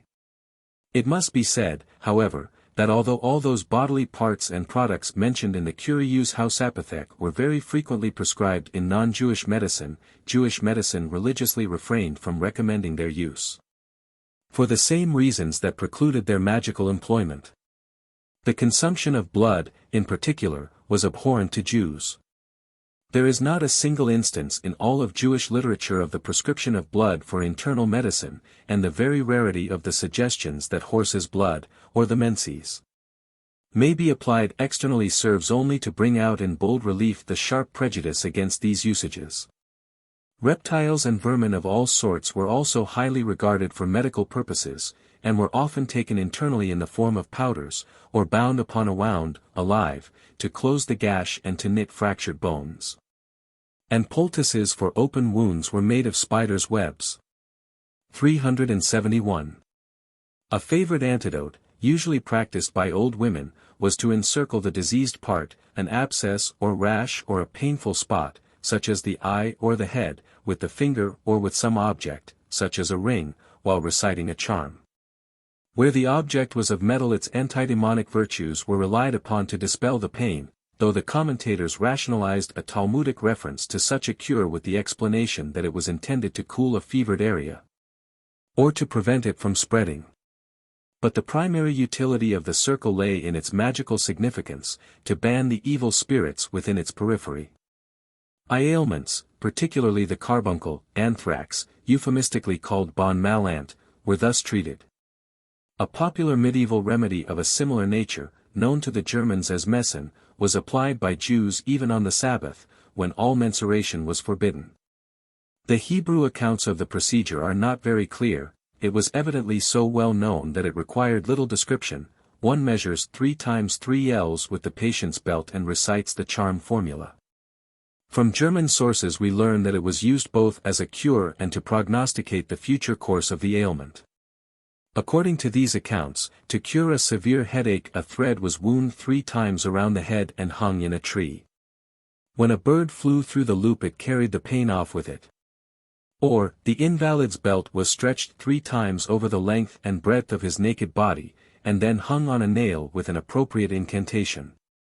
After a while the belt was measured, and if it was longer or shorter than before, this was interpreted as a portent of the progress of his illness. It is to such procedures that the Hebrew sources refer. 372. The purpose of many remedies, such as the one just cited, was to transfer the disease to an animal, or to an inanimate object, or to another person. The Talmud describes various measures to shake off a fever by passing it on to an ant or to water and the like, measures which were duplicated in the Middle Ages. Or the ailment might exchange victims through a commercial transaction. Once a man was mortally ill, and another jokingly said to him, "I'll buy your illness from you for such and such a sum," the invalid promptly responded, "It's a bargain." Immediately, he arose cured, and the purchaser sickened and died. 373 Jesting is a dangerous business when spirits have no sense of humor. A quite extraordinary healing device was predicated on the belief that illness and death are often visited upon man for his sins, by the angels, at God's command. Jews visualized the celestial administration as conducted in much the same bureaucratic manner as a mundane government.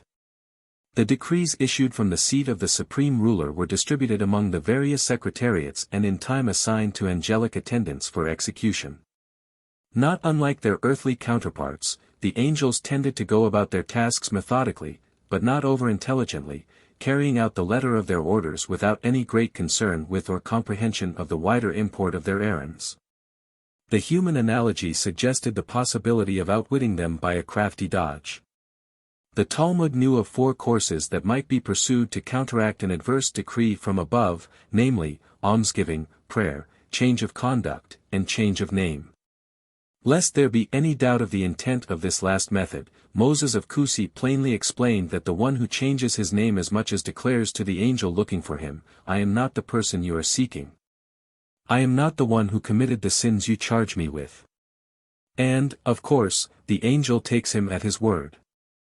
During the Middle Ages the belief that changing the name of a sick person can save his life and effect his cure by hoodwinking the angel charged with bringing his ailment to a fatal conclusion was very pronounced and much more generally accepted than in earlier periods.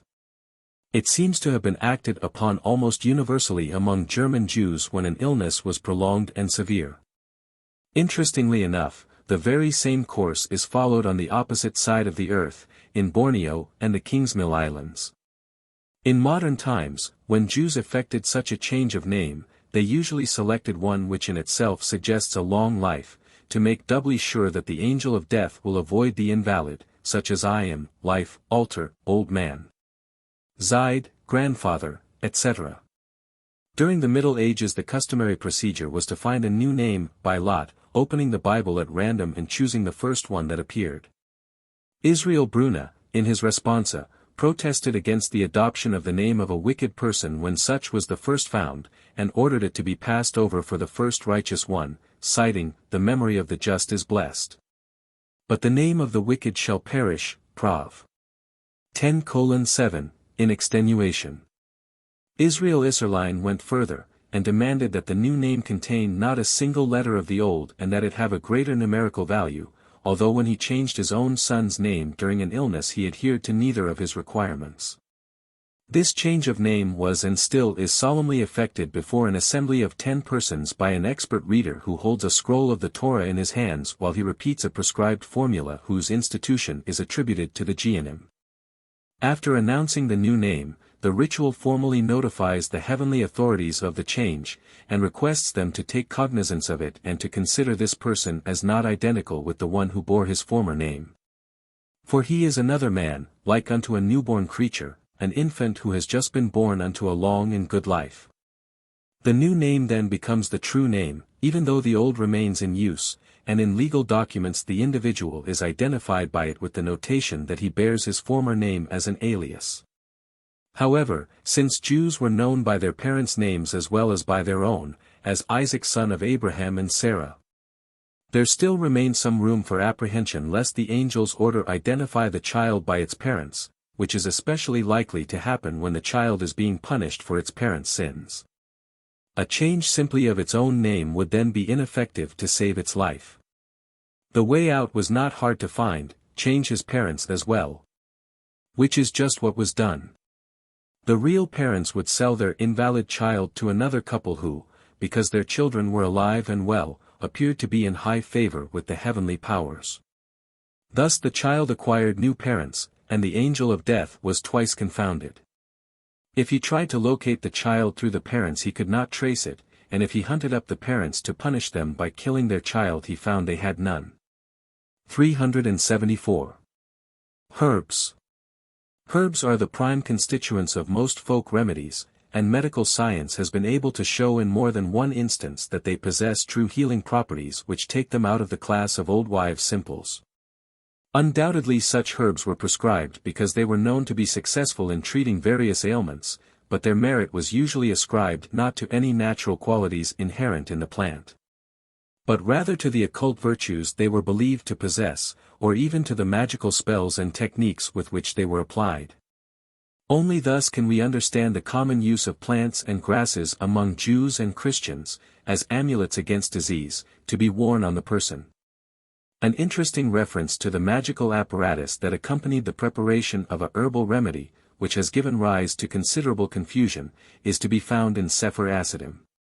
In the course of a paragraph on improper magical practices, such as the invocation of angels and demons, whispering charms, and divining by dreams, there is included the Bukaya, called in German Bigurake, and in French Plantena, which it is forbidden to invoke. The difficulty of deciphering these transliterations led Gudman and Perls to suggest some ingenious etymologies. The first read the German word as Becherway, which he interpreted as divining with goblets, while the second, relying upon a misspelling of one word and an emendation of another, took this to refer to divination by the call of the cuckoo. Both well known in medieval Germany. Alas for the scholarly toil and ingenuity that went into these efforts. The solution of the puzzle is much simpler and more obvious. A 14th-century writer, in Sefer Asufet, divulged its key in these words: I have heard that the juice of the plant called wagruch, and in French, plantain, is equally good when there is no olive oil, in preparing an ointment to stop the flow of blood. The first word, bukaya, is the French boucage, a medieval term for a medicinal plant related to the plantain. German sources indicate that this herb, plantago, variously called weggery, wegerich, wegawort, etc., was a very important item in medieval folk medicine, and that its potent virtues were accounted for on the basis of several legends. In conjunction with the German material Sefer Hasidim proves the essential role of the magical invocation in preparing this and other plants for medicinal use. 375. For a pain in the neck it is recommended that one wind elder leaves, sambucus, about the neck, and at the same time recite a given spell. Herbs gathered in a cemetery, and even soil from a grave, or earth or water gathered at a crossroads, were considered of high medicinal value, because of their association with the spirits and their consequent occult potency. 376. It should be noted that most of the herbs are referred to by their German or French names. Medieval Jewry, in other words, borrowed its herb lore and the accompanying medico-magical techniques from its neighbors.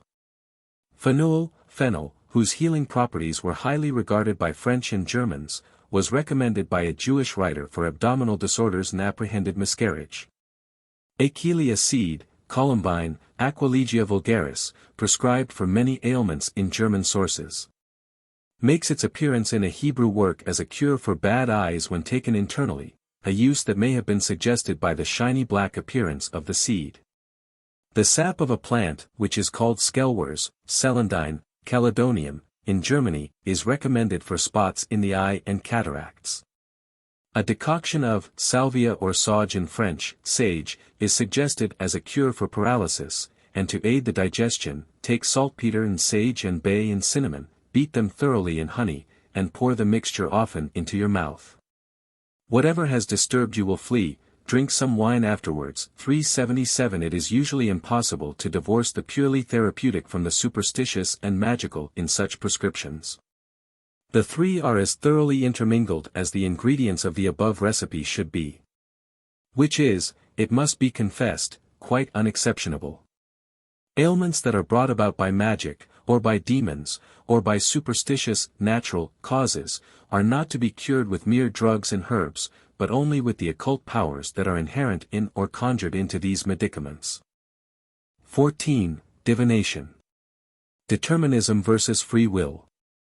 The thorny problem of free will, which has defeated greater philosophers than German Jewry produced, came no nearer a solution than where the rabbis of the Talmud had left it. The rabbinic authorities of Northern Europe were not distinguished for their concern with metaphysics. The problem interested them only in its more immediate and practical aspects. Is man's life foreordained? Is there any point in trying to live the good life? Do sincere repentance and piety affect the course of a man's career? Is it possible to discover future events? These were the questions that engaged their attention, and to all they resolutely answered yes. For Rabbinic Judaism straddled the issue of free will by positing a thoroughgoing determinism which, in some mysterious manner, still left men free to exercise discretion. While the general course of man's life is laid out for him at birth, the choice of good or evil rests with him, thus ran the unfathomable enigma. But, there's not to reason why. The solution had been advanced in Talmudic times and medieval Jewry didn't pry into its mechanism. As one man put it in astrological terms, the tenor of his life, which is conditioned by his general star, Mazel HaKalali, can hardly be influenced by a man's merit. His discrete acts, and the separate events of his life, which are imposed upon him by particular stars, Mazel Pareti, only slightly more. Yet, it lies within the power of each to do the good or the evil deed, and no external compulsion or restraint is exerted upon him. To quote the rabbis, everything is in the hand of God, except the fear of God, Br. 33b. If the quality of good or of evil were implanted in his very nature, it would be as impossible to turn man from good to evil, or from evil to good, as it is to alter the natural tendency of matter to fall or of fire to rise. In other words, though a man's activities are predetermined, he alone is responsible for their moral complexion. The theological issue does not concern us here. What does is the deterministic view of life which governed the masses. Granting the credit value of good deeds and repentance on the celestial balance sheet of a life, it was none the less the general view that nothing ever happens to a man except at God's command. He decrees who shall be a scholar, and how much and for how long he shall study, and whether he will compose 1, or 2, or 3 books, and just how many steps he will take in his lifetime, and how many men his eyes will behold. 378 Essentially this was a thorough fatalism, though the rabbis were careful not to permit it to dominate the religious view of life. The corollary of this conception is obvious. What is already decreed in heaven ought in some way be ascertainable by man. The universe is one close-meshed unit. Heaven and earth, animals, plants, angels, demons, man, all are creatures of God, manifestations of His will, all so sensitively intertwined that each reacts immediately to the slightest alteration in the composition of the whole. This doctrine is summed up in the elaborate comparisons between man and the world, between microcosmos and macroanthropos, which are to be found in Talmudic and medieval Jewish literature. Such treatises adduce parallels between the human body and the universe in the most minute detail. 379. Events predetermined in the mind of God impinge upon one or another aspect of His universe long before they reach the final stage of occurrence on earth. The superior sensitivity of certain parts of the world, and even of parts of man's immediate environment and body, makes them responsive to what is yet to be long before it is.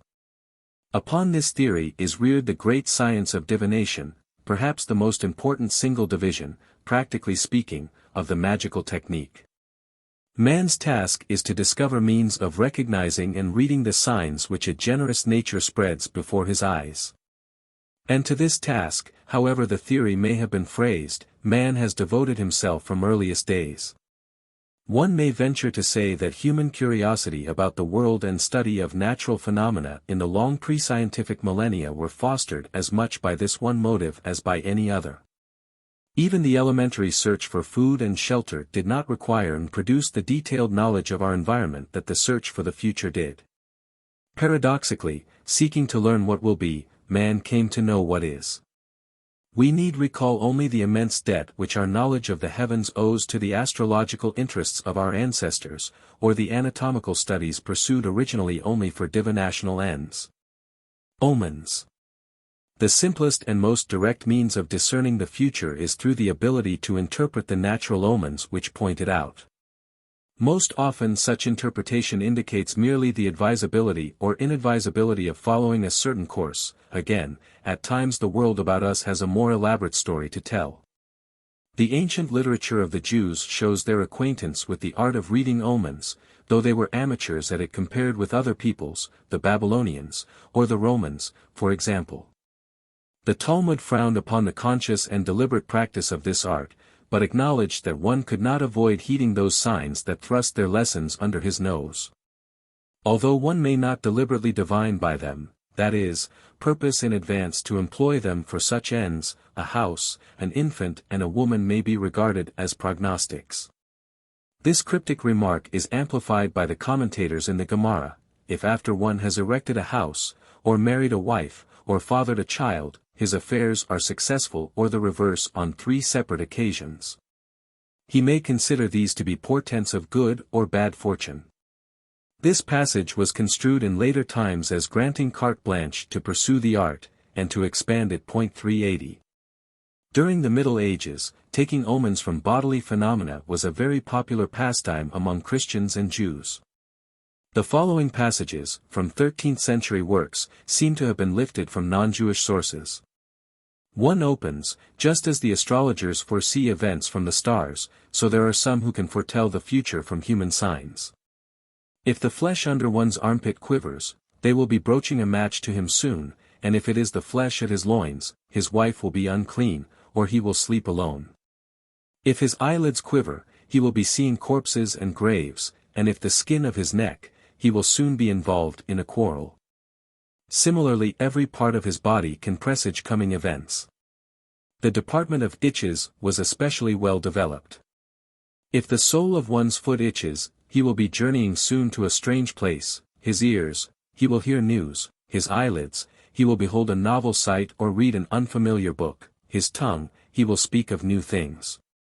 His eyebrows, he will behold men or women whom he has not seen in a long while; his forehead, people are looking for him and want to see him; his palm, he will hold in his hand gold or silver; his nose, he will be angry. Under his eyes and near his nose, he will weep. Itching in any part of the body is an omen. God apprises man, through bodily phenomena, of what will transpire. 381. Sneezes also were regarded as in some degree portentous.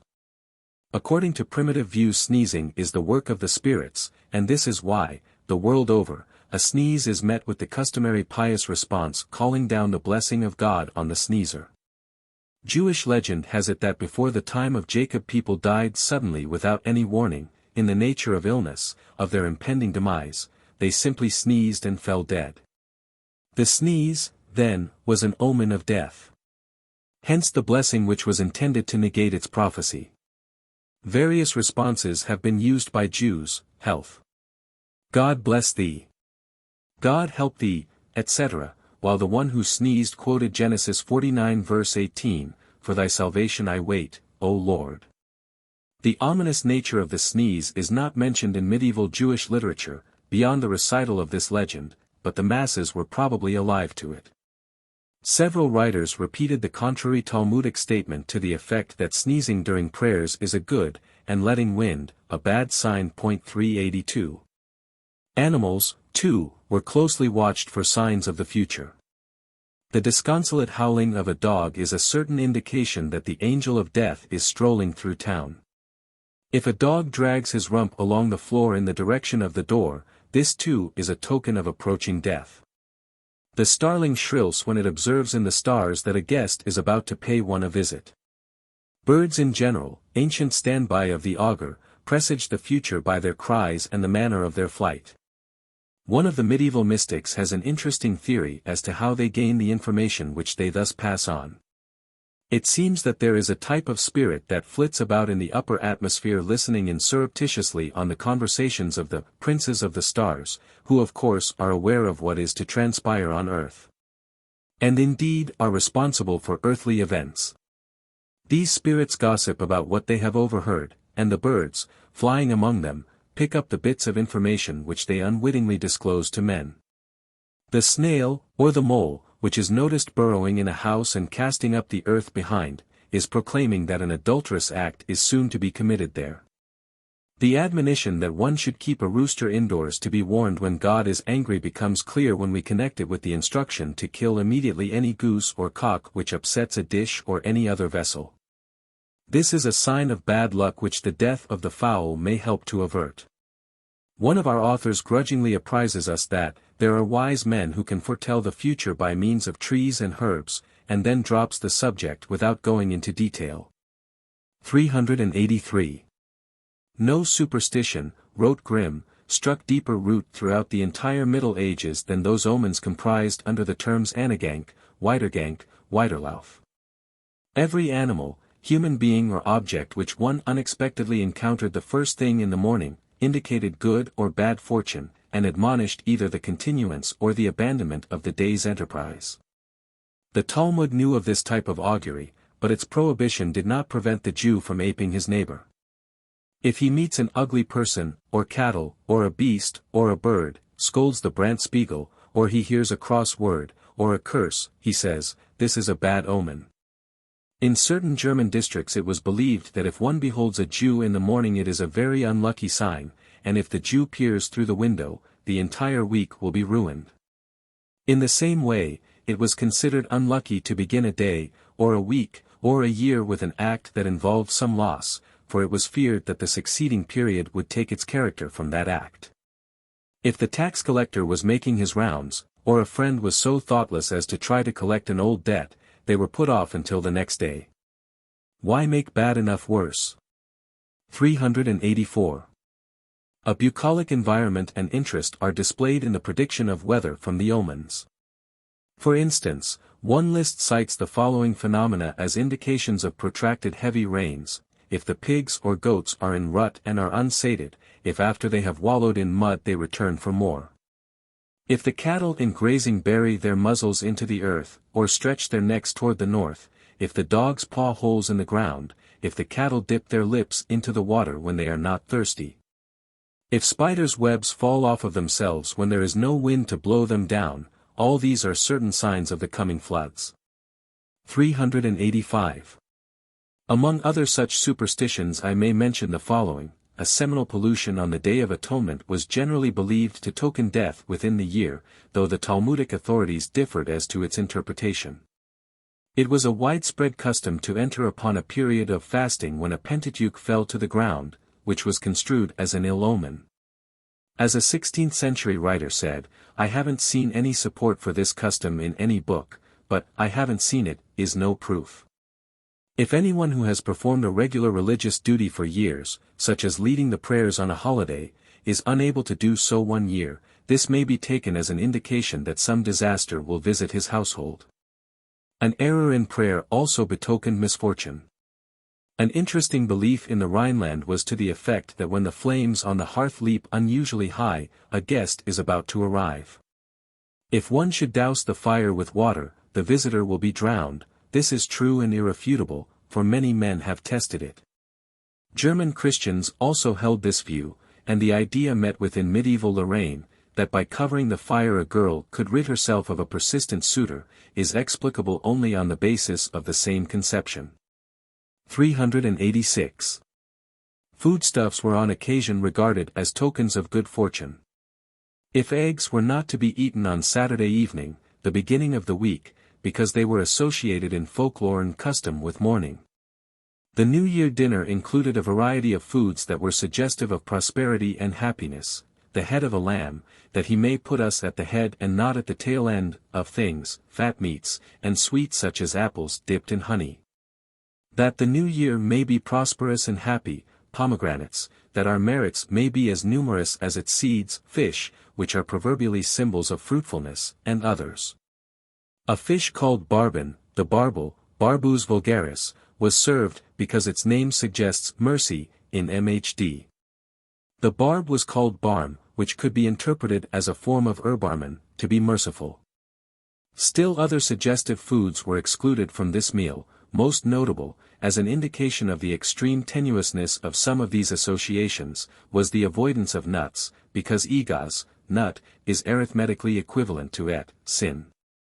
In some communities it was customary to set the table for this meal completely with new linens and utensils, as a good omen. 387.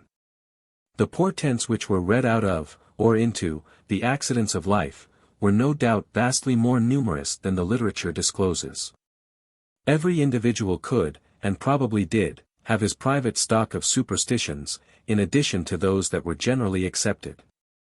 There were some who were better trained in this science than others, and these set up as experts. The degree of skill that was attainable is disclosed by the statement that, there is a science by which a man, by looking at a cut of meat, can tell whether the butcher had intercourse the night before. 388 This may not be foretelling the future, which is, after all, not so difficult if the alibis are prepared in advance, but it does involve a much rarer skill, discovering what happened last night, which, as any historian can testify, is no easy job. The prognostic arts. A passive interpretation of omens did not satisfy the lust for knowledge. The quest proceeded to an active creation of signs and portents. In common with the foremost non-Jewish thinkers, religious and lay, the rabbis were forced into the difficult position of forbidding on moral and religious grounds practices whose efficacy they could not deny. Try as the church and synagogue did to stamp out what they regarded as a vice, their more or less open admission that this vice could bring results served to advertise its usefulness to the masses. Whether deriving from the Jewish background, which had had occasion to assimilate much from the Oriental and the Greco-Roman cultures, or from its Christian contemporaries. Medieval Jewry was acquainted with and employed a wide variety of the methods of divination commonly resorted to everywhere. The Germans, in particular, were devoted to this science. Divination had been a prominent feature of the ancient Teutonic religion and maintained its popularity in Christian times, and the Jews who inhabited the Germanic lands were strongly subjected to this influence. 389. Some of the forms of divination involved merely the application of a superstitious principle, with no additional magical apparatus. One such was to set a lighted candle in a place where there was no draught to extinguish it, during the 10 days between Rosh Hashanah and Yom Kippur. If the light went out, it signified that the individual would not live through the year. If it burned down to the end, it meant he could count on one more year of life, at the least. These 10 days are traditionally accepted as the period during which the fate of each man is determined in heaven. Light is universally regarded as a symbol of life. The association is logical and obvious, if we accept the premises. 390. Even more intimately bound up with the human being than light is man's shadow, which among primitive peoples is regarded as a part of the body, or a projection from it. We are acquainted with the belief that one may harm an individual by treading on, or striking, or stabbing his shadow. On the night of Hosanna Rabbah, the 7th day of the Feast of Tabernacles, when it was believed that the decision concerning men's fate during the new year, which had been reached by Yom Kippur, was finally and irrevocably indited in the celestial book of records, the practice became widespread among medieval Jews to go out into the moonlight and observe whether the shadows they cast were by some ill chance devoid of heads. The lack of a head was an unmistakable sign that the decree which had already been executed upon the shadow would before long be visited on the body.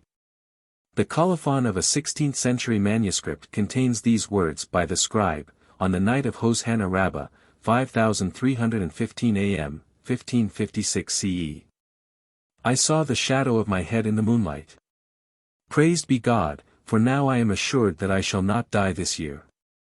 This belief was and is to be found throughout the Christian communities of Northern and Eastern Europe, the particular seasons at which it is observed being, of course, derived from the Christian calendar, Christmas Eve, New Year's Eve, Epiphany, etc.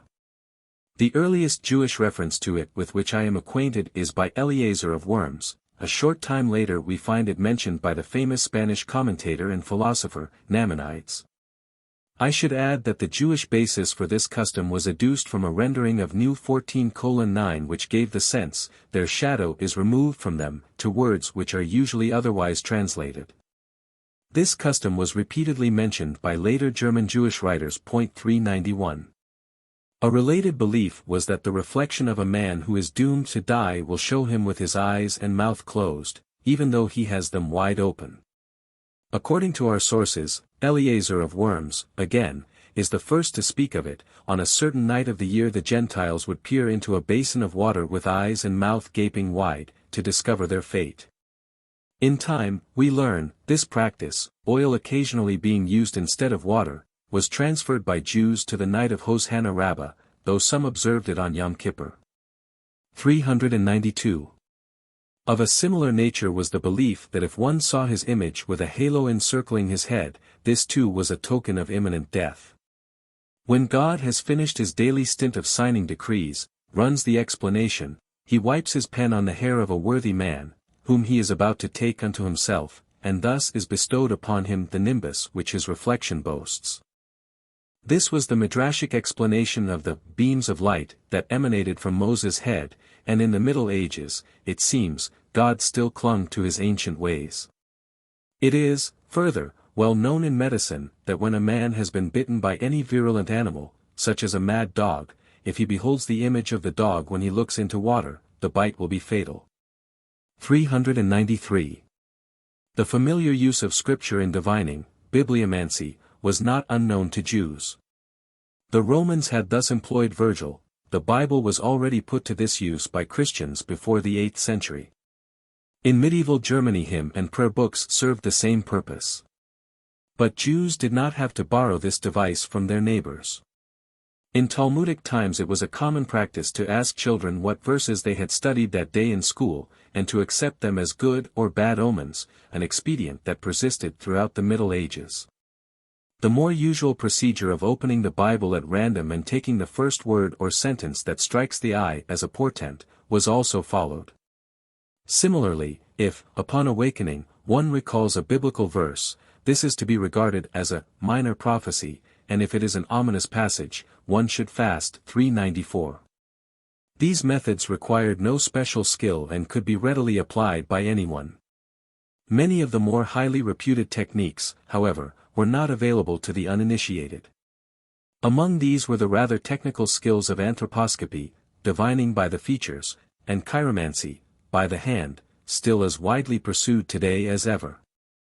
During the 13th and 14th centuries works on these subjects were very popular in Christian circles.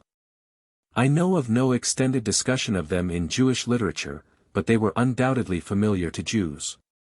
The Zohar distinguished 4 primary facial types, corresponding to the creatures which appeared in Ezekiel's vision, the man, the lion, the ox, and the eagle. The formation of the head thus indicates the character and temper of the man, for physiognomy does not consist in the external lineaments, but in the features which are mysteriously drawn within us. The features of the face change according to the form which is peculiar to the inward face of the spirit. Physiognomy was employed not only to distinguish the true character of a man, but also to prognosticate his action in the future. The art of interpreting the lines which appear in the soles and palms, and on the forehead, metaposcopy, more properly divinatory, is mentioned in Geonic literature and crops up occasionally in the medieval period. One writer went so far as to explain the rite of examining the fingernails by the light of the Havdalah candle on this ground: we are accustomed to study our hands in the light because the wise man can read in them our fate and the good fortune which is about to befall us. 395. Casting lots, sortilege, was a common divinatory practice during the Middle Ages. Though such simple devices as tossing a coin, throwing dice, etc. were employed, the procedure even in these cases was complicated by rules specifying when the operation might be performed, and just how the lot was to be held, and how to interpret the results, as well as by the recitation of prescribed prayers or charms. A form of lot which the Jews learned from Esclavonia utilized a piece of wood from which the bark had been peeled on one side. The smooth side was denominated the woman, the rough, the man. It was tossed into the air twice. If the man fell uppermost the first time, followed by the woman, this was a good portent, the reverse betokened ill luck, and 2 of a kind was taken to be non-committal.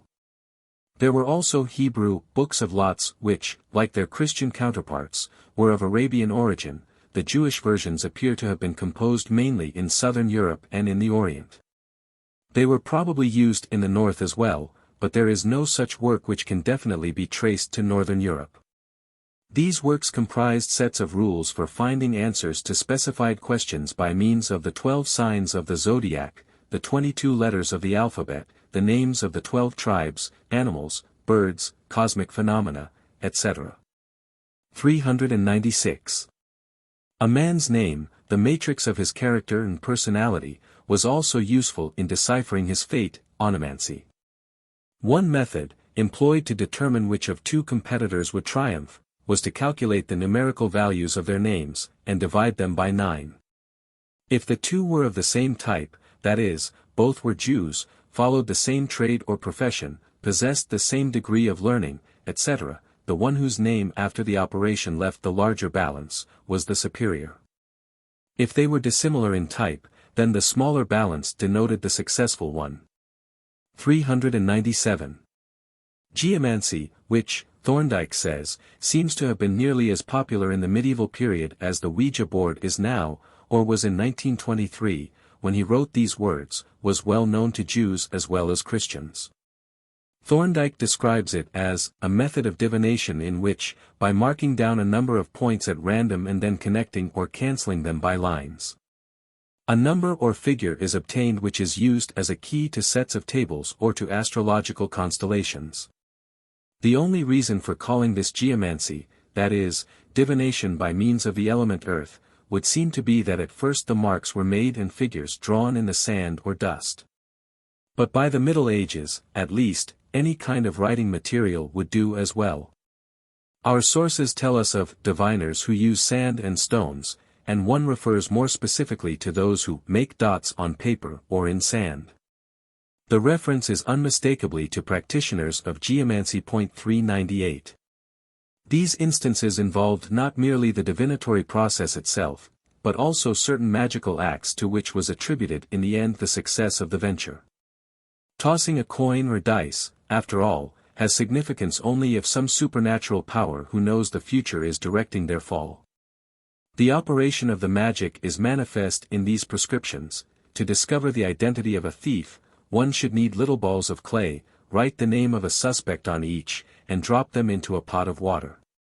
Then Psalm 16 is to be recited a number of times, along with its mystical names, and the command, "Disclose to me the man who stole these objects." We are solemnly assured that the ball bearing the right name will promptly rise to the surface. A variation is to write the names upon stones, heat them in a fire, and then drop them into a hole in the ground. This, of course, is to be accompanied by the appropriate charms. The stone that is marked with the thief's name will be the first to steam. The same device was employed to find the answers to other problems. A 15th-century manuscript gives this version: write, yes, on one leaf and, no, on another, roll 2 pills out of virgin earth and place the leaves in them, or the pills may contain several possible replies to a given question. Draw some water secretly from a spring, pour it into a bowl, slip the pills into it silently, and then say, "I conjure you by the Lord, who created heaven and earth, to reveal to me what is true, to conceal what is not true. I conjure you by the staff with which Moses divided the sea," etc. Conclude with PS 4, 12, 15, 31, 55. The pill which first breaks open and permits its leaf to float to the top gives the answer to the question propounded. Still another, to discover the month in which one is destined to die, requires that the names of the angels who preside over the months be incised on 12 golden discs, which are to be dropped into oil, over which the charm is recited. The oil is then to be set out under the stars, in a new glass vessel, for 7 nights, care being taken that at no time during this period is it exposed to the rays of the sun. On the 7th night, at midnight, the proper disc will rise to the surface. The oil and the discs are to be preserved, for the former now possesses miraculous healing powers, while the latter make potent amulets against evil spirits and the evil eye. These receipts indicate clearly the intimate connection between magic and divination. 399. Other methods, equally well known in Christian Europe, were to interpret the shapes assumed by drops of oil or melted wax floating on the surface of a basin of water, and to suspend a ring of pure gold over a goblet of water and divine by the sounds it makes as it strikes against the sides of the goblet, departments of hydromancy. Plants were also utilized. Botanomancy, on Monday evening, after sunset, go into a field and find the yellow, broad-leaved mallow, face the east and dig a hole there, bow, encircle the spot once, bow again toward the east, and recite a charm which concludes, "If my venture is to prove successful, then you must remain in bloom. If not, then must you droop to the earth. Return in the morning and learn how your undertaking will turn out. 400. The Divining Princes. The most prevalent form of divination practiced by Jews, if we may judge from the frequency with which it is mentioned, it is often cited as the type of the magical act, was well known in Oriental and classical antiquity, and was frequently resorted to by medieval Christians. It was carried out with the aid of a polished or reflective surface, crystal, fingernail, wax, sword, arrow, or spearhead, mirror, water, the palm of the hand smeared with soot and oil, all of these and more were used, into which an innocent child was made to gaze fixedly until he beheld the figures that disclosed the desired information. John of Salisbury, who died in 1181, writes of his own experience as a boy, when his instructor, a priest, after performing various adjurations and sorceries, had him and a companion look into polished basins or fingernails smeared with holy oil or chrism and report what they saw. The other boy saw some ghostly shapes, but John thanks God that he saw nothing and so was not employed henceforth in this manner. He adds that he has known many specularii and that they have all suffered loss of sight or some other evil. Even the holy patens deref man God in der Mess handelt and wandelt, were used by unscrupulous priests for this purpose. 401. This technique was known to Jews in Talmudic times. It is permitted to inquire of the princes of oil and the princes of eggs, but one does not do so because they lie. It may even be that Joseph's divining cup, Gen. 44:5, was similarly employed. 402 During the Middle Ages the Talmudic terminology was retained, and we read of princes of glass, the thumbnail, etc. The princes were the figures that appeared upon the polished surfaces, and though they lie, medieval Jews were nothing loath to take their chances on what they might reveal. The procedure seems to have been fairly well fixed. Several medieval German accounts parallel closely the following instructions from a 15th century manuscript. First take some flax and make a candle wick out of it, then roll the candle, a span or more in length, from virgin wax, with a fingernail in size 7 rings around the candle and set it on the ground. Draw 7 circles around it with a sword, and seat yourself in the center, with the boy on your lap. The lad should not be older than 9 years, and should be short. This operation should be performed on a Saturday or Monday or Thursday night.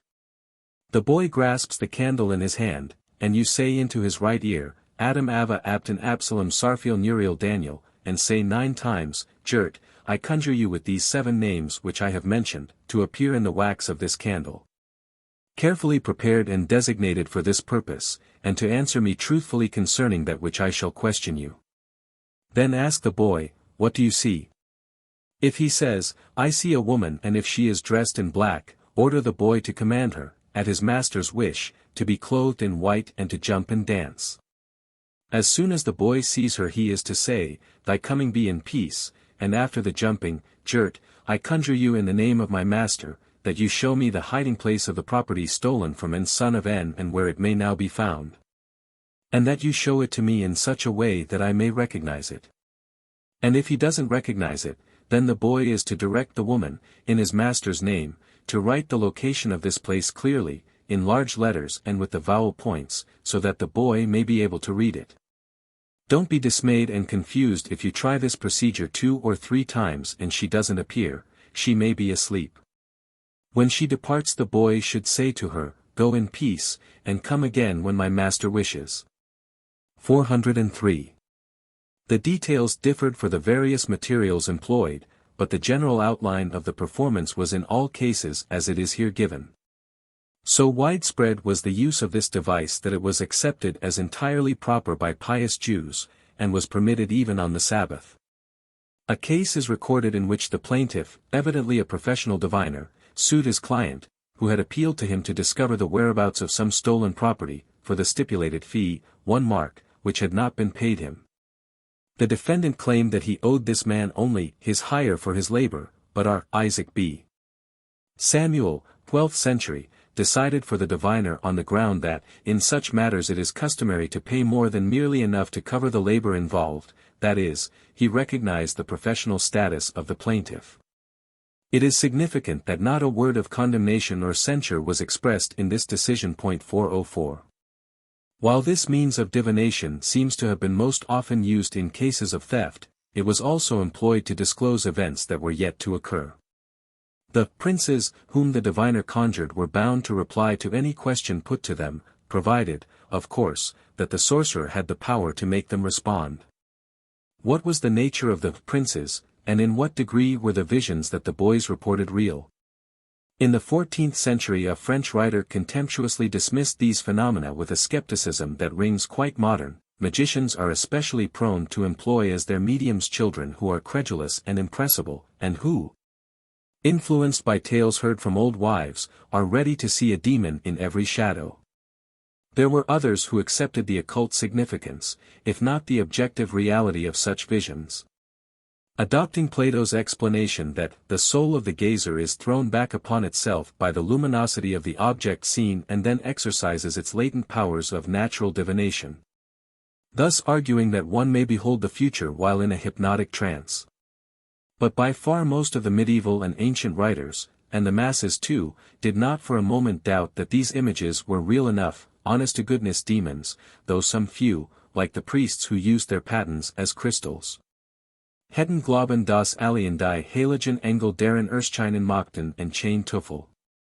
Dr. Hartlieb had no patience with such a notion, Diesel ben haben gar vast Gerrit, he wrote. 405. The same questions agitated Jewish minds. In general the princes were held to be evil spirits, minions of the power of uncleanness, and the technique was usually denominated divining by the invocation of demons.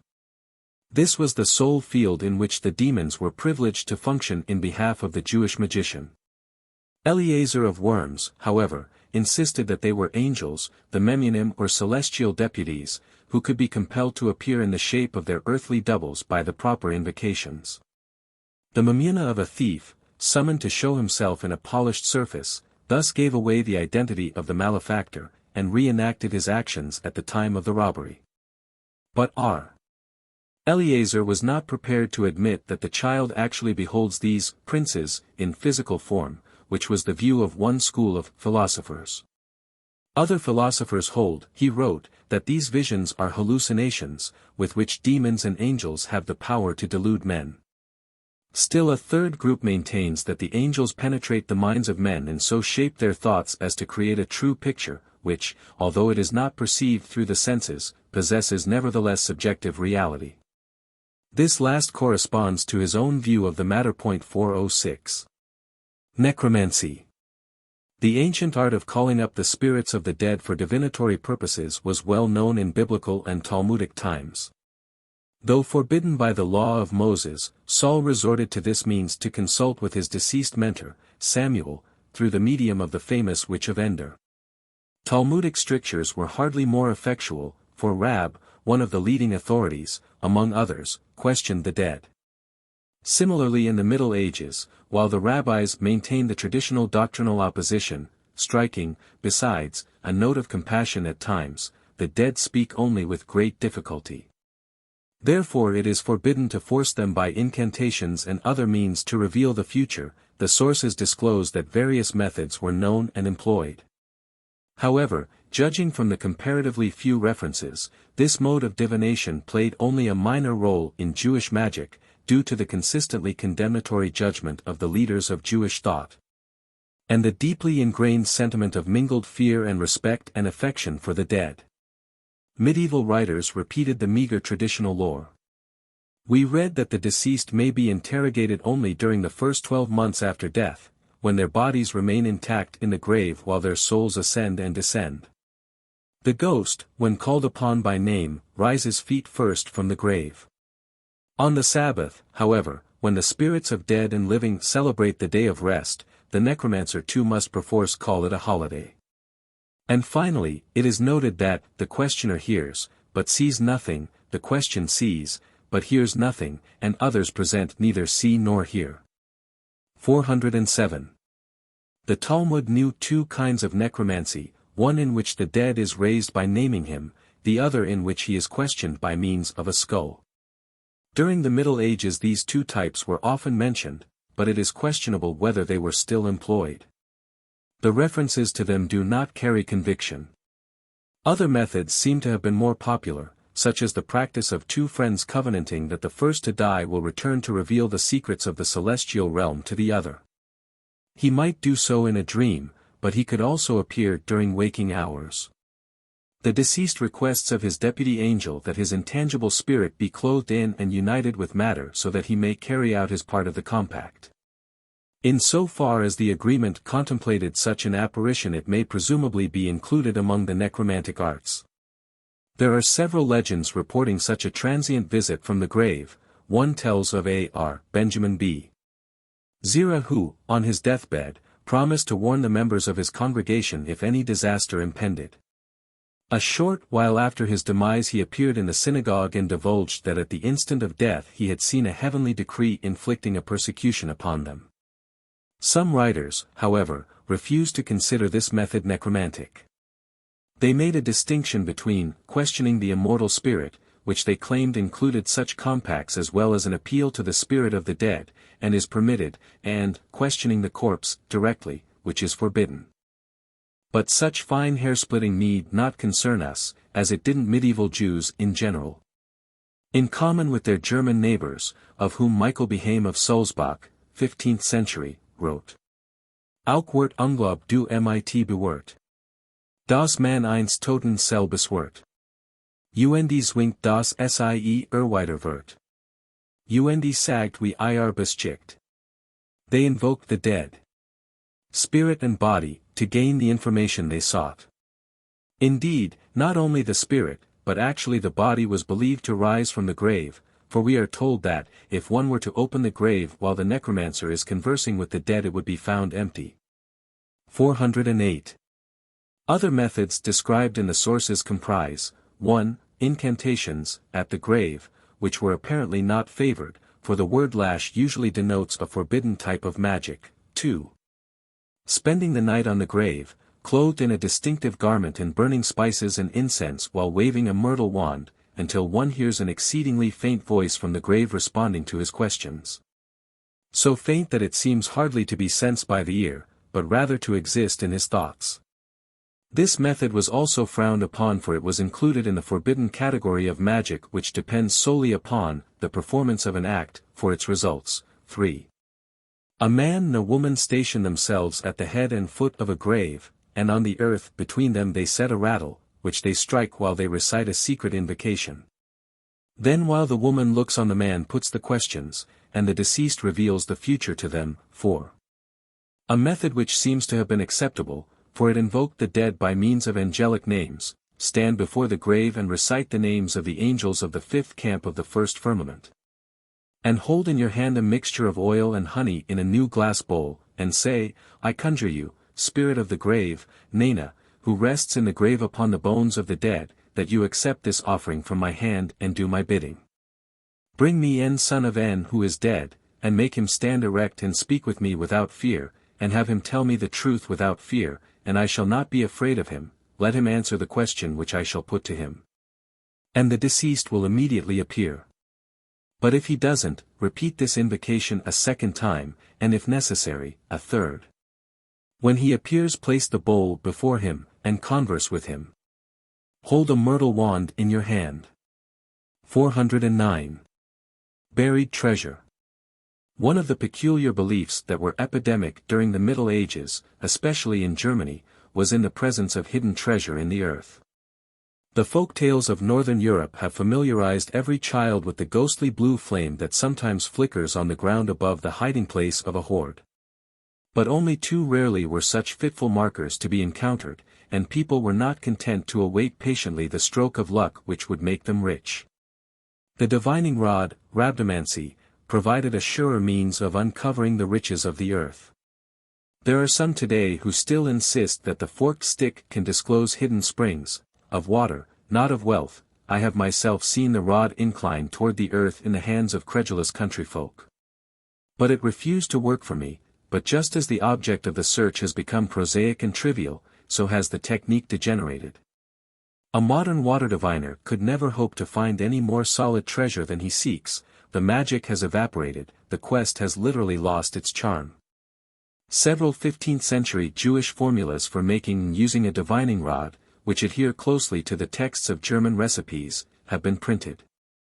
The Yiddish Deutsch in which the spells are couched, the names employed in them, the very belief on which they are based, clearly indicate that they were borrowed from German originals.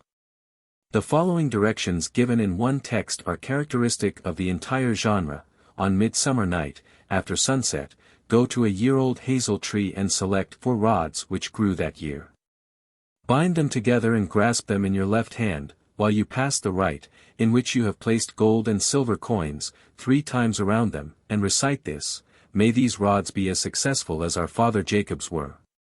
For when the flock beheld them, they bore young in their likeness. May these rods as surely reveal to me hidden treasures, whether of coin, or valuable objects, or jewels. I conjure you by the name of El Shaddai, the Rock of Ages, by the name I am that I am, by the name of him who knows the future, by the name of Michael, of Cutiel, of Lul, by the name of Lul, of Cutiel, of Michael.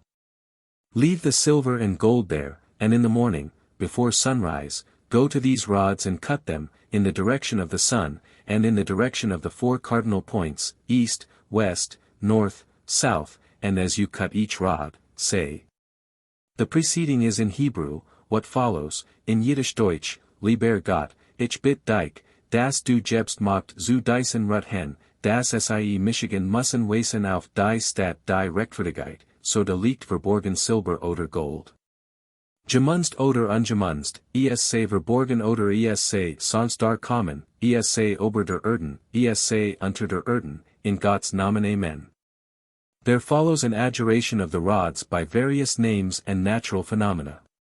Then slits are cut and they are set into each other to make 2 forks, while another spell calling on El, Eli, Eloah, Agla, Adonai, Sabaoth, Tetragrammaton, is recited.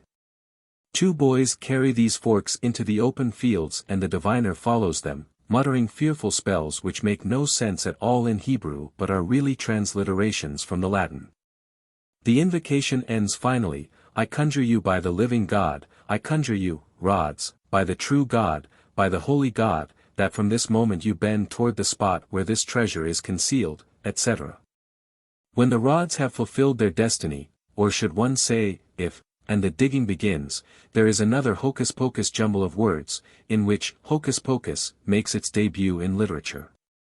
And then comes the grand climax, the glitter of gold and jewels through the broken earth. But at this juncture the treasure hunter is apparently struck dumb, or else it is left for him to find the words which can adequately close his profitable adventure. 410. The device was used not only to discover buried wealth, but also to obtain sought-after information. The rods were prepared in the same way, but the invocation was adjusted to suit one's needs. This one is typical: "I conjure you, hazel rods, by the Creator, and by the patriarchs that you reveal to me my request concerning my friend. If he has done it, then go upward, if he has not done it, then remain still. By the Almighty God, Amen." There follows a series of other conjurations, by the 3 who were ready to die for the truth, Dan 3-19 ff. By the Torah, by the Tetragrammaton, and by other, less comprehensible names, intended to impress upon the forked stick its owner's insistence upon a truthful reply. 411. There were also other methods of tracing hidden treasure. One of them required that a certain holy and pure name be inscribed on a small gold plate, which has been refined 7 times, and bound with a blue thread on the neck of a male white dove, which was then to be set loose. The spot on which it alights conceals the hoard.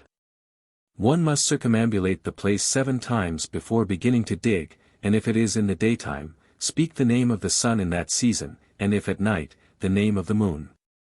Another instructed, when something is concealed in a house or in a room, and you don't know where, dig a pit in the center of the place, a man's height deep and as wide as you please. Dry the sides of the pit as well as you can, and kindle a fire in it. Then put dung or the like on the fire, cover it with a tub, and damp it well so that no smoke can come out. Then you will see the smoke issuing out of the ground in the spot where the hidden thing lies, for 12 it must be a mighty precious thing, to warrant such heroic measures to recover it. Trial by ordeal. The ordeal is not usually thought of as a divinatory device, but this is its essential character. It constituted an invocation of supernatural aid, an appeal to the immediate judgment of God, an elaborated mode of sortilege. During the Middle Ages various forms of the ordeal were popular, and were sanctioned by church and state. Indeed, special liturgical formularies were drawn up for its application, and it was conducted directly under the aegis of the clergy. Jews also occasionally resorted to the ordeal. The best-known biblical example is the procedure employed in the case of a woman suspected of adultery, New 5:11-31, which was abolished before the year 70 CE. A privilege issued by Henry IV to the Congregation of Speyer in 1091, providing that Jews could not be compelled to undergo ordeals by fire and water, might be construed as a concession to an active Jewish aversion to ordeals. But medieval Jews were not opposed to ordeals per se, they merely refused to submit to tests which had been endued with a sectarian character.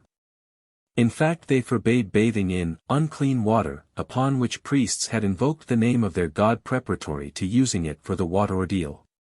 This form was not employed by Jews because its popularity with Christians had stamped it as heathenish, but other acceptable forms were recognized. When some hot-headed young men proposed the immediate execution of certain suspected sorceresses, the sage reproved them with the words, "Israel is not in his own land," and suggested instead that an announcement be made in the synagogue, at a time when the suspects were present, that if any children were harmed, the teeth of these women would be ground with the stones that surround the well. And the guilty ones will die within the hour. 413. A popular medieval belief which was accepted by Jews was that the wounds of a murdered person begin to bleed again in the presence of the murderer, the so-called trial by blood or ordeal of touch. The Jewish sources note two curious variations on this theme, which are apparently unique. If a man who has just had some soup draws near, the corpse will spurt blood, therefore one should always consume a piece of bread after soup. And also if one approaches it with a knife to which particles of food adhere. A cognate belief, met with in the folklore of several peoples, is embraced in the kinship ordeal, according to which the body of a father possesses an affinity for the blood of his son. A story is told of Sadia Jain, and again, of Solomon, before whom two claimants to an estate appeared, each maintaining he was the true son and heir. The judge had a bone from the dead man's body placed successively into two bowls containing blood drawn from their veins. The bone absorbed the blood of the real son, but rejected the blood of the impostor. 414. Israel Isserlein's biographer relates an incident which, while it did not constitute an actual ordeal by fire for judicial purposes, involved a challenge reminiscent of Elijah's contest with the priests of Baal. A preacher and miracle worker, probably the well-known Franciscan, John Capistrano, the 15th-century scourge of heresy, came to Wiener Neustadt, Isserlein's home, and launched a vitriolic attack upon Judaism. The rabbi publicly offered to follow the cleric through a bonfire, to test the relative merits of Judaism and Christianity, but the priest went his way and nothing came of the matter. 415. The trial by combat, or duel, was another form of the ordeal carried out under ecclesiastical auspices, with the aid of the prescribed ritual. In theory at least it was not a test of strength and skill, but of righteousness, and its special character derives from the faith of the combatants that God would sustain the arm of the just man. Despite its superimposed Christian features, however, Jews are to be included among medieval duelists, though it is possible that the more objectionable parts of the rite were eliminated when the contestants were Jewish. Otherwise it is difficult to understand how pious Jews could have subjected themselves to a trial which involved the invocation of the Christian deity. At any rate, Frederick I of Austria, in 1244, issued a privilege to the Jews which provided that if the murderer of a Jew could not be convicted by direct proof of the commission of the crime, but strong circumstantial evidence fixed the deed on him, then the relatives or friends of the Jew could appoint a champion to meet the accused in a duel. This privilege, which was incorporated in statutes issued by various Central European rulers, contemplated the appearance of Christians in the lists in behalf of Jewish litigants. But Jews themselves also took up the sword or lance to settle a dispute with the aid of God. On November 28, 1194, the royal court in London issued the following order: a day is fixed for Sherman the Jew and Samson, brother of Bryn, for the plea by duel on the octaves of St. Hilary. Let them come prepared for that duel at Tottel. The English fine and oblate rolls, for the years 1204 to 1206 record that Ely's Blund, Jew of Lincoln, gives 200 marks and 2 marks of gold that the duel pledged against him at Nottingham, in the 6th year, may remain. Nor was it unknown for Jews on the continent to fight duels, relying upon the supernatural to judge the merit of their cause. 416. 15. Dreams. The dream in human affairs. In the long pre-Freudian centuries, before the mystery of the dream was reduced to all too human terms, when men still listened for the voice of God in the still of the night, dreams played a greater role in shaping ideas and actions and careers than it is easy for us today to believe. If we have come to look upon these nocturnal visions as the products of experience, we have simply reversed the older, though not yet altogether discarded, view which made of them initiators of experience. The supernatural world communicated with man through the dream, and spoke words of counsel and command which he felt impelled to heed. Galen, in 148 CE, at the age of 17, turned to the study of medicine because of a dream. In 1244 Ludwig IX took up the cross for a like compelling reason. How many such instances might be adduced to indicate the vital decisions that turned upon such a motive? The dream was not less potent an incentive in Jewish life. For instance, at about the time of Ludwig's venture, Moses of Cusi wrote, at the beginning of the 6th millennium, 1240 CE, there came to me the command in a dream vision, arise, compose a book of religious instruction in 2 parts. Which was the genesis of his Simag. 2 centuries later, a certain Gershonby, Hiskia, who was in prison in France, was led by a dream to write a book on medicine. 2 centuries later again a dream prompted the composition of Manasseh b. Israel's Nishmat Ayim. 417. Even legal and ritual problems of some moment were decided at the instance of the Master of Dreams. The very day on which the Tosaphist, Ephraim b. Isaac of Regensburg, permitted the consumption of sturgeon as a kosher fish, he was obliged to reverse himself because in a dream, they had made clear to him that he was in error. R. Mayer of Rothenburg admitted that a dream had caused him to change his opinion in a matter affecting wages, despite contrary precedents, the rulings of his French colleagues, and his own previous decisions. In fact, there lived in the 13th century a man, Jacob Halavai of Marveige, who gathered in a volume a series of responsa which had been handed down to him in dreams, relative to such ritual issues as shaving the beard and cutting the hair. How and when tefillin should be worn, when certain blessings should be recited, whether milk foods may be eaten after meat, ritual slaughter, etc. Matters that can seem trivial only to those who are insensitive to the demands which an ardent piety makes upon devout people. He did not limit himself to these questions. Sometimes his queries were in a lighter vein. It is reported that he once asked the Master of Dreams whether Jesus and Mary are hinted at in the Bible, and received the reply that the words, the foreign gods of the land, Deuteronomy 31 verse 16, are mathematically equivalent to those 2 names. It is a pity that he didn't convey to us the reply to his question as to how soon the Messianic era may be expected. Others, too, merited heavenly edification.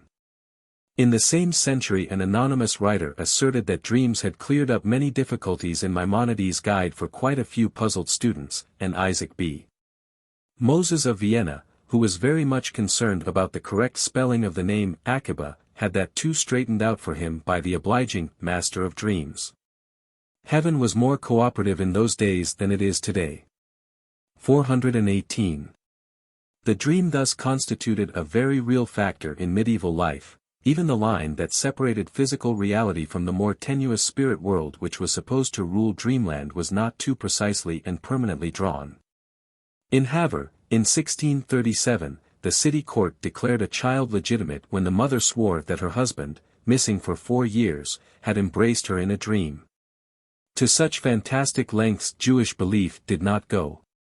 Yet a vow or a decree of excommunication pronounced in a dream was held to be real and binding, even more so than one uttered during waking hours, for the latter could be voided before a court of 3 men. While the former required a full congregation of 10, the idea being that since the deity had somehow been involved in the dream action, only a minion, over which the Shekhinah presided, had the power to release the dreamer. 419. But the greatest force that the dream exerted was as a prognostication of, and guide to, the future. In this conviction the leaders of church and synagogue were at one. Thomas Aquinas found himself in the company of the rabbis of the Talmud and the Middle Ages. Dreams are a 60th part of prophecy, ran an old adage. The mathematics may have been correct once upon a time, but since the gift of prophecy had been withdrawn from the world, the proportion must be raised considerably to do justice to the medieval view. It was in dreams that the supernatural world communicated directly with the natural, its knowledge of the future could most readily be transmitted to men through this medium. Not a thing transpires on earth, wrote one authority on the subject, without having first been announced in a dream. Another wrote, nothing happens to a man, good or ill, before he has beheld some intimation of it in a dream. How seriously this dictum was taken we may judge from an anecdote. A man dreamed that he would marry a certain woman, but when he sought to fulfill his destiny, she refused him. Now he was in a dilemma. If he married someone else, which he was quite ready to do, it would be tantamount to dooming his wife to an untimely death, for his dream must undoubtedly come true. Though, the sage, whom he approached with his problem quoted Talmud to refute Talmud, dreams neither raise nor lower, that is, disregard them and follow your own inclination. It was no easy matter to convince him that he need not wait until his dream-mate changed her mind. Instances of this sort could be cited in great number. And the reports of dreams that came true are legion. After relating one such true dream which R. Israel Isserline had, his biographer wrote, and I know many more dreams of his that came to pass. There are still many people who can testify in a like vein concerning themselves or their friends. Solomon Al-Moli, in his Pitron Alamat, the interpretation of dreams, proved logically that this was no superstition. Jews and Gentiles agree, he wrote, that portents occurred during waking hours. There can be no doubting that they come from God, for they show themselves in time to be veracious intimations of the future. Nor can one for a moment question God's power to introduce them into our dreams. Indeed they can the more readily appear at night because, then our physical energies are weakened and the mental strengthened. After this compelling argument it was hardly necessary to adduce, as he did, proofs from Gentile literature and from Jewish, as well as on rational and sensational grounds.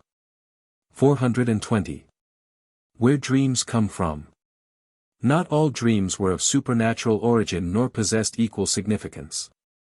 Corresponding to a variety of causes, various types of dreams commanded respect in differing degrees. It was recognized that many, if not most, dreams are produced by physical stimuli. Heavy, rich foods cause a vapor to rise into the brain, which during the night disposes itself in fantastic images. Physical needs and desires, or sensations, such as heat and cold, experienced during sleep, similarly affect the mind, so that one's dreams bear a close relation to one's physical state. Manasseh B. Israel wrote, when one is overheated at night he may dream that he is warming himself before a fire, or enjoying a hot bath. If he is cold, he dreams of ice and sleet and snow. Such dreams are unworthy of attention, they speak folly, and are vain and idle conceits. 421. Another common source of dreams are man's thoughts during the day. When a man concentrates on certain ideas for a long time, the power of thought to conjure up definite images remains active at night. Dreams that can be traced back to such a cause are no more credible than the first category. But another sort of dream, produced by the vigor of the soul, Bozek Hainfesh, merits consideration on the part of the dreamer, for it is a prophecy in miniature. Mina Mayuni described the process thus: the imaginative faculty refashions at night the perceptions which have been impressed upon one's fancy during the day. During sleep, when the senses are idle, this faculty overpowers him so that the vision seems as real as though he were beholding it in actuality. Such a dream is reliable in proportion to the vividness of his powers of analogy. It comes to him without his having thought of its subject matter at all, which, in fact, is often quite unconventional. These dreams constitute the miniature prophecy, of which the rabbis said that it is bestowed particularly upon imbeciles and infants, because they are not graced with intelligence and their apperceptive powers are undeveloped. Therefore what the imagination makes of sense perceptions during waking hours is clearly visioned while asleep, for it conceives of things that are true and that come to pass. For 22 The psychology of dreams as expounded by Ayuni has a modern ring. It was not his own, however, for he confessed that he had cribbed it from non-Jewish theologians. Apparently the unexpressed theory behind this dissertation is one we have met before, namely, that the soul, untrammeled by the physical universe and left to its own resources, possesses the power to apprehend the future. What is probably the most primitive and universal theory is also met with in Jewish dream lore. While the body is asleep, the spirit, or soul, leaves its corporeal prison and wanders over the face of the earth, reporting back its experiences to the sleepless mind. When one dreams of meeting a friend who is far distant, it is the souls of the two, annihilating space, which have made contact. Some men, of a higher spiritual capacity, behold these visions clearly and well defined. For most men they are confused and obscure. We dream of the dead because their immortal souls are still capable of haunting the earth and meeting ours. But animals have no soul, therefore a man cannot dream of an animal that has died or has been slaughtered. Reports of the dead appearing in dreams are numerous. The teacher and father-in-law of Eliezer b. Nathan, are Eliakim b. Joseph, visited him one night to correct a misconception which had led to an erroneous ritual decision. Our mayor of Rothenburg once helped an earnest student, who had never met him in life, to unravel a badly snarled Talmudic passage. Rashi disclosed to his grandson Samuel the correct pronunciation of the Tetragrammaton. According to the popular legend, on the third night after he had been tortured to death, our Amnon of Mainz appeared in a dream to his teacher, our Kalonimos b. Meshulam, and dictated the Solomonitana Tokef hymn which he had composed while writhing in pain. These are a few of the more notable visitations. Visions of the lot that deceased ancestors are enjoying, whether in paradise or Gehinnom, disclosures of hidden treasure, exhortations to repay debts contracted by the visitant, such is the burden of most dreams about the dead. 423. Those dreams, then, that derive from natural causes, physical or mental, are not the stuff out of which the shape of time to come can be preconstructed. Dreams that result from the peregrinations of the soul may or may not be thus useful, depending upon the presence of the one factor that stamps them as truly portentous, the supernatural. All really significant dreams come ultimately from God. In practice, of course, the definition worked the other way around. Those dreams which the expert branded as significant were ipso facto God-born. A Talmudic sage quoted God's assurance, "Although I have hidden my face from Israel, I will communicate with him through dreams." Such direct communication was in effect during the Middle Ages, as well as in ancient times, according to some writers. Manasseh b. Israel distinguished 2 degrees of deistic dream inspiration. The first, vouchsafed to all men alike, he termed providential, the product of God's solicitude for his creatures. Such dreams are devoted to the minor concerns of human existence. Evil men are warned against the deeds they ponder during the day, good men receive mildly prophetic or admonitory visions. He testified that he himself had had such dreams foretelling the death of acquaintances, which came true. The imagery and symbolism of these dreams is usually beyond the comprehension of the ordinary man. The second degree is the prophetic, in which direct communion with God is experienced only by rare, blessed spirits. 424. Most of the medieval writers who discussed the subject, however, inclined toward the view that God-sent visions are transmitted through the intermediacy of angels. Sometimes we read of an angel especially appointed over this department, the master, or dispenser of dreams. Sometimes it is the Mamuna, man's deputy angel, who molds his sleeping thoughts to apprise him of the will of God. At times this angel does nothing more than direct the drama of man's waking thoughts on the stage of his dream, and, since not all thoughts are true, not all dreams are true. But when the angel introduces his own plot onto the stage, the vision assuredly has some peculiar and significant meaning. 425. There is still a further possibility: the dream may be the work of a demon. As Sefer Asidim says, when a man suddenly beholds in his sleep a woman with whom he has never had relations, and whom he may not even have consciously desired, such a dream is caused by a demon or spirit. The demon does not actually penetrate his thoughts but whispers into the depths of his oral cavity. The demons seem to be responsible mainly for dreams of passion. Though there are cases in which it is impossible to determine whether an evil spirit or an angel is to be held accountable. 426. Dreams follow their interpretation. The cardinal feature of portentous dreams, as we have observed, is obscurity. Graphically, what is shown a man in a dream is as though he were to find himself in the midst of a strange people whose tongue he doesn't understand, so that they can only suggest things to each other in sign language. As one does with a deaf person. And just as today it requires a trained psychoanalyst to decode the dream cipher, so in the past the dream was taken to an expert to be read aright. The basic principle had been laid down in the Talmud: all dreams follow their interpretation, that is, as the dream is interpreted, so will it come to pass. Indeed, the Talmud went a step further to the logical corollary of this principle: an uninterpreted dream is like an unread letter, having neither good nor evil implication, as though it had never been experienced. The rabbis sought to give recognition in these statements to the psychological impact of a favorable or unfavorable prediction, and were subtly implying that it might be best not to seek the meaning of a dream. But, in Talmudic times and later, these words were taken literally. The wise followed the better counsel, and refrained from courting trouble. One should not relate his dream to any man, and especially not his wife, Sefer Asidim advised, for so long as it was his own secret its effect upon his career remained nil. Those who could contain their curiosity, however, were few. The Gemara tells a tale of one man who got several different interpretations of his dream, and all came true. But Mazer Vitri specified that the first interpretation is binding on the dream, and this became the generally accepted rule. 427.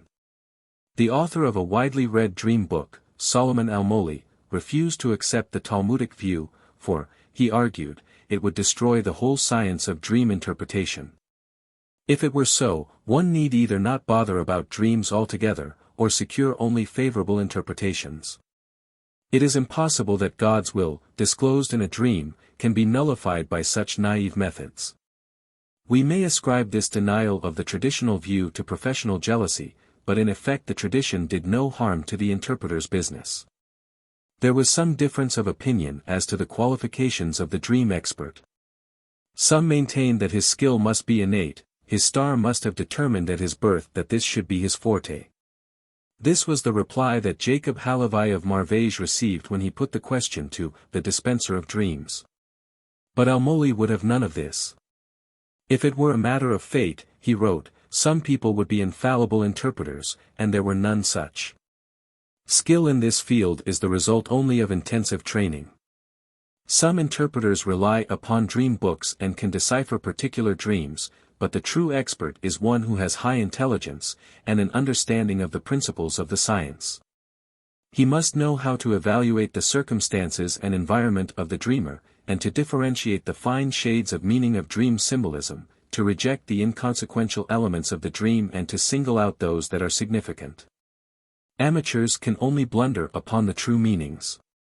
A typical professional point of view.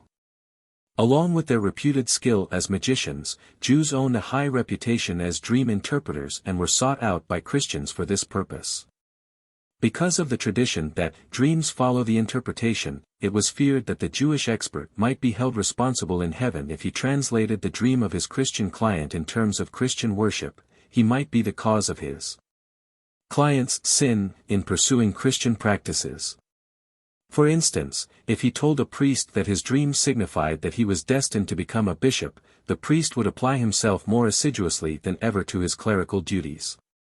But the ready rejoinder was to the effect that the Christian would continue in his error regardless of the dream, so the interpreter was really not accountable. Even though the expert refuses to interpret the dream, it will come true, it was admitted, with the reservation, however, that if a Jew's dream points to some evil act the interpreter should not disclose it. For, one who tells a Jew that his dream signifies that he will sin is to be regarded as causing him to sin. 428. The general public was acquainted with the professional methods through a host of dream books, many of them attributed to Joseph or Daniel. These books, popular among Christians, Jews, and Mohammedans, had much in common, and were in essence versions in different tongues of a common fund of tradition. One such book, already mentioned, the Pitran Alamat of Solomon b. Jacob Almoli, first published in Salonika about 1515, under the title Mafasher Amen, republished in Constantinople in 1518 and 1551, in Krakow in 1576, and many times after, was the outstanding Jewish work on the subject. Almoli was a Turkish Jew, who flourished at the beginning of the 16th century. He collated all the older Jewish material, and made extensive use of the non-Jewish, admitting his indebtedness to the Gemara, to Hai Jayan, to works ascribed to Rashi, Joseph, Daniel, as well as to translations from non-Jewish sources. Among those he quoted were Ibn Sina, Ibn Rushd, Aristotle and Plato. Though his book was written toward the end of the period, it represents the information current throughout the earlier centuries. Some of the passages on dreams in the German Jewish literature, in Eliezer of Worms's Akhmat Hanafesh, for example, or in the manuscript work E. Ayim, by Jacob B. Judah Hazan of London, both 13th-century writers, display a close affinity with Almoli's later compilation. We have no such extended work from Northern Europe, but there can be no doubt that German Jews were acquainted with most of the subject matter which Almoli presented. His book became very popular and in 1694 was translated into Yiddish, in which form it still has a wide circulation among the Jewish masses. 429. Since this work contains the only systematic organization of the material, it may not be amiss to summarize it here. It is divided into three parts, the first dealing with the classification of dreams and the general principles of interpretation, the second constituting a full glossary of dream symbols. The third devoted to an elucidation of the methods of counteracting the effects of ominous dreams. Part 1 comprises 8 gates, 1. Defining the dream and its various types, 2. Whether or not to rely on dreams, 3. Distinguishing between reliable and unreliable dreams, 4. Describing the customary and the extraordinary elements of dreams, 5. 3 basic principles which the interpreter must follow, 6. The interpretation must take into account the client's profession or trade, and his circumstances, 7. Whether or not the interpretation is the determining factor in the effect of a dream, containing a great investigation into this subject, 8. The time when dreams may be expected to materialize. Part 2 contains 5 gates, 1. Divided into 5 sections, on the symbolism of inanimate matter, 2. 5 sections, on flora, 3. 6 sections, on fauna, 4. 4 sections, on humans, 5. 3 sections, on higher beings, such as the planets and stars, thunder, and books. A perusal of Part 2 leaves one wondering what natural phenomena Almoli could possibly have neglected. He was careful to include all the derivatives, such as objects made of wood and metals, etc. Wine and oil, eggs and honey in cheese and milk, cooked dishes, clothing. Part 3, consisting of 3 gates, discusses the dream fast, and the ritual devices of turning a dream to good, and releasing one from the effects of a dream. Almoli covered the field thoroughly. His erudition explains his scorn of those who would rely on the stars, or on a hastily digested smattering of data to qualify as experts. 430. The technique of interpretation. The Bible offers several classic examples of dream interpretation, symbolical in the case of Pharaoh's dreams, allegorical in that of Nebuchadnezzar. In Talmudic times puns often provided the key, e.g. dreaming that something will occur in the month of Nisan means one will suffer no temptation, Nisayan. If the dream could be brought into connection with some biblical verse, that verse indicated its significance, e.g. to behold a camel, Gamal, means that the dreamer's death has been decreed in heaven, but he will be delivered from his fate, because Gen. 46:4, in which the words Gam, Allo occur, contains the reassuring promise, I will go down with thee into Egypt, and I will also surely bring thee up again. During the Middle Ages these methods remained in use, but the most favored was to interpret by analogies, or by antitheses. Very often the association is obscure, though it no doubt derives from one of these methods or from an ancient, well-authenticated tradition. It is interesting to notice how frequently the interpretations of dreams in Christian sources correspond with the Jewish point 431. The following excerpts from 13th-century Jewish works 432 provide some idea of the manner of interpretation. From E.I.M., all liquids are of good omen, except wine, if the dreamer is an uncultured person, all fruits are auspicious, except the date, and all vegetables, except turnip heads, but the root indicates wealth, wheat signifies peace. Barley, atonement for sins, laden vines, his wife will not miscarry, white grapes are a good omen, black grapes in season are good, but out of season they indicate he will soon be praying for mercy, a white horse is a good omen. A red horse is bad, he will be hounded and pursued, a donkey, he may be confident of salvation, if he dreams he has lost his property, an inheritance will soon come his way, if he is on a roof he will achieve greatness. If he is descending, he will be humbled, etc. Eliezer of Worms offers these, if a man dreams he has a pain in one eye, a brother will fall ill, in both eyes, two brothers will be ill, if a tooth falls out, a son or some relative will die. If he sees a king, or a groom, or a wedding ceremony, or any celebration, he will soon be a mourner, dividing meat indicates a quarrel, fire in an oven signifies evil events, snow in summer, a fire, a vineyard, his wife is or will be pregnant. Grapes, he will be blessed with a child, carrying a bird or a fish in his bosom means his wife will bear a child, if an unmarried person has this dream, he will soon be wedded. A group of people partaking of delicacies indicates they will all have cause to weep, an angel in the moon means war, a snake bite indicates prosperity, and so on. It will be more instructive, however, to examine the principles by which the interpreter made his decisions. For 33 it was first necessary to evaluate the credibility of the dream, which required a study of the stars, of the dreamer's character, of the foods he had consumed before retiring, both in their planetary relationships and their potentiality for inducing spiritus in the body, and his thoughts on the preceding days. The day of the month and the week, the hour, the land in which the dream was beheld also help to determine the degree of reliance which is to be placed upon it. Similarly, if the dream images are clear and vivid and leave the dreamer moved or agitated, the dream is trustworthy. If the dream leaves little impression, it may be disregarded. One of the rules frequently advanced is that a dream which occurs in the early night, before the process of digestion has started, either has no significance or concerns the past. A dream which comes in the middle of the night, while the food is being digested, may or may not have importance, but most dreams that occur in the early morning, when the process of digestion has been completed, come true. Similar criteria were employed to determine how long a period may elapse before the dream comes to pass.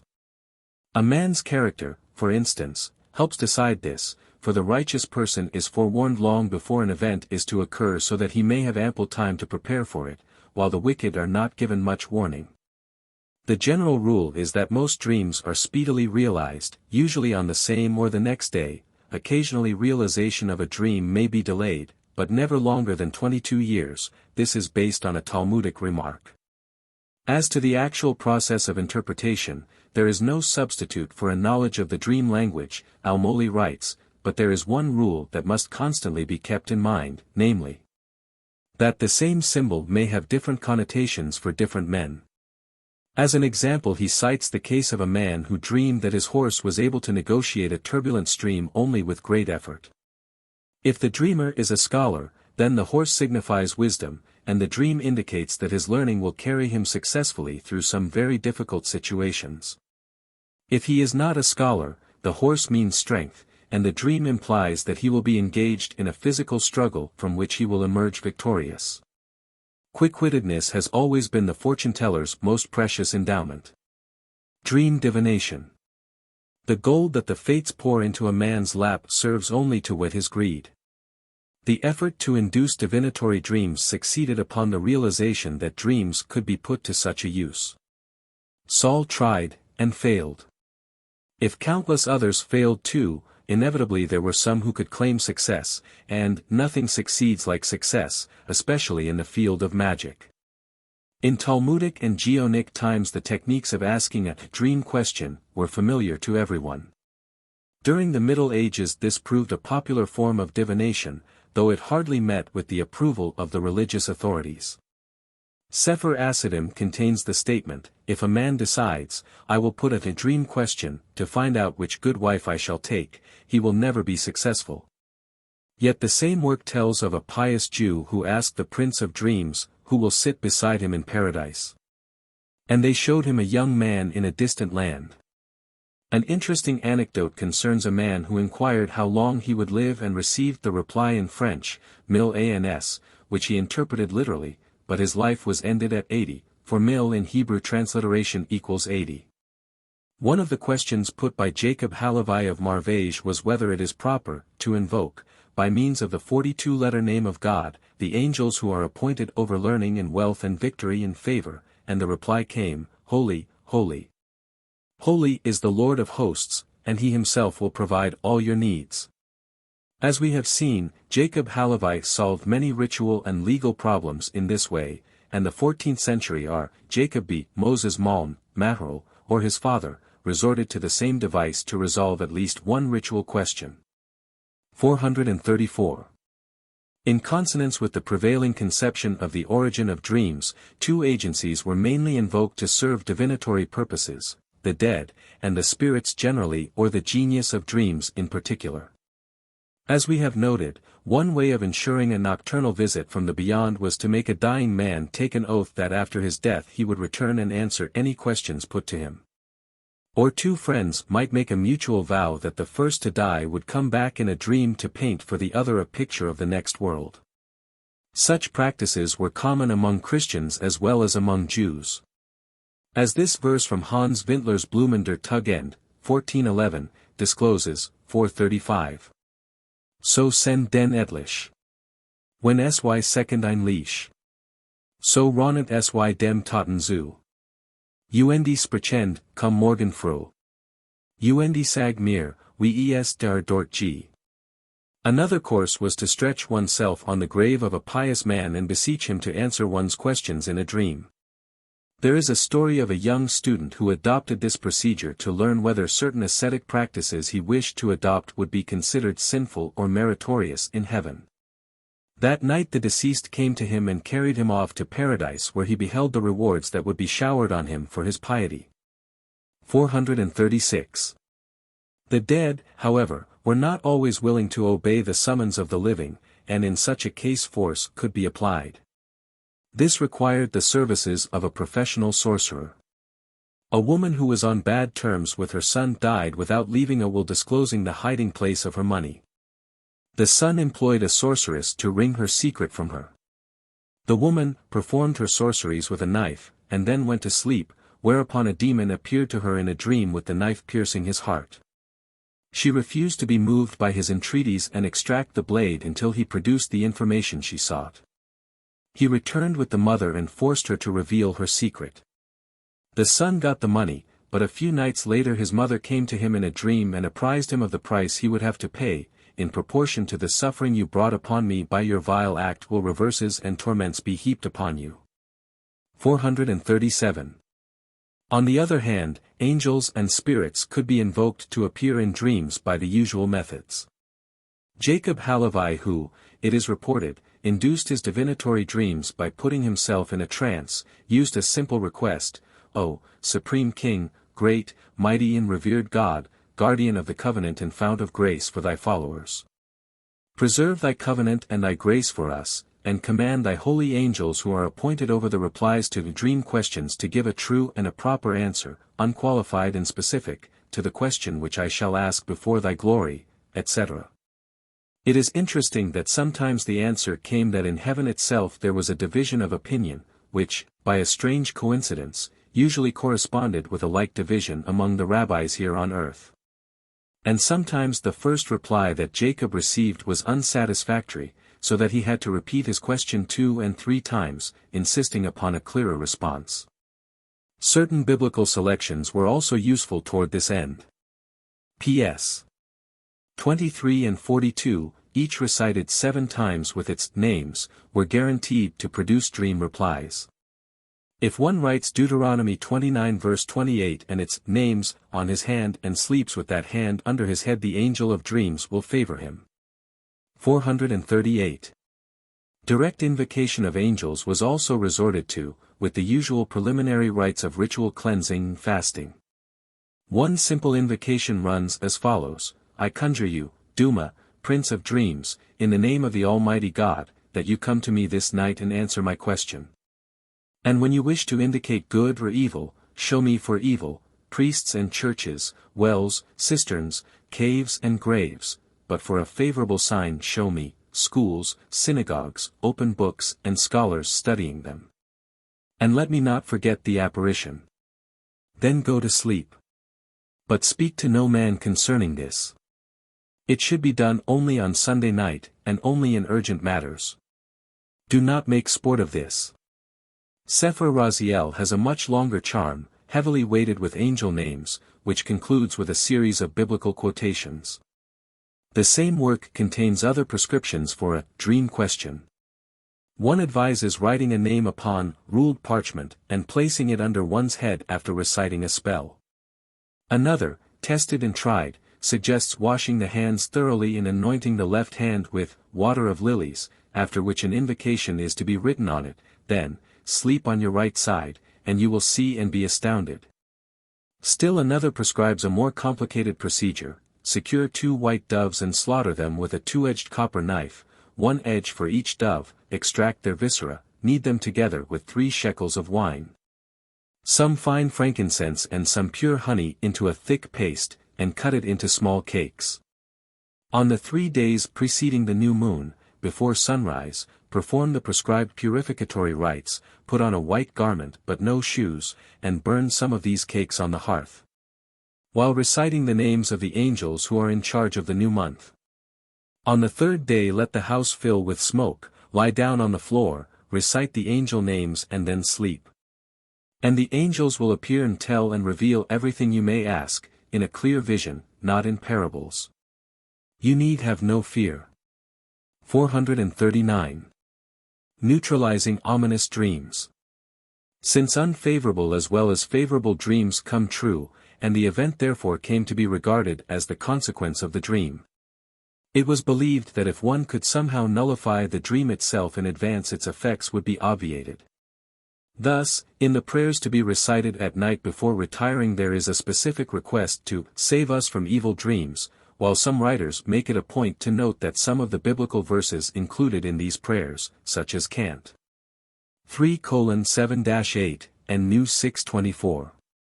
-26, have the property of counteracting evil dreams, the first because it speaks of 80 mighty men gathered about a bed, the second because it contains 60 letters, and a dream is 1/60th part of prophecy, and that P.S. 128, also part of these prayers, contains references to vines and olives, which, according to the Talmud, are favorable dream symbols. Indeed, there arose toward the end of the medieval period the custom of boldly announcing before going to bed, in the manner of, to whom it may concern, I hereby proclaim that whatever unpropitious dream I may have this night, I shall not tomorrow observe the customary fast, which declaration, we are assured, is a preventive of evil dreams, but, God forbid. Should one nevertheless behold such a dream, he must on no account fast, or the angels of dreams will be very much provoked. 440. Once the dream has been experienced, however, other means must be adopted to forestall its consequences. As in the case of an illness, a dream may be sold and its effect transferred to the purchaser. An instance of such a transaction is recounted in Sefer Asidim, with perhaps a sly dig at the interpreter who had no faith in his own interpretation. A certain Gentile who had dreamt he was riding a red horse was overwhelmed with despair when the interpreter told him this presaged his imminent death. The interpreter offered to purchase the dream for the price of a drink, a proposal which his client accepted with alacrity. The next day the interpreter was dead, though the narrator does not consider that the drink rather than the dream may have been responsible for his sudden demise.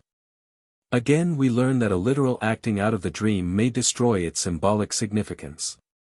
When a person who is married dreams he is carrying a bird in his bosom, this signifies the birth of a child, but if the bird flies away it portends disaster. To save himself he should fast and distribute charity among the poor, the customary procedure, but he should also place a fowl in his bosom, a cock if the dreamer is a man, a hen for a woman, and then permit it to fly off.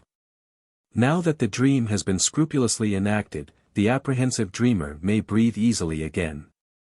Still a third method is to recite, immediately upon waking, a biblical verse suggested by the dream, which contains a promise of good. If one dreams of a well, he should say, "And their Isaac's servants digged a well," Genesis 26 verse 25, of a river, "Behold I will extend peace to her like a river," is 66:12, of a bird, "As birds flying so will the Lord of hosts protect Jerusalem," is 31:5, of a dog, "Against any of the children of Israel shall not a dog wet his tongue," Exodus 11 verse 7, of a mountain, "How beautiful upon the mountains are the feet of the messenger of good tidings," is 52:7. Of a shofar, "In that day a great shofar shall be blown," is 27:13, of a bullock, "His firstling bullock, majesty is his," Deuteronomy 33 verse 17, of a lion, "The lion hath roared, who will not fear?" Amos 3 verse 8. Of shaving, "Joseph shaved himself and changed his raiment and came in unto Pharaoh," Genesis 41 verse 14, and so on. 441. The most widely used methods of counteracting the effect of a bad dream, the dream fast, and the rite of turning a dream to good, were instituted in Talmudic times. These, coupled with the usual expiatory acts of prayer, charity, and repentance, were held to be effective devices, and were observed not alone by the common people but also by some of the outstanding rabbis of the Middle Ages, such as Meir B. Baruch of Rothenburg and Israel Isserlein. Indeed they came to be regarded as the inevitable sequel of every bad dream, and of every dream whose significance was in doubt, so that their observance became almost automatic, though their true purpose was never lost sight of. They are observed by some pious Jews even in this day. A third device, the release from an obligation incurred in a dream, such as a vow or an excommunication, has already been described. The Talmudic basis of the Ta'anit Alam, the dream fast, is the following passage. Rab said, "Fasting is as effective against evil dreams as fire against shavings." R. Ista added, "One must fast on the same day on which the dream occurred." And R. Joseph added, "Even on the Sabbath." These dicta raised three issues, concerning the first and second of which there was fairly general agreement. Fasting, the accepted rite of penitence and expiation, was believed to carry great weight with the heavenly council. The dream constitutes not a final and irrevocable judgment, but rather a warning of impending doom, which may be postponed and perhaps altogether negated by pious deeds and a righteous life, of which the fast was the first installment. "It seems to me," wrote Al-Moli, "that this fast is to be regarded practically as an obligation upon the dreamer, and not as a voluntary act which he need not observe if he so pleases." We may judge how important it was considered by the fact that even on those occasions when fasts were forbidden an exception was made in favor of the Ta'anit Alam. During the month of Nisan, for instance, when even the Jarzite fast in commemoration of the death of a father or mother was not permitted, this dream fast was the only one allowed. And not only the dreamer felt bound to observe this fast, but if his dream seemed to carry an ominous message for a second party, that person too observed it. 442. The requirement that the fast must follow the dream on the same day was explained on the ground that the adverse decree might be intended for immediate execution. Or, as one writer put it, each day has its own angels who are charged with carrying out the heavenly decisions. A delay of even one day may make the fast ineffective. Any other voluntary fast but the Ta'anit alum may be postponed. 443. The only difficulty was with regard to the observance of this fast on the Sabbath and on holidays. Some medieval rabbis felt that R. Joseph had gone too far in his endorsement of what was essentially a superstitious practice, though it had introduced a religious element into the belief concerning dreams. They did not state their objection, originally voiced by R. Kalonimos, in the 12th century, and often repeated, in so many words, but got around the Talmudists' opinion with the qualification that nowadays one should not observe the Ta'anit alum on the Sabbath, because we are no longer expert in the interpretation of dreams. The subterfuge was no more successful than if they had roundly denounced the institution or expressly forbidden it on the Sabbath without apologies. As it was, they left a convenient breach through which the more superstitious could clamber. Obviously Jews were still dream experts, so far as the masses were concerned. Maharal wisely wrote, "It is better that a man fast on the Sabbath because of a dream, than that his heart be troubled. He'll derive more pleasure from the fast than from his food." Others tried to soften the objection to the Sabbath fast by offering minor concessions. R. Mayer permitted it if the same dream had been repeated 3 nights in succession, while some harked back to a tradition associated with the name of Hygiaean, who had allowed it after 3 particularly ominous dreams, namely, if one beheld a Torah scroll burning, or the conclusion of the Yom Kippur service, or his teeth or the beams of his house falling. The list was, as may be expected, extended, dreaming of any part of the Yom Kippur service, of reading in the Torah, of getting married, of being kissed by a deceased person, equally warranted a fast on any occasion. But Isaiah Horowitz, the 16th-century Polish mystic, who himself usually advised people not to fast on the Sabbath, admitted, "I have known many people to make light of these restrictions, and fast on the Sabbath whenever their spirits were depressed by a dream." 444. To appreciate the full moment of this dream fast we must further consider that it entailed a second day's fast immediately after, to atone for the desecration of the holy day, 2 days of fasting in succession. This duplicate fast was scrupulously kept. True, sometimes permission was granted to infirm or sick people to postpone it, if a double fast might prove too arduous for them. But otherwise there were no slackers. And to bring home more sharply the high regard in which this remedy for ill-omened dreams was held by the people, they did not refrain from observing it even on Rosh Hashanah, if necessary. When a Ta'anit alum on the first day of the holy day entailed not only fasting on the next day also, but on both days of Rosh Hashanah in every succeeding year. If, however, occasion for fasting arose on the second day, then only that day's fast was repeated annually. Nor did they hesitate to keep this fast on the eve of Yom Kippur, the most trying day in the Jewish calendar. It required great faith, indeed, to produce such stanch devotion. 445. When the fast was completed, the final remedy was resorted to, the Hadavat alum, the rite of transforming an ominous dream into a favorable one. As recorded in the Talmud, it was performed as follows: the dreamer gathered 3 friends and said to them, "I have beheld a good dream," and they responded, "Verily, it is good, and may it be good, and may God make it good." This was repeated 7 times, but, following the precedent attributed to the 12th-century Rabbi Isaac B. Samuel the Elder, the number of repetitions was reduced to 3, the usual number of times an incantation is recited, as later writers explained. Then the dreamer recited 3 verses in which the word "to overturn" appears, Psalms 30 verse 12, J. 31:12, Deuteronomy 23 verse 6, 3 verses containing the word "redeem," Psalms 55 verse 19, is 35:10, 1 Samuel 14 verse 45, and 3 which speak of "peace," is 57:19, 1 Chronicles 12 verse 18, 1 Samuel 25 verse 6. This prescription was followed in the Middle Ages, and was extended to include Habakkuk 3 verse 2, PS 121, New 6:22-27, Psalm 16 verse 11, concluding with the words of ECC 9:7, Go thy way, eat thy bread in peace. To avoid the slightest unlucky intimation, moreover, the order of these last words was altered, for their initials spell the word Avel, mourner.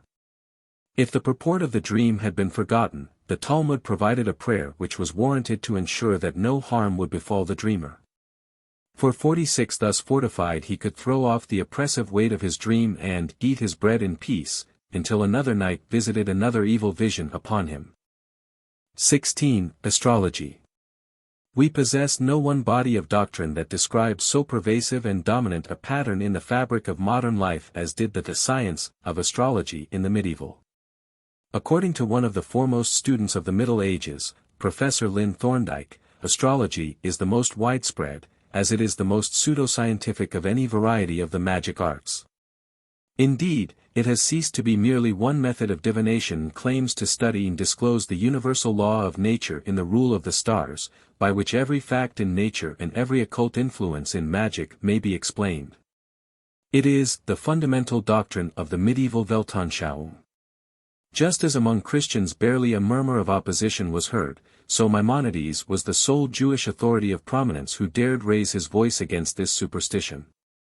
Know ye, my masters, he wrote to the congregation in Marseilles, that all those matters that appertain to astrology in no wise constitute a true science, but are holy folly. His was a voice crying in the wilderness. Manasseh b.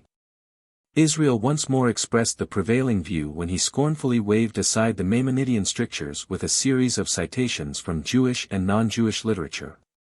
And now, since the God-given Torah and the words of our rabbis prove the truth of this science, who can deny it, he challenged. In all periods there have been great astrologers among our people, and most notably in the land of Spain.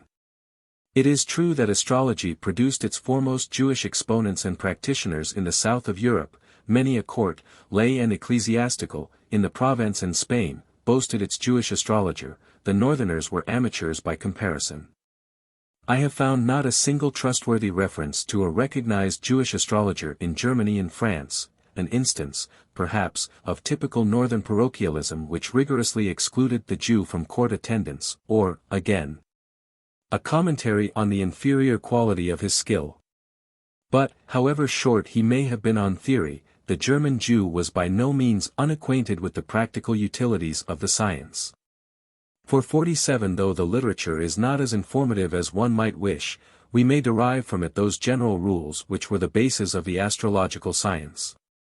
The debate over the determining role of the stars in the life of man, broached in the Bible and heatedly argued in the pages of the Talmud, continued unabated through the succeeding centuries. The issue was hardly at all whether the stars influence men but rather just how vital and irremediable their influence is. It was generally accepted that every man has his star in heaven, often regarded as complementary to his deputy angel, whose history is conterminous with his own. That the special character and position of that star at his birth determine the general outline of his career, that the heavenly constellations at any given moment control earthly events and human acts. And that therefore a study of the heavens can disclose the future. Both their tradition and the example of their neighbors inclined medieval Jews to acknowledge such doctrines as axiomatic. But the tenets of Judaism obliged them to subjoin an important qualification: the stars determine human actions, but they too are creatures of God, established by Him to perform this special function. And therefore the influence they exert is subject to His will. Repentance, prayer, piety, charity, good deeds, the religious virtues, are the instruments by means of which man can induce God to alter His decrees, and consequently to modify the fate that is written in the stars, for him. This is the purport of a mass of medieval Jewish discussion of the subject. Once granted, there was no check upon the utilization of astrology for divinatory ends. Several writers expressly excluded this science from the forbidden category of magic, and practically all German Jewish writers tacitly or openly admitted its aid in guiding man's footsteps. 448. The close association that was posited between the angels and the heavenly bodies also served to foster this divinatory science. The 7 archangels, in particular, were believed to play an important part in the universal order through their association with the planets and the constellations. There is some variation, in the different versions, in the angels assigned to the planets, and even the names of these angels are subject to sudden change on a single page. The 5 lists I have collated 449, containing some variant readings and some omissions, give the following result. The numerals represent the number of times a name appears on these lists. Sun, Raphael, 4, Michael, 2. Moon. Gabriel, 4, Enlil, or Anael, 1. Venus, Enlil, 4, Astiel, 1. Mercury, Michael, 2, Adkiel, 1, Barkiel, 1, Astiel, 1, Raphael, 1. Saturn, Caphiel, 3, Michael, 1. Jupiter, Adkiel, 4, Barkiel, 1. Mars. Samuel, 4, Gabriel, 1. I might have included additional lists, but they would only have raised the numerals without altering the preponderance of votes for the angels in the first column. It is interesting to compare with these results a set of these associations which entered medieval Christian thought by way of the Muslim philosopher Averroes, the Sun and Michael, the Moon and Gabriel, Venus and Anael, Mercury and Raphael. Saturn and Cassiel, Caphiel, Jupiter and Sachiel, Adkiel, Mars and Samuel. This conception probably derived from the Gnostic mysticism of the beginning of our era, which in its turn was unquestionably influenced by such ancient notions as the Babylonian 7 planetary spirits, and the 7 Amshaspans of Persia. Some of the archangels also found themselves bound up with the 12 signs of the zodiac and consequently with the months, with new ones invented or borrowed from ancient sources to make up the required number. Here, too, there is no permanency about the association. An angel may be divorced from his stellar charge without notice, and another substituted. The following is a fair sample of these alliances: Aries Michael, Taurus Gabriel, Gemini Raphael, Cancer Uriel, Leo Guriel, Virgo Uriel, Libra Eshamiel, Sagittarius Ile, Capricornus Abaviel, etc. For 50 it must be remembered, also, that these names change according to the season of the year, so that there are 4 shifts supervising the heavenly bodies. The usual primitive interpretation of eclipses and comets as portents of disaster is encountered. Eclipses of the moon were taken to be especially ominous for the Jewish people. Eclipses of the sun which occurred on October 26, 1147, and September 4, 1187, threw German Jewry into consternation. Later it was learned that on these days the German Crusaders had suffered serious reverses in Palestine. In 1456 there occurred one of the periodical appearances of Halley's comet which was noticed by almost all the Christian chroniclers of the time, and was variously interpreted as an omen of great earthquakes, of pestilence, both of which visited southern Italy in that year, etc. Not to be outdone, Israel Isserlein, in Wiener Neustadt, mounted a tower which stood in the Street of the Jews, and examined the comet at close range, and then portentously announced, its tail points toward Vienna. In the same year, comments his biographer, the King of Vienna, Ladislaus VI Posthumus, whose father had initiated anti-Jewish persecutions, was poisoned in Prague, by George of Podiebrad. And the Hungarian king, Ladislaus Corvinus, was murdered in his capital. 451. The idea that the planets and the fixed stars rule over the affairs of the material world was an ancient dogma which had received the sanction of the foremost astronomer recognized in the Middle Ages, Ptolemy. The influence of his exposition had made itself felt in Jewish thought even before his Tetrabiblos reached Western Europe in Latin translation during the 12th century. Eleazar of Worms, who could not have been directly acquainted with the astronomer's work, advanced his explanation that the properties and powers of the heavenly bodies were consequent upon their composition out of one or more of the 4 elements: earth, air, fire, water, and their possession of one or more of the 4 elemental properties, hot, cold, dry and moist. But these theoretical considerations were of secondary import. The human utility of astrology occupied the major part of Jewish interest and attention. The planets and the stars were studied with an eye to their expediency in various divinatory exercises, genethliology, or the casting of nativities or horoscopes, elections, or the selection of favorable hours for beginning contemplated enterprises. And the so-called judicial astrology, obtaining answers to specific questions. To these ends tables were set up delineating the fields of influence of the heavenly bodies. Saturn governed poverty, wounds, illness, death. Jupiter, life, peace, joy, wealth, honor, sovereignty. Mars, blood, the sword, evil, war, enmity, envy, destruction. Venus, grace, beauty, passion, conception, fertility. Mercury, wisdom, intelligence, learning, trades and occupations. The sun, daily activities, and sovereignty. The moon, growth and decay, good and evil. Then there were more detailed tables, giving the planets and stars which rule each hour of the day and night and the nativities and elections of these hours, on this order. Second, i.e., Sunday, night. First hour, Jupiter. Propitious for setting out on a journey or taking a bride. One born in this hour will be handsome and wise. Second hour, Mars, do not approach a woman, and do not engage in trade. Nativity, one will be poor, or will die in infancy. Third hour, Sun. Propitious for every enterprise. Nativity, one will be poor, will suffer misfortunes, and will die by the sword. Fourth hour, Venus, good for trade and marriage. Nativity, one will be a conspirator and will be killed.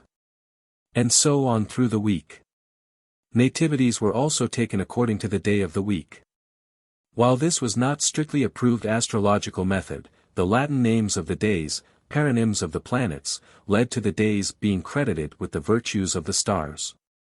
Jews never adopted the weekday names in use in Europe, but for astrological purposes they accepted the planetary associations. One writer, for instance, suggested that Friday was the favorite wedding day because it was Venus's day.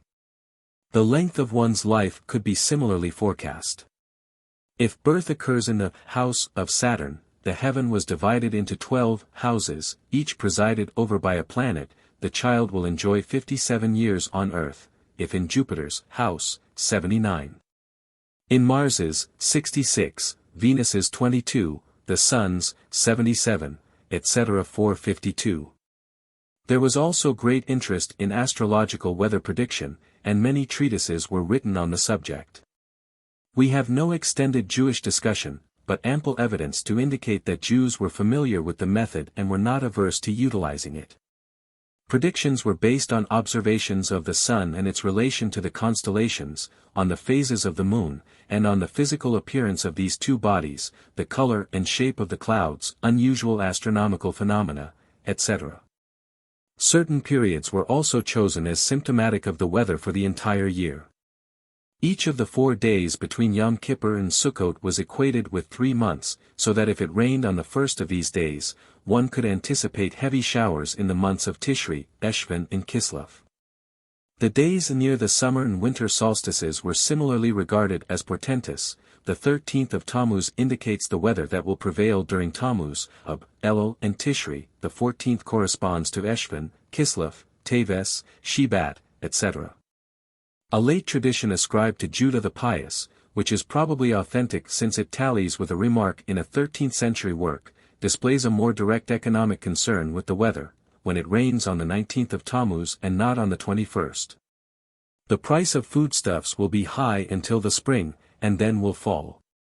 If it rains on the 21st and not on the 19th, prices will be low until spring and will then rise. If it rains on both days, prices will be high all year, but if it rains on neither day, food will be abundant and cheap throughout the year. A common method of predicting weather, among Christians, was on the basis of the 12 days following Christmas, the season of the winter solstice. Jews adopted this practice, eliminating, of course, the reference to Christmas. 1 month of the year was assigned to each day from the 1st to the 12th of Teves, corresponding to the 12 nights, and the daily weather during this period was accepted as indicative of the weather during the correlated months. 453. Lists of unlucky days, sometimes called Egyptian days, are of rather common occurrence in medieval Latin works. Undoubtedly a relic of the ill-omened days in the ancient Egyptian calendar, they were largely determined on astrological grounds. These were preeminently days on which patients should not be bled. In some cases the warning was extended to cover any work of importance. Such lists based on tradition and astrology are to be found in medieval Jewish literature as well. Phlebotomy was regarded as a very dangerous operation when performed on the eve of a holiday, or on Hoshana Rabbah. Some included the entire months of Tammuz, Ab, Elul and Shebat in the list, others only the first day of Iyar, Elul and Teves when these fall on a Monday or Wednesday, and still others included the first of every month. And the period between Passover and Lag Bomer. Certain days of the week were also singled out as unfavorable. Monday, Tuesday and Thursday, Sunday, Wednesday and Friday were regarded as especially opportune for bloodletting. However, if Wednesday fell on a 4th, 14th, 24th, or during the last 4 days of the month, it was also included among the inauspicious days. Monday and Wednesday were regarded as unlucky for new undertakings, and it was an accepted rule that one does not begin anything on Monday or Wednesday. The explanation that, on these days the stars are unpropitious, is no doubt the correct one. As Mordecai Jaffe, who offered this reason, continued, one should not inquire concerning the astrological portents before beginning an undertaking. But when he knows that the stars are unfavorable he should not act counter to them and rely on a miracle. Eliezer of Worms published a list of 59 days through the year when it was good to set out on a journey. 454. The astrological factor was also of great importance in magical pursuits. As we have seen, special days were designated as particularly favorable for writing amulets and mezuzot. Besides, the association of the angels with the planets and stars made it necessary, before invoking angels, to determine just which astrological influences were dominant. Magic leaned heavily upon astrology. According to some, the Roman superstition which forbade marriages in May was preserved in the Jewish custom not to celebrate a wedding between Passover and Pentecost, with an exception allowed on Lag Bomer. This prohibition was Judaized into a mark of mourning, and was associated with the tradition that during this period, in the 2nd century, a great many of Akiba's pupils were destroyed by a plague.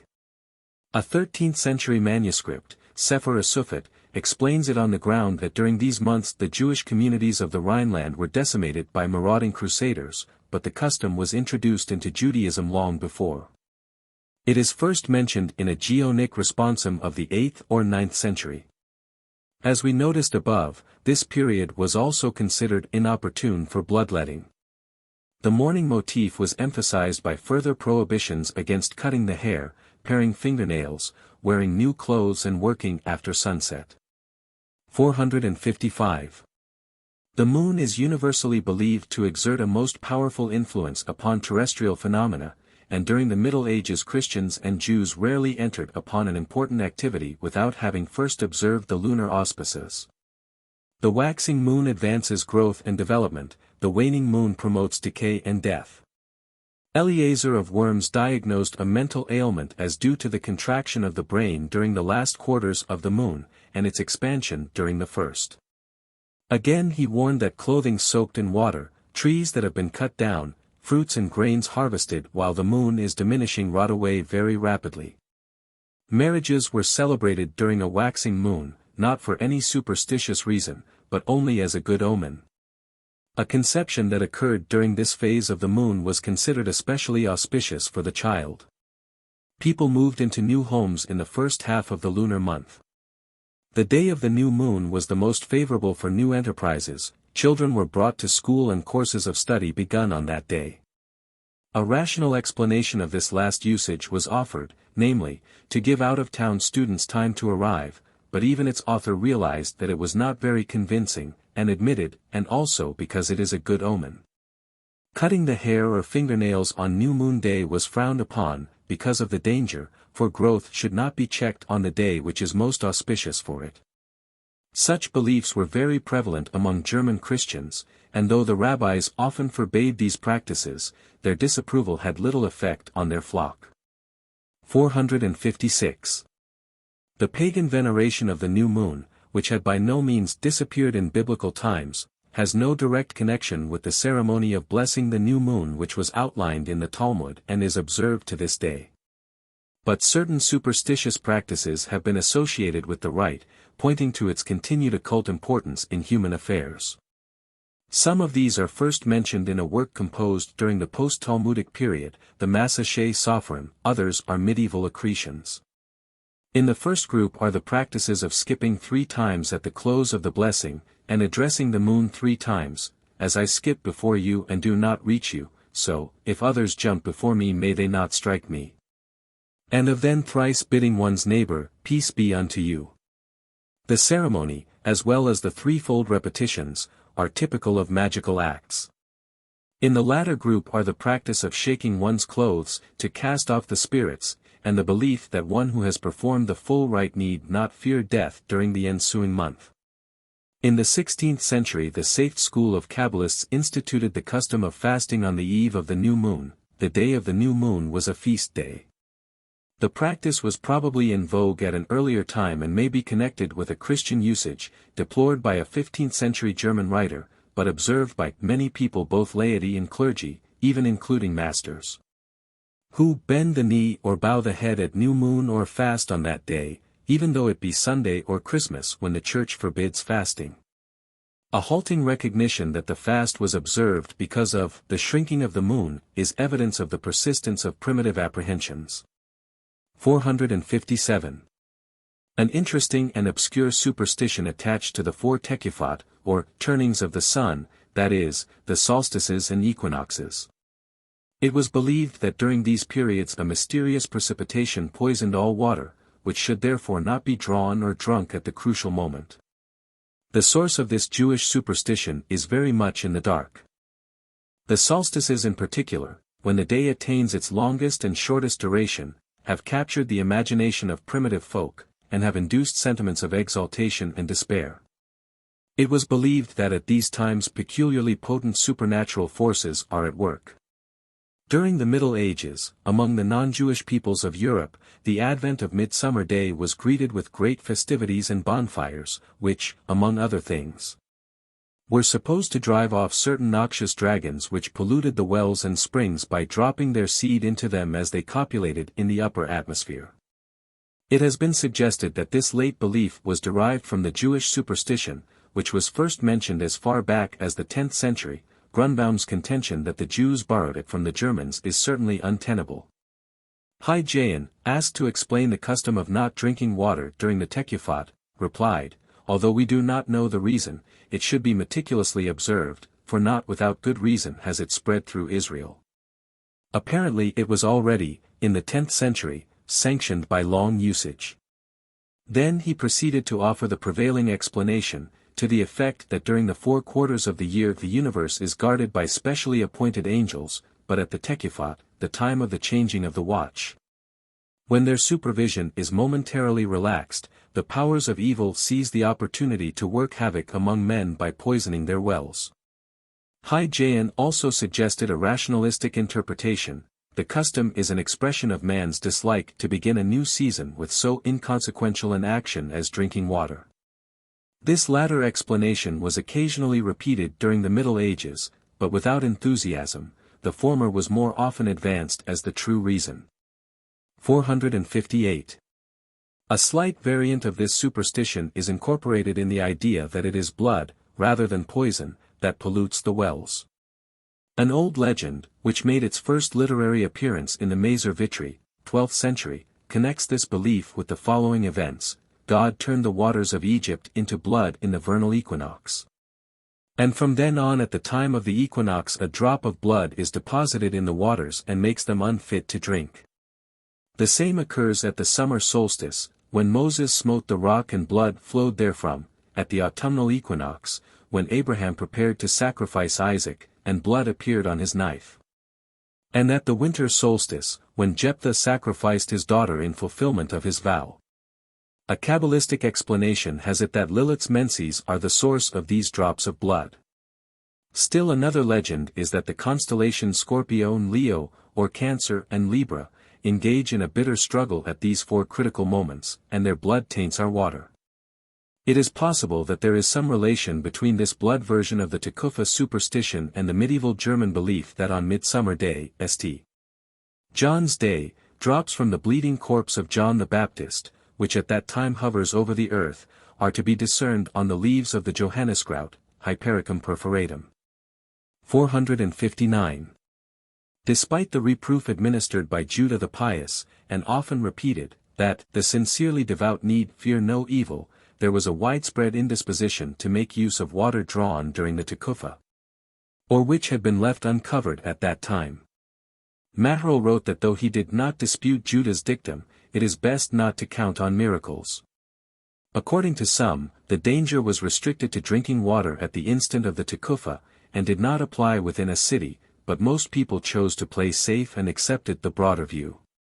Since the evil spirits were generally held responsible, it was possible to adopt certain preventive measures, which were first mentioned in Western Germany in the 13th century, and from there spread throughout the Jewish communities of Europe. These entailed the suspension of a piece of iron in the water, or the admixture of some salt, or the sealing of the vessel, all well-known antidemonic devices. Thus ensured against contamination, the water could be imbibed without fear or danger. 460. The notion that death would befall anyone who killed a goose during an undetermined brief period in the months of Teves and Shebat, from about the middle of December to the middle of February, produced a general disinclination to slaughter geese throughout the 2 months. Some believed that it was possible to evade this consequence by eating immediately a bit of the dead fowl. The origin of this notion is obscure. There may be something to the opinion of a late commentator that it is based upon the belief that the demons are at the height of their power in these months, the period of the winter solstice, and for some reason resent the slaughter of a goose. 461.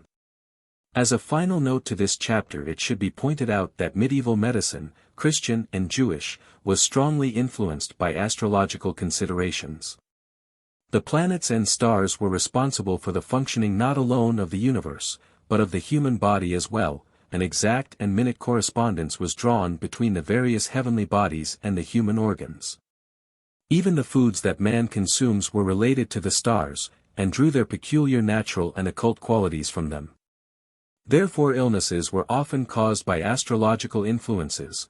We have seen how the waning and waxing of the moon can affect a man's mind. A non-Jewish surgeon advised against operating on a fractured skull at the full of the moon, because then the brain expands and fills the cranium, and medical treatments took these factors into account. 462.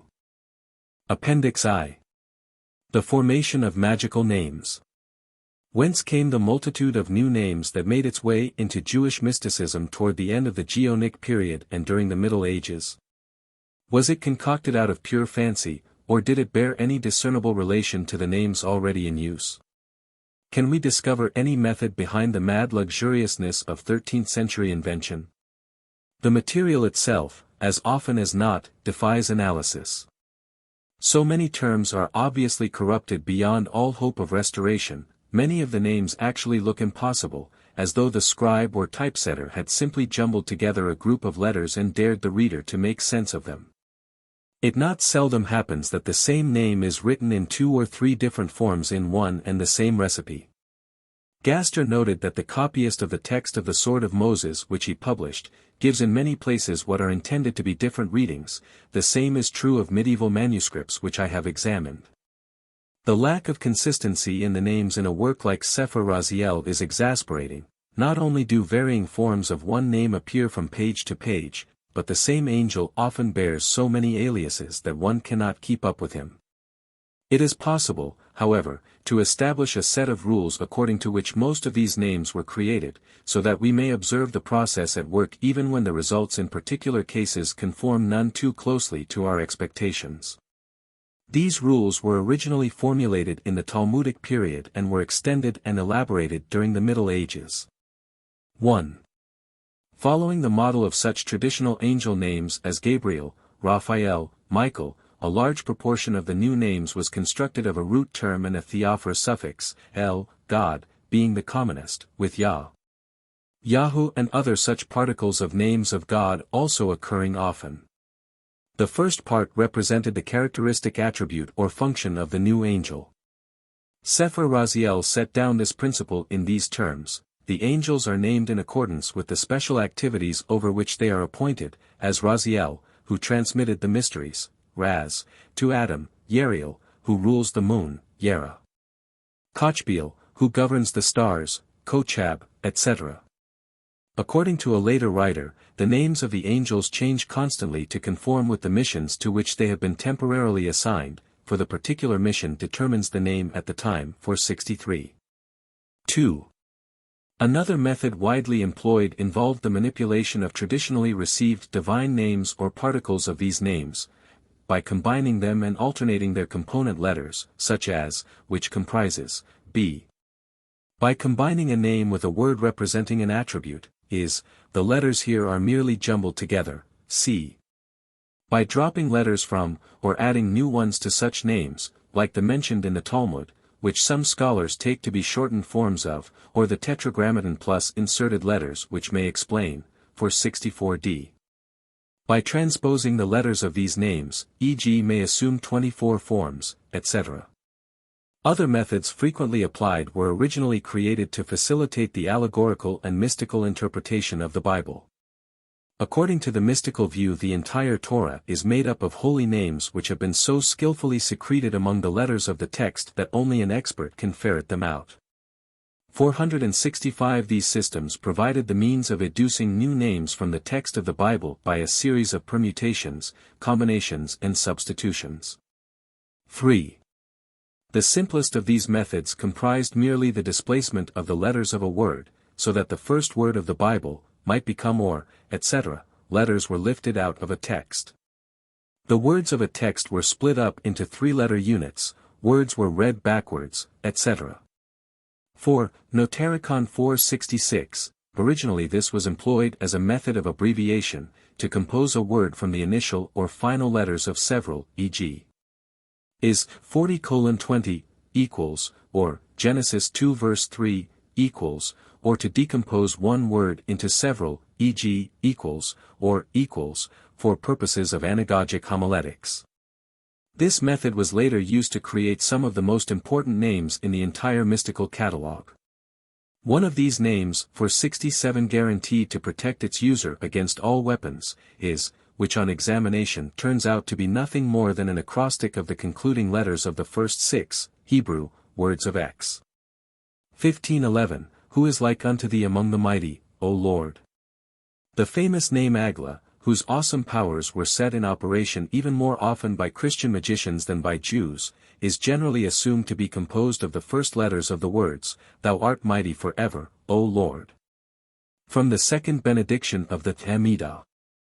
That Christians who employed it understood the principle of its formation, if not its original source, is indicated by the fact that in Germany these 4 letters, inscribed on wooden platters which were then believed to be capable of extinguishing fires, were read as the initials of Allmächtiger Gott, Losh Aus. The interpretation, no doubt, varied with the use. One medieval Jewish writer traced this name to the initial letters of the 4 verses, Genesis 49 verses 8 to 11. 468 Whether so or not in this particular case, the method of joining letters from various verses was widely used. The book Shemesh Tehillim, which assigns magical potencies to the Psalms, created a host of fantastic names from letters chosen more or less at random from each psalm, for instance, the name that is hidden in PS. For it is YHYH, made up of the final letters of verses 2, 3, G and 6, in PS. 1 It is Ald, which consists of the initials of the first words in verses 1 and 4, the last letter of the last word in verse 3, and the second letter of the 6th word in verse 6. It is likely that there was a method to this madness, but if so it wholly escapes us now. The possibilities of combination were, of course, unlimited. The most celebrated example of this method is the use to which X 14:19-21 was put to form the 72-particle name of God. 5. Gematria 469. The letters of the Hebrew alphabet also serve as numerals, equals 1, equals 2, equals 3, etc. Gematria was a process of creating equivalences from the numerical values of words, and provided an ingenious method of reading novel and unexpected meanings into a text. Genesis 42 verse 12, equals 210 equals the years of Egyptian bondage, DUT. For 25, equals 852 equals the duration of the Jewish state, etc. That Metatron is the demiurge was proved by the fact that numerically both Metatron and Shaddai equaled 314. Sometimes only the simple units were employed, so that 10 and 100 were counted as 1, 20, and 200 were 2, etc. By this means it was possible to prove mathematically that God is solely good and the first of all beings, for equals 1, 0, plus 5 plus 6 plus 5 is equal to 17, equals 9 plus 6 plus 2 is equal to 17, and equals 2, 0, 0, plus 1 plus 3, 0, 0, plus 6 plus 5, 0, equals 17.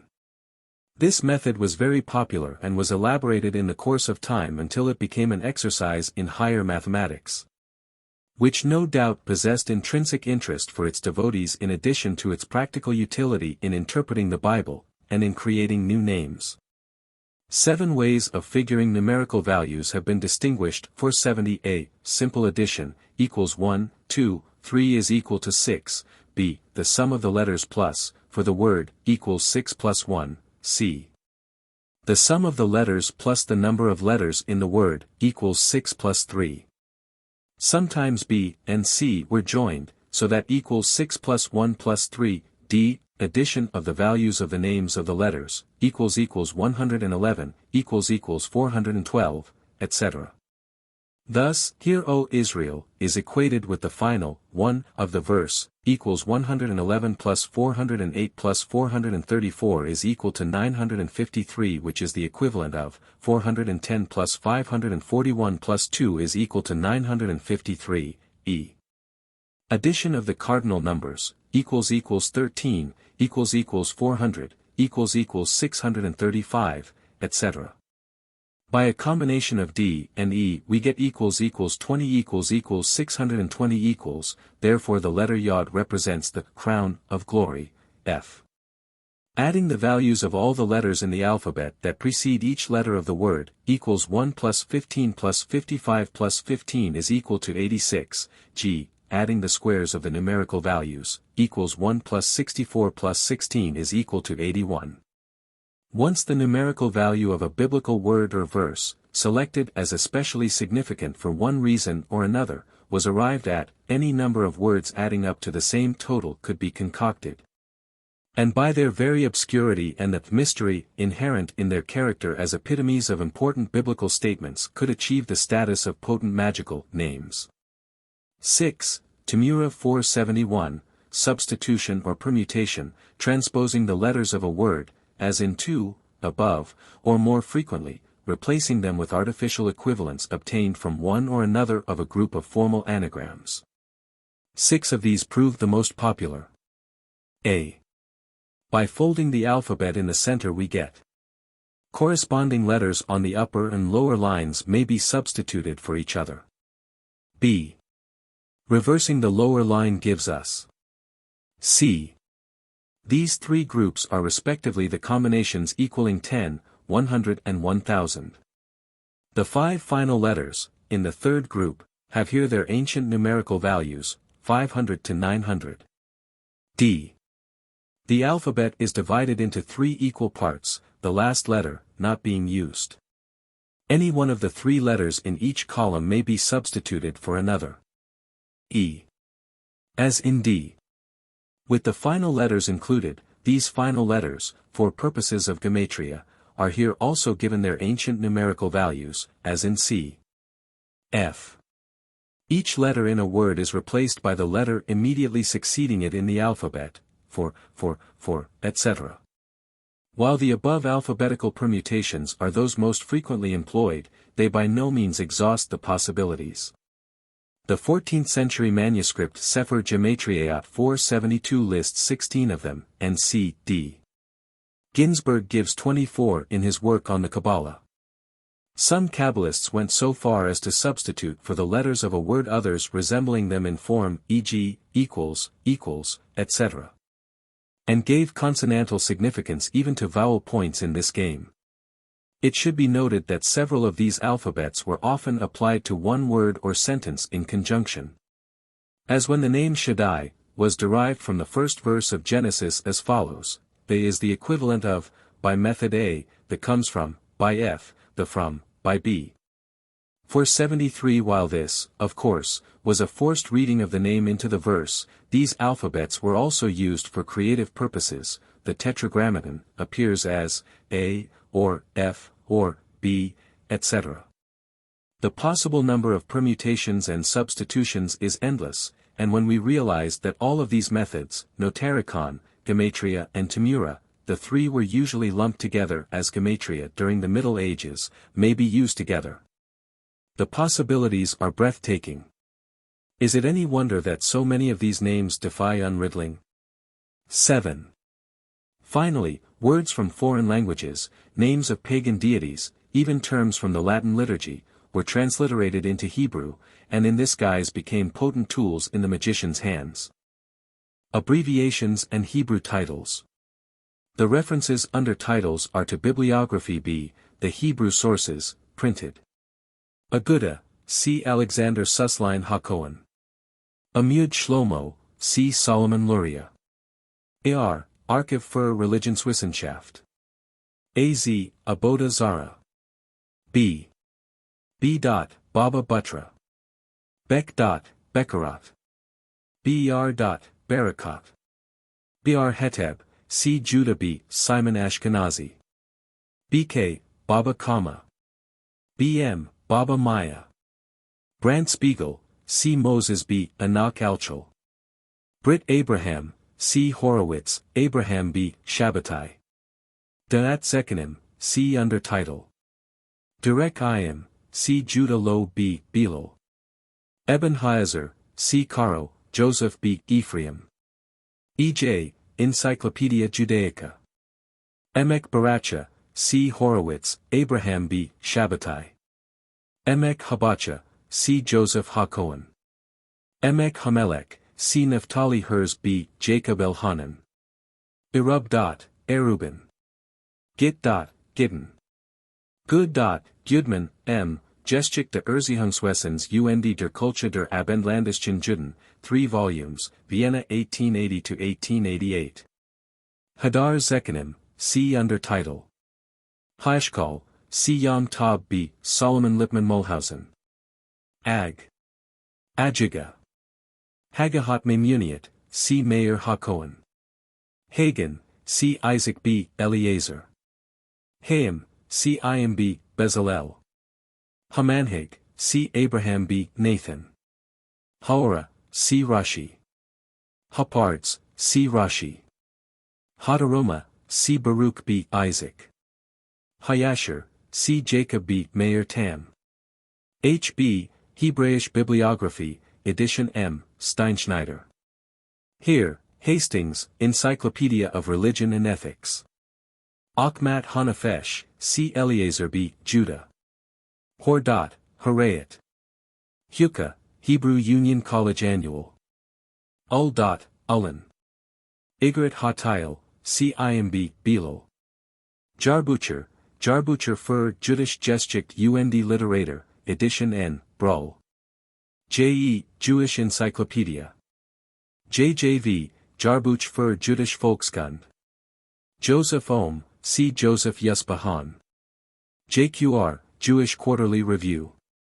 Cab Hayasher, C. A.B. Hirsch Keitenover. Ker. Keritat. Ket. Ketubat. Kid. Kiddushin. Cure Shella, C. Epstein, Gilles Michel. Cole Bow, C. Undertitle. Lebush, C. Mordecai B. Abraham Jaffe. Leket Yasher, C. Joseph, Joslian, B. Moses. Lev Tov, C. Isaac B. Eliakim. M. Mishnah. Ma'ase book, see undertitle. Ma'ase Rokia, see Eliezer b. Judah. Maharal, see Jacob b. Moses Maln. Ma. Vit. Mazer Vitri, see undertitle. Mate Moshe, see Moses b. Abraham Mat. Meg. Megillah. Mek. Mekilta. Men. Menat. MGJV, Mittelungen der Gesellschaft für Jüdisch Volkskunde. MGWJ, Monatschrift für die Geschichte und Wissenschaft des Judentums. Mivat Hanashim, see undertitle. MJV, Mittelungen zur Jüdischen Volkskunde. MK, Mod Katan. Mordecai, see Mordecai b. Hillel. Ned. Niederim. Nemad v. Naim, see Gans, David. Nedavat Olam, see Judah lo b. Belal. Nid. Nida. Nishmat Ayim, see Manasseh b. Israel. Nayan, see Yom Tov b. Solomon Lippmann Mulhausen. Ora Ayim, see Karo, Joseph b. Ephraim. Ora see Judah lo b. Belal. Orat Adakim, see undertitle. Or Zerua, see Isaac b. Moses. Pioneer Raza, see Isaac b. Judah. P.S. Pesam. Pesakim Ukadabim, see Israel Isserline. Pitron Alamat, see Solomon b. Jacob Almoli. R. Midrash Rabbah. Rabban, see Eliezer b. Nathan. Rabia, see Eliezer b. Joel Halevi.